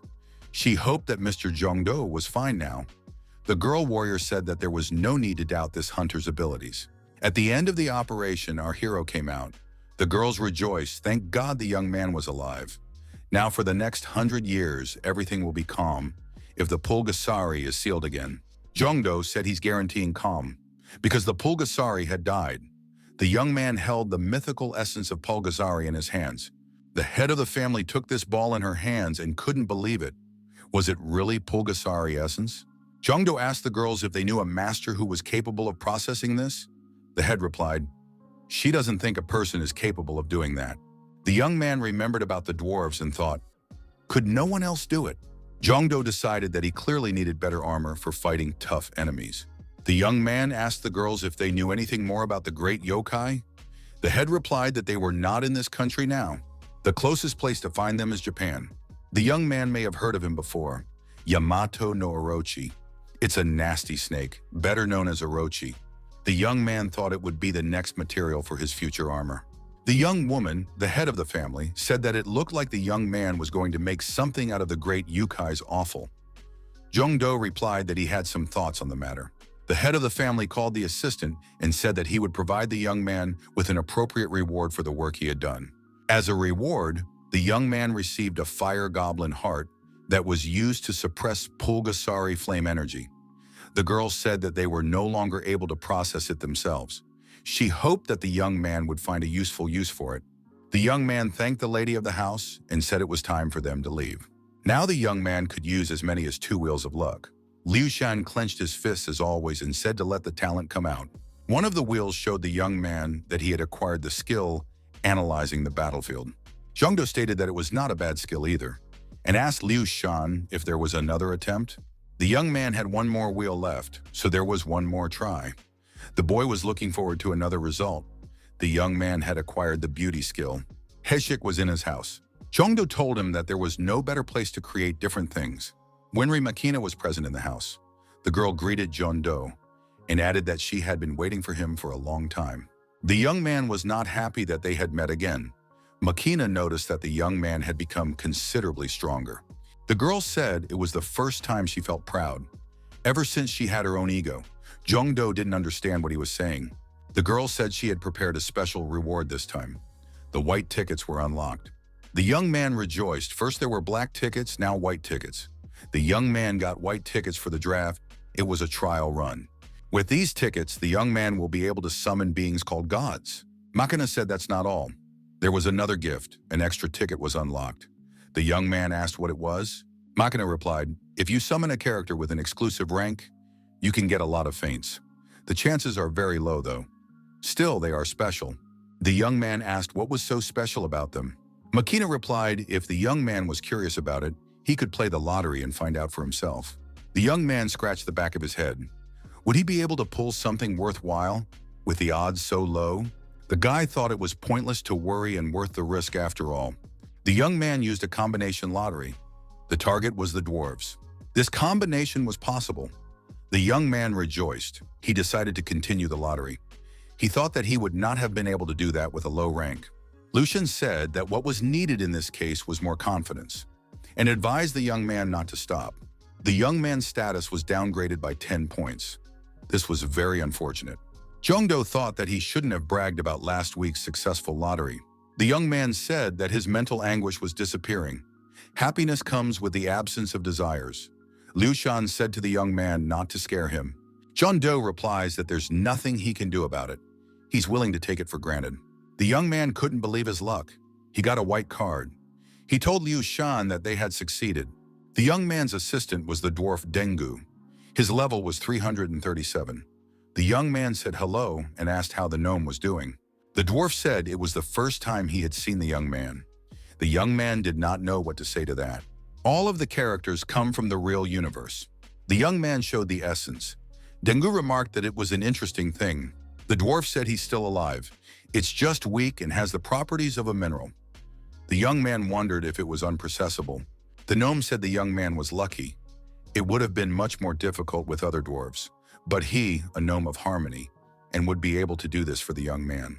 The gnome told the young man to grab the hammer and get to work. The result was the mythical flame immortality armor. It was immune to fire, and it did additional damage to the enemy with metal and fire attacks. The dwarf said it was a shame they hadn't finished the job, but at least they'd shaped it. The young man wondered if that wasn't all she could do.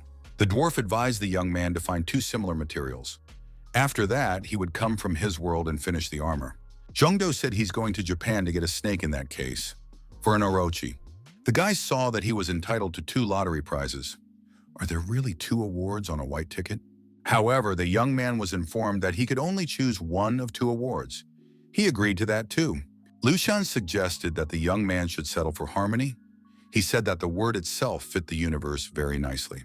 Ixia disagreed. She suggested choosing to ignore compatibility. You can't blindly choose a talent just because he can't use a skill. Liu Shan made excuses and said that it was only for the good of the master.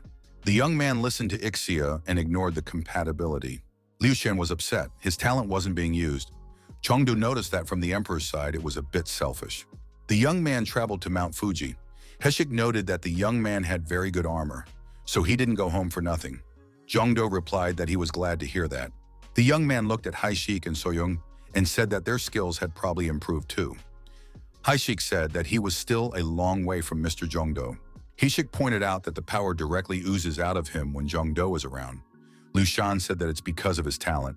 A message came in saying that the stable operation of the talent had been completed. Chongdo heaved a sigh of relief. Liu Shan asked regretfully, was he no longer needed in battle? Suddenly, an evil, scary monster appeared, who swung his mace and was about to deliver a staggering blow to the young men. He roared furiously. Soyun shouted to the young man to be careful. The girl was about to clash with this monster. The abilities of the allies were increasing. Soyun fiercely attacked the monster, delivering a series of crushing blows with her fists. The monster had been deactivated. The girl decided to check what kind of creature it was and where did it come from.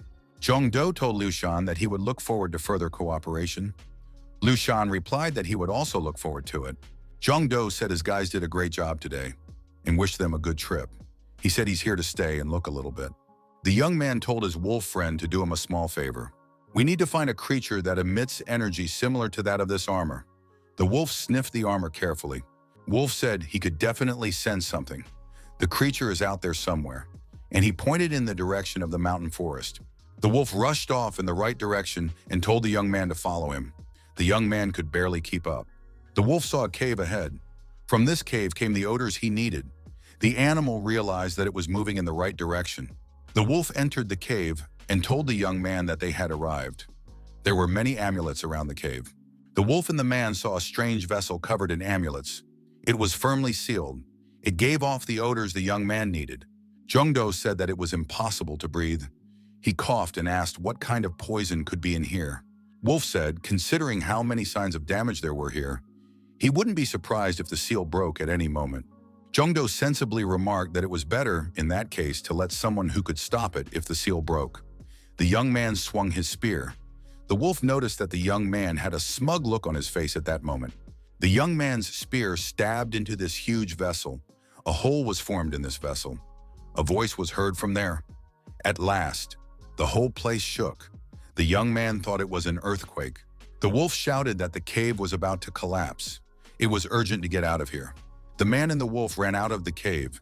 Immediately behind them, the cave collapsed. After running a safe distance away, the man and the wolf looked back. They saw a huge snake rising toward the sky. It was not a snake, but some kind of fearsome monster. It was much bigger than the young man had imagined. It had many bodies and many heads. The monster hissed. Finally, the seal was broken. These lowly humans had locked him in this narrow jar for 1,000 years. The huge serpent shouted that there would be no mercy for the people. He was determined to destroy everyone. He said he would destroy every insect, leaving not even a bone behind. Zhongdo remarked that anyone can do that, from what he said. The young man pointed his spear at the monster and said that he would not let him go anywhere from here, and challenges him to a bloody fight. The serpent said, "Does he really see the culprit behind all these events? The young man must want something from him if he broke that seal." The serpent said he was willing to listen to the young man. What does he want? Money or maybe land? The serpent added, he wants the young man to swear to him that he will serve and break the barrier. Then the whole world will be at his feet. Zhongdo said he didn't need any of that. The young man said he wanted the crystal of the monster, which he created by building up energy over hundreds of thousands of years. Zhongdo added, if not crystal, then bones or scales. Poison glands would work too. The monster shouted that the person in front of him was an arrogant person. He would pay for his words now. The snake tried to bite the young man. The young man dodged and struck the monster with his halberd. Our hero fought not just one snake, but many heads of this monster. The young man used the Moon River Sword technique. This technique helped him attack his opponent more effectively. Snake couldn't understand how this man could have such skills. Could he not be human? Zhongdo wondered, haven't all 8 of the opponent's goals realized anything yet? The snake said that this man dared not challenge either. It once again opened its mouth and was about to swallow the young man. The snake released a venomous jet in the direction of the opponent. Zhongdo tried to defend himself against this poison. The young man has activated immunity to all poisons. This option grants full immunity to any poison below mythic level. Zhongdo told his opponent that it was too early to be surprised. He would still show his strengths. The young man and his assistant threw huge chains on the monster. Zhongdo said, does that monster really think he just lured him here for no reason? After all, this is the best trap for him made with Joseon technology. The serpent said that these chains posed no danger to him. He would break them with a flick of his head. Zhongdo jumped high up and was about to thrust his sword into one of the monster's heads. The young man slashed the snake's body with his sword. The Dragon Killer Sword technique detects the weak dragon blood of the enemy. All of the young man's abilities were doubled. The young man sitting on his opponent's body decided it was excellent. Zhongdo continued his work. He ran along the body of the snake and kept dissecting that body with his sword. In this way, he wanted to reach the heart.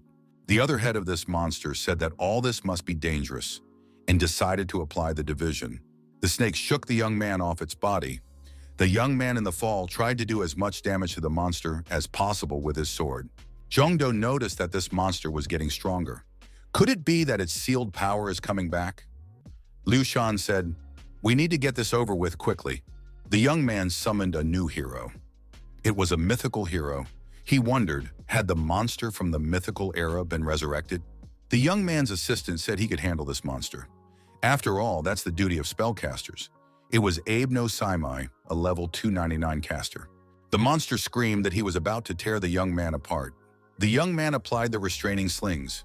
They began to envelop the monster's body. The beast screamed, "How dare they get in his way?" Restraining plants on all sides were trying to limit the mobility of this monster. The serpent did not expect such activity and shouted for them all to release him and leave him alone. The young man said with satisfaction that there were a lot of trees around. And they know what they're doing. The caster told the young man that the training was complete. The young man said it was great and he was ready to see what the caster could do. The caster summoned a rain of flames. Tongues of flames rained down from above on that monster's heads.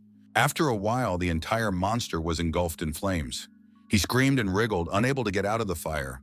The serpent screamed that he could not be killed by the fire anyway.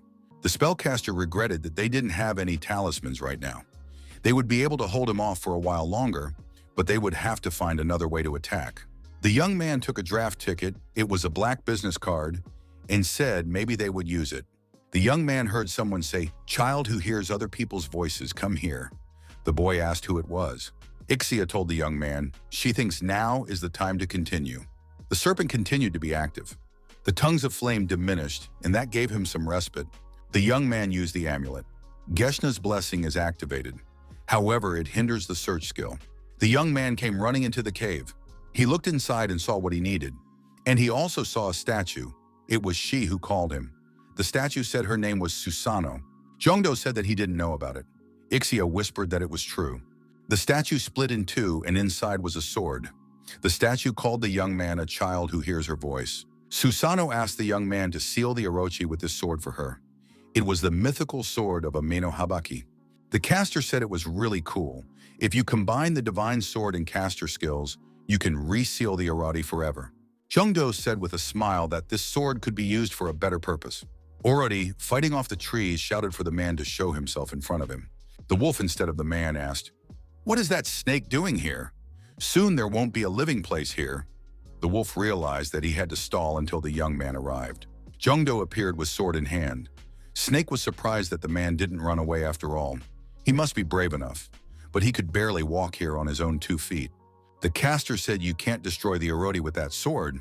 It might be too dangerous." The young man replied, "If the catalyst is perfect, it is almost analogous to a ticket." The young man used a double summoning, a yanking of fate. He wondered what would fall out this time. The young man had a new assistant. It was Susano. He said that very absurd situations happen in life. His level was 599. Orochi called the young man a scoundrel who couldn't be bothered. He suspected it would be much more difficult to deal with this man now. Jongdo stated that now Orochi will have no chance to split into pieces and disappear from here unnoticed. He intends to destroy him completely. The boy added that he would now rid this serpent of its indignation. The serpent only hissed in response. The young man swung his deadly sword at Orochi's head. It didn't have the desired effect. The serpent laughed. Did the young man really think he had been idle for 1,000 years? Susano's power no longer worked against him. Serpent added that his body had long since become resistant against Susano's actions. Orochi performed a bloody dance, cursing the spirit. The damage reduction effect was 99%. When attacking a divine creature, the monster said it would be better if the young man used the yin-yang technique. The resulting power would turn into poison. Susano noticed that the situation had reached an impasse. Jongdo, holding his sword at the ready, asked if Susano trusted him. An affirmative answer followed. The young man asked in that case to give him his power. He promised to make things right. The young man got extra strength. Orochi said it was all useless. The monster said that he would finally massacre this man. All of the monster's heads moved closer to the young man. The guy, using the extra power of Susano and the skill of ignoring compatibility, managed to split the Arati into many pieces, using his sword in the process. The enemy's resistance skills were completely nullified. The monster's heads were lying on the ground. The last thing that monster said was impossible. How could a simple man defeat such a powerful monster? The young man's level had been raised. A helicopter with cameramen appeared in the sky. Journalists were delivering sensational news. A giant monster, which caused an earthquake in the vicinity of Mount Fuji and terrified the whole country by its mere appearance, was defeated by a hunter from a neighboring country. Citizens take to the streets, applauding and shouting Yondo's name. Those watching the broadcast now witnessed the birth of the world's first SSS class hunter. The journalists wanted to interview the hunter. They asked him how he felt now. Is it true that he had received an offer of asylum from the Japanese government? Jongdo didn't want to talk to anyone. Heshik held back the influx of reporters. The young man told everyone to leave. He is so busy exterminating the remaining monsters on Mount Fuji that he doesn't have time for an interview. One reporter asked, "So is the young man faithful to his duty regardless of location?" So-young said that now Jongdo, a worldwide celebrity. The young man only remained silent in response. The young man said the hunt was over for the day. It was time for him to go home. Heshik noticed that it was a lot of fun. Jongdo looked at his friends and said that their rate of leveling up wasn't what it used to be. Heshik replied that they would try harder. Jongdo said that his team was in charge of hunting and he would scout the neighborhood. Heshik Yi So-young was just fending off the monster's attack. The young man said he didn't even have time to look around properly. Ixia said she could feel the energy. Something in this place was left behind. Ixia turned her master's attention to an object that was at the back of the cave. It was a chest of some sort, or a box. Jongdo looked inside and saw the contents of this chest. There were 2 swords and a manuscript. The young man took the book in his hands. It was a confirmation of possessing a first-class skill.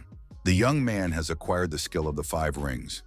Now attacks can be given the properties of water, wind, earth, and fire. As the skill increases, the young man will be able to bestow a hidden distinctive trait, an attribute. The young man understood now why Musashi had asked to call him when he went to Mount Fuji. In any case, it was good that he realized how important attribute damage was. Ixia was feeling a little sick. She said it was because of the Arati. It's still digesting. Jongdo said that when he returns to his homeland, there's one important thing to keep in mind. The young man said they had gathered all the necessary materials. It's time to get serious about strengthening the subjects. Jongdo noted that Orochi's pupils and fangs are at mythical levels. It must be because of the poison glands. Ixia said the tail isn't so mythical. Is there really any use for it? She's willing to eat it if the young man agrees. The young man disagreed. The tail, he said, was a real treasure. Ixia took offense. According to Japanese mythology, there is a treasure hidden in the tail of the Orochi. The young man slid open his tail and pulled out a mythical sword. It was the murderously divine sword of the Arati, the famous sword made of Arati bones and scales. It has been tempered with magical power for millennia. The guy said he already has a king of guns. Does he need this thing? Suddenly, a portal formed near the young man. It was the entrance to the dungeon. How did he get here? It was the dwarves' treasure dungeon. Jongdo immediately entered this dungeon. The path seemed familiar to him. Nothing has changed here. The boy remembered that last time he'd barely managed to get out of the dead end. It seemed strange to the young man that he hadn't noticed this radiating energy last time. There was a very strong wall in front of the young man. He wondered if he would be able to break it down this time. The young man stopped. Just like last time, he saw the glowing outline of a door. The door opened and an old acquaintance, a gnome, appeared on the threshold. He asked why the young man was trying to break down an ordinary door. The young man said hello to Jeans and asked how he was doing.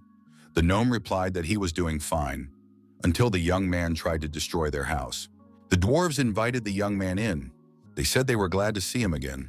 The young man was seated in a chair and offered a cold drink. The young man tried it and said it was completely different this time. The dwarves, smiling, said that now the young man could turn out his pockets and show what materials he had. The dwarves immediately began to examine the treasures the young man had brought.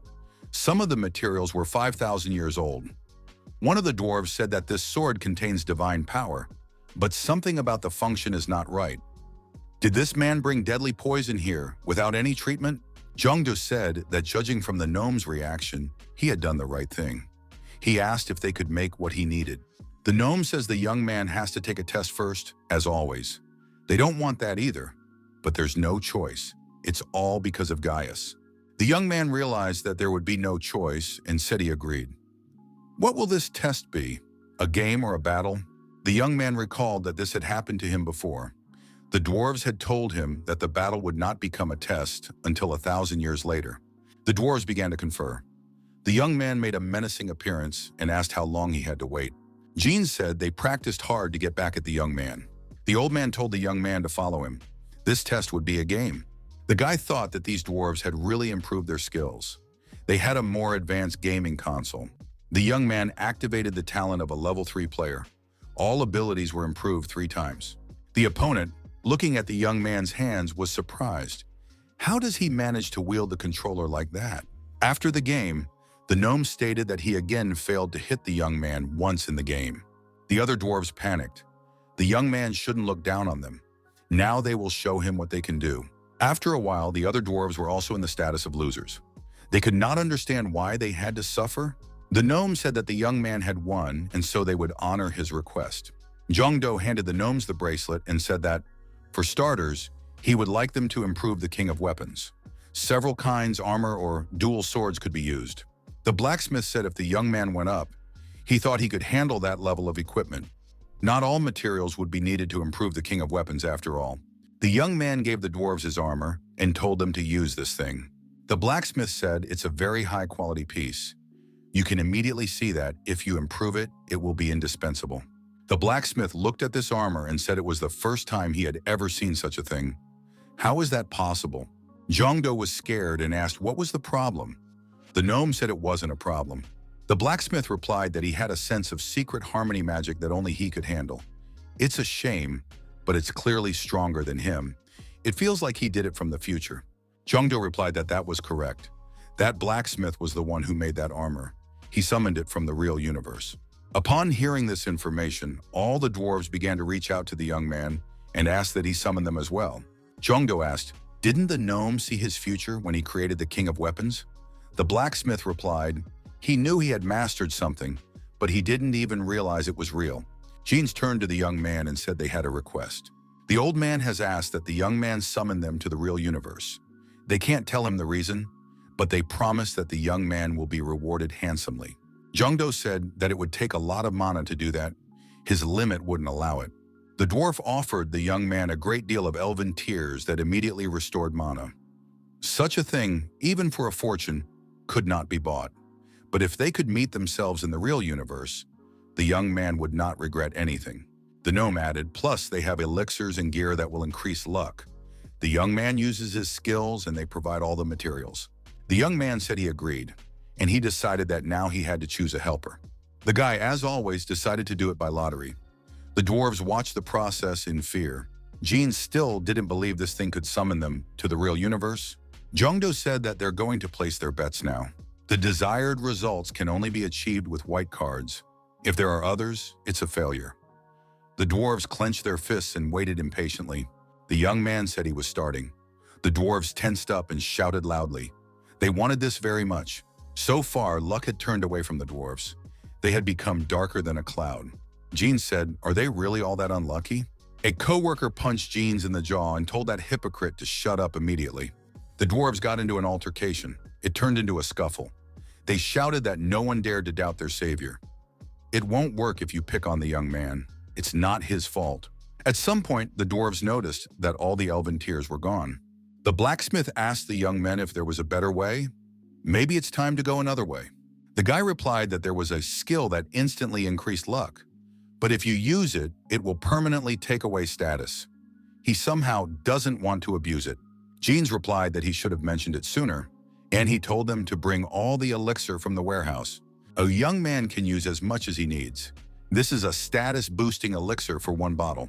One bottle is so valuable that it can buy an entire castle. The dwarves began to worry that the young man might use up all the elixir, but he wouldn't succeed. Guy asked the dwarves to imagine as if they were digging a tunnel in search of treasure. But suddenly they were exhausted and decided to go back. Those who surrendered did not recognize that there was only one step left to the cherished goal. If they took this step, they would have untold wealth, a great deal of treasure. The young man asked if the dwarves were going to give up the treasure that was a step away from them. The dwarves, all as one, shouted that they would not give up. They would trust the man to the end. The young man emptied the elixir bottle to the bottom. He thought he couldn't miss the chance to enjoy the lottery. The guy got ready and said that he was ready to start.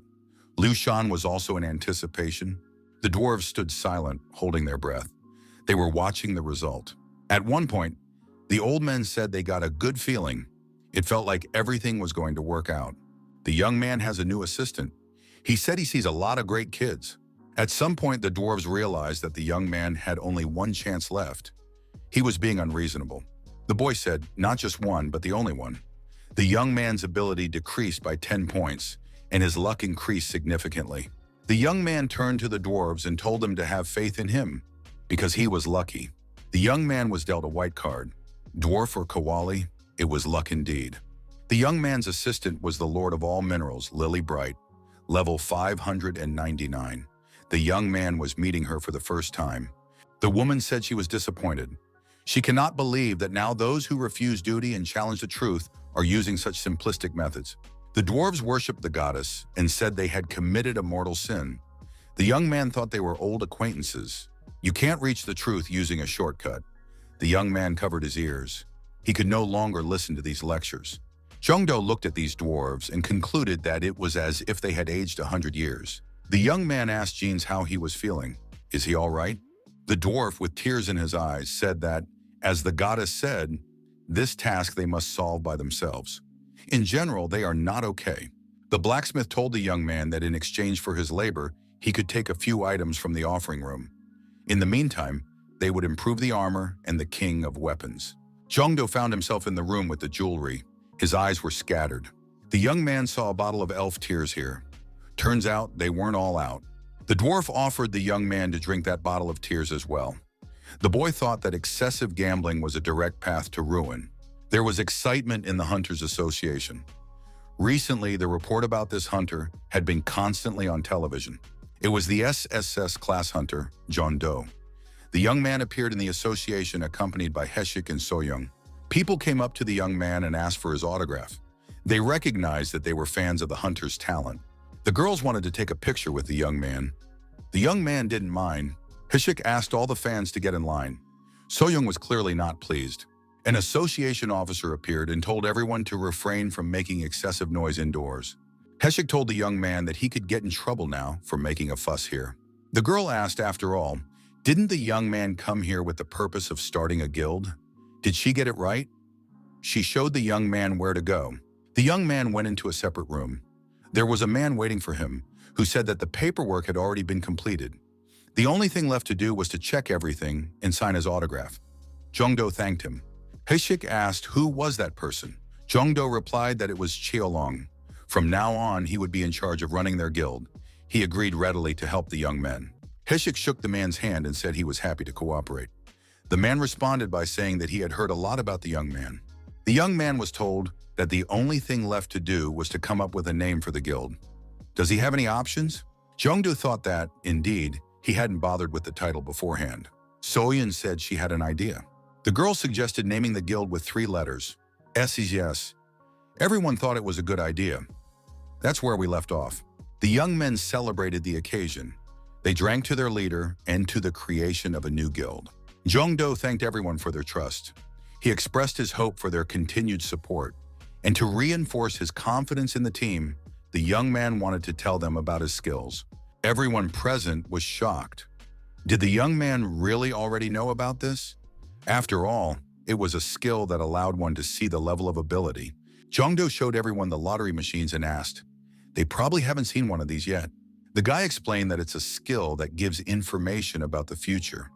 It can even help you find a winning lottery number. Everyone was interested and wanted to see this machine in action. Jongdo said that, of course, he was about to show everything. The machine spat out a capsule. The young man said that this was just about the time something appeared. Jongdo noticed that he hadn't encountered such a capsule before.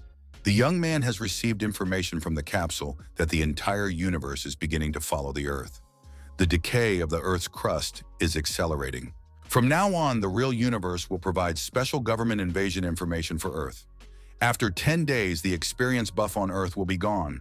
The third decay will begin. After 10 days, the third dungeon will appear. The man was upset. He said that everyone for 10 days should only focus on raising the level, or else they might die. It seems there will be a third cataclysm. The young man wore the result of the gnome's work. It was a flaming armor of immortality. The young man said that Un was now fully prepared. He also had the king of weapons in his hand. The upgrade made it possible to use paired weapons or defenses, such as a double sword. The young men arrived at the rift site. The man said that this place would explode as soon as the dungeon was created. There is a lot of energy circulating here. Jongdo turned on the research mode, didn't realize that only one person could leave. He'll have to go by himself. Soyeon offered to observe the situation and find another option. The young man said that more than one city would die after the dungeon exploded. Guy asked for everyone to trust him. He hopes to return safely soon. The young man disappeared underground. The young man noticed that he was in the sky again. There was an entire army below him. The warriors looked up and saw the hunter flying at them. They said that the enemy was above. Jongdo prepared his swords and charged at the enemies. He started destroying the opponents right away. The young man looked down from the hill and saw that the number of enemy warriors was simply enormous. He could not understand why there were so many of them here. Jongdo wasn't afraid and rushed to attack. He shouted that he would destroy anything that came his way anyway. Even from a great distance, we could see the enemy warriors flying in different directions. This was the work of our hunter.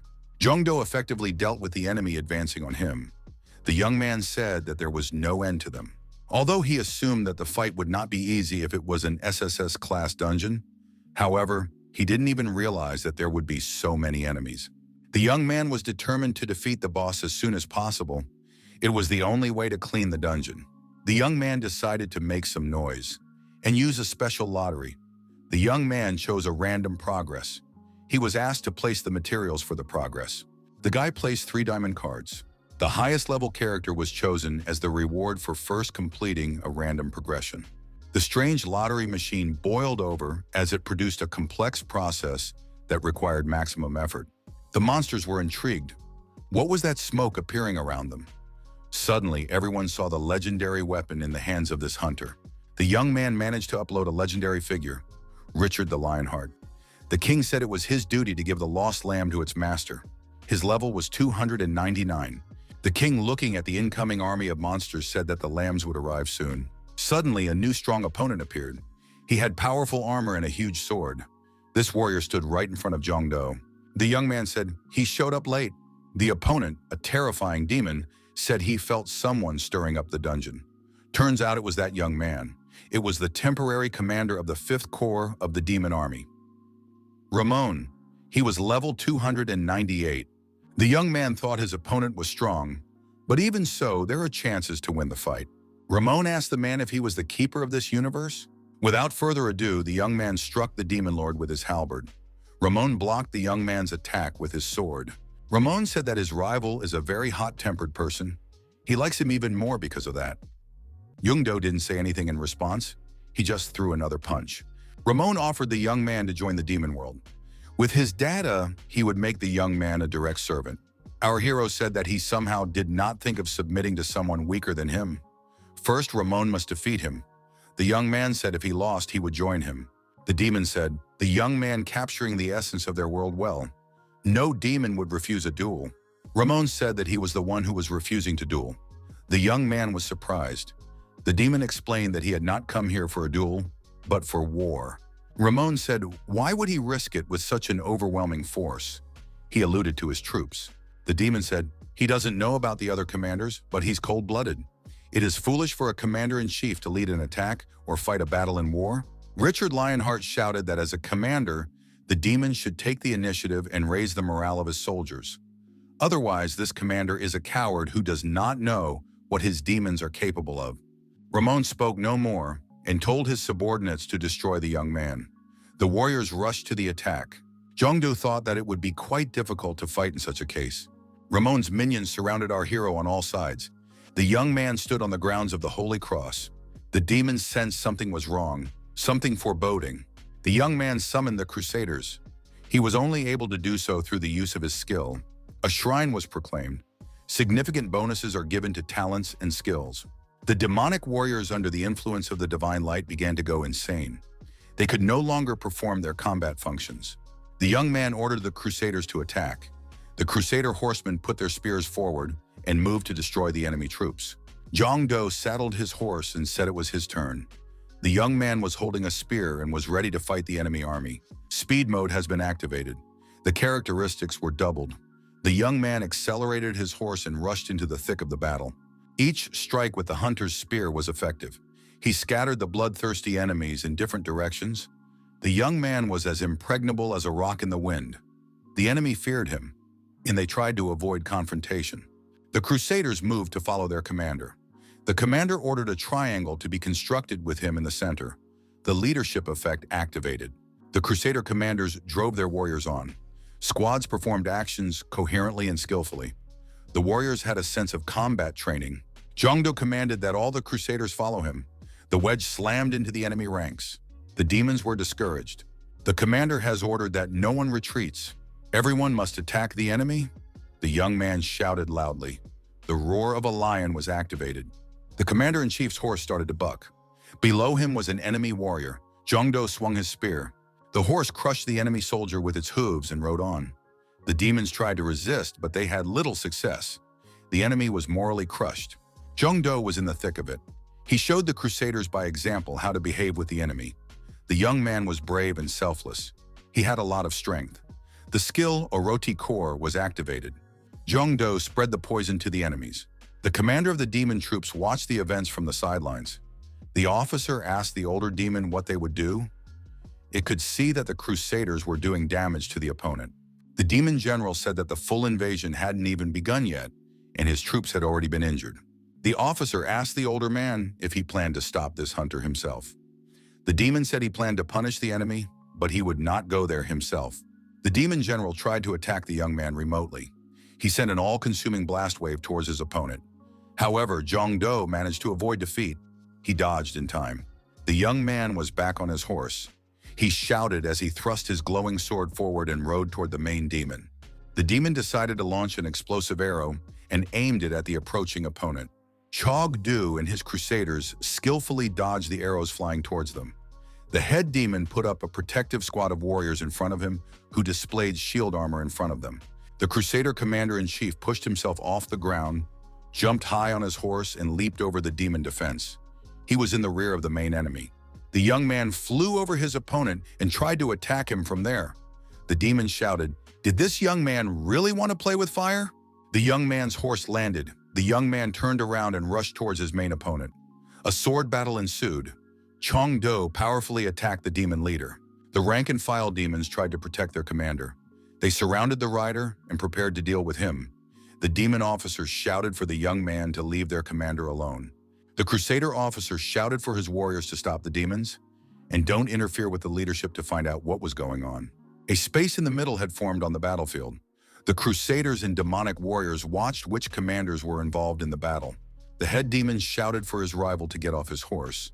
Then it would be easier to get to him. The demon kicked the horse's front legs. The horse stumbled and fell. The young man rolled to the side. He jumped to his feet. The demon flew towards Chodo and immediately tried to attack his opponent. The young man deflected the blow. Jongdo noticed that the demon had paired swords. The demon asked, "Did the young man really think he was the only one with special weapons? He currently has a weapon from the demon world that could turn into a spear or bow at any time." Jongdo asked his rival, "Is he really the one called Treasure?" So this demon hadn't seen real gold yet. The young man activated the skill. Dual swords and twin swords appeared in his hands. Legendary swords. The young man's attack speed was greatly increased. The demon noted that, indeed, his opponent was moving much faster. He said that these people also changed with the change of weapons. The young man's skill, the 5 rings, was activated. Fire attributes were provided. Jongdo's swords had indeed become fiery. The enemy suffered additional damage when attacked with fire attributes. The demon was engulfed in flames. The young man said that it could truly be called a treasure.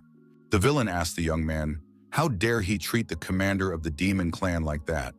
After all, it is unacceptable by all laws of morality and honor. The young man should be afraid of him. Jongdo was not afraid of his opponent. He performed a swallow pirouette and struck his opponent several times with his swords. The demon wondered why this young man had such long swords. The demon flew backwards from the opponent's blow. The villain jumped to his feet and said that these thrusts from the young man would only add slits to his chainmail. Jongdo asked with a smile, "Doesn't the demon get it yet? Doesn't he realize where he's standing right now?" The demon looked up and saw a light descending on him. The opening of the sanctuary had occurred. The demon cried out loudly out of helplessness. Our hero said that now it was time to finish off this opponent. A fiery halberd appeared in the young man's hands. The young man jumped high and swung his halberd hard. The demon could do nothing in response. All the fiend could do was to put a blockage on the halberd and reduce the damage from the opponent's strike. The young man said that, in any case, the demon would have to suffer more. With another powerful blow, the young man sent the demon high into the air. He said he could say goodbye to Ramon now. Having reached maximum altitude, Ramon exploded. The young man and his counselor, Richard Lionheart, watched from the ground. The king said that not even a bone would be left of his opponent. Jongdo said that wasn't all, because the level-up window didn't appear. Until then, we can't talk about a full-fledged victory. After the explosion in the air, something fell to the ground, and there was another explosion. The young man said he knew it. He saw again in the midst of the explosion the outline of the enemy. Ixia, sitting on her master's shoulder, said she sensed some sort of trick. When the flames and smoke cleared, the young man saw the new Ramon. He had wings and a more demonic appearance. Jongdo turned on the research mode. He was interested in the enemy's form. Had the second stage really begun? In front of the young man, there was a revelation of the essence of the new Ramon. His level was almost 300,000. This was something that Jongdo couldn't even imagine. Ramon said he couldn't believe he would have to expend the essence that was sealed in the spirit vein. However, things were not so desperate. Ramon said that man had won. He lost because he used the devil's essence to save himself. The enemy declared that he would meet the young man during the next invasion. He ordered his warriors to retreat. Ramon added that the demon world never lets its prey out of its sight. The young man's skill was worthy of Mr. Khaled's attention. Jongdo remembered which Khaled we were talking about. He suspected that there was a connection to that guy. Jongdo didn't stop and tried to inflict maximum damage on his opponent. Using his fire halberd, the young man was destroying the rank-and-file demons. The young man said that he wanted to reduce the number of heads right now. Ramon said with hatred that the young man had proved to be very stubborn, and he ordered his troops to retreat while he detained the young man. Ramon pounced on his opponent. Using his enormous new strength and new skills, he tried to press the young man. Jongdo decided to utilize the numerical superiority and ordered his crusaders to continue slaying the demons. In exchange for ignoring the rules of measurement in the discovery of essence, a containment of the universe is imposed. If the discovery is not stopped, the body will continue to deteriorate. Jongdo said that it was excellent, it was worth it.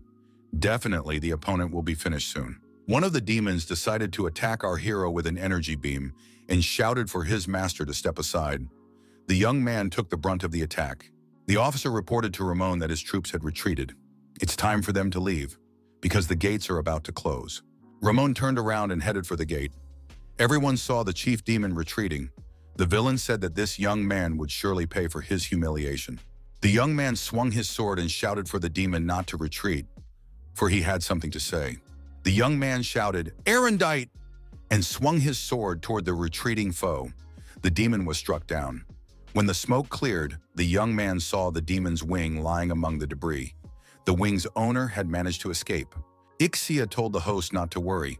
She had memorized all the coordinates. If the young man wanted, they could open the gate at any time. Jongdo wondered, how long has Ixia been able to do that? The girl said she is getting stronger every day, raising her level. Jongdo said that memorizing coordinates is a very good trait. He'll definitely need it. The hunter said that now, when the time came, he would attack these demons himself. The young man was informed that he had successfully prevented the demon invasion. The young man stepped out of the portal and made it back in successfully. He was greeted. The SSS guild members ran up to him and asked him if he was injured. Shouldn't he be sent to the hospital right away? A full examination should be carried out. The young man smiled and said he could see he was welcome. It was as if they hadn't seen each other for days. The companion said it had been 5 days anyway. The young man was surprised. By his standards, it had only been 5 hours. Jongdo thought that among the dungeons were those with which there is a temporary break from reality. He didn't expect this break from reality to be so long. Jongdo asked what had happened in the world without him during that time. The young man was afraid of missing something. The man replied that right after the young man left, a dungeon appeared.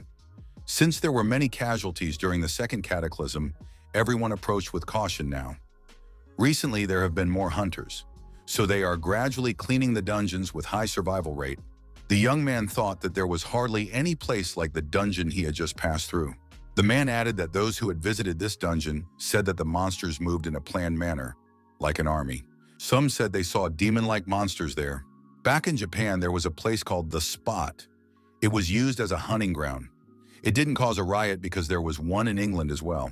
At first, everything was quiet about the expat search. Then, they said they would handle it. Since only weak monsters appear in the early stages of spot creation, it's like discovering a gold mine.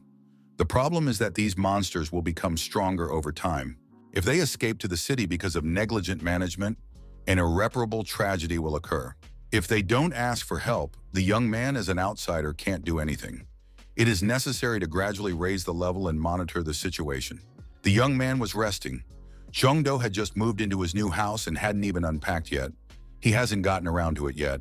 Suddenly, as unexpected as always, Winry Makina appeared in front of the young man. She said that the young man had done a great job, as always. Jong-do said that the girl scared him as usual.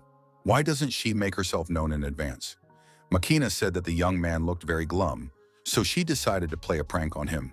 The young man said he had a couple questions before he got the award, and asked her not to make any more jokes like that. The guy said he summoned a character named Richard and fought demons. Then he said that it was impossible to use force in a world where the third erosion had occurred. So people from the past were stronger than modern people. How is that possible? Makina said that's an interesting question. The level of the Earth has not decreased compared to the past because of the difference between the real universe and the copy universe. The character the young man summoned is realized based on information from the real universe. Makina said that she would now explain everything with the help of the projector. If the picture inside this device, the real universe, that on the wall is a copy of the universe Mr. Jong-do lives in, the distance between the two universes is so great that it transcends not only space but also the concept of time. Only by bridging this distance can the real universe create a copy. Jong-do wondered why she was creating a copy. Isn't it the same thing? Makina said, perhaps the young man can't see, but there are small dust particles flying in the air. If you apply this phenomenon to the universe, even such a small dust becomes a variable for the universe. The real universe observes the copy to track changes, the small opportunity that arises from this change, the miracle that grows out of that possibility, for this recreation of the same initial miracle as the young man. Makina said she knows what the young man is looking for, but can't give a reason. She suggested going back to the beginning. The biggest difference between the two universes is the natural concentration of mana. The copy universe is much lower. Because of that, the characters in the real universe are much stronger. Then what factors determine the second and third erosions? The amount of mana that basic creatures possess. As erosion increases, other universes open up a universe of erosion, resulting in a dungeon of monsters. The young man wondered, if everything is as Makina says, shouldn't this land be deteriorating slower than the real land at the current moment? How is the information from the lottery then? Is it accurate? Makina said that Veil is an entity about which there is no clear information. Veil forcefully caused the initial erosion of the earth. Makina added, why did he accelerate the erosion? For what purpose? How were the first gates created? None of this is known. Jong-do wondered if there was a being that even she knew nothing about. The girl said all that is known is that this creature contains within it the miracle of the beginning. Makina said she would try to find out more, so the young man shouldn't worry about him.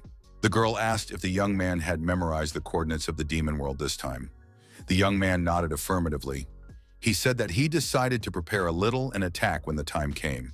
Makina said that in such a case, now is the right time. An invasion between universes with a big difference in the level of restrictions. However, the demon world broke the rules and started the invasion, so now they're in trouble. Jong-do remarked that in such a case, they should attack immediately. He thanked Winry for the information. The girl asked if Mr. Jong-do had forgotten anything. Makina reminded him that the young man was entitled to a reward. They talked so much that the young man forgot about it. Makina said that this is the power of communication. In the process of communication, you can forget about the most important things. The guy says he has an idea for this time. Could the girl change unused skills to strengthen them or come up with a use for them? Makina said that's a great idea. She will try to do her best. The combination of skills and the return of skills were open. The young man said that the combination was clear, but what about the return? Makina said it is a system that turns unused skills into guaranteed tickets. The youngster should note that the higher the skill level, the greater the chance of acquiring a high-level ticket. Jongdo said that he wouldn't do that. It's safer to use a combination of skills. For example, a combat event happened. Skill return. If the young man now uses skill return, the probability of getting a black ticket will increase. John Doe said he can't hold back anymore and is willing to give it a try. The young man found himself near the portal to the dungeon. Ixia noticed that her master was in a very good mood. The young man agreed. After all, he had gotten 2 black tickets in the skill exchange. Ixia stated that she had no doubts about her master. At first, the young man could only get 1, but through his shrewdness and perseverance, he managed to get both. The SSS Guild has succeeded in acquiring the right to use the dungeon. They have established the appropriate designations. Jongdo told Ixia to reveal the demon world to him. Ixia, immediately using her unique abilities, organized a portal for the young man to enter the dungeon. Jongdo said that it was now the demon's turn to suffer, and holding his weapon tighter, the young man entered the dungeon. Jongdo was puzzled when he entered the dungeon. Where did he go? There were bars all around. The young man said he thought it would be red sky or hellfire, and this is some kind of prison. The young man did not get upset and used his favorite information lottery. In such a situation, nothing is more important than information. This time a green capsule fell out to the young man. It had happened once before.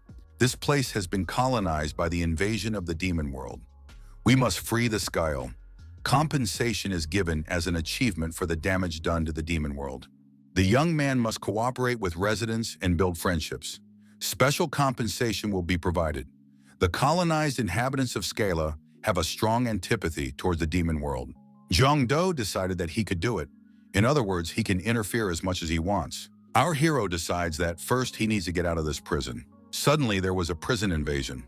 The wall of a neighboring cell was broken through. The invading rebels shouted that they had to find His Majesty. The rebels replied that they must drive these filthy, demonic scoundrels away. They decided to destroy everyone they saw. The young man guessed they were natives. It was good that they came to him on their own. It didn't take long for the demons to catch on. They called the natives restless wimps and wondered why these people still didn't understand. People shouted for the demons to come out to battle. They are not going to give up and are looking for His Majesty. One of the demons said, "You can't destroy all humans. That's an order from Lord Kelsad." Jongdo, in response to the demon's statement, said that it would be difficult for him to destroy all humans. The demon looked at the man in the cell and said in surprise, "Has this prisoner completely lost his fear?" Our hero drew his sword and, with a slight movement, he cut the protective grid separating him from freedom. With the same motion of his sword, he split the nearest demon in 2. Another demon, caught under the young man's hand, was destroyed in the same way. The people who saw this were amazed. The warriors were surprised to ask the young man who he was, and how did he come to be here. The young man thought it would be strange if he said he came from another world to save them. The young man said his name was Jongdo. He lost consciousness, and when he woke up, he was in a cell. After he woke up, he was in a cell. The locals bowed to the young man and earnestly asked him to lend them his mighty power. The leader said that they are a resistance group that opposes the demon world and stands for the independence of Skyla. If the young man helps them, they will repay him in the future. The young man said that he understands better than anyone else the anger and sadness these people feel. After all, his ancestors had also suffered the same thing. The young man put his hand to his chest and said that he promised to be their strength. The locals rejoiced. They said their hero had come down from heaven to save the Scala. The indigenous people's favor increased. The people, feeling the hero's support, shouted for the demons to come out for a bloody fight. The demonic officer said they were rebels and ordered them all to be captured immediately. The young man was informed that he would receive 50 points for destroying the demon prison. He was happy because before, only 1 point was given for a demon's head. Extra points will be given if the hunter destroys all demons within 1 hour. The young man liked that there was also a bonus. Jongdo swung his spear and said that he always welcomed receiving bonuses. Now he will try even harder.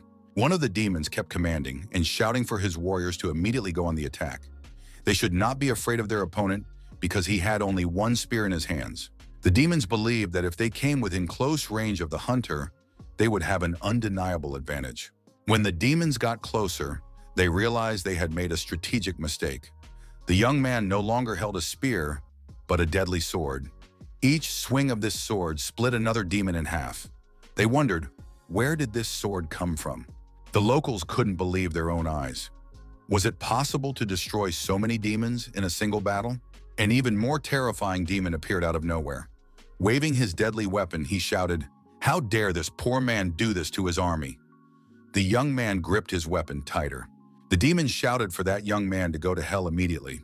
Jongdo had completely different plans. The young man swung his sword and delivered a staggering blow to that monster. The demon was also successfully split into two. Completing the elimination of the overlord earned the young man 30 points. The rebels thought they were in a hopeless situation. Now he's sure they'll make it. Scale's release is possible because of this hero. Jongdo said that he now wants to find his majesty. The prison was completely destroyed. The young man got his 100 points and said it was too easy. It seemed very strange to the young man. For a prison with prisoners, the guards were very lax. The people shouted with raised hands that Mr. Jongdo is their hero. He will free his majesty. The hero asked the rebel leader if they were able to get the hostages out. The man replied that they had succeeded because of Jongdo.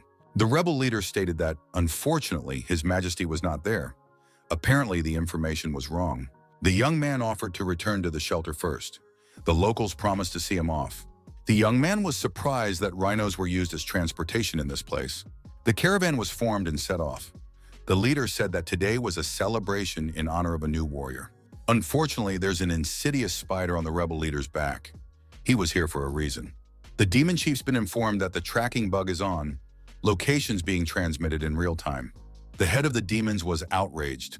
How dare they stab in the back when Mr. Kelsad had pardoned them? The chief demon said to immediately send the entire army to these people's hideout. They must destroy all life on Earth. The young man stated that they were in a canyon. The canyon had always gotten the young man's attention, safety-wise. The rebel leader said that this deep canyon was a fortress that the demons couldn't find. Jongdo agreed that such a fortress was not easy to find. The interlocutor told the hero that they had arrived at their destination.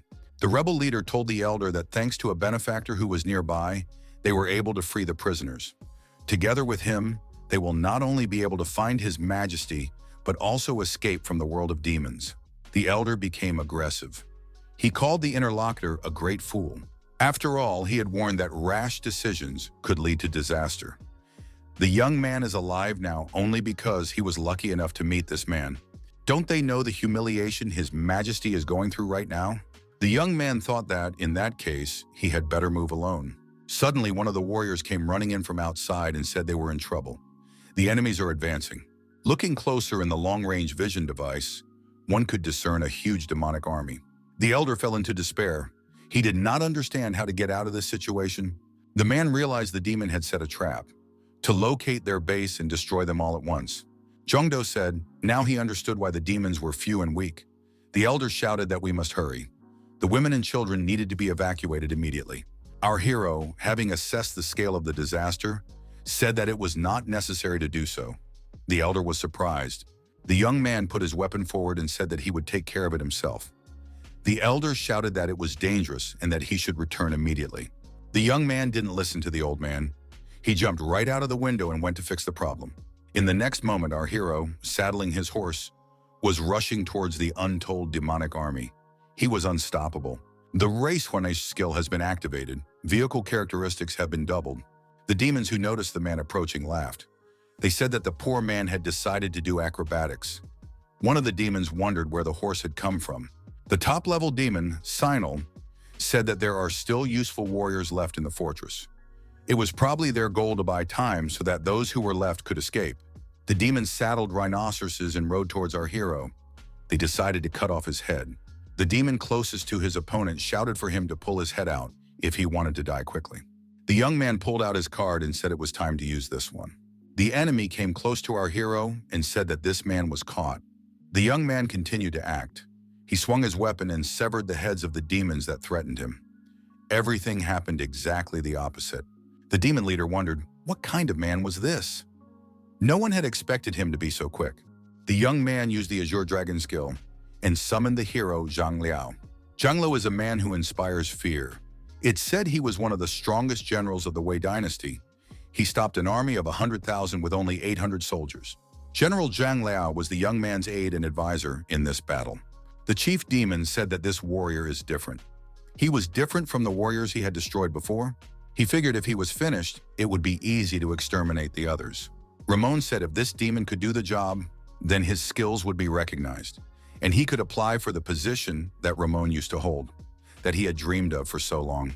The demon agreed and said that this man would now be the victim of his success. Zhang Do, using the skills of his advisor general, struck a staggering blow at this demon. The demon was deactivated. The general said that it made a lot of noise but was of little use. The supreme demon has been eliminated. The young man got 100 points. The demon warriors rushed to attack Zhang Do.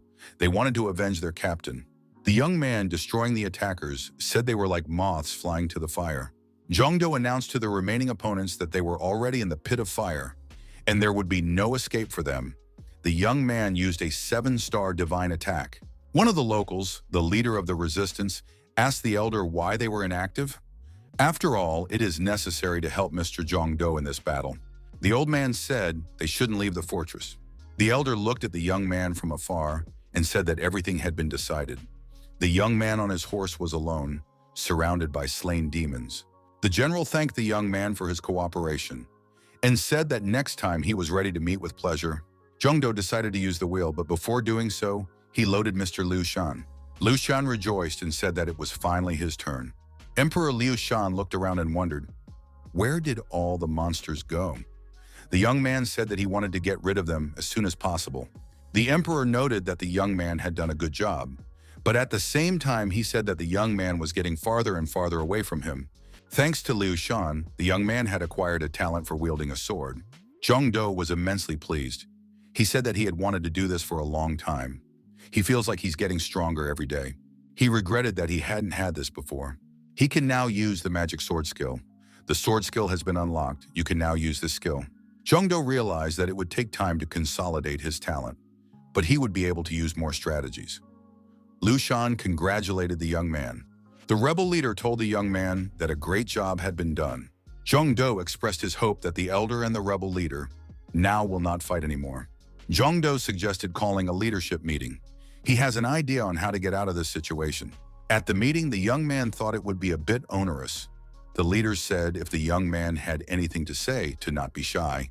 They would trust him unconditionally. The young man suggested looking at the map first. The communication skill has been activated. The dungeon map and Esgila map are linked. The guy thought that the area of Esgila was not that big.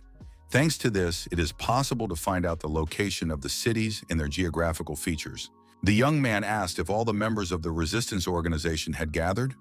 The old man replied that there were quite a few other forces. Zhang Do asked if they could all be united and create a unified center of resistance.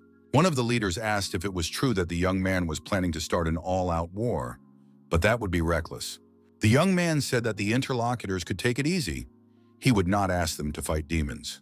The young man said he had a great plan and asked if everyone here liked to run. It's been 2 days, Arjinin, the most remote city of Sgyla. The demons noticed that there were many armed men running around the fortress wall. They thought that an attack was being prepared. The high-level demon Ginsk shouted that the enemies were about to invade their territory. Many people gathered under the fortress wall. Zhang Do announced to the demons to surrender if life was dear to them. He promised to spare everyone, because it's their only chance. Ginsuke said those people are getting cocky. They used to hide in their holes to save their own skin. The demons shouted back, "How dare these people trespass on their territory?"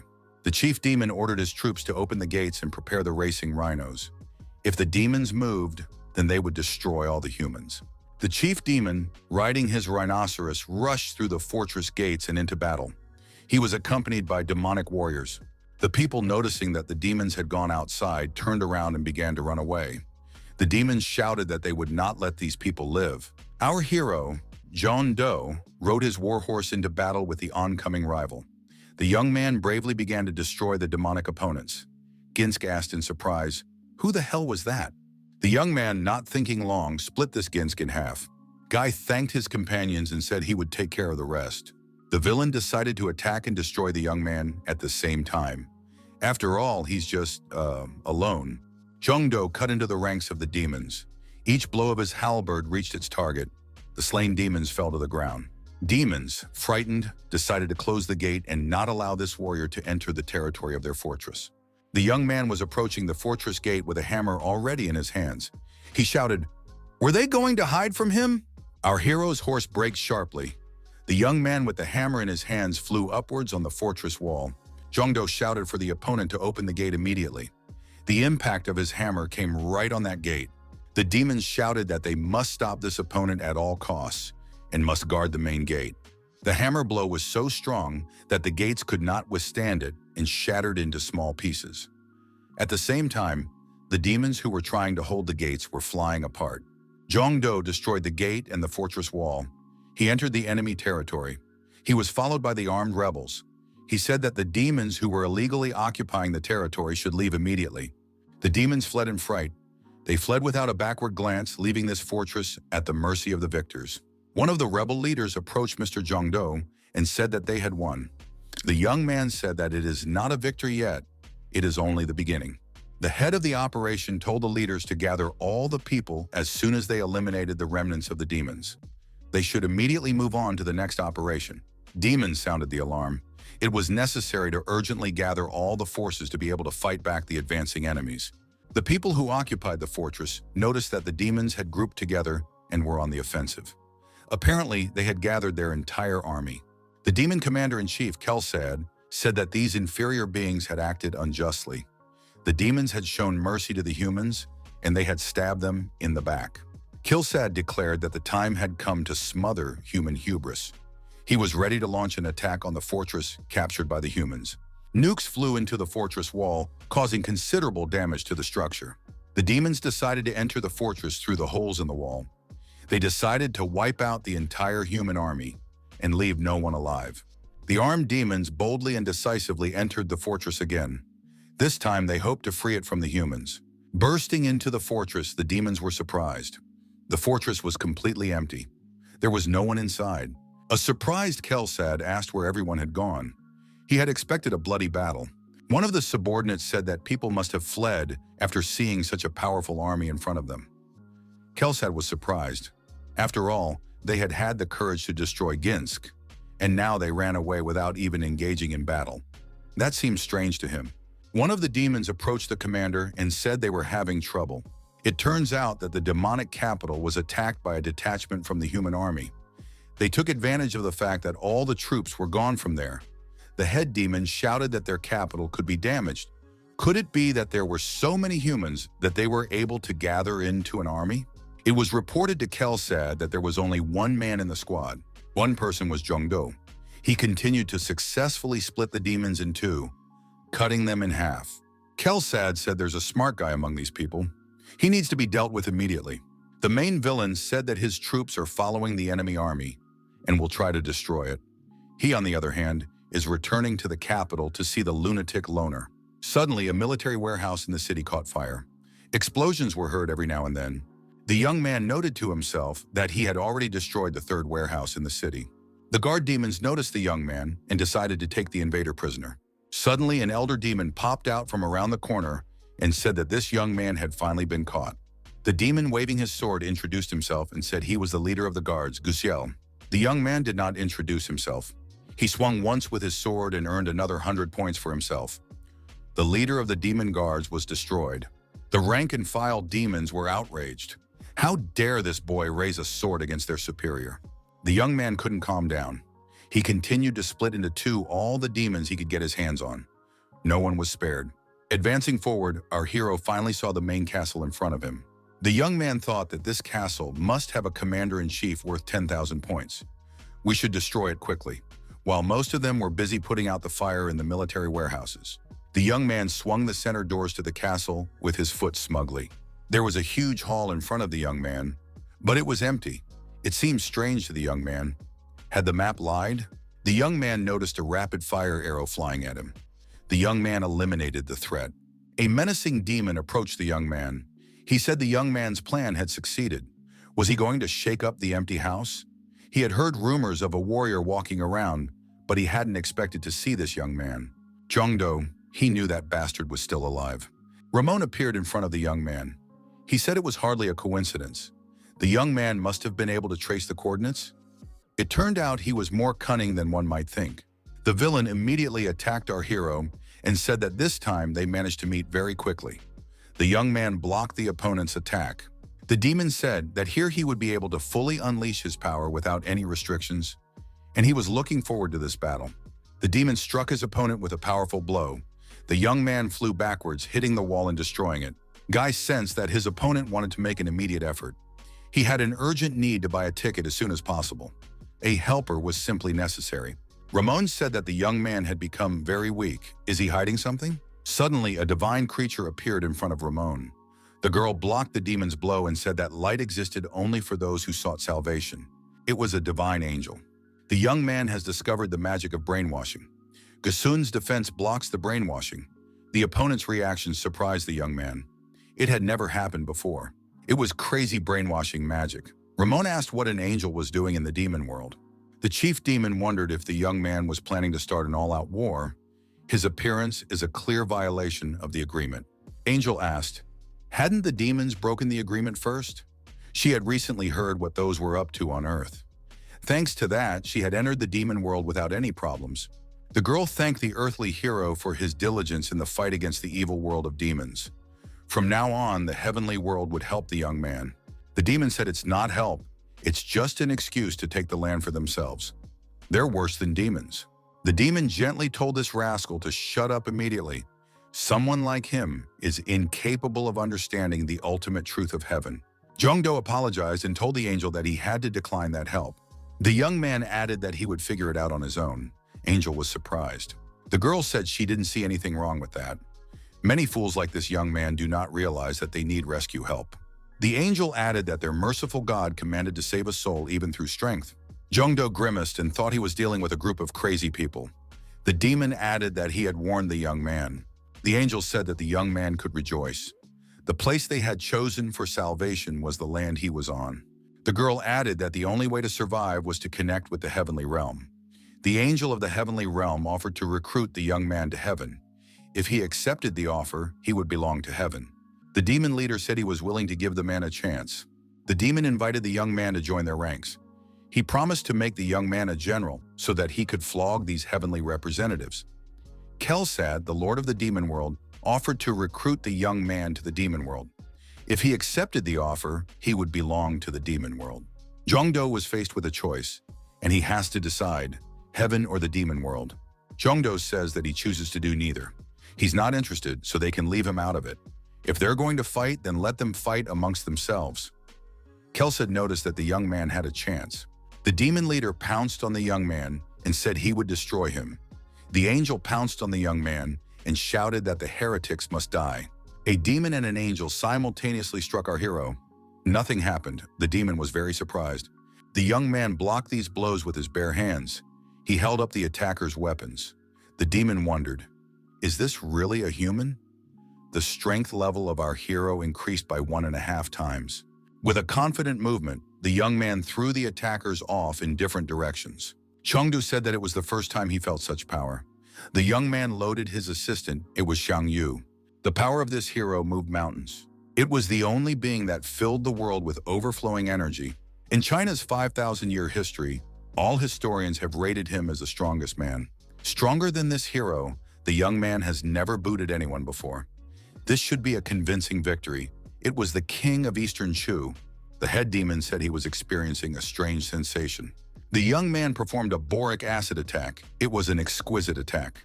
The impact cracked the ground beneath his feet. Demons in fear and from the outgoing shockwave scattered in different directions. Those watching outside noticed that the entire fortress was crumbling. Who has such tremendous power? The demon thought that this young man had destroyed the fortress with a single attack. This is the power of the place where the third erosion occurred. For destroying the fortress of the demon world's commander-in-chief, our hero received 5,000 points. The young man couldn't believe he had done it. Xiang Yu told the young man not to slow down. He should immediately pounce on his opponent. Zhongdo prepared his fists and said that he would deal with him now. The demon lord said that this young man had destroyed his fortress, and he was going to destroy his opponent. Chongdo was determined, and with Xiang Yu's support, he was going to attack the demon. Kelsad said that he would crush this enemy of the demon world into powder. The demon was ready to tear the place apart and bury the young man with his fortress. Zhongdo had other plans. Zhang Yu said, it had been a long time since he had been in a human body. The talent of self-confidence has been activated. The demon was suffering a crushing defeat. He wondered what had happened to his opponent's skills. Why had they increased so much? A loaded character makes his own decisions and acts against the master's will. Shang Yu in our hero's body shouted, who can stop him? No one would be able to match him. The unfortunate demon was flying from side to side. His defeat was only a matter of time. Zhongdo shouted indignantly, what is this warrior doing? Why is he using his body without permission? Xiang Yu told the young man not to worry. He will return the body safely. After all, he is more than a close friend to the young man. Chengdu asked that the warrior return the body to him now. Shang Yu said that friends are important, but his feelings come first. The demon's rival said that from now on he was his personal enemy. He threw a magic chain with a sharp tip at him. The demon wondered, what kind of weapon was this? His body was pierced by that sharp tip, and the demon was hooked. The skill, enemy detection, was activated. The warrior told his opponent that he should fight until he died. Shang Yu wrapped the chain around his arm, pulling the demon towards him. The opponents will deal damage to each other until a given target is killed. The great warrior, bringing the demon within striking distance of him, began beating his opponent viciously. The demon lost its horns. The young man did not want to stop. Shang Yu landed a series of crushing blows to his opponent's body. It was hard for the demon to bear it. He flew backwards. The great warrior said not to let the demon get too far away from him, and he began to put the chain back on his arm. Shang Yu continued to bully his opponent. He threw the demon from side to side. At the same time, he was destroying everything around him. The fortress continued to crumble. The impression was that soon there would be no stone left unturned. Angel thought she'd be screwed if she got involved in this. At the end of the battle, the great warrior emerged from the ruins. He was tired but unharmed. The demon has been defeated. Commander-in-Chief Kelsad was defeated. The protagonist received 10,000 points. The young man looked up at the angel in the sky and said she was next. Zhang Yu said that he was sorry to leave, of course, but he had managed to have fun. Angel breathed a sigh of relief. She'd been scared enough to think she was going to die. The rank-and-file demons wailed in fright that Mr. Kelsad was dead. They were afraid to go near the young hunter. Those who were bolder and more armed told the young man that he had made a mistake in destroying their lord. He would not return from this place alive. Ramon shouted that the man's strength had clearly weakened. He ordered him to be surrounded so that he could not escape. Song Yu didn't go far. He said with a smile that these demons were still not enough. Chong Do stated that enough fighting. Time was already running out. With the demon commander destroyed, it's time to leave. Just as the horse-drawn wagon arrived, the crow horse's skill was activated. The young man jumped into the wagon and grabbed the reins. He shouted for the horses to hurry up. The demons rushed in pursuit, hoping to capture the young hunter. They were even willing to cling to the horses and wheels. The great general Shang Yu climbed onto the carriage and shouted for these demons to get out of the way. No one could stop him. Ramon ordered the young warrior to be caught. They must not lose sight of him. Suddenly, divine crusader angels appeared in front of the demons. They were also armed with swords. Ramon was furious again. Who was this angel trying to protect? Was she really taking the side of the humans again? Angel says she doesn't understand her opponent at all. She is simply punishing the evil before her in order to fulfill the original mission in good faith. Repair asked, had she forgotten that she was allowed? After all, this was the territory of the demon world. Chongdo looked out of the departing carriage and said that the two of them could work things out on their own again. He asked if he should help them do that. The young man activated the shrine unveiling skill. He could now sense the energy of the gods. Ramon became even more resentful. Chongdo had outsmarted him again. He'd gotten away from him, causing irreparable damage in the process. The young man asked Ixia to move him to the secret hideout. The girl obeyed. The wagon with the horses and the young man disappeared into the portal. The young man shouted that the two could fight each other until they were destroyed. A young man jumped out on his wagon from the other side of the portal. He was unharmed. The young man thought he hadn't shown up too late. If they're all right. The commander declared that he was bored again. He was ready to have some more fun. However, his time was up and he said he was ready to see you next time. Zhongdo decided to use the wheel twice. He summoned an old friend of the emperor's. Loading up, Liu Shan said he was already drooling in anticipation. Chongdo asked if Mr. Liu Shan could take his body too. Liu Shan asked sadly, is this possible? The very thought of going against the young man's will terrified him. Liu Xun said that he was, of course, very pleased with this kind of attention, but who would want to take his body without permission? Zhang Do thought that there had been an assistant here recently. The young man thought that not all strong people were mentally unstable. We should find a way to prepare for something like this in the future. Liu Xun pointed his finger at the wheel and shouted for it to stop faster. The young man had acquired the skill summoning a crow horse and the skill identifying the enemy. The guy decided to choose the definition of enemy if there is a red hare horse to ride. The young man saw the local warriors running toward him. The young warriors were happy that Zhang Do was safe and sound. They asked how the operation went. The young man replied that it had been a success. Kelsad was defeated. The warriors cheered. The young man said it was too early for them to rejoice. The young man asked where the demon army that was chasing them was. The warrior replied that the demon army was camping not far from here, in the forest. Intelligence brought back information that there was currently unrest within the demon unit, and there were signs of an imminent retreat. The young man thought that the demons were rushing back after hearing about the situation in their capital. Zhang Do decided that this was his chance. The stabilization of the endurance talent was complete. The young man decided that it was about time. Zhang Do asked one of the warriors to bring him a good painkiller. The warrior asked if the warlord was injured. The young man said that he is not injured. However, he feels that he will soon be in trouble. After a short time, our hero received an impressive portion of painkillers. The young man got ready and said that he really did not want to do this. The young man thought that it wouldn't have come to this if he hadn't gotten a talent for swordsmanship. The young man ripped the pendant off his chest. The young man decided he needed to become more manly. Zhang Do assumed the lotus posture and began to perform the purification and strengthening process. The guy realized that he already had stamina. Wouldn't he be able to last? The young man was uncomfortable. He held on with all his might. The young man could not understand how the saint had endured it at all. Zhang Do emptied another bottle of painkiller. To be on the safe side, the young man poured the rest even on his head. It was still hard on him. Zhang Do thought that it was still bearable. The guy realized that he was taking 3 talents at the same time. That's why it's so difficult. The talent beauty has been activated. There is a big difference in the user's body and talent. Forced improvements are starting to be made. This was the young man's surprise. How could he endure all of this? Something incredible was happening to the young man's face. It was good that there was no mirror in front of him at that moment. The warriors outside the tent were startled by what was happening inside. Noise and sparks of flame were shooting out. The young men wanted to check what was going on in there, but they remembered that their commander had insistently asked them not to go in there. After a while, all the bottles of anesthetic were emptied. The young man lay exhausted on the floor. Coming to his senses, the young man stood up. The user is on the verge of death. The dragon's blood awakening has been activated. The young man thought that he had to endure the destruction of his body because of his talent, and the dragon blood awakening was activated from his handsome face. The young man thought it was ridiculous. If it wasn't for these demonic villains, one could just wear the pendant and collect talents painlessly. The young man slid open the tent flaps and stood before the warriors. When the young men saw him, they drew back. Zhang Do bravely declared that now the demonic foes could be even more wary of him. He would relieve them of their pain and stress and fear. The demon has relayed information that the capital has been taken over by the aliens. Everyone must return to the capital immediately. The evil demon cursed the vile heavenly villains. The demon told his boss that Mr. Kelsad obviously wants to destroy the remnants of the enemies. The boss said that catching the rats hiding is one problem, but invading the heavens, that's a problem of the supremacy of the universe.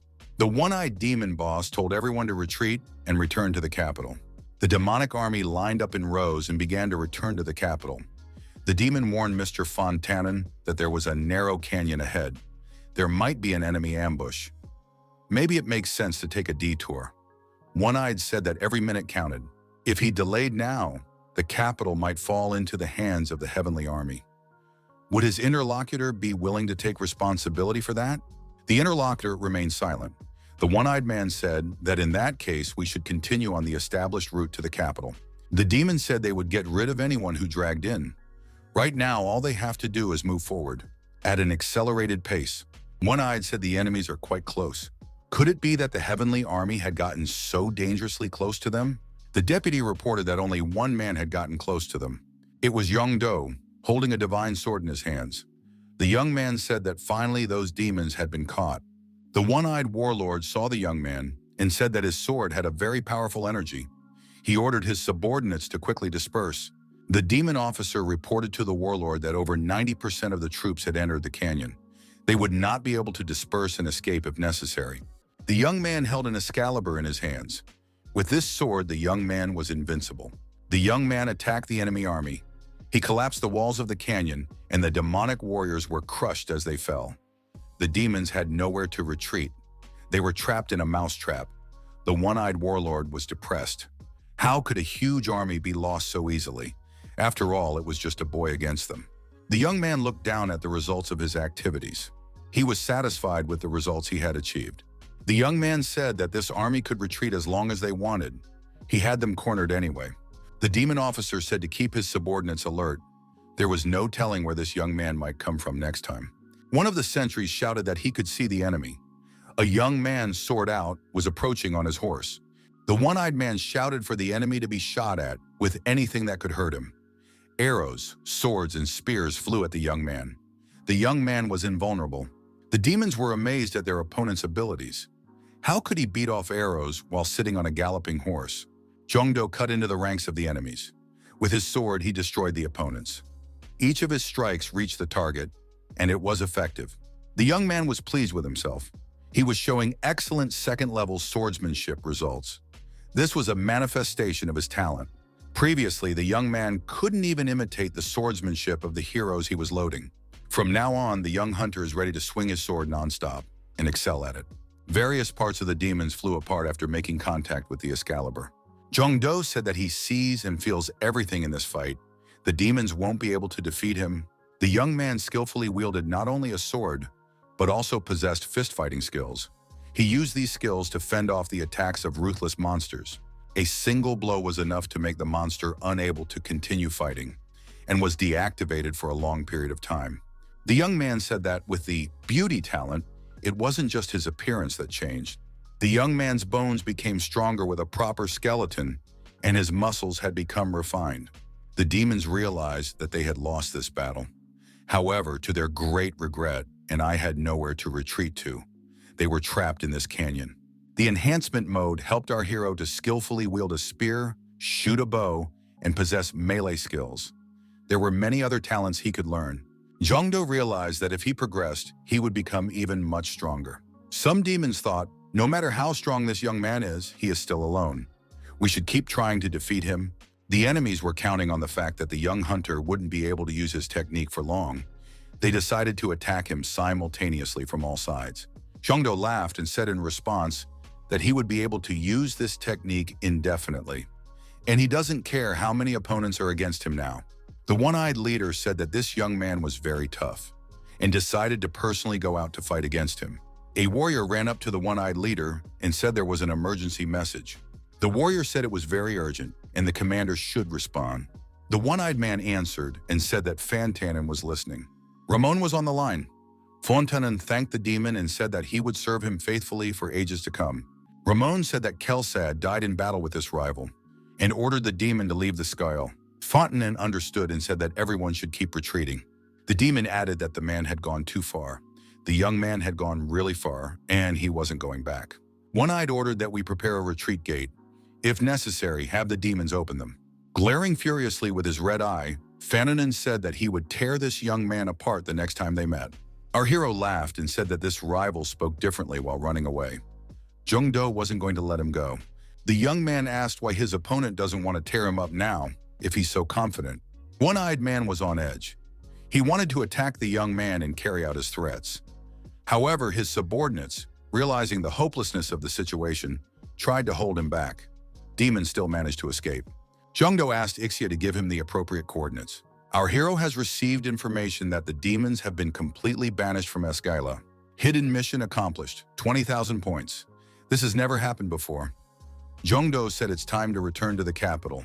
Now it's safe to enter the main gate. The locals, looking at the city, grabbed their heads. How could they be so cruel? They couldn't believe there was nothing left of the imperial palace.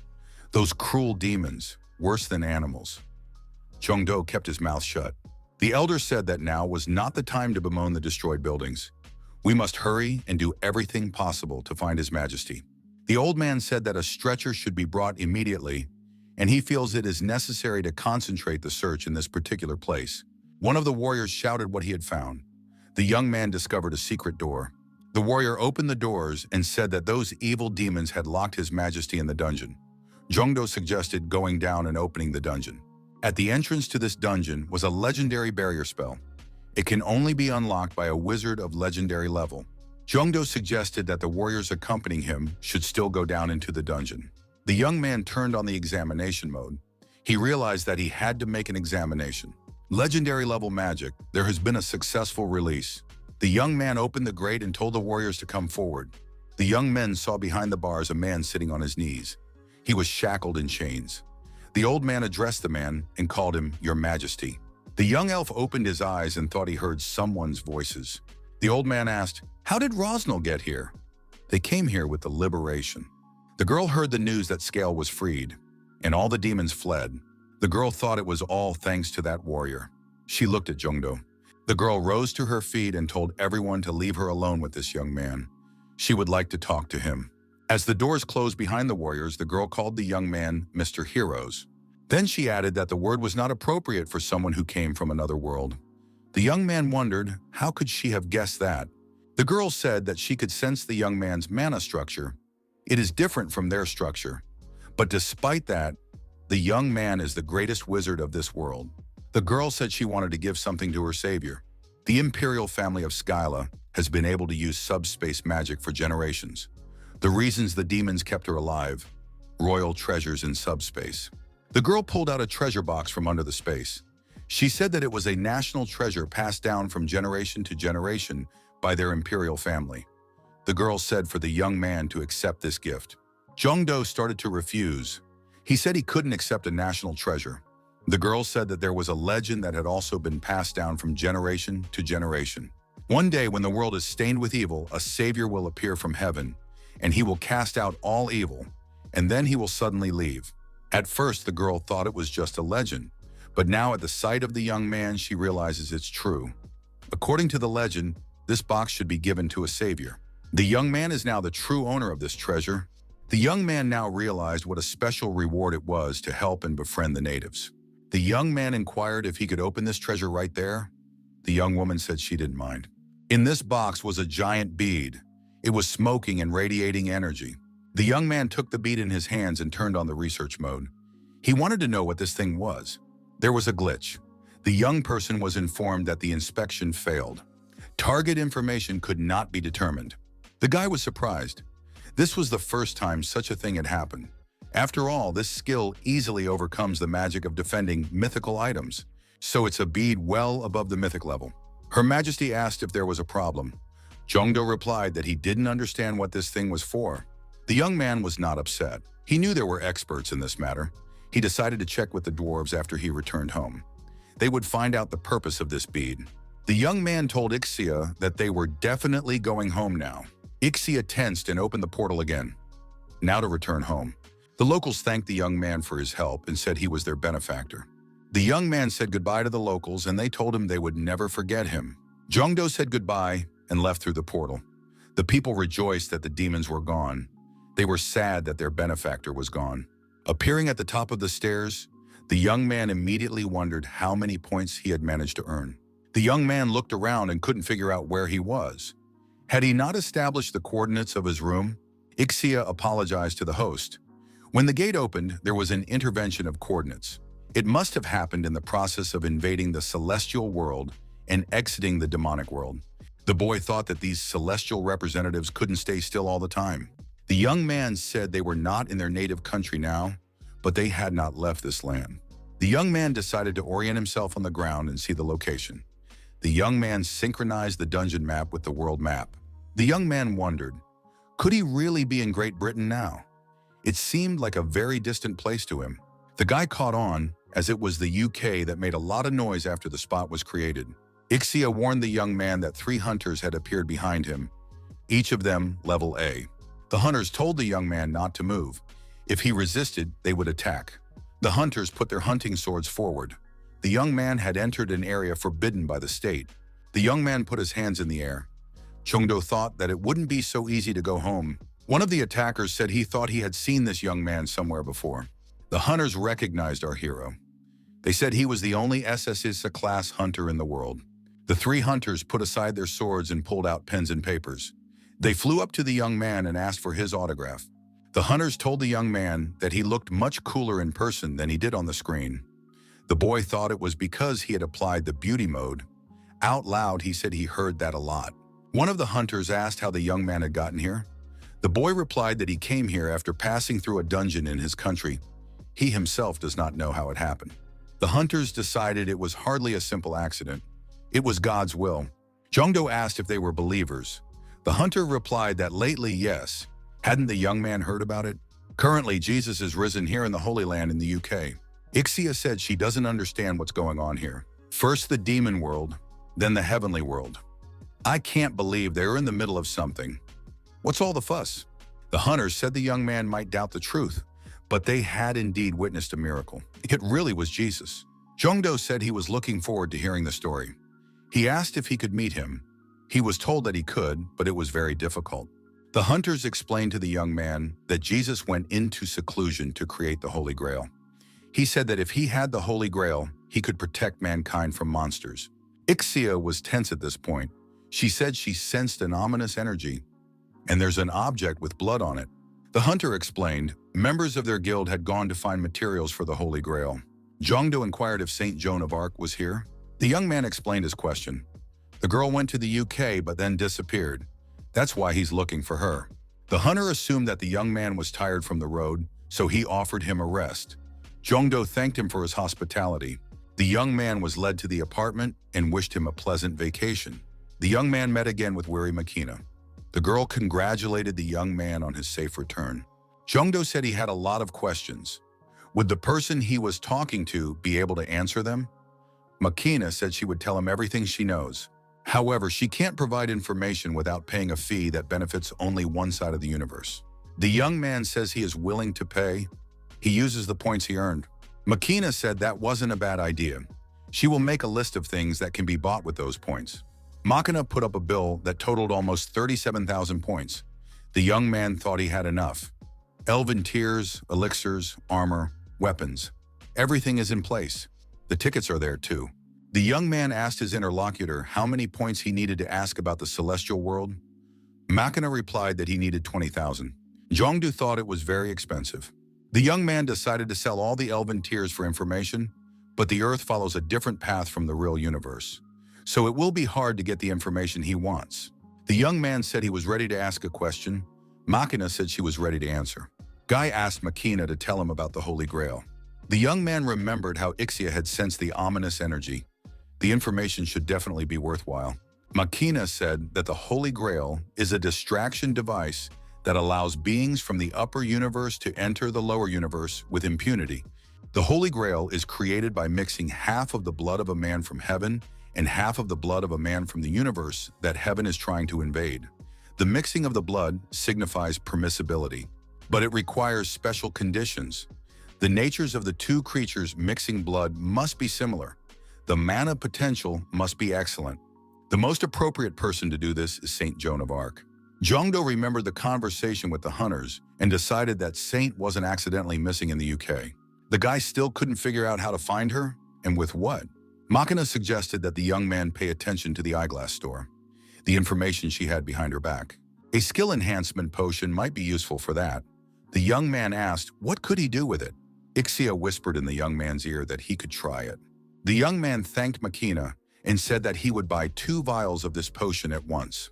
Winry said it was a wise decision and deducted 6,000 points from the young man. Makina wished the young man good luck. Not everyone was asleep in the forest at night. A drama was playing out here. The knights pursued the girl and were willing to use even weapons to achieve their goal. The warrior caught up with the fugitive and swung his swords and said she was finally caught. The girl managed to hide in a protective sphere. She was out of reach of her pursuer. The knight pushed the sphere along with the girl down the cliff. The sphere flew down. The sphere shattered and the girl found herself defenseless. She was surrounded by armed knights. The girl asked why she was attacked by the Knights of the Round Table. Suddenly, a stranger appeared off to the side. He apologized to the saint for his rudeness. The stranger said it was a secret meeting. The girl looked around and saw that God was in front of her. The man said that the earth was currently in danger. However, with the help of the saint, they would be able to save it. The man held out his hand and said he wanted the heart of a saint. With it, they could stop the devil. One of the knights protested. He said that wasn't their agreement. He thought only a little blood was required. The man said that unfortunately, the devil had become so strong that a drop of blood would be useless. He was followed by a female angel. The man said it was God's will, so it was their role to silently follow the edicts. The man told Ciel to bring him a heart. Well, friends, I don't know about you, but I enjoyed this manhwa. The plot itself is quite interesting and intriguing. So if you liked the video, then subscribe to the channel and write a comment on what exactly you liked. And for a new part of this work, let's collect 1,000 likes under this video. All the best. See you soon.